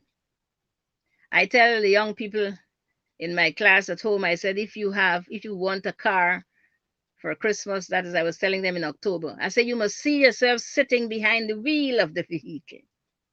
You can't just say, well, look, my ambition, my goal, one of my goals is to have a car by December. You have to visualize. You have to have creative visualization if you're going to lead people. And that is how dreams become reality. And I wanted to also to add, the young innovative leader must acquire the knowledge and the ability to deal with negativity and attitude problems. Chrisdale, that's a biggie in the world today. Attitude. Attitude causes so many disruption in our society. So we, as not we have to mobilize the young innovative leaders to be on a platform to understand how to deal with attitude problems and negative attitude problems. In the same vein, Chris Dale, we have to understand the importance of renewing our attitude constantly. We have to do that. You can't just tell people that you're a positive person. It doesn't work like that. The young people have to understand that. Because of attitude and what happens, environmental shock waves, self-image problems, negative drift, whatever there is, your attitude is not static. So it can bounce from one extreme to the other in seconds. You have to have that capacity, that strength, that wherewithal to make sure that you renew your attitude constantly so that as you lead people, you can say, well, look, I have a consistently positive attitude. And I think I have one more. And then the attributes of a good character is my last point that I would like to leave with young leaders. You have to have patience. You have to have good motives. You have to be a professional in your outlook at all times. You have to come back to what I said earlier, lead by example. And there's a guy called Fred Smith. He says, if you wanted to be somewhere else than where you are, you would have taken the effort to change it. And Henry Ford, the founder of Ford Motor Car, he says, you can be what you are if you so desire. And my last take on this is the new innovative leader. It is like you were reading my mind. That's why I was smiling when I came on. The new innovative leader must be competent in research. You see, sometimes the young leader picks up something off social media. You must know the type of research you can do scientifically so that you're able to believe or not believe what social media puts up in your face at this point in time. It was a pleasure chatting with you. I did explain to you why I can't belong on the program this evening, but I really appreciate you. I like your introduction. I like how you sent up your MO for me to get involved. You sung like Mavis Ben, sung like a lady like Mavis Ben. I'm a no nonsense lady, and I lead by example. And I always believe that whatever you are, you will see in someone else once you approach their life with honesty and dedication to the cause. I thank you so much. I would like you to give Ambassador Rivers my sincere greetings, and I hope that I'll be able to get back to you to do a thorough presentation on your program, even when I get to Georgetown, because now the internet is all over the world, it's globalization, so you don't have to be in the same place Right. to do something. Well, I really appreciate you being on, and thank you for the kind words. And yes, I'll give your regards to His Royal Highness. His induction is on next week, so he'll be traveling to Ghana. So real excited for him for that. And yes. Related to him and related to what you said, and an example I have before I let you go is on visualization. He had to visualize how his life was going to be. And he mentioned earlier, he went from 30 people to 10 million people, leading 30 people in his church for 6 years to now leading a region of 10 million people. And so, who God has in store for us to meet and what God has in store for us, but we need to be able to visualize. So I teach music and I teach dance. And so I've taught dance all over the world and all over Africa. Wonderful. Yeah. But what I wanted to say was that you have to visualize the choreography. And then even when it's time to go on the stage or the floor or wherever it is, what I do in my mind is I close my eyes, or I keep them open, but close my eyes and visualize that venue already. I visualize myself on that stage. I visualize myself where over here at my studio where we practice, the windows and doors are over there and the restroom is back here. But when I visualize myself on that stage, those windows, now that is where the audience, the congregation or the audience is. And back here where the restroom is, that's the backstage. So I now take myself out of my body and put it on that stage. And so in life, we need to do that as well related to global leadership. I'm coming back around to what we're talking about leadership. We have to imagine ourselves and visualize ourselves as that leader. And then do the research, which is where you came in, do the research and do what we need to do behind the scenes to make that happen.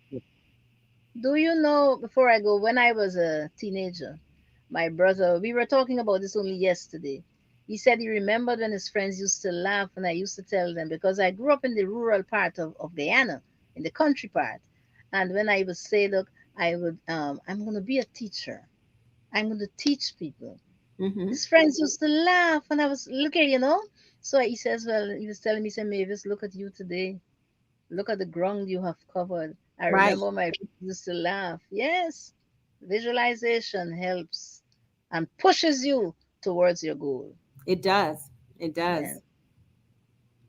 So I appreciated you mentioning that. And I just wanted to give that example about the dancing and what Sir Rivers said earlier. So again, prayers for your family. And you'll have to let me know. I'll try to check on you and see how he's doing.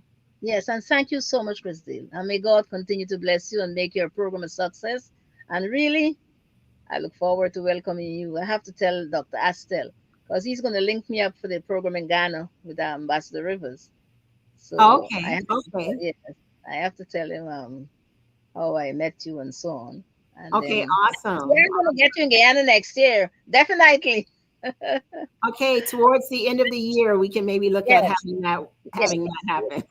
Yes. Seriously. Okay, bye-bye. All right. Take care. God bless you. Take care. Yes. Love you. Bye-bye.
Hey everyone, my name is Krystylle Richardson. Welcome to the Global Innovation Forum 01. We're really happy to be here with you today. We have yet some more speakers that are waiting behind the scenes to come on. And we're just going to have a little bit more of a break and go just see a few of the other people who have been a part of our Emerge Media experience. We have another one that's coming up in a castle, April 2022. So if you want to get some great assets in a castle, and there's actually a stage there where you can practice, and plus we'll be doing filming, videotaping, and photo shoots, giving you some great information on how to build your confidence, build your speaking capabilities, the use of your hands and inflections and like all other things that can help you get out there. And it's not that everyone wants to be a public speaker, but this can help you with presentations at your company if you have to do public speaking, even in a company setting. So here's just a few delegates who've been through that. And then we will show the commercial for the castle. And right after that, we will have none other than Betty Speaks.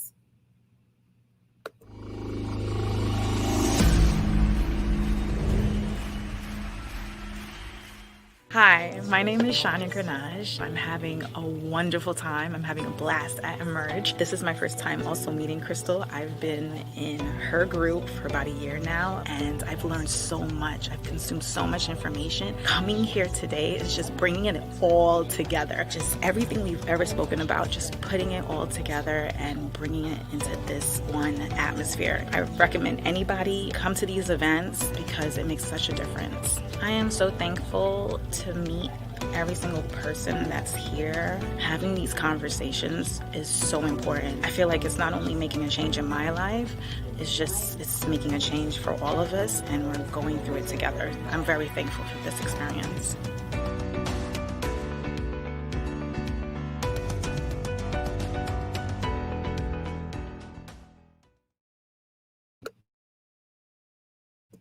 And that was Shania Grenache, and she is going to now be stepping out.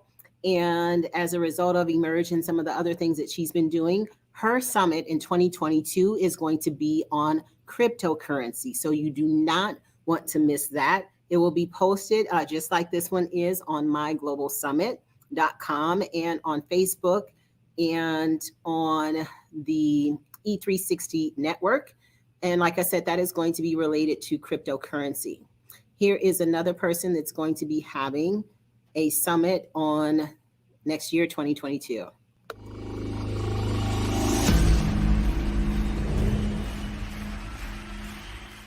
I'm Julia Piota, and I am here at the Emerge Media Mastery Experience. And I actually was introduced to Krystylle Richardson's group by someone that I met through church. I was added to the Facebook group and started joining in on her Sunday night Zoom calls. I have an interest in learning how to be a public speaker, so I felt that this would be a great fit for me. And so far, I've just learned a lot of great information on different things that I can do to really be more engaging as a speaker and to also be more comfortable with the talks that I'm giving. So this information is going to be extremely helpful for me to excel as an individual and really set forth on that path of getting my message out into the world.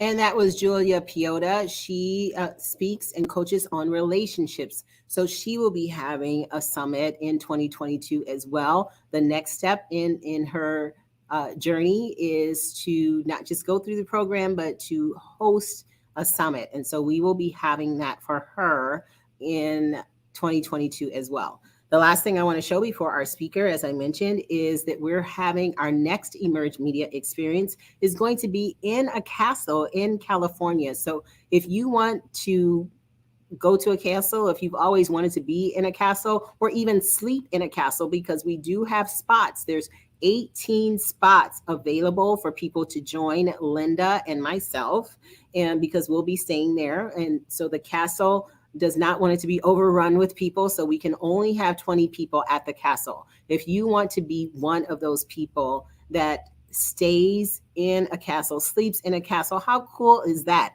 April 21st through 24th, we will be having the Emerge Media Experience there. You'll get some great training. You'll have some great fellowship with other women. This is an all women's event, and we will be doing it in a castle. Take a look.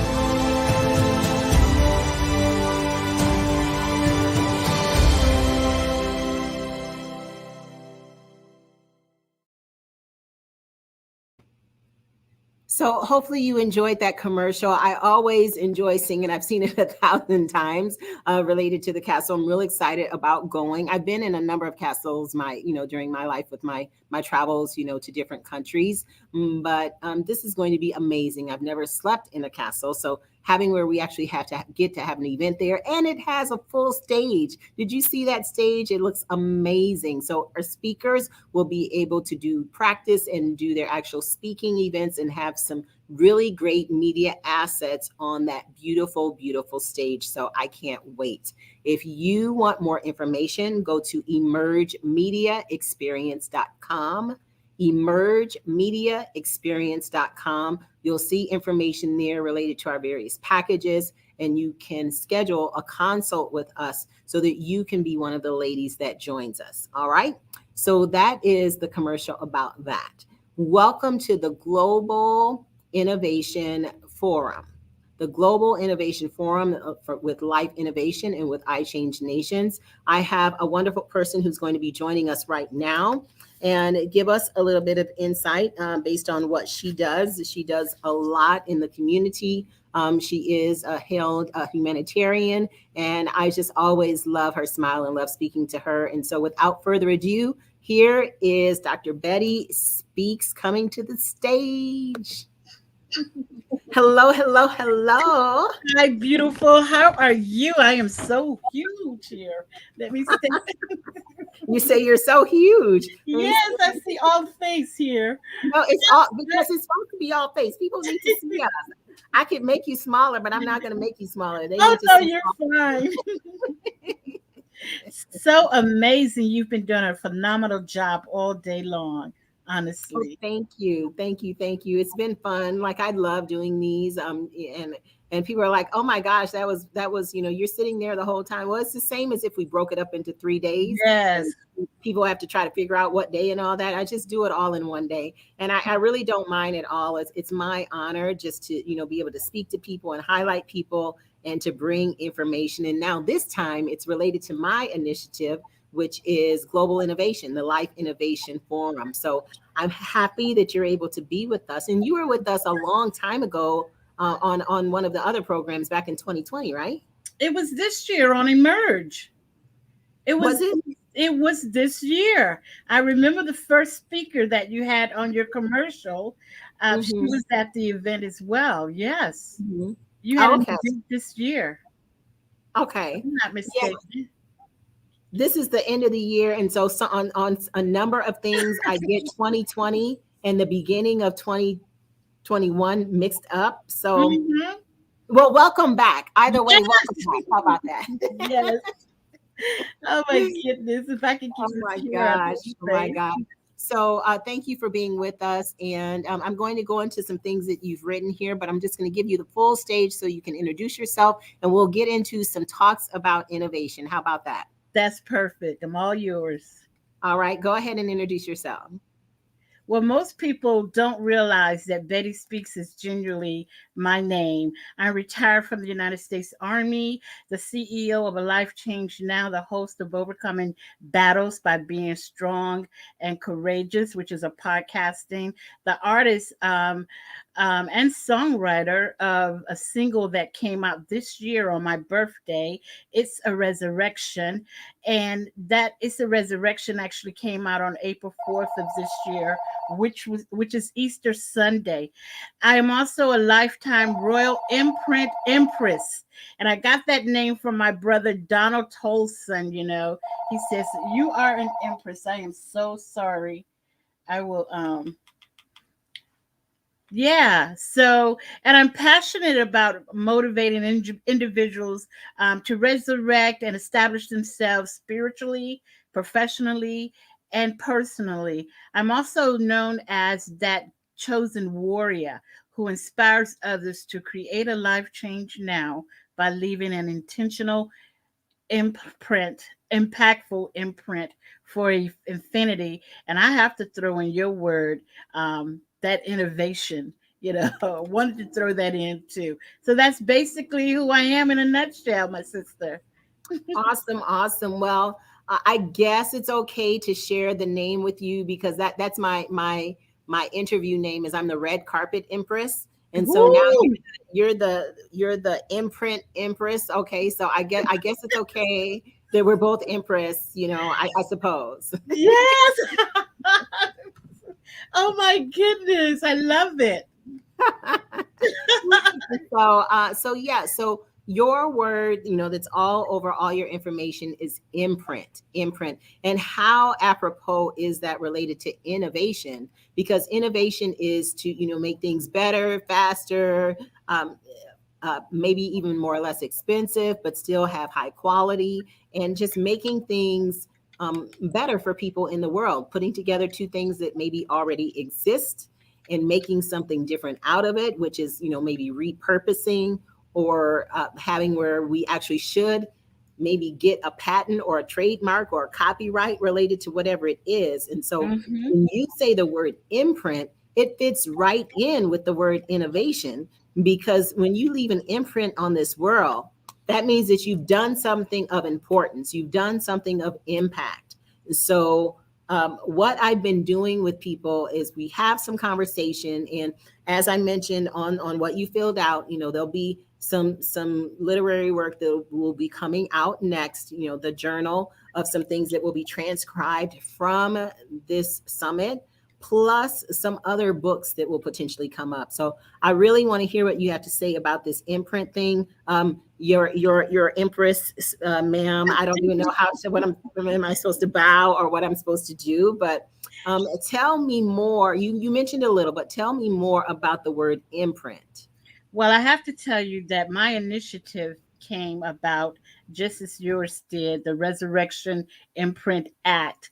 Whether you're leading a movement or, like you said, you're starting up a business, if you're trying to make a change come about in the world, the Resurrection Imprint Act will challenge everything that you think you know about leadership and give you that honest, straightforward, actionable tool for choosing courage over comfort by providing solutions that we are confronted with to this very day, with the most central issues of leadership worldwide and that philosophy. So when you're talking about imprint and innovation, whatever that leader is, I love what your previous guests talked about, the different steps of leadership and innovation. Anything that one is about to compromise or not necessarily compromise, challenges that we face as leaders, we will leave an imprint. It's like the imprint that Maya Angelou left, an imprint Dr. Martin Luther King left, some of the imprints that some of our leaders left here that will be in history from now to the end of eternity. So your innovation in itself, your global innovation, has everything one could think of to do with an imprint. And I use the word resurrection in there because that's a new paradigm. People are so used to saying the word purpose, my purpose in life, my goals in life.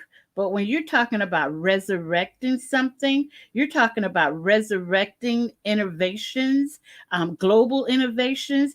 And I love the fact that you have tools that you are teaching others, and you're using innovation as your paradigm. So that's what my imprint is all about, taking one word and elevating that word to something else that people haven't even thought of just yet. Your word is a new paradigm as well. And if someone wants to leave an innovative imprint, I can ask them, hey, you need to take one of Crystal's Emerge courses, so she can talk to you about global innovation. If that answers some of your question.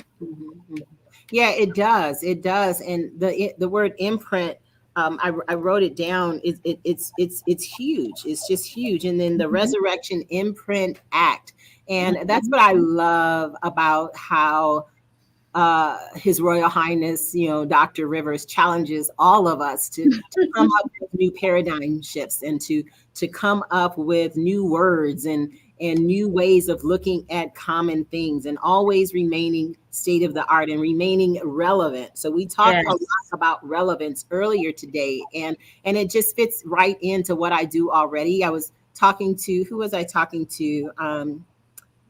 I forget which guest it was, but it might have been, well, it really doesn't matter. I was trying to think of, but earlier I was saying that my husband was just crying, when he first met me, because he was laughing so hard reading my diary from when I was in elementary school, because I was making up all these words and I was saying this and that and spelling stuff all crazy, but I would make up words. And like now it's okay to make up words, right? You get praised for coming up with a new methodology, a new paradigm and everything. But he was just like, this is so crazy. Like, what does this even mean? I'm like, oh, that means this, and this, but having that creative mind from a child has served me well in engineering. It served me well in public speaking. It served me well in troubleshooting and a lot of different things that I do.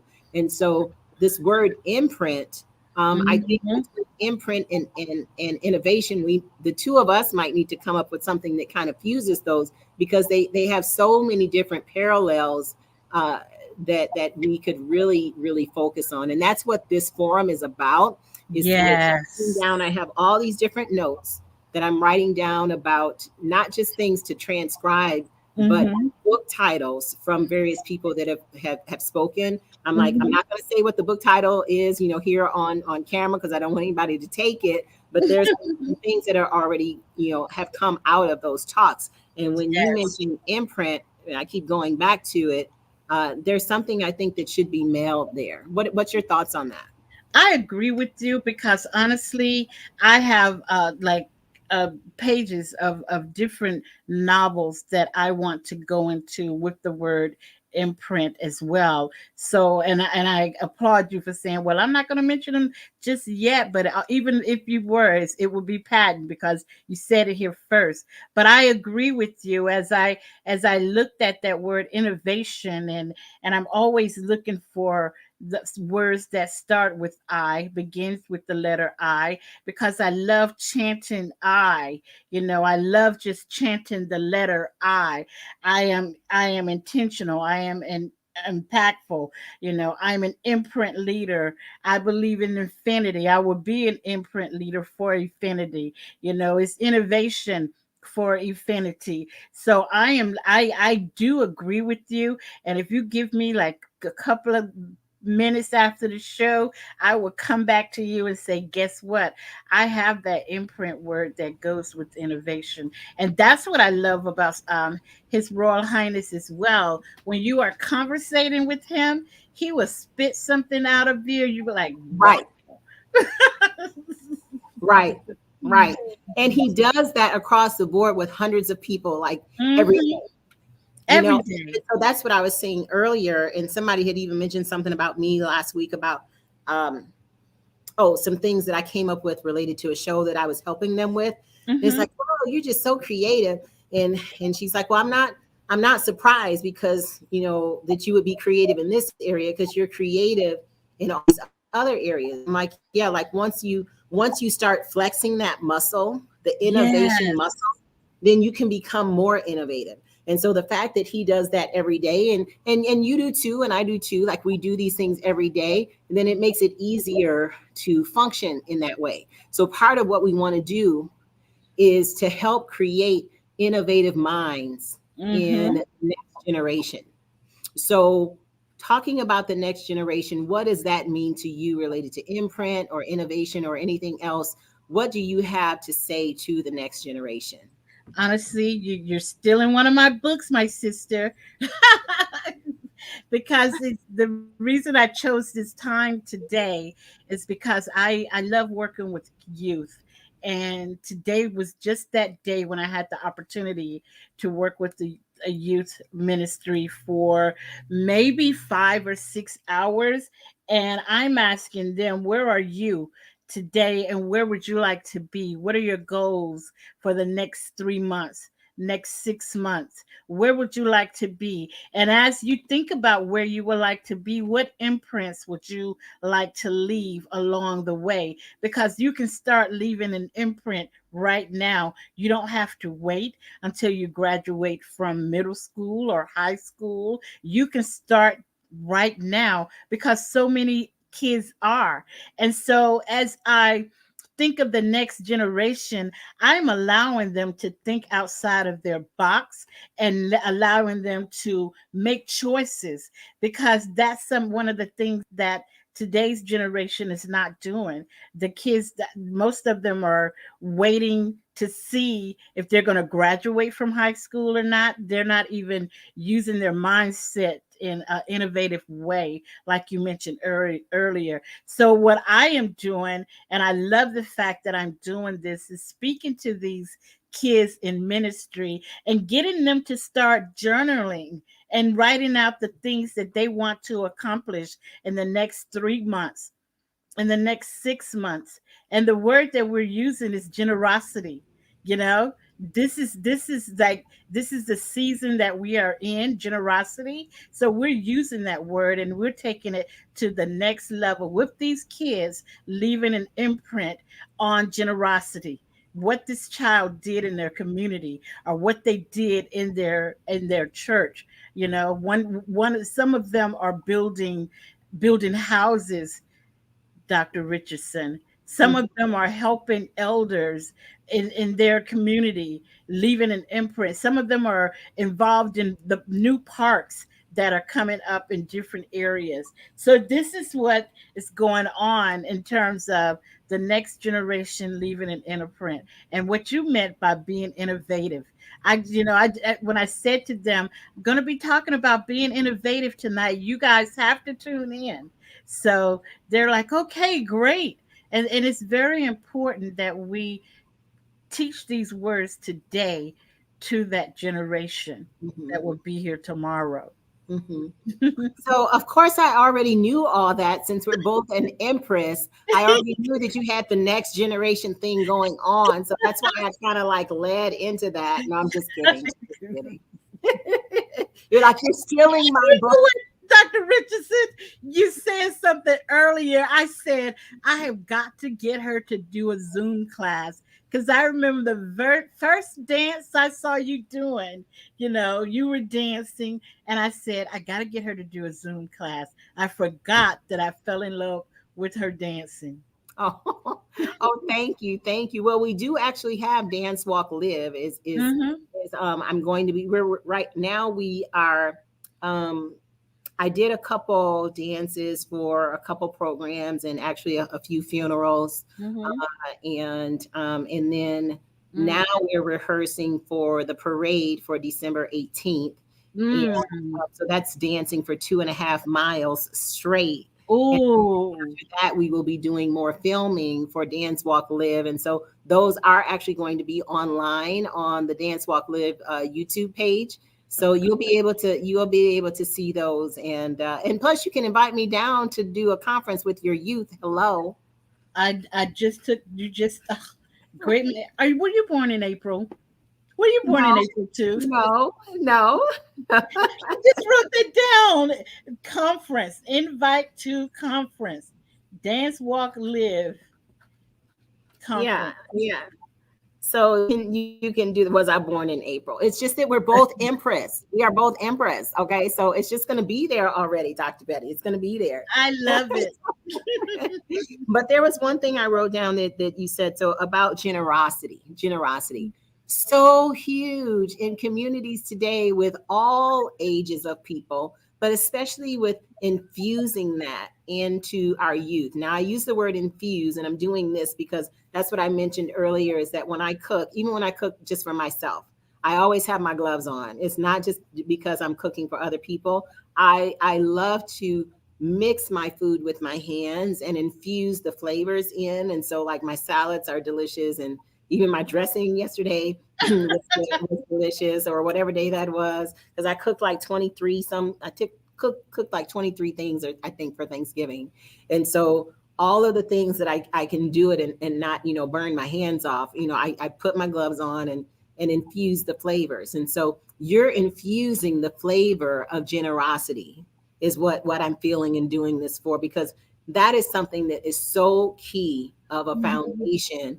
It's just amazing that, that's one of the words that came out of this. And so wow. You mentioned it, but I want you to talk about, maybe give us and say, point 1, point 2, point 3, go ahead and give us the points on how you have already, but plan to continue to infuse generosity into the next generations to come.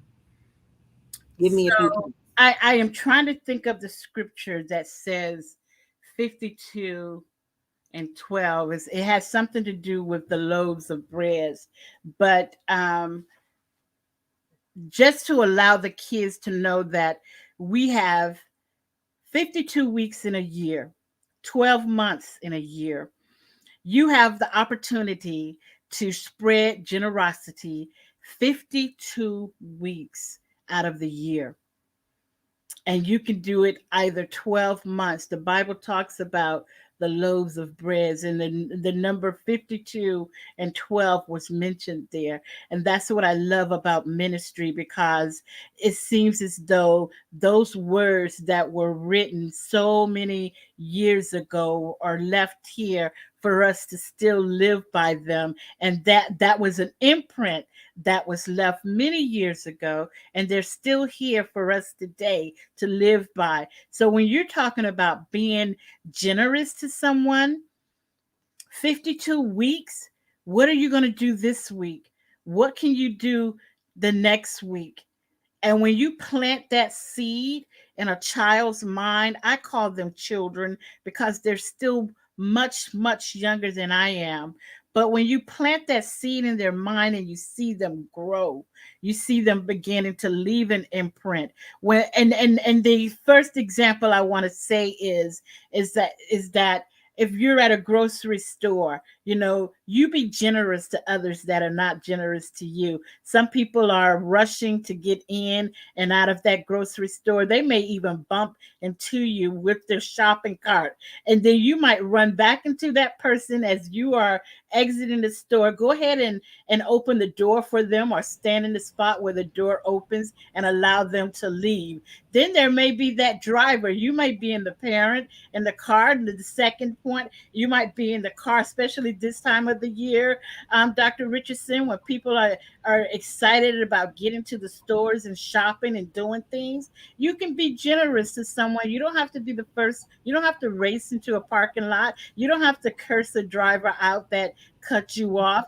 Be nice. Show some generosity to them. This is also the time of high trafficking. We call it human trafficking, especially in our area. Our state happens to be the third highest state of human trafficking. You can show generosity to others by saying, ma'am, you might want to get off the cell phone while your child is traveling behind you.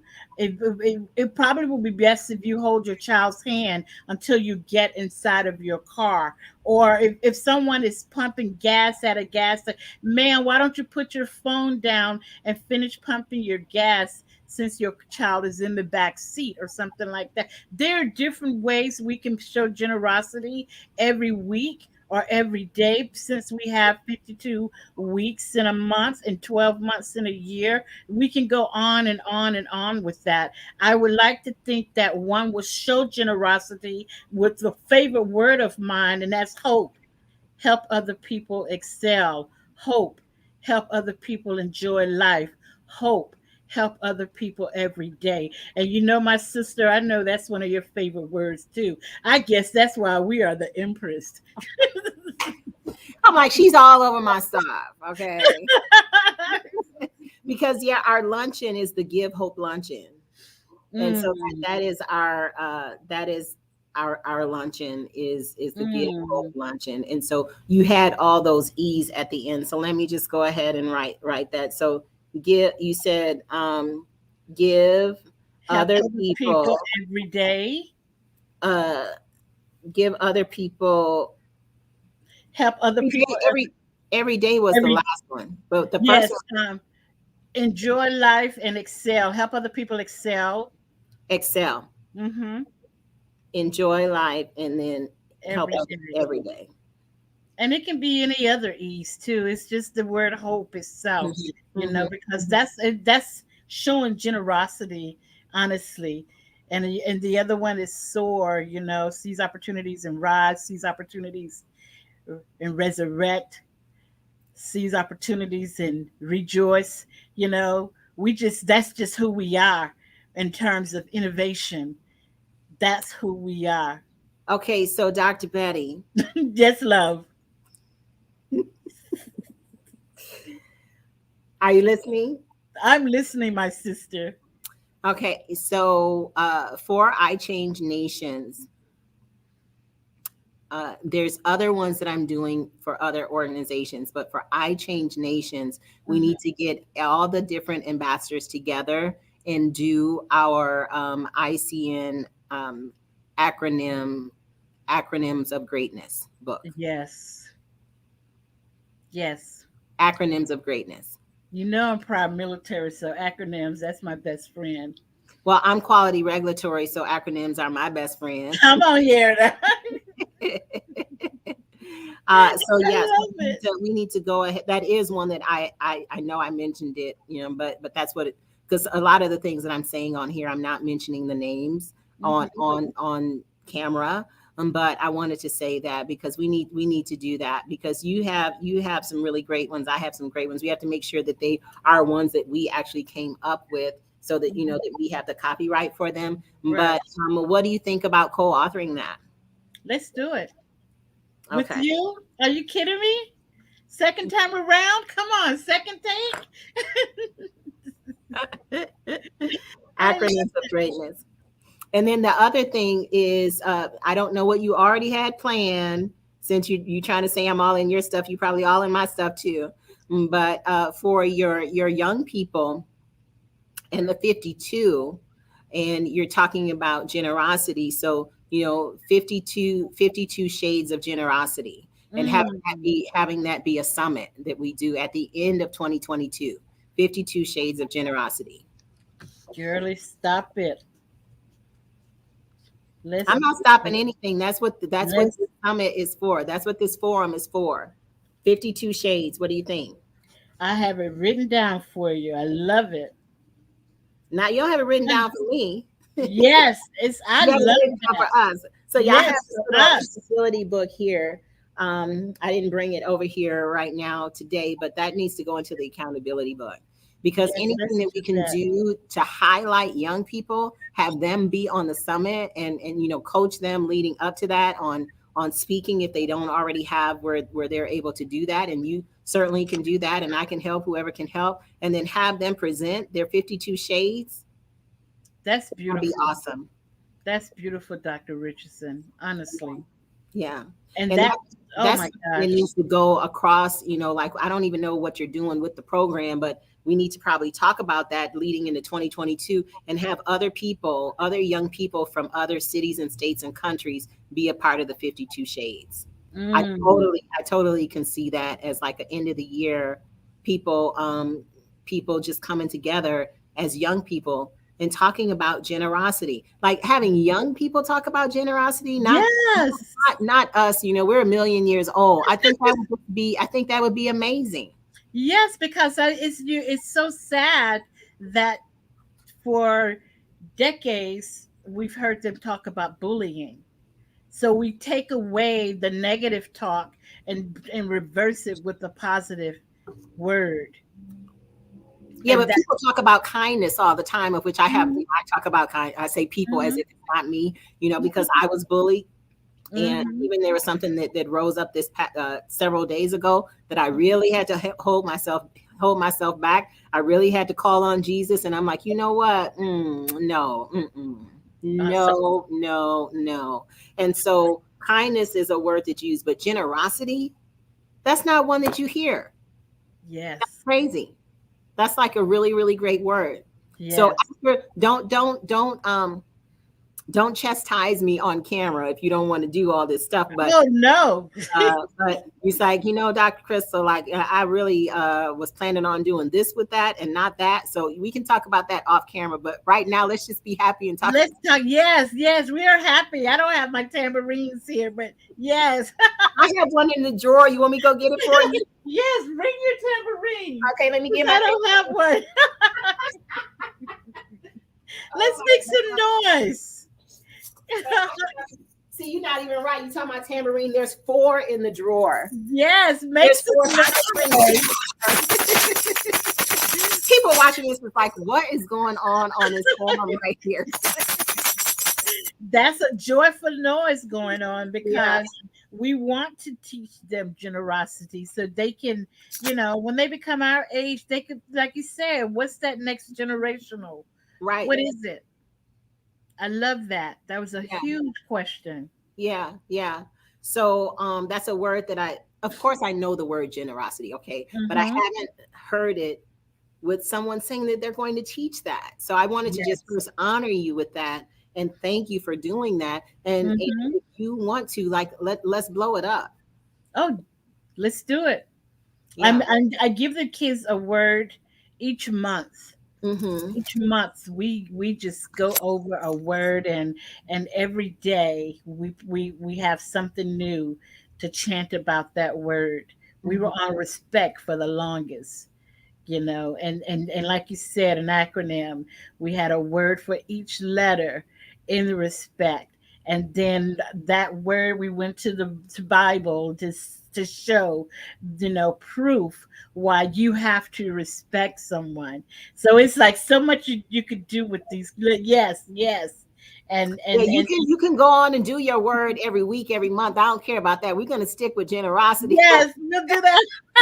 We're getting ready to blow up generosity, but I get what you're saying, and all of the respect is huge. But generosity, it just hit me. You just slapped me in the face with it. You really did. You really did. That's a good one. And I'll pick it up later where it came from, because everything that I teach, it comes from the Bible. It's written, and most of the children that I speak to, they don't have that spiritual upbringing, and if it hadn't been for grandmama, who I call Big Mama or Mama, it wouldn't be instilled in me. So when we instill something like the 52 shades of generosity in our youth today, they'll be like, oh, that Dr. Richardson and Dr. Speaks put on that international event. They went from one state to the next state, and next thing you know, they were taking that overseas. It's on now. It's so on. I am so hooked on that. And like I said, you can chastise me later and you can say I really don't want to do it or whatever after, but I'm like, really, I wrote down some other stuff related to generosity. I'm not going to go over all our little goodies on camera, but this is really good. This is really good. Really it's who good. We are, my sister. It's who we are. Wow. We didn't wear red today for nothing. Didn't curl our hair up for nothing. It's just who we are. Yeah. I love that. And I have to tell you that, this everything you spoke about innovation, that this is like such a word for our youth today. And I can't wait to play this word with them on Tuesday when I see them get their definition for innovation. And how are you going to implement innovation in your life? What imprints are you going to leave for the world over the next, or even your community over the next few weeks that deals with innovation? So I'm excited about what you're doing as well. And honestly, I remember you asking me about a favorite quote. This quote it came about from His Royal Highness and myself. It's like, when you resurrect from life the right way, you leave an imprint for eternity, for history. And the same thing can be said for innovation. The very same thing. So it really can. It really can. Yes. And Kamala Harris had mentioned, at the beginning of her vice presidency, is that that she was going to be doing some things with innovation. I'm not really sure. I haven't really checked to see what's going on with that. But I was so excited. And even with there's thousands of schools. I looked up, how many schools of innovation are there? And there's thousands of them at various universities, of ones that have an innovation program. So they all don't, but a lot of colleges do. And so what I'll be doing as part of this initiative is partnering with some of these universities and colleges. I'm just claiming it, not saying that I'm going to check on partnering. I'm going to be partnering with some of them. I'm just putting it out there right now. I got it. Related to, what we're doing with this initiative, because the more that we have as far as data and legitimate institutions that are out there doing this, we can have such an impact and leave such an imprint, is going to be ridiculous. So I'm looking forward to 2023 and 2024, if God says the same, because during 2022, we'll be having these forums, the Global Innovation Forums, and working with, a number of people from other countries. We'll continue to have it be global, but we'll be in the data collection mode and the collection of people mode, such as yourself. I'm collecting you right now. If you haven't noticed, I feel it. You. And so, and it had it on the application. Would you mind, being a part of, what we'll be doing going forward? But we'll be collecting more people. And then the whole university initiative for 2023 is going to be on. And so I can't wait for that. Like I said, if God says the same and I'm still here, it's going to be amazing. The vision that's given for that. I love it. I love that. And what you just said brought me to mind of another word that it's not in Webster yet, but it's coming if we use it enough. And that's execution, that involves innovation. So it's like, if I say that word enough, I'm sure someone would say, is she saying execution? No, it's execution. So that's what it takes for us to implement the things that you are speaking out to the world now. You're speaking it, you're prophesizing. So it's going to take that execution from all of us. Yeah, and so we'll be looking that up. And if it is not already used, we're going to start using that in relation to my work, because mine that I'm trademarking in the process already, with the attorneys, is Innovaligy. Innovaligy. So that's what's on the commercials. The end of the commercial is the introduction of Innovaligy. It's already in a book that was launched 2 to 3 months ago. With a joint project that I'm working on. My chapter, I've already introduced several innovation philosophies. Innovation philosophies are innovologies. And so with that and this execution, girl. Oh my God, I meant to call you girl, Dr. Betty. But it's on now. It is really on. It is really on. I'm so sorry. It's really on. Well, that's why I said yes. That's why you say yes to the best. So this is why I say yes. And I'm loving it. Yeah, and the imprint and the resurrection being used in a different way. It's just, I just love Dr. Rivers because he'll bring it out. He'll bring it out. And so I've already thought I was creative, and I was like all just like writing stuff and scratching it out and writing stuff and scratching it out, back months ago when I was trying to come up with this other word. And then I finally came up with that one. He's like, I love it. I'm like, yeah, I love it too. And it's not taken. So we're doing this. So. And I'm glad you said that, because even Imprint is out there with others, and I had no clue. So like you, I said, hey, I would like to partner with you because I've already got an Imprint here established here, where I see you don't have it. And they're like, yes, let's do that. So it's out there with like other universities, other companies are using it to teach, but it's taught in a different platform.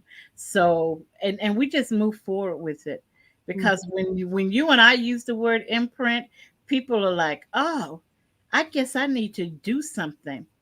I need to be about actioncution, or to become an actioncutionist. Yes. Use all the forms of the word. Use all the forms of the word, Dr. Betty. Yes, indeed. And yeah, it's good. It's good.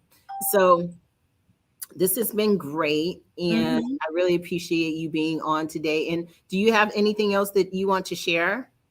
Well, I would love to give a shout out to all my comrades.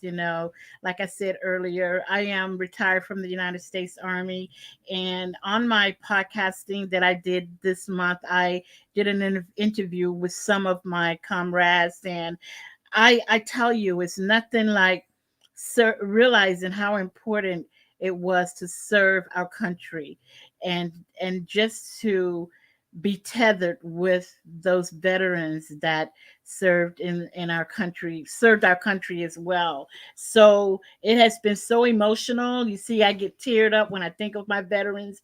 I just want to applaud you for the rest of your life, and honestly thank those who have served our country, whether in the military or not, because those that are in at-risk jobs are doing innovative things as well, in terms of serving or leading in some capacity in an at-risk job. It doesn't have to be the military per se, but thank you for dealing with humility, for being humble enough to do the Mother Teresa thing, So I thank you, Dr. Richardson, for the opportunity to be on your show and just speak on innovative things. And honestly, this is going to blow up so fast, because I too have been taking notes, and I look forward to our tethering together again real soon.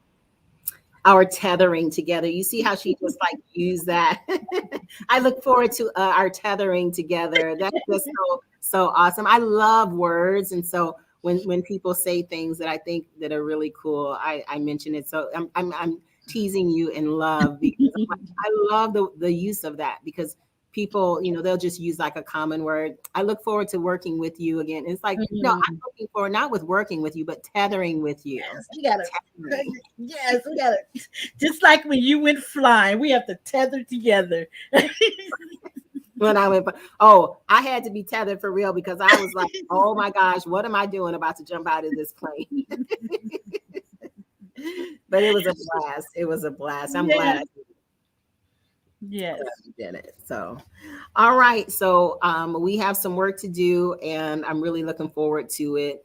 And I'll be back in touch, and God bless you and keep you. And thank you for how you show up in the world. I just love your smile. I mentioned earlier, and how you basically, it's how you show up, up. Thank you, my sister. Likewise. All right. Thank you so much. Okay. Bye-bye. Bye. And that was Dr. Betty, and we will be right back.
And we thank E360 TV for having us on. We still have some more to go, so hold tight and we will have some more speakers. I'll be doing some more lessons related to innovation right after this message related to the Castle experience. So if you want to come and you are a female, just let me know, or go to emergemediaexperience.com. The website will be in this commercial for you to see, but let me know. And my email address I'll put on here and have that go across the bottom, but my name is already on the screen, Krystylle Richardson. So my website is krystylerichardson.com, and you can connect with me there. This is for women. And so if you and one of your other female friends want to come and be in the same room, then the room at the Castle will have price for you. If you want 2 or 3 people in that room, it'll be a third of the price. So you'll have to pay the registration fee, but you can combine people in the room at the Castle so that you all get to stay in the Castle and have that experience, and plus get the media experience and the media assets. So if that's something that resonates with you, let me know. And if you refer other people, then you get a 15% kickback. Is what we're giving for referrals. So gentlemen, if you know some women who would like to come to this in April, let us know now. We're getting everyone locked in before February for this. And so before mid-February. So let us know. So even as a gentleman, you can refer some women, and if they sign up and pay the fee for the registration, then you get 15% of that. All right. So it's beneficial for you as well. We love to have your wives, your girlfriends, your friends, your sisters, your aunts, and your grandma, like whoever wants to come that is a female. I'm going to go ahead and play that commercial, and we will be right back with some other innovation lessons.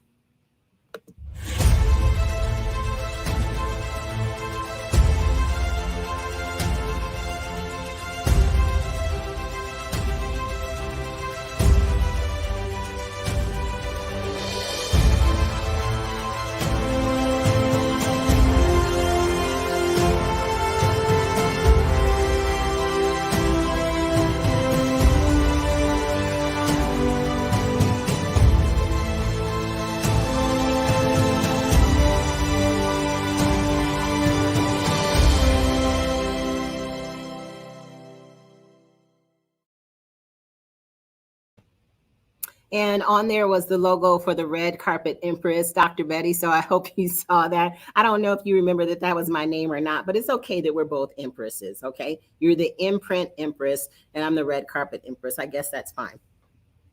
I'm just teasing you there a little bit. All right, so what I want to go over next is the importance of focus groups and the importance of having other people join you on your journey towards your innovation.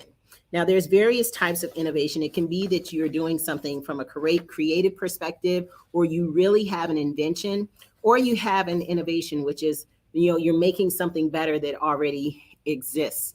And so there's various ways to explain all of those different words: invention, creativity, as well as innovation. But we are looking at all 3 of those as being different words because they are, but different meanings. And having a focus group, whether you call it a focus group or not, does not matter. But what does matter is that you get inputs from the public. You get inputs from the public. So I love talking about innovation. I love talking about creativity because it's my thing, and I'm an ambassador for it with I Change Nations. But and part of that is because it's just how I live my life, is helping businesses and people with their initiatives to be more innovative. So one factor of this, and you can get the whole breakdown of this list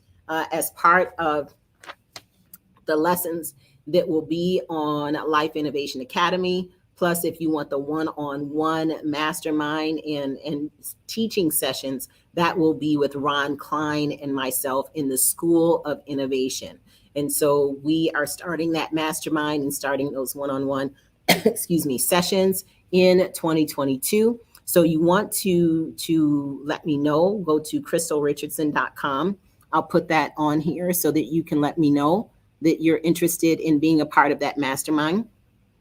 There's my website going across the bottom, and you can go to contact me. So what we're talking about right now are focus groups. And you can call it a focus group if you want to write that down, or you can just call it design inputs. And it doesn't even matter what you're designing. Like, that is the word, those two words, design inputs, is something that's used in industry. But even if you're designing or making a new recipe at home, and for instance, the peanut butter muffin recipe that I have that was just delicious, I'm not exactly sure all of what I put in it because I don't use recipes. And so I'm trying to remember the last time I made them, simply delicious. How much of this ingredient versus that ingredient did I put in? Because I'm like, I want to replicate that. I could probably sell these because they were delicious. I know I've said it like 3 times now, but it was designing a recipe. So there's inputs. Focus groups give you inputs. Focus groups give you customer needs. Now, it could be that you do what we were talking about earlier, which is you have your research that you've done. And part of that could be that you were searching things, you've Googled things, or I'm 57, so we had the Encyclopedia Britannica. A shout out to the encyclopedia folks, from way back when, there were the encyclopedia salespeople that would come to the door. But we already had a set, and we would upgrade with new information how many ever years when I was in elementary to get the next biggest, best set of encyclopedias. But the thing is that you need to have a way of getting an understanding of what people want, what people need, what would be easier for people, what would be the price point that they would want to have. So, making it cheaper, but still having high quality, what would make it faster for them and more effective. And so there's all of these different things that we look at when we talk about innovation. Because why? Well, it's because we want to make this world a better place. We want to have more impact. And so how do we do that? We do that by taking these things into account. So it could be that you already have information. Let's say you work at a hospital and you see that every single time a patient comes in, there's a specific thing that you do during intake that doesn't work fast enough for getting the person in, and it causes more stress for the patient. So you have realized this, and now you have a way that you have thought about that you can do an intake by cutting out this step and making this step faster. This step you can eliminate, and this one you can put in a new automated way of doing XYZ. That is something that you could potentially make as a new process for patient intake and put your name on it. Let's say if your initials are FZ, then it could be that it's FZ intakes.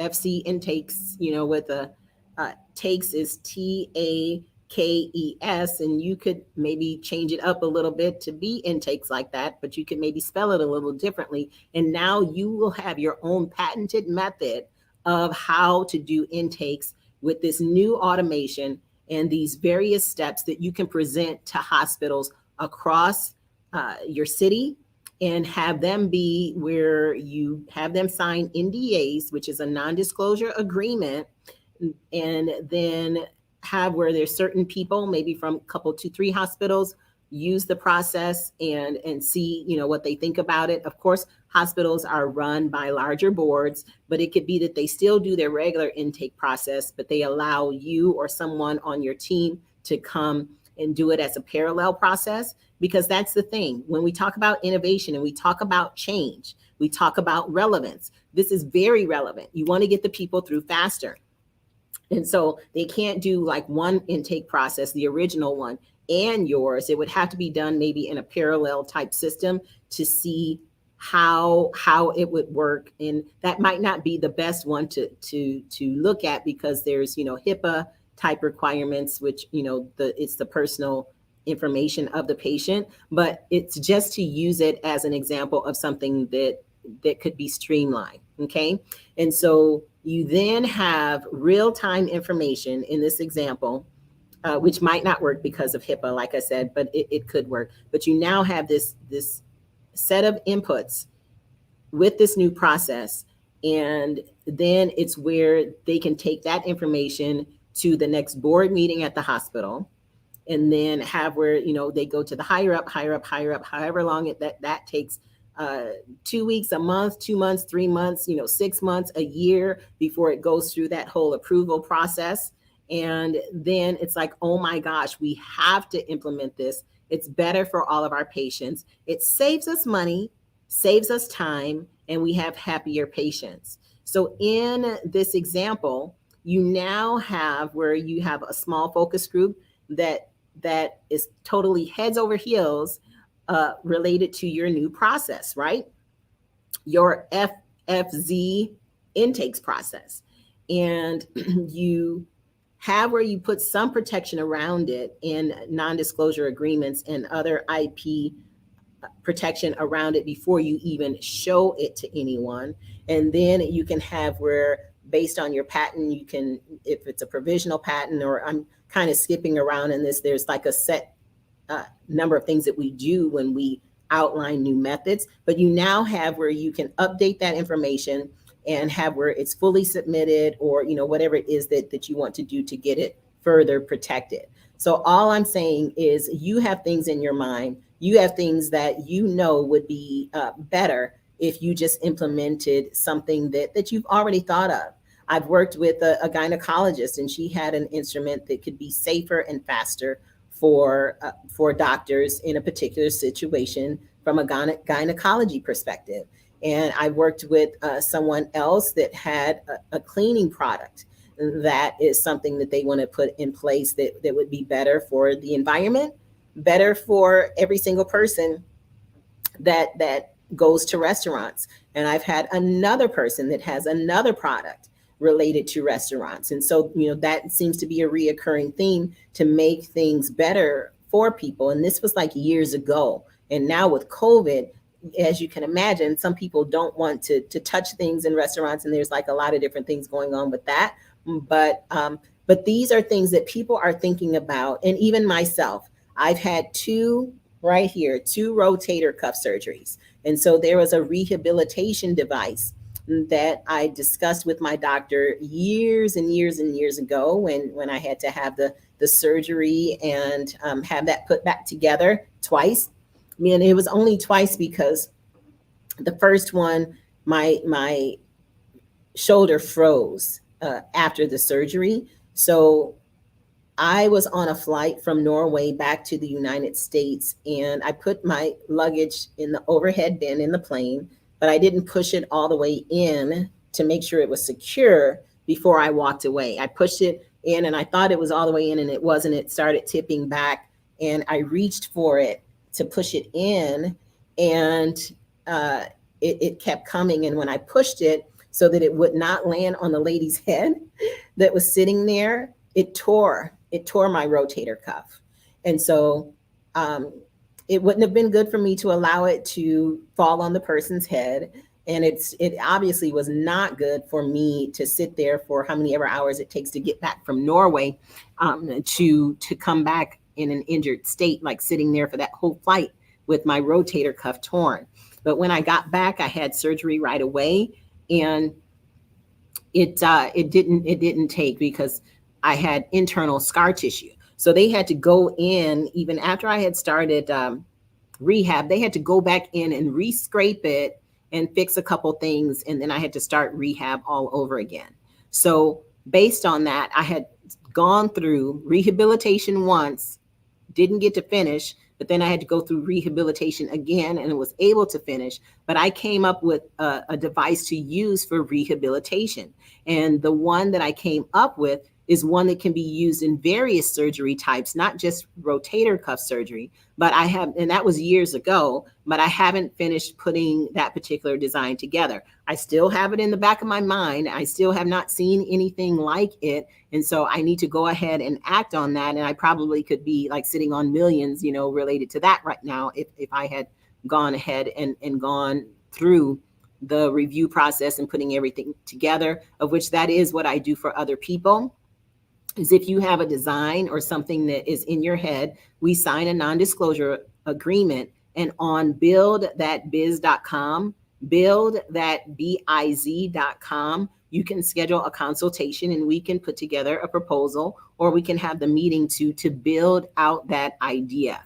And a lot of times when we have that meeting, it ends up that we do go ahead and build out the idea that you came to me for, but sometimes we build out a totally different idea because of how I go through the assessment and go through focus groups of information that I already know, or different things that we can get from people on what they feel would be the best thing to make. And so there's a way that I go through that whole process. But if you are a person who wants to have something like that done, depending on, you know, what time I have in my schedule, we can go through that assessment, and then either I'll continue on with you because you're ready for it, or I can refer you to someone else. But that initial consultation I would love to have with you so that we can see, is this something that we should move forward with from an innovation perspective, from an invention perspective. Everyone doesn't necessarily have an invention, so don't get me wrong. Sometimes it is you have an innovative idea, you have a creative idea, you have a process that can be one that we have where we do like a copyright or a trademark or something related to that. So there's a lot of ways to let people know how they are able to protect their ideas. All right. And so this is something that I love to talk about, and I love to help people to figure out what it is that they want to do with their ideas. There's a lot of different types of coaches and mentors and all of that out there. All of them don't necessarily give you tangible results. And so what I'm talking about is tangible. It's not just me here being a cheerleader for you. You will have tangible information, tangible results related to your potential idea or invention. And if it's something that I don't feel is something that maybe you should consider, or maybe not right now, or you need to have a higher investment to do XYZ with, and I'll let you know that too. Or if it's where you should potentially work with someone else that has more knowledge of that particular type of thing, I can let you know that as well. All right. So it just kind of depends on what it is that you're working on and how we would go about that particular discussion. But I really appreciate being able to kind of go into a little bit related to focus group. Now, when we say focus group, when we talk about customer inputs and design inputs and what the customer needs versus what they want, it should be that you do it from a controlled manner. And what I mean by that is have some kind of intake form related to what information you're collecting or want to collect, as well as what is your demographic. Okay, so it could be that you want to have maybe people from different ethnicities. You want to have people from different states, different continents. Make sure you build it out based on how you want to sell the product. Have as many people as you can from those various groups, various customer groups as part of your focus group, so that you then know that that will translate into potential customer sales going forward. So that's just one thing that you can look at related to focus groups. Okay, so the next thing that we will talk about, I went over this, which was focus group and making sure that you don't just have where there's information from customers, but you also have wise counsel. So some people have an advisory board. And in business, depending on what type, it's called an SAB, Scientific Advisory Board, or you can have where it's just an advisory board, depending on what it is that you're making or want to do. There's one young lady that wants to start some type of cosmetic line.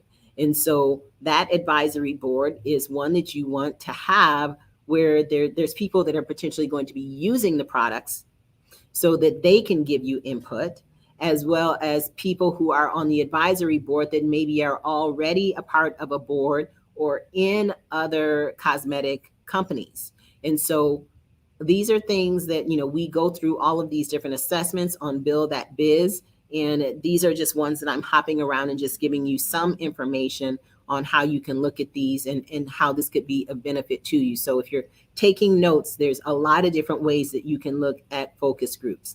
And one can end up being that some of those people then get put in a place of actually being on your advisory board. It could be they're just a part of a one-time focus group or one-time customer input, but it could be that you then place them or ask them if they would be interested in being a board member. And so even with that, you don't want to have people that all just agree with you. There needs to be people that will tell you the truth, people that will give you good input, give you pros and cons, and maybe give you some suggestions on some things that you can do or maybe things that you shouldn't do. But all of that comes with having a good, well-rounded focus group. And I can't speak highly enough about the need for them, because it is something that really, really can help you formulate your plan. Okay. So having people that just always agree with you, having people that it's just like, oh yes, that's great. And everything that you ask or say, oh yeah, that's great. Oh, that's amazing. That's great. But it may be that you're, what is it? The best thing since sliced bread, or you're the Coca-Cola, the potato chips, and the candy bar. It could be that you're, all of that, but are you really, or is the idea really, really that sound of an idea? It really, really could be. But having people that can give you some feedback and maybe have something that they say that maybe you could consider, or something that you could actually change, is where we want to go. So what I'm saying there is have people that don't necessarily know you that are a part of this as well. Those people have to be vetted out, because remember, we're having a non-disclosure agreement with them, and it's not where you want to have where you've given them so much information that they're able to take your idea. But you do have to have where you trust someone. Another person is doing a clothing line. So I asked, did they have non-disclosure agreements in place with the seamstress, with the person who was the model, with the person who was this and with that? And the answer, sometimes it's yes, sometimes it's no. But these are all things that, we need to think about, because you don't know who might be saying, this is pretty cool. And then they just go and take your innovation, your invention, your creativity, and either take it wholeheartedly and use it exactly how you gave it to them to just be a model, for goodness sake, or they take it and tweak something and then call it their own. Happens all the time. So just be careful from an IP perspective so that you don't get caught in that situation of having an issue. And why do I talk about that? Well, I talk about risk a lot.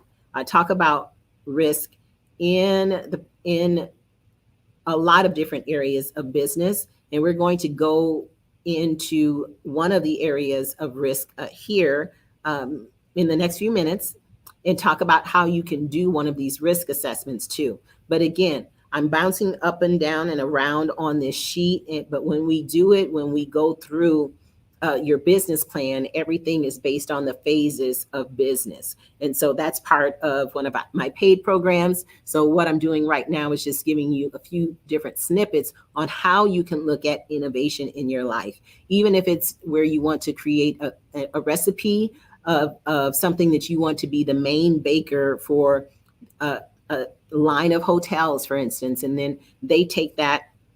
And then now you have to open up a kitchen, or you need to open up a whole building. You need to hire staff because they love your creations. And now you need to make more of them. And it's going to, grow and grow. There's all different kind of things that happen. It's not just in the technical arena or in big business. These are things that you can implement right in your own home. And especially there's a lot of stay-at-home moms, or just moms, they don't have to be stay-at-home moms, but came up with a way to do something faster. I was going to say faster and quicker, same thing. Do something faster and less expensive, because they needed to have that happen in order for them to make it through their day. It could be that they have one child, 2 children, 3, 4, 5 children, how many ever children. They were like, okay, this is not working. I need to find a way to speed this up. They are the ones that a lot of times come up with some really great things that then they were able to make a product out of. And then now they have like hundreds and thousands and hundreds of thousands of people buying a product that they came up with just out of necessity of them trying to do something faster and less expensive. So those are some things that I want you to just think about, and even like, be in prayer about, how you want to move forward on these, because whether you use our services or someone else's, the key is that you have a creative mind and you know it. You have an innovative mind and you know it. You can show up bigger and better in the world and you know it.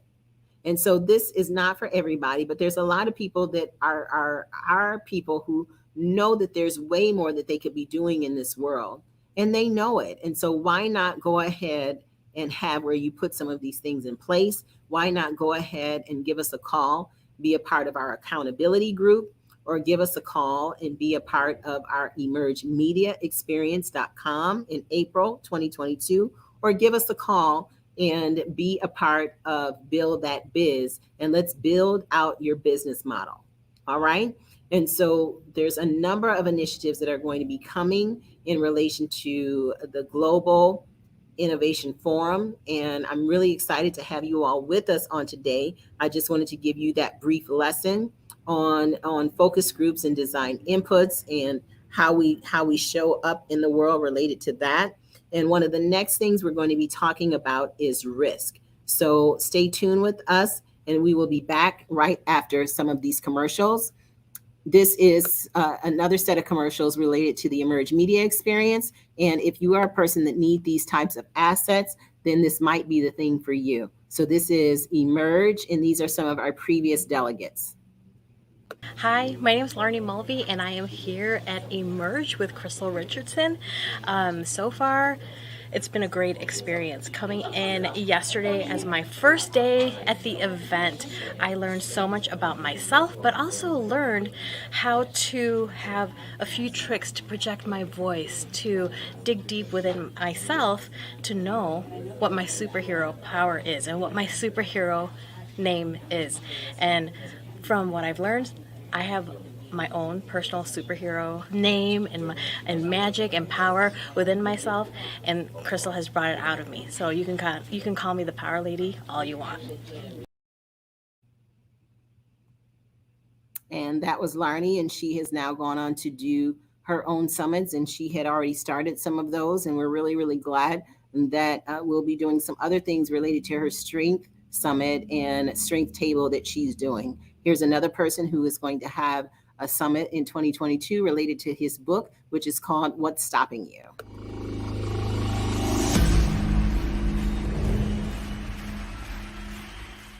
My name is Mark Hopkins from Chicago, Illinois. I'm so thankful to be here at Emerge. This is a great time that we're having. A lot of information that's being passed forward, some practicing that I enjoy getting, and some things that I'm working on perfecting in my life that I can take and move me to the next level. I've met Krystylle about a year ago online, and this is an organization that she has, which is a great organization that I enjoyed. And I thank God that I'm able to be here today, meeting some of the members, doing some positive things, investing in themselves, investing in their speaking techniques and their stage strengths. So this is a great thing that we're in, and I believe it's going to get even better.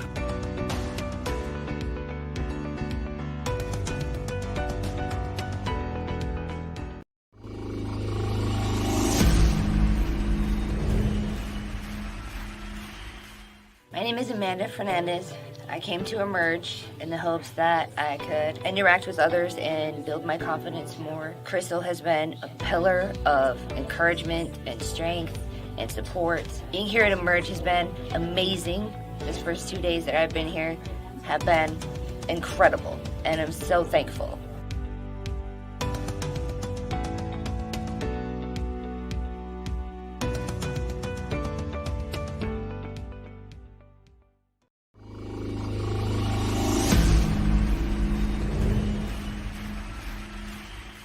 Hi, my name is Tandi Miani, and I wanted to share with you my day zero experience, which actually was in the Grand Canyon. We went on a hike, and for all the steps that we went down, eventually we had to come back up. But I had to keep in mind that if I just kept taking one step after the next step, that eventually I would reach my destination. And that for me was the perfect metaphor for my life and my business. That was the lesson that I learned on the first day, and I'm so happy to meet so many phenomenal women, and I'm happy to share this journey with them, and I'm so thankful to Krystylle for organizing this.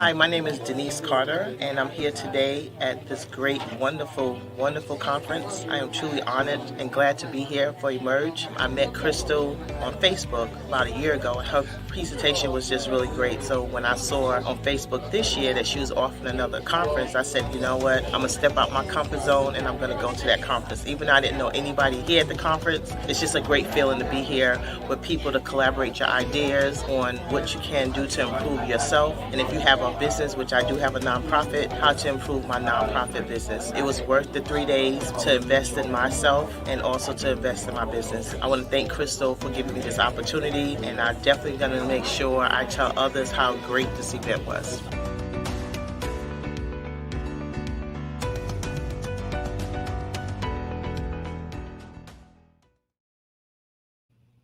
And so that was Denise, and she has a nonprofit, and that's just part of what you'll see is that, you know, these people are going on to do things to really speak into the lives of others and to raise their vibration, raise their energy and their confidence, and raise their profile here in the world where they can do more to have more impact. So she is a person who is a part of our accountability group, and we are hoping to be able to announce her summit as well. Working with several of them. As I mentioned, I think we have 3 that are going to be scheduled for the beginning of the year, and hoping to have her choose to do one too. And so just giving you just a little taste of what we do. And then this next one is, for instance, one of the sizzle reels that you get by doing Emerge Media Experience. Then you have where there's assignments after, and we put all that together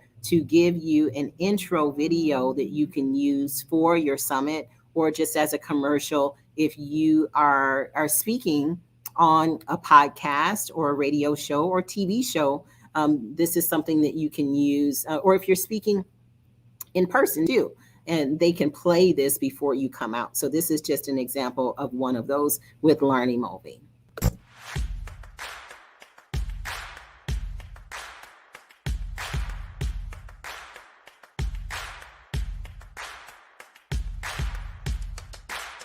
Hey there, everyone. It's Larnie Mulvey, and I am the Power Lady. Not only am I a power lifter that has deadlifted 402 pounds, I love talking about all realms of strength. When I moved to the States when I was 5 years old, I did not see a representation of what I wanted to see. I did not see a strong Asian American woman. So what did I do? I built her. And as a result, this is the woman that you see today, and I share my strength with you.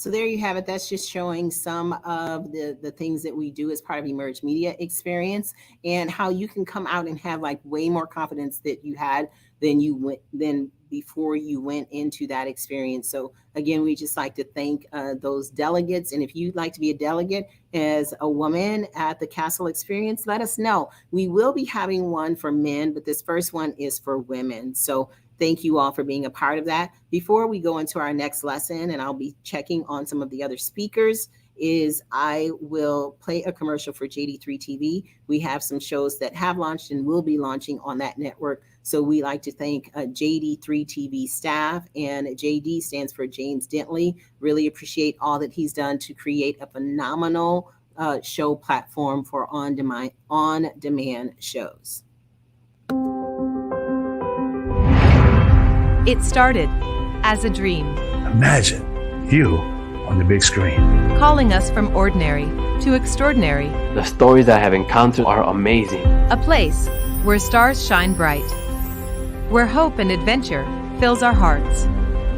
And a place where our stories can be told. John has always been about the team and always been about winning. Listen, my black is beautiful. Oh, yeah? Yeah. I'm not here to inform you. I'm here to transform you. We thought it might be fun to give you some behind the scenes of who we are as your host of Dynamic Duo. The world needs you. They're waiting for your message. They're waiting for your story.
And that is from E360 TV. I really appreciate them. I'm just going to take another short break here and just show you some of the things that we've done related to Speak Now. But we do have a Ultimate Wealth Camp that's coming up in Las Vegas. There's still time for you to register for that. So you can let me know if you want to get one of my tickets for it. This is just a little quick, I don't even know if it's like 10 seconds, but just to show you some of the people that will be on. There will be people that were involved in Think and Grow Rich, people involved in Rich Dad, Poor Dad, Chicken Soup for the Soul, 3 Feet from Gold. Like a number of these people are going to be a part of that, including this is with Bill Walsh, who is over Power Team and Rainmaker. And we really appreciate being able to speak on that platform. I'll be a part of the VIP panel. And here's the little snippet related to the Ultimate Wealth Camp coming up really soon in December.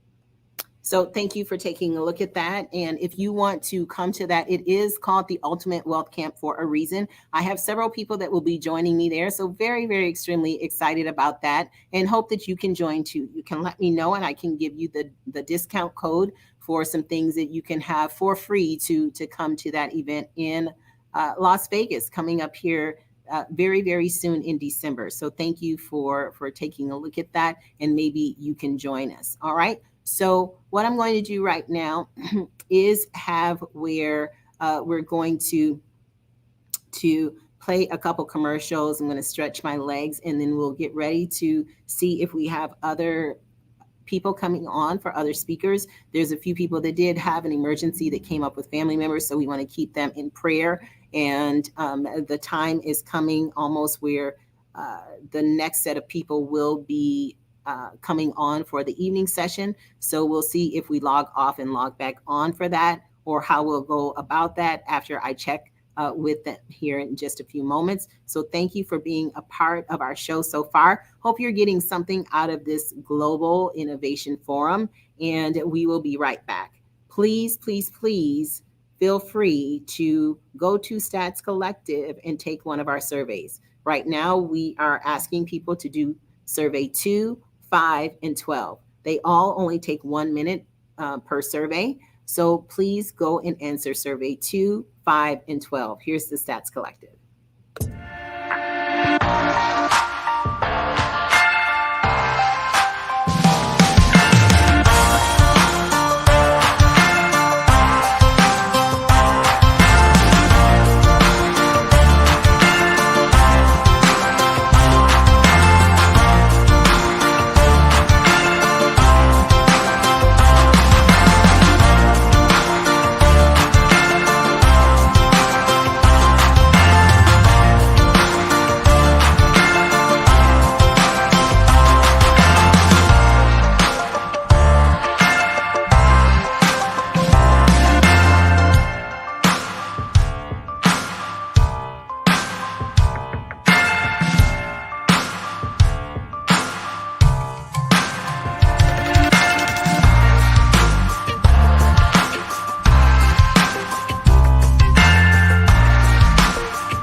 Hey, everyone, and welcome back to the Global Innovation Forum, where we are talking about Think, Disrupt, Lead.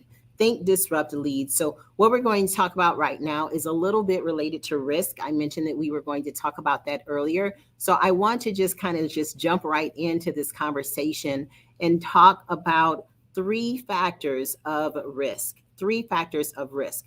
And so as we get into this, again, there is a systematic way that we go through all of these steps in Unleashing Your Freedom Formula. That is a course on Life Innovation Academy, as well as Designing Your Wealth Formula, which is on there as well. And that will be launching in 2022.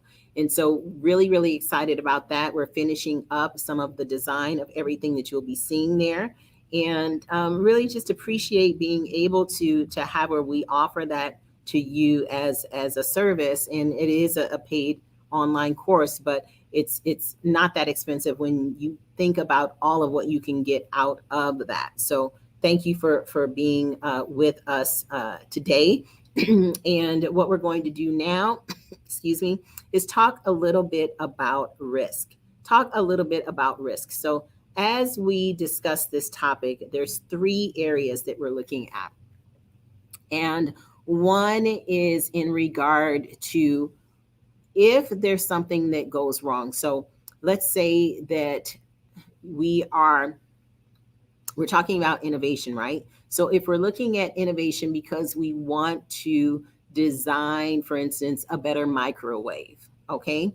So a better microwave. Or if we're talking about design, let's say we want to design a better way to serve people at a restaurant. Or if we're saying we want to talk about a better way, earlier I was talking about patient intake. Or it could be that you're in lawn care and you want to think about and talk about a better way to do lawn care. And so which step do you do first? And so part of the risk discussion has to do with what are the order of the steps. So the first thing that you need to know and understand are what's the order of the steps that you're going to perform, and you write down those steps in order. Now there's sometimes things that we do where the order of the steps don't have where the order actually matters, right? And so sometimes if the order doesn't matter, then you can do them in any order, or maybe there's 2 or 3 that have where the steps matter, the order of the steps matter, and then the next set, the order of the steps don't matter. So when that occurs, then you need to be clear about which ones matter and which ones don't.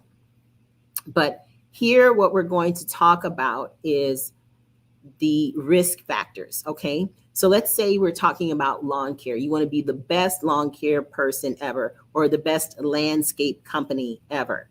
So let's say we're talking about trimming or edging the lawn, okay?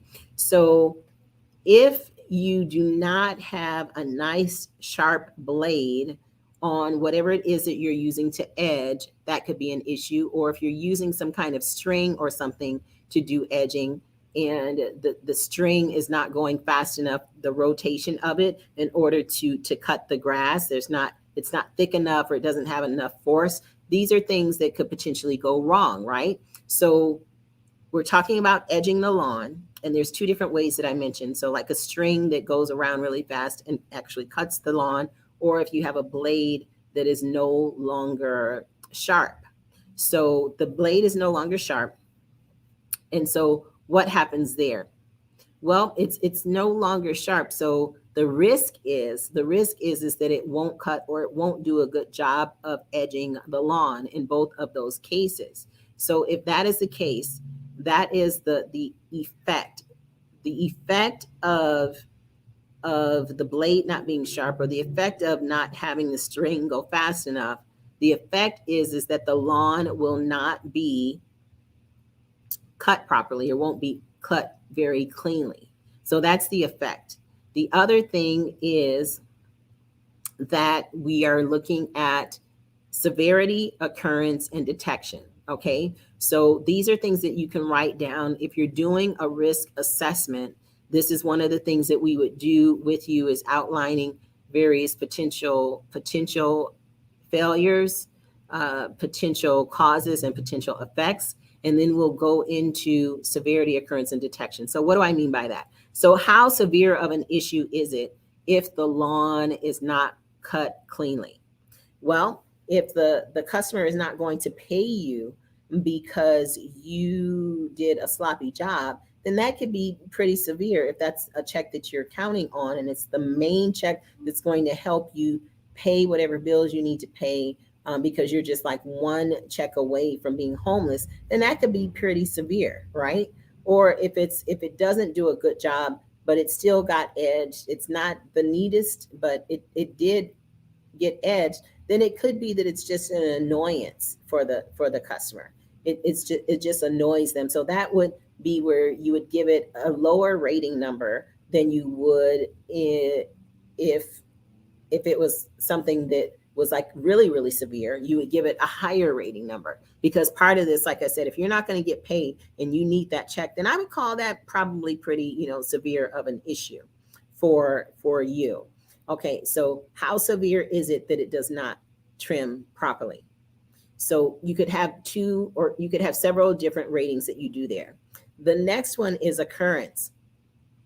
How often does it actually occur that the blade gets dull, or how often does it actually occur that your string is either not long enough or it's not going fast enough to do the cutting? Well, it could be that this happens at the end of each month, because every single month is when you need to change out that string, or every single month is when you need to get that blade sharpened. So the occurrence, or it could be that it doesn't happen at all, or it happens like every 6 months or once a year it happens. So there's different numbers that we would put to the occurrence, the possible occurrence of this happening. So we already talked about severity, like how severe is it not to have a good cut on the lawn? And then how often does that particular issue occur?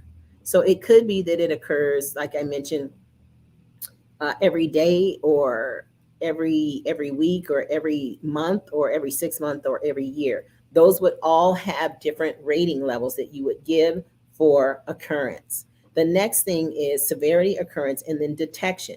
Detection as a part of risk is how easy is it for you to detect that this actually happened? So with the lawn example, it is very easy to detect, because you can see that that lawn has a very crisp cut, and it's shaped very crisply, and it's done very well with the edging. Or you can see with your eyes that it's raggedy. It's not very crisp, but it's done. Or it's not even raggedy. It just looks like it wasn't even cut if your blade is very, very bad. Okay, so this is where you would give it a specific rating, because it's easy to detect or easy to see versus it's not that easy to see. So if something is maybe a surgery, and whether it went well or didn't go well, you can't really see it because it's inside your body unless you go in with a scope. So sometimes it is where we see it from that perspective, is that, I said see, but it's where based on that, you cannot see what the issue is, and you just have to wait and feel, do I feel different? Do I feel okay? Do I feel sick? What is it that I feel internally, because I can't see if the surgery went well. The only way you can see is if you then go back and have where they do some imaging, and maybe that can show you if the surgery went well or not. So these are just 3 areas of risk, and just a few examples talking about the lawn or landscaping, and then talking about the surgery that went well or didn't go well. So as you can see, like I said, sometimes there's things that are straightforward related to risk, where we know how severe it is. Like, it's really bad if the lawn is not done well. We know that it only occurs once every 6 months that the blade goes out. Or detection, we can see with our eyes very clearly if it's a clean cut on the lawn or if it's not. So that's just a quick review of those 3 areas of risk. There's other portions of it, excuse me, where we do multiplying of the numbers, and then there's rating systems and stuff. I'm not going to get into that right now, but what I did want to do was give you just a small taste of risk, and risk priority numbers is what it's called, in how we come up with those values. So thank you for being with us for that review. And again, I'll check on a few other speakers and see if they'll be coming in. There were a few people that had some health issues or family emergencies. And so I am waiting to see if they're going to come on before I end the broadcast. And I'm hoping that they will be able to join us. And if not, it's okay. We will get them on one of our other shows. So we thank you for being with us. I'm just going to play one other commercial, and we will be right back.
thank you for being a part of our forum today. And we have a number of things that are going to be coming up and coming out related to this. As I mentioned, I've been taking notes all day and have where there's the Global Innovation Forum Journal, where we will highlight several people and things that they said that were just great and amazing to give us insight on innovation. There's also a 365 days of innovation type thing that's going to be happening.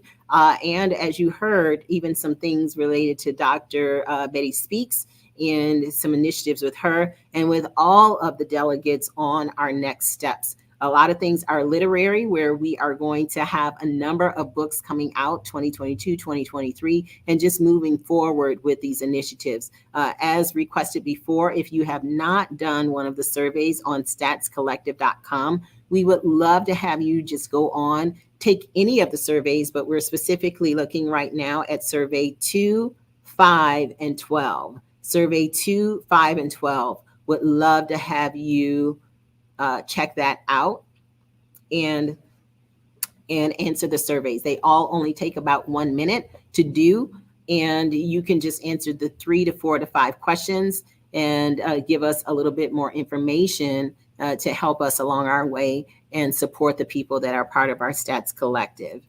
I'll play that commercial one more time and do a couple other checks, and we will be closing the forum here in just a few minutes. Let's look at the Stats Collective.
And there's one other thing I want to share with you.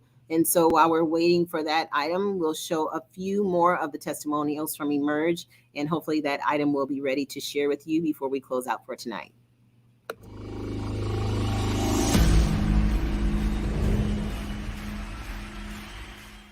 Let me tell you something. This particular event, Emerge, has shifted me. It has launched me to really understand the fundamentals of what I really need to do and what I'm going to do within my business.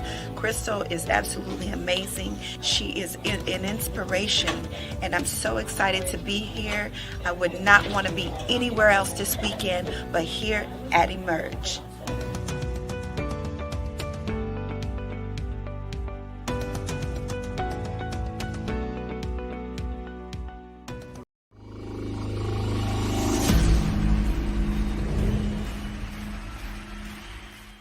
The this process has been for me to just keep pushing and keep digging, really pressing for my goals, have some pretty big ideas about things and some things that I want to do. And this is really helping me to hone in and really fine tune what I'm trying to do and to really not give up because something doesn't happen as fast as you want it to happen or as soon as you want it to happen, and to not lose heart in what the goal is, but to keep pressing, keep digging, and partnering with the right people. And Krystylle, for me, we go back many, many years. She's always been a pusher of my gifts. This is not anything different from that. This is just her still being in my life saying, keep pushing, keep digging to accomplish those things.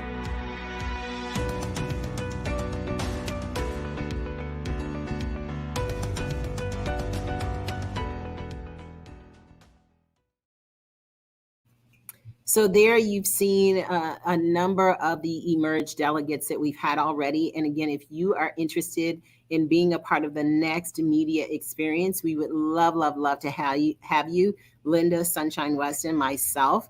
There is a commercial related to that, and it's going to be in a castle in California in April 2022. So you and your friends, female, can join together and do your registration, and then you can divide the cost for the room. There's more information that you can view on that in emergemediaexperience.com, emergemediaexperience.com. More information there for you. But how great is that? You can learn media mastery. You can have your gifts pushed. You can have where you increase your confidence and speaking on stage, and know how to use your hands and inflections and give examples and like a lot of other things that we go through in there, and then leave with pictures and media commercials like some of the ones that you've seen here today. So if that's something that interests you for your business, we would love to speak with you, and you can schedule an info call and just an exploration call with us at emergemediaexperience.com. So we would love to have you join us related to that. All right, there's one other thing. Let's see if it is ready.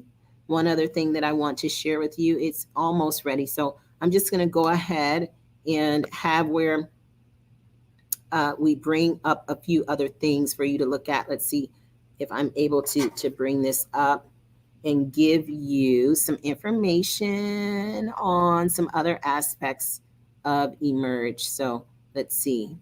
It says video file, and we will just see if we're able to bring this up and share this with you while we're waiting for one more thing. Let's see if we are able to. And this one is video number 2. Let's see if we can get this to work. It is.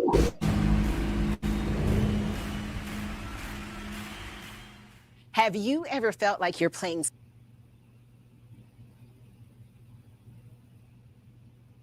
Did it freeze? It looks like it's freezing.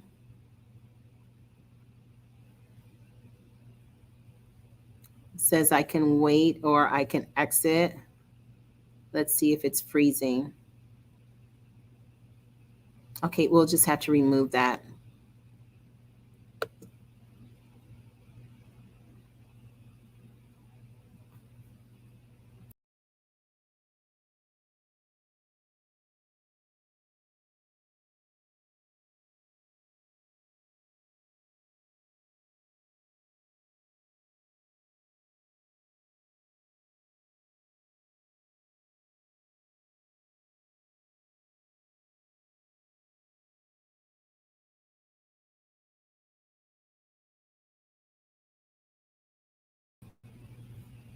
All right, well, thank you for being with us. And looks like we weren't able to get that last one. It was a specific commercial that we were doing for Emerge. And it looks like it is not working right now, but I really appreciate you all being on with us and tuning in no matter where you've tuned in from today. It's been an awesome, amazing experience. And we have had some great people from all around the world. There were several other people that were scheduled to speak with us, but have had some things go on in their life. So to the gentleman that was in the motorcycle accident, and to another one who had some other issues that come up, I appreciate you all sharing with us, and we'll just have you on at another time.